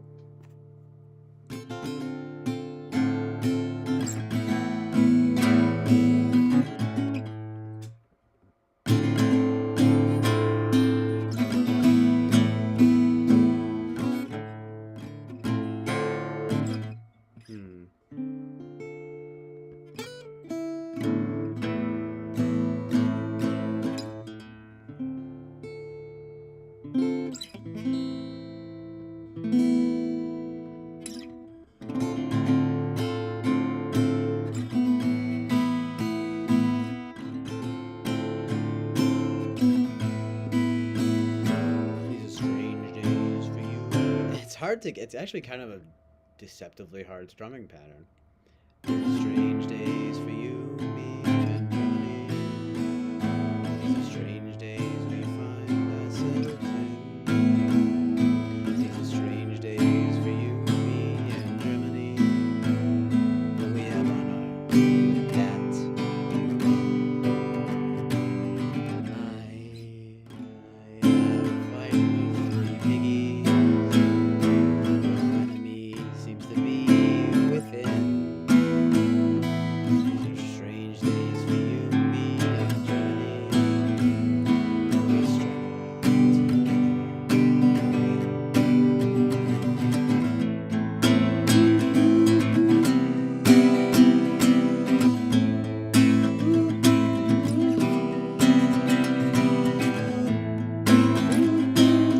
And it was like, what an amazing song. Like, what the fuck? Just like...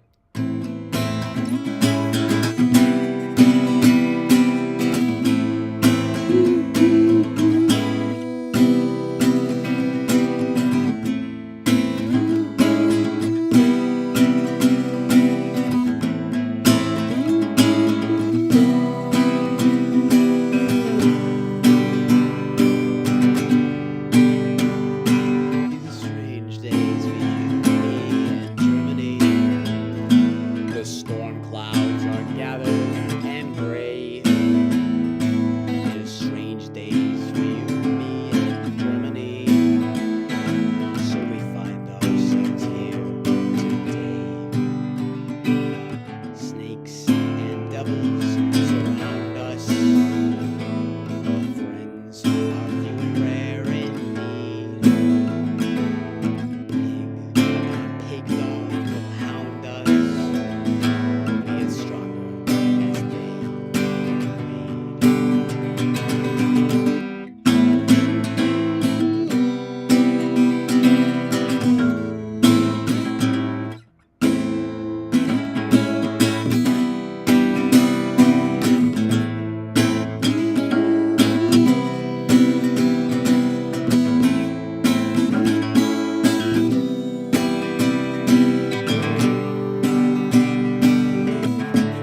Comedian says, I only know a few people that listen to Death in June. Yeah, that's funny. I don't know anybody that listens to Death in June, so. I guess you're the only person I know who listens to Death in June, too. So it's pretty amazing. My friend Sam might know them. But I don't know if he actually knows them.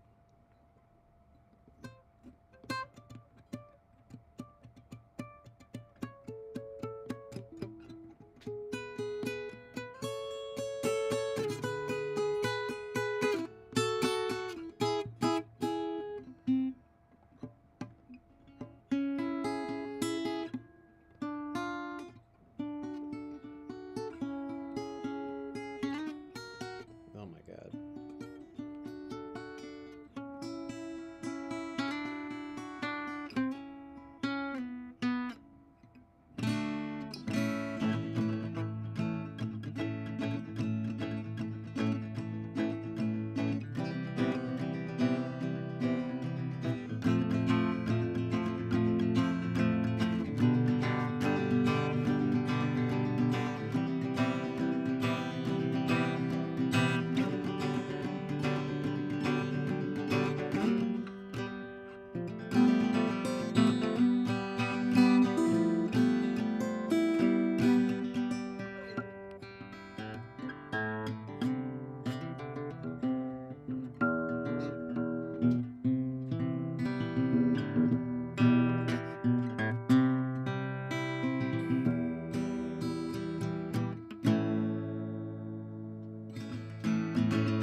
Came in says, now you do, lol. I know, right?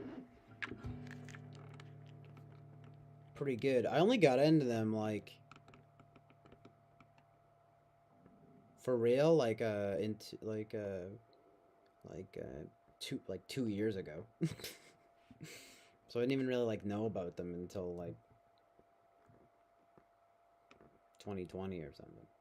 Yeah, actually, no. I knew about them in 2019, but you know what I mean? It's like, they've been around forever, though. I was sort of surprised to have not, like, heard of them until only a few years ago, you know what I mean? But, yeah, I guess it's because people don't really know that much about Death in June. You know what I mean? Yeah, it's very cool, Kami9. You've got we have very similar taste in music. I'm not so sure about movies and stuff, but the music, you're like one of the only people here who like knows a lot of the references. It's just pretty amazing. These are strange days for you, me, and Germany. I like how Douglas P. he changed the lyrics. When he played in America, he said these are strange days for you, me, and America. Amazing.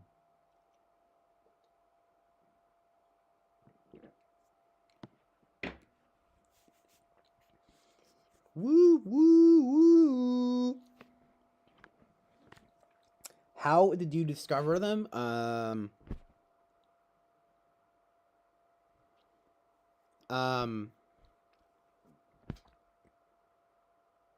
Well, you want to know the honest truth? I saw a Gaming Night says we have great taste.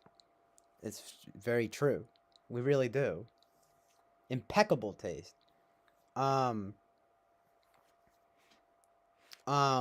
Okay, so honestly, how I found them is kind of embarrassing in a way, because there was some person that I was friends with on Facebook that was like some trans girl, and she was like, I don't know how people listen to bands like Brain Bombs and Death in June, trying to separate them. And I knew Brain Bombs, and I heard them, and I was like, I never heard of Death in June. I was like, that sounds very cool. So I checked them out, and I was like, this is actually pretty amazing.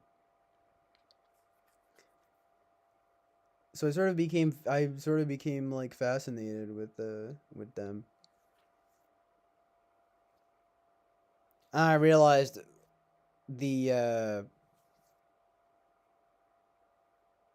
like just that I really liked the Guilty Have No Pride and but what ends when the symbols shatter, and I like stuff from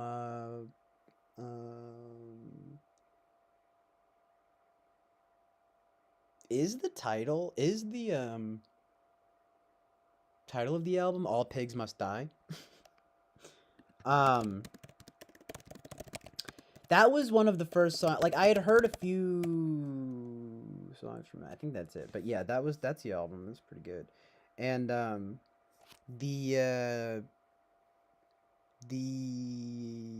they have a bunch of good songs throughout their discography, but like what was the thing about? Oh yeah, I knew the title All Pigs Must Die because of a band called that. And so I was like, oh, that's where that title comes from. Okay. I'm like, what the? So then I see, I'm like, oh, they've been around since the 80s. I'm like, and they're fucking, people, they're problematic. Oh, amazing. You know what I mean?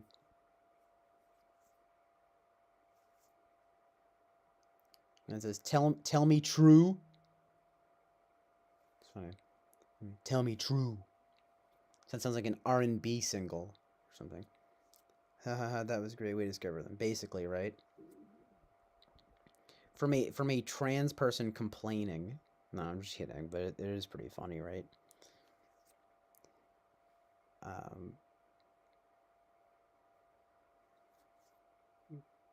But yeah, King Man says. Well, oh yeah, but anyway, Fly Guy says nice links, lol. What? I'm just kidding, but what that mean though? King Man says yes. The Wall of Sacrifice, yeah, like Fall Apart. It's really good. And fall and fall and fall and fall apart.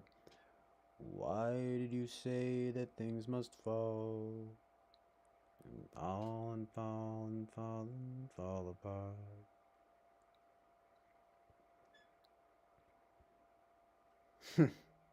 I love that song.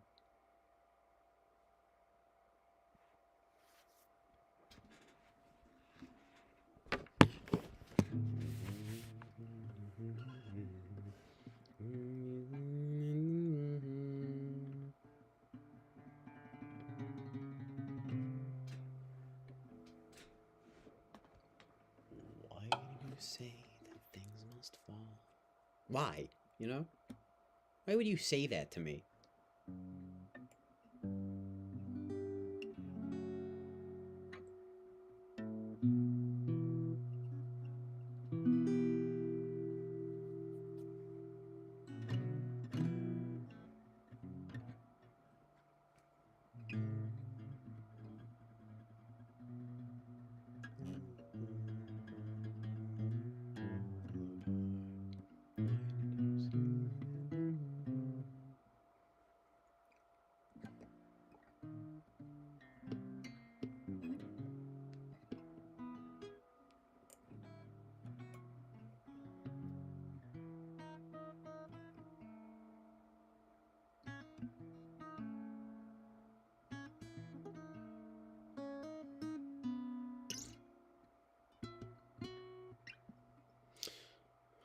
How's that song go? Like.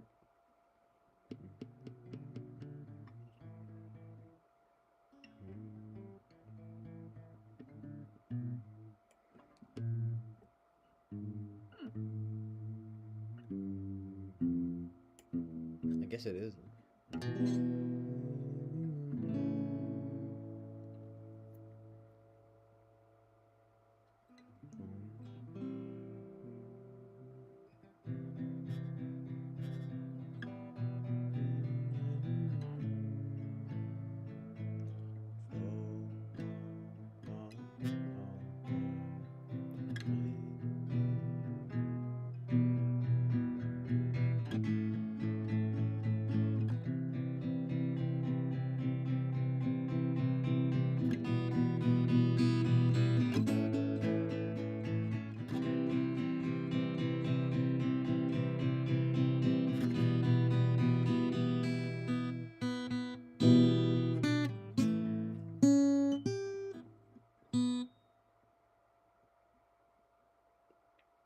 That song's easy enough.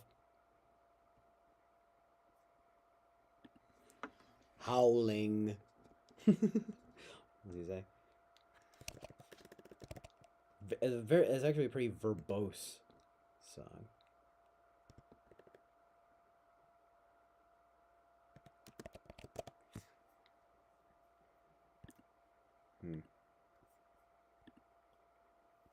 The, the echoes of the howling, or like whatever bullshit he says. No, I'm just kidding, but so true and good though, to be honest. Playing a lot of depressing songs though too. Liven the mood up a little bit, Of course, 3:30 a.m. What a perfect time to be playing Death in June. You know what I mean?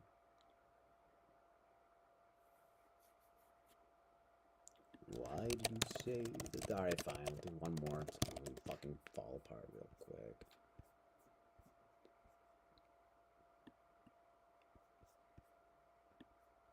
If I wake from dreams, shall I fall in pastures?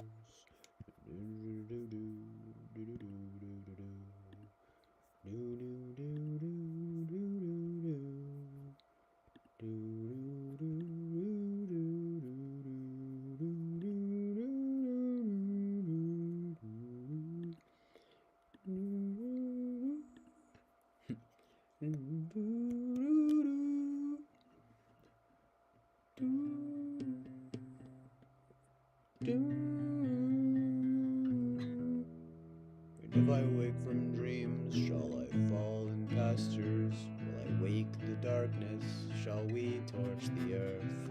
And if I wake from dreams, shall we find the emptiness and break the silence that will stop our hearts? And if I wake from dreams, shall we cry together for their howling echoes and restart the night? Why did you say that things shall fall? Fall and fall and fall and fall apart.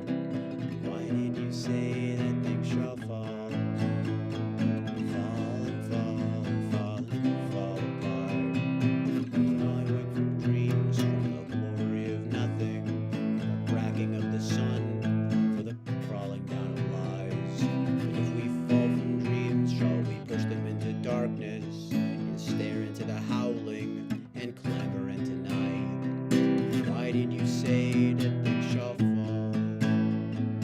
Fall and fall and fall and fall apart. Why did you say that things shall fall? Fall and fall and fall and fall apart. Why did you say that things shall fall?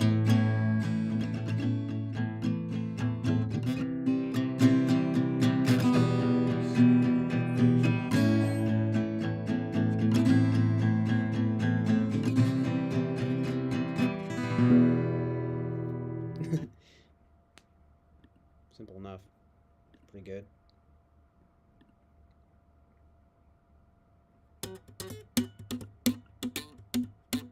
Nah, I've never slept in my life.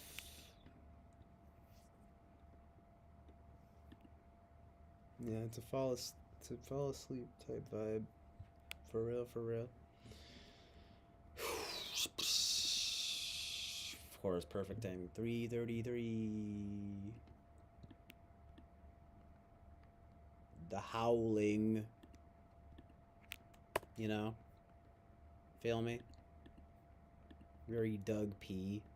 Just to be talking about howling and shit. I'm howling at the darkness. I do that Death in June parody, right? We only do very, very niche, like covers. Parodies here. You know what I mean? So I'm part of a grouper parody band. I'm part of a Death in June parody band. It's very specific. It's very specific and amazingly amazing. Let's liven the mood up a little bit, okay? Enough of this DIJ,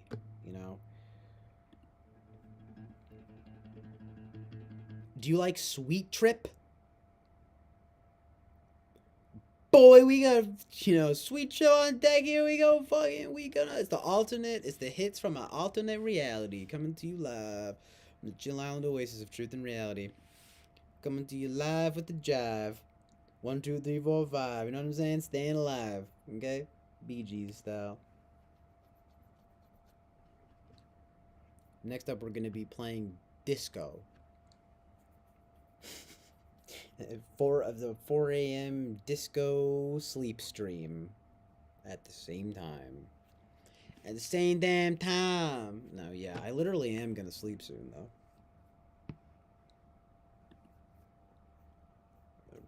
Why did you say that? Why did you say that things shall fall? And fall and fall and fall. And fall and fall and fall and fall apart. That was weird when you said that. That shit gave me bad vibes when you said that night.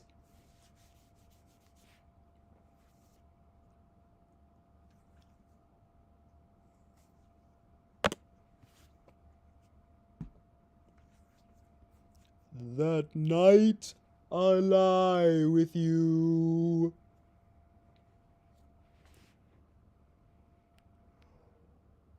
Why did you, Jennifer?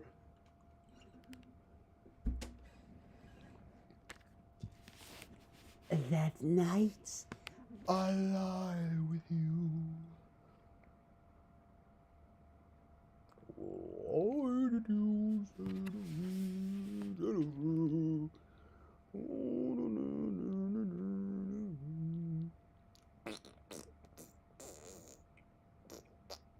Yeah. It's a musical vibe. It's the wind down hour. I'm probably gonna stop at like 4 a.m. I guess. You know what I mean? Ridiculous. Man, am I gonna be? This is the first 24-hour stream. Have I done it? I guess it sleeps on me. My vulnerable throat. I can finally see it. Where's my vulnerable throat? Disturbing. You fucking vampire over here.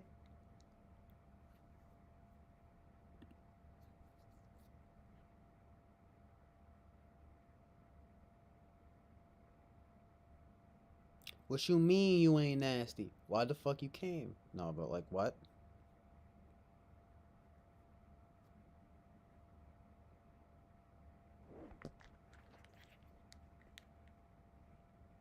The beard thing? Give me shit about the beard again, Fly Guy. Why did you sing to me that night, Jennifer? Me randomly. Me bursting into a room.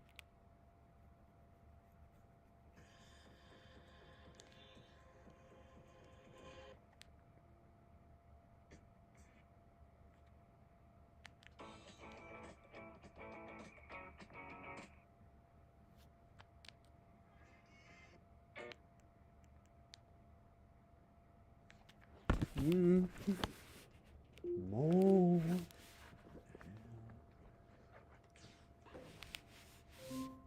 Connected to Bluetooth.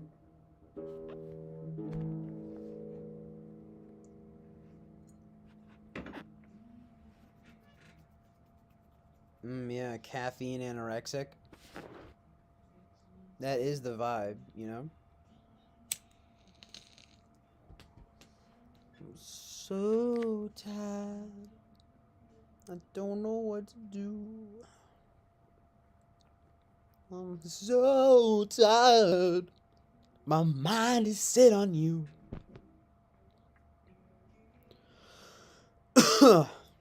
Nothing. Gonna make myself a drink. No, no, no. No, no, no. I'm so tired. I've barely slept a wink. Ben Shapiro covering the Beatles. I'm so tired. Vitality score is 3. My vitality score is 300. 300. Chief Keef, know what I'm saying? That's my dude. That's my dude right there. What we go? I love that shit at the end of like trap songs where they'll just be like speaking so fast you can't understand a word they're saying. Shout out to my boys, 508 crew, 508 crew. Fun guns come through, my boy. I love that shit. Oh, 100, 100, 100. You can come through with that, also. Got you all motherfucker, you know what I'm saying? Motherfucker. Y'all be telling me, this pod. I'm like, bro, slow down. What are you saying? Sir, I can occupy you no longer. I bid you adieu. Thank you for being here, Fly Guy. Appreciate it. And I solemnly say cheers to you for being with me on this journey today and tonight into truth and reality. I mean, of course, right? What we do here really is mining for truth and reality, and it's beautiful. Well, good. Well, anyway, thanks for being here, Fly Guy. Peace out, dude.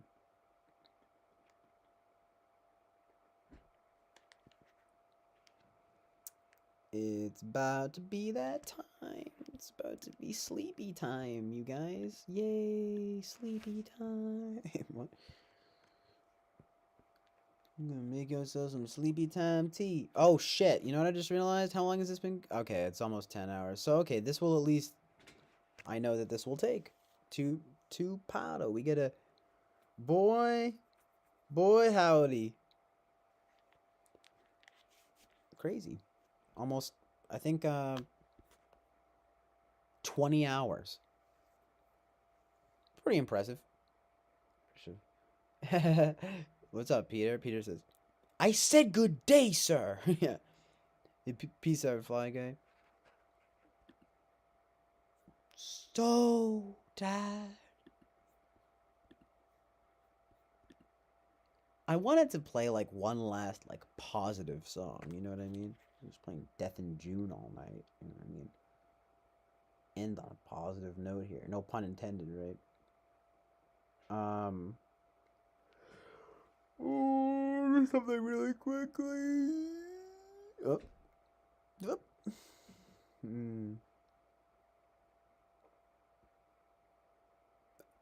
Amazing.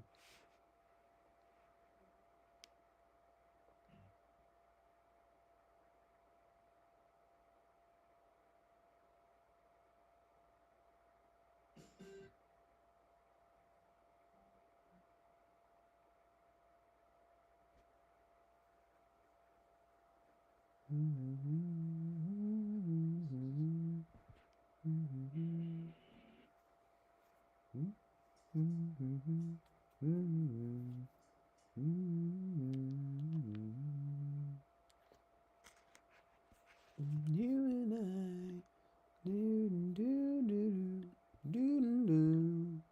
love the noise.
Compromise the state of mind to be free.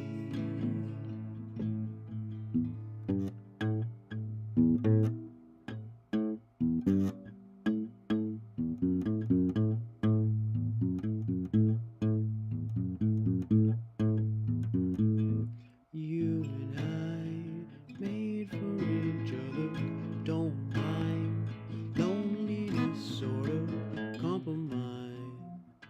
Fuck you.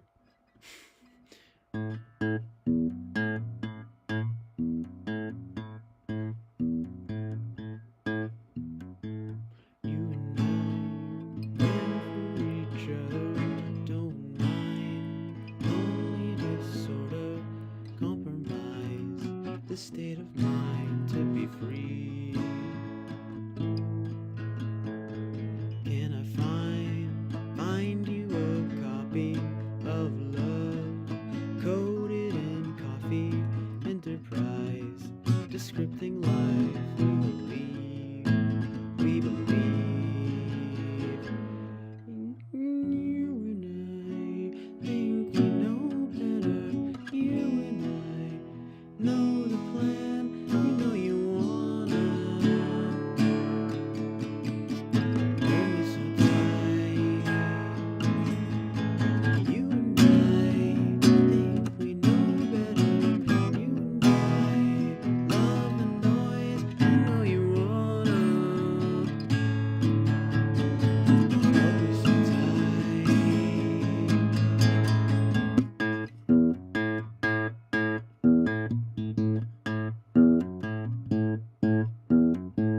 You and I meant for each other, don't mind loneliness, sort of compromise the state of mind to be free.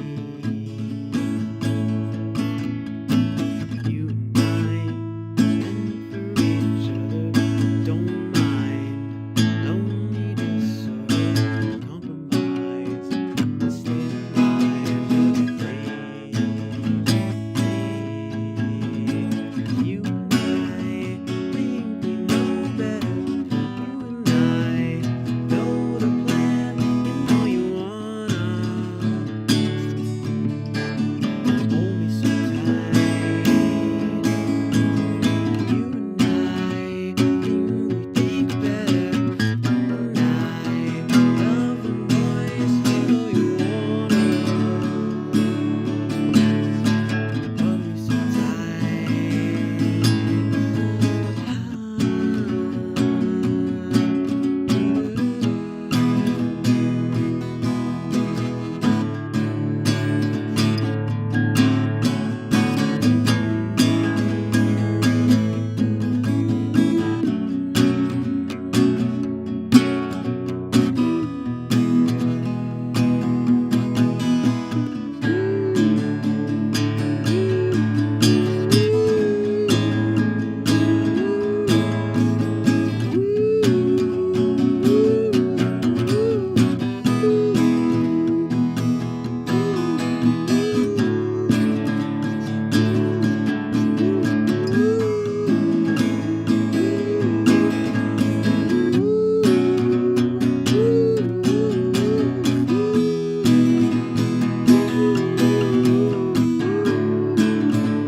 Amazing Truth and Reality.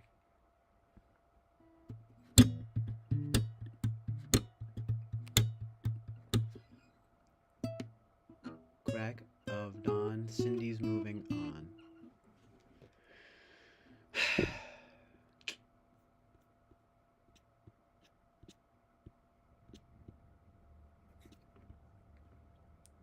Do do do do do.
One more song.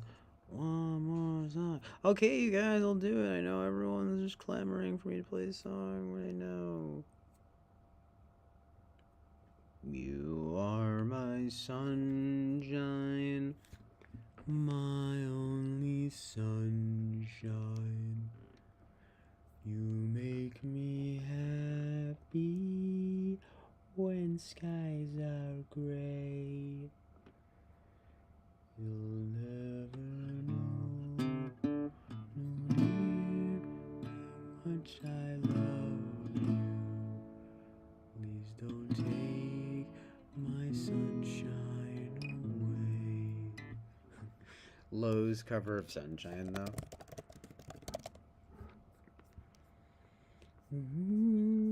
My sunshine, my only sunshine. You.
Going to Radiohead. The green plastic watering can. Fake Chinese rubber plant. And wears me out. And wears me out.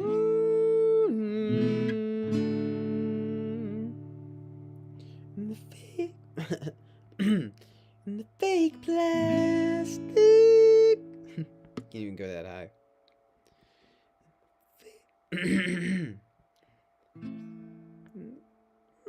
Fake plastic trees, and it wears me out.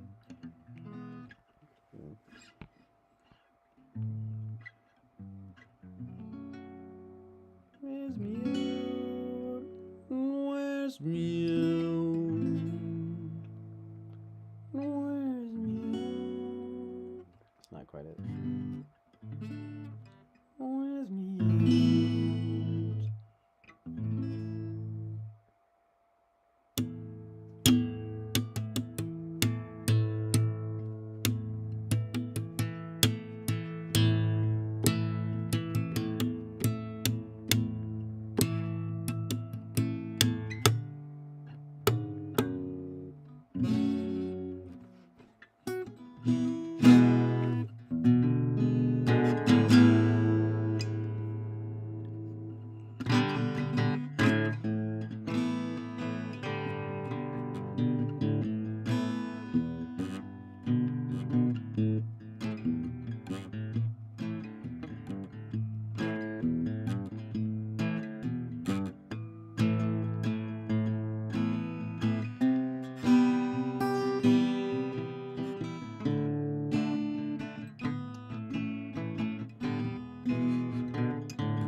And the fake plastic.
night full of laughs and tears and the occasional yelp. A few hollers.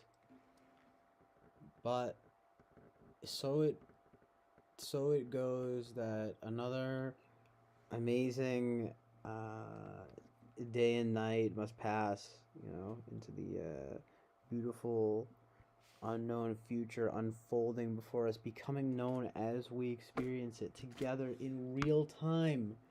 Amazing truth and reality, striving towards goodness and sincerity on this beautiful planet called Earth. I already said beautiful. Dang it. On this gorgeous place called Earth. So good. So good. So true. True. Exactly.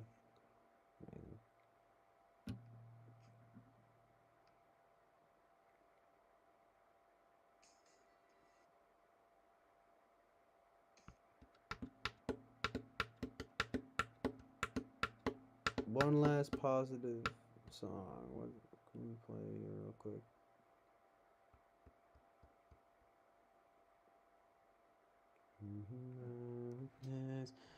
Falling out of grace.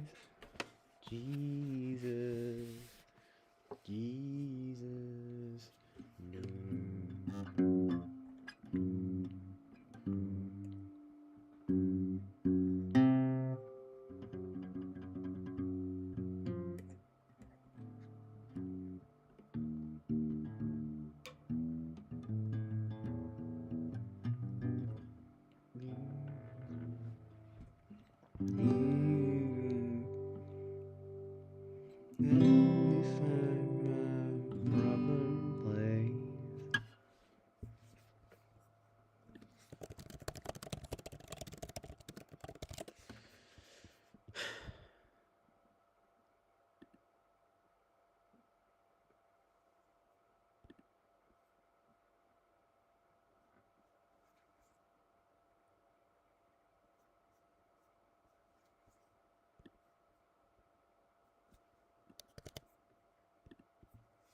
Can't stop, won't stop.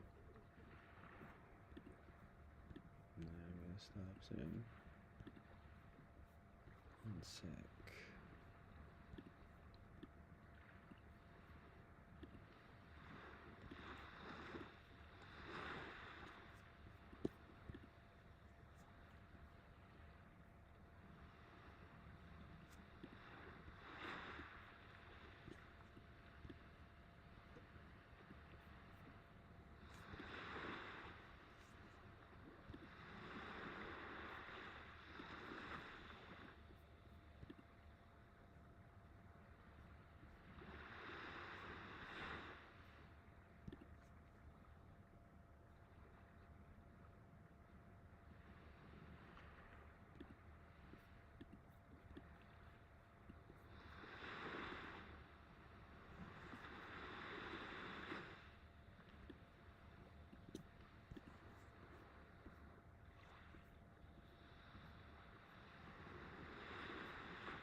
Okay.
Nice. Beautiful.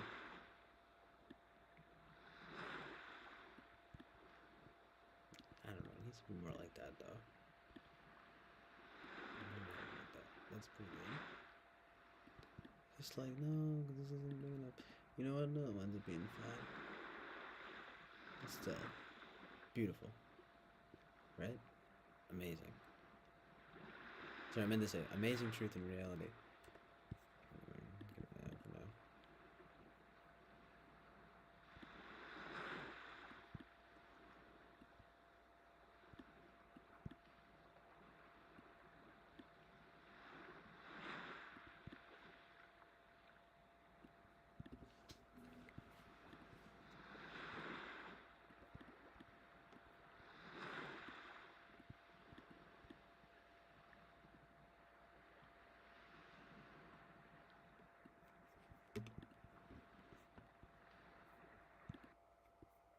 If you want to eat healthy and feel your best, you've got to try Kachava. Kachava is the world's healthiest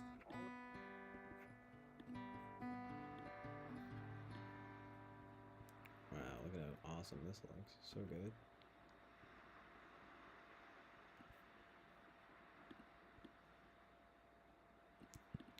Yes.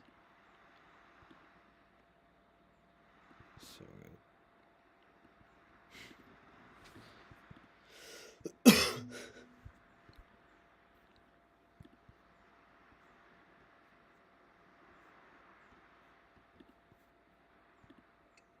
It's old though, it needs to be newer. Oh, nice, it's pretty good too.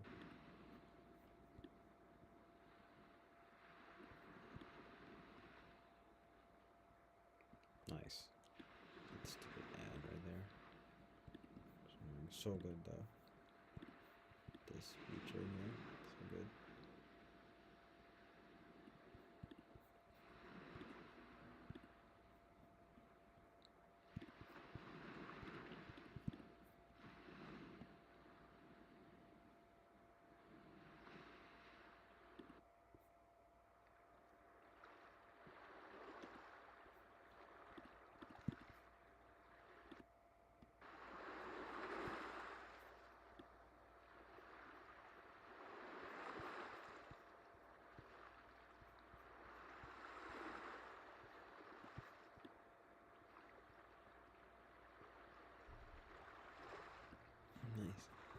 So good.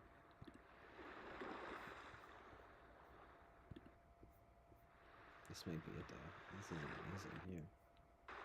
Is this even real? It doesn't look real. Come on.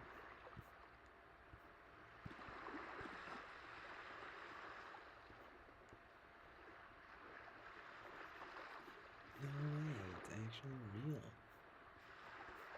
Yeah, it looks amazing.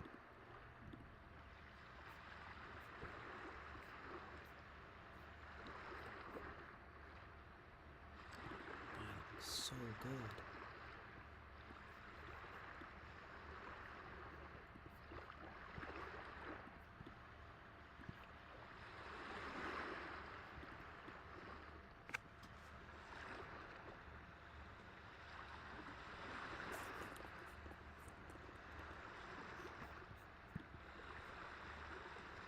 Like, those trees look fake.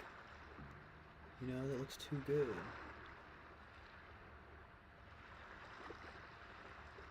I don't know.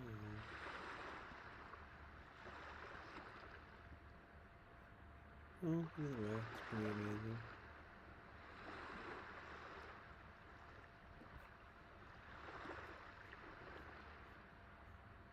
I just don't know, that doesn't look real to me. This is the Chilean Oasis of truth and reality, after all. You know what I mean? We're having reality.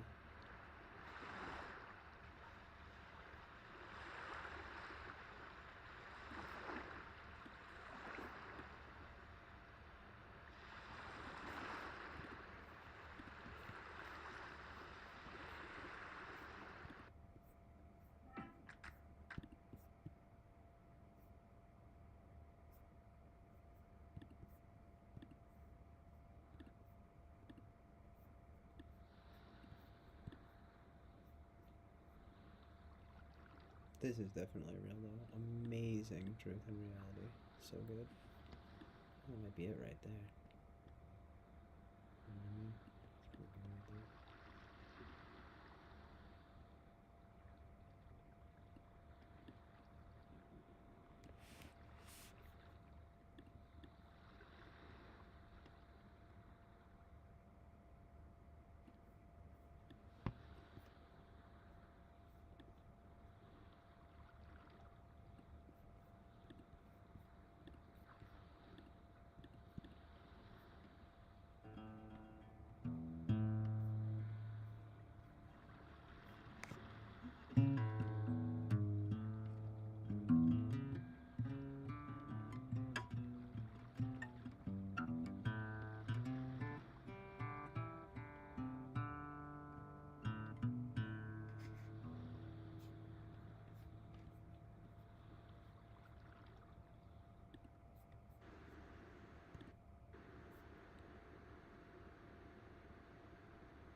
So good.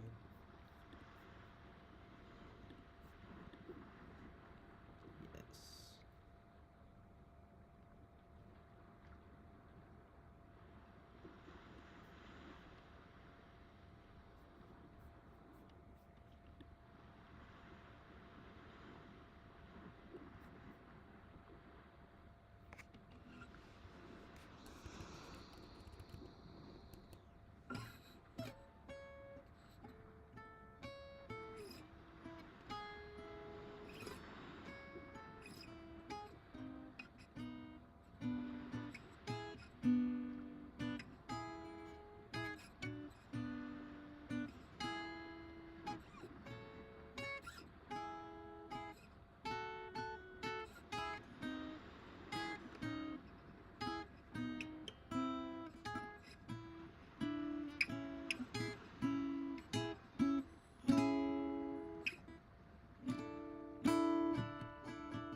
Yeah, I think this one might be my true favorite.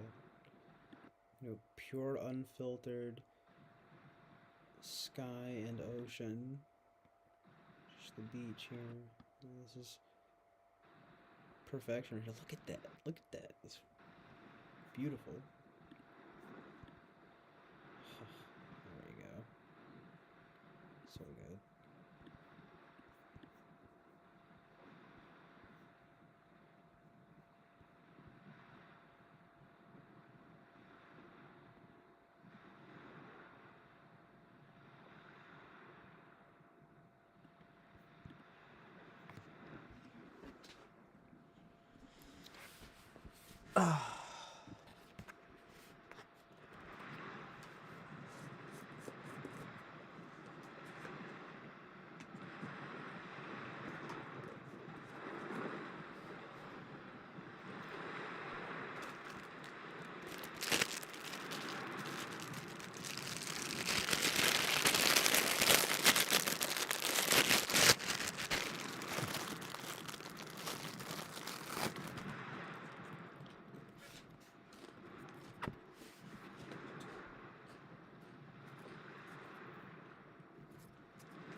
me find my proper place.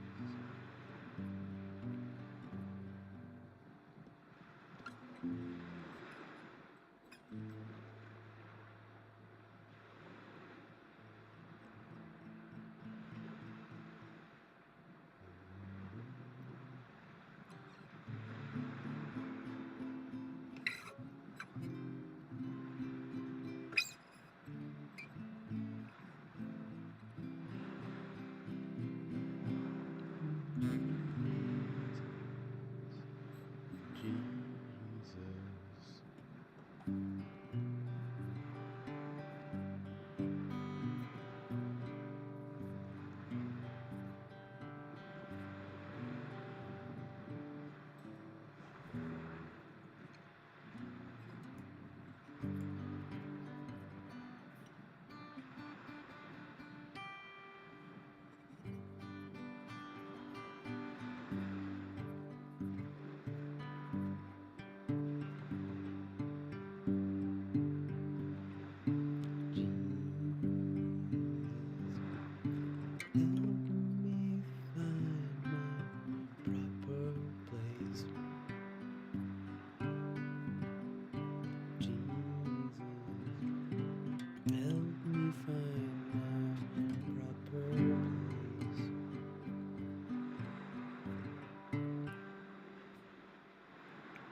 Oh man.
you see?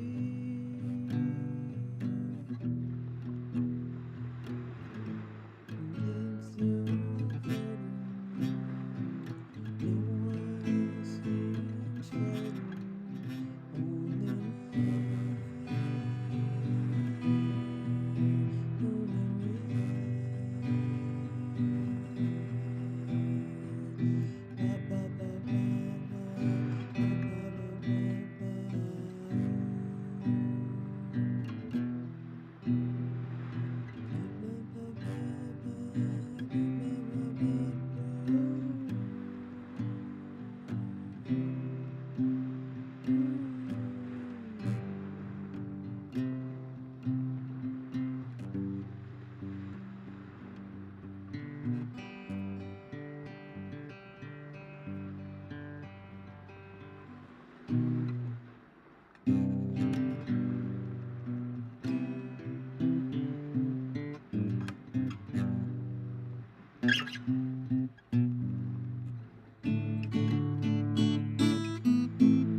Yeah. All right. I don't know. I'll finish that later because I gotta do more. I gotta figure that song out. But I gotta stop now. And now I'm about to, I guess, take a quick shower and go to sleep. So thank you guys for being here on the Chill Island Oasis of Truth and Reality.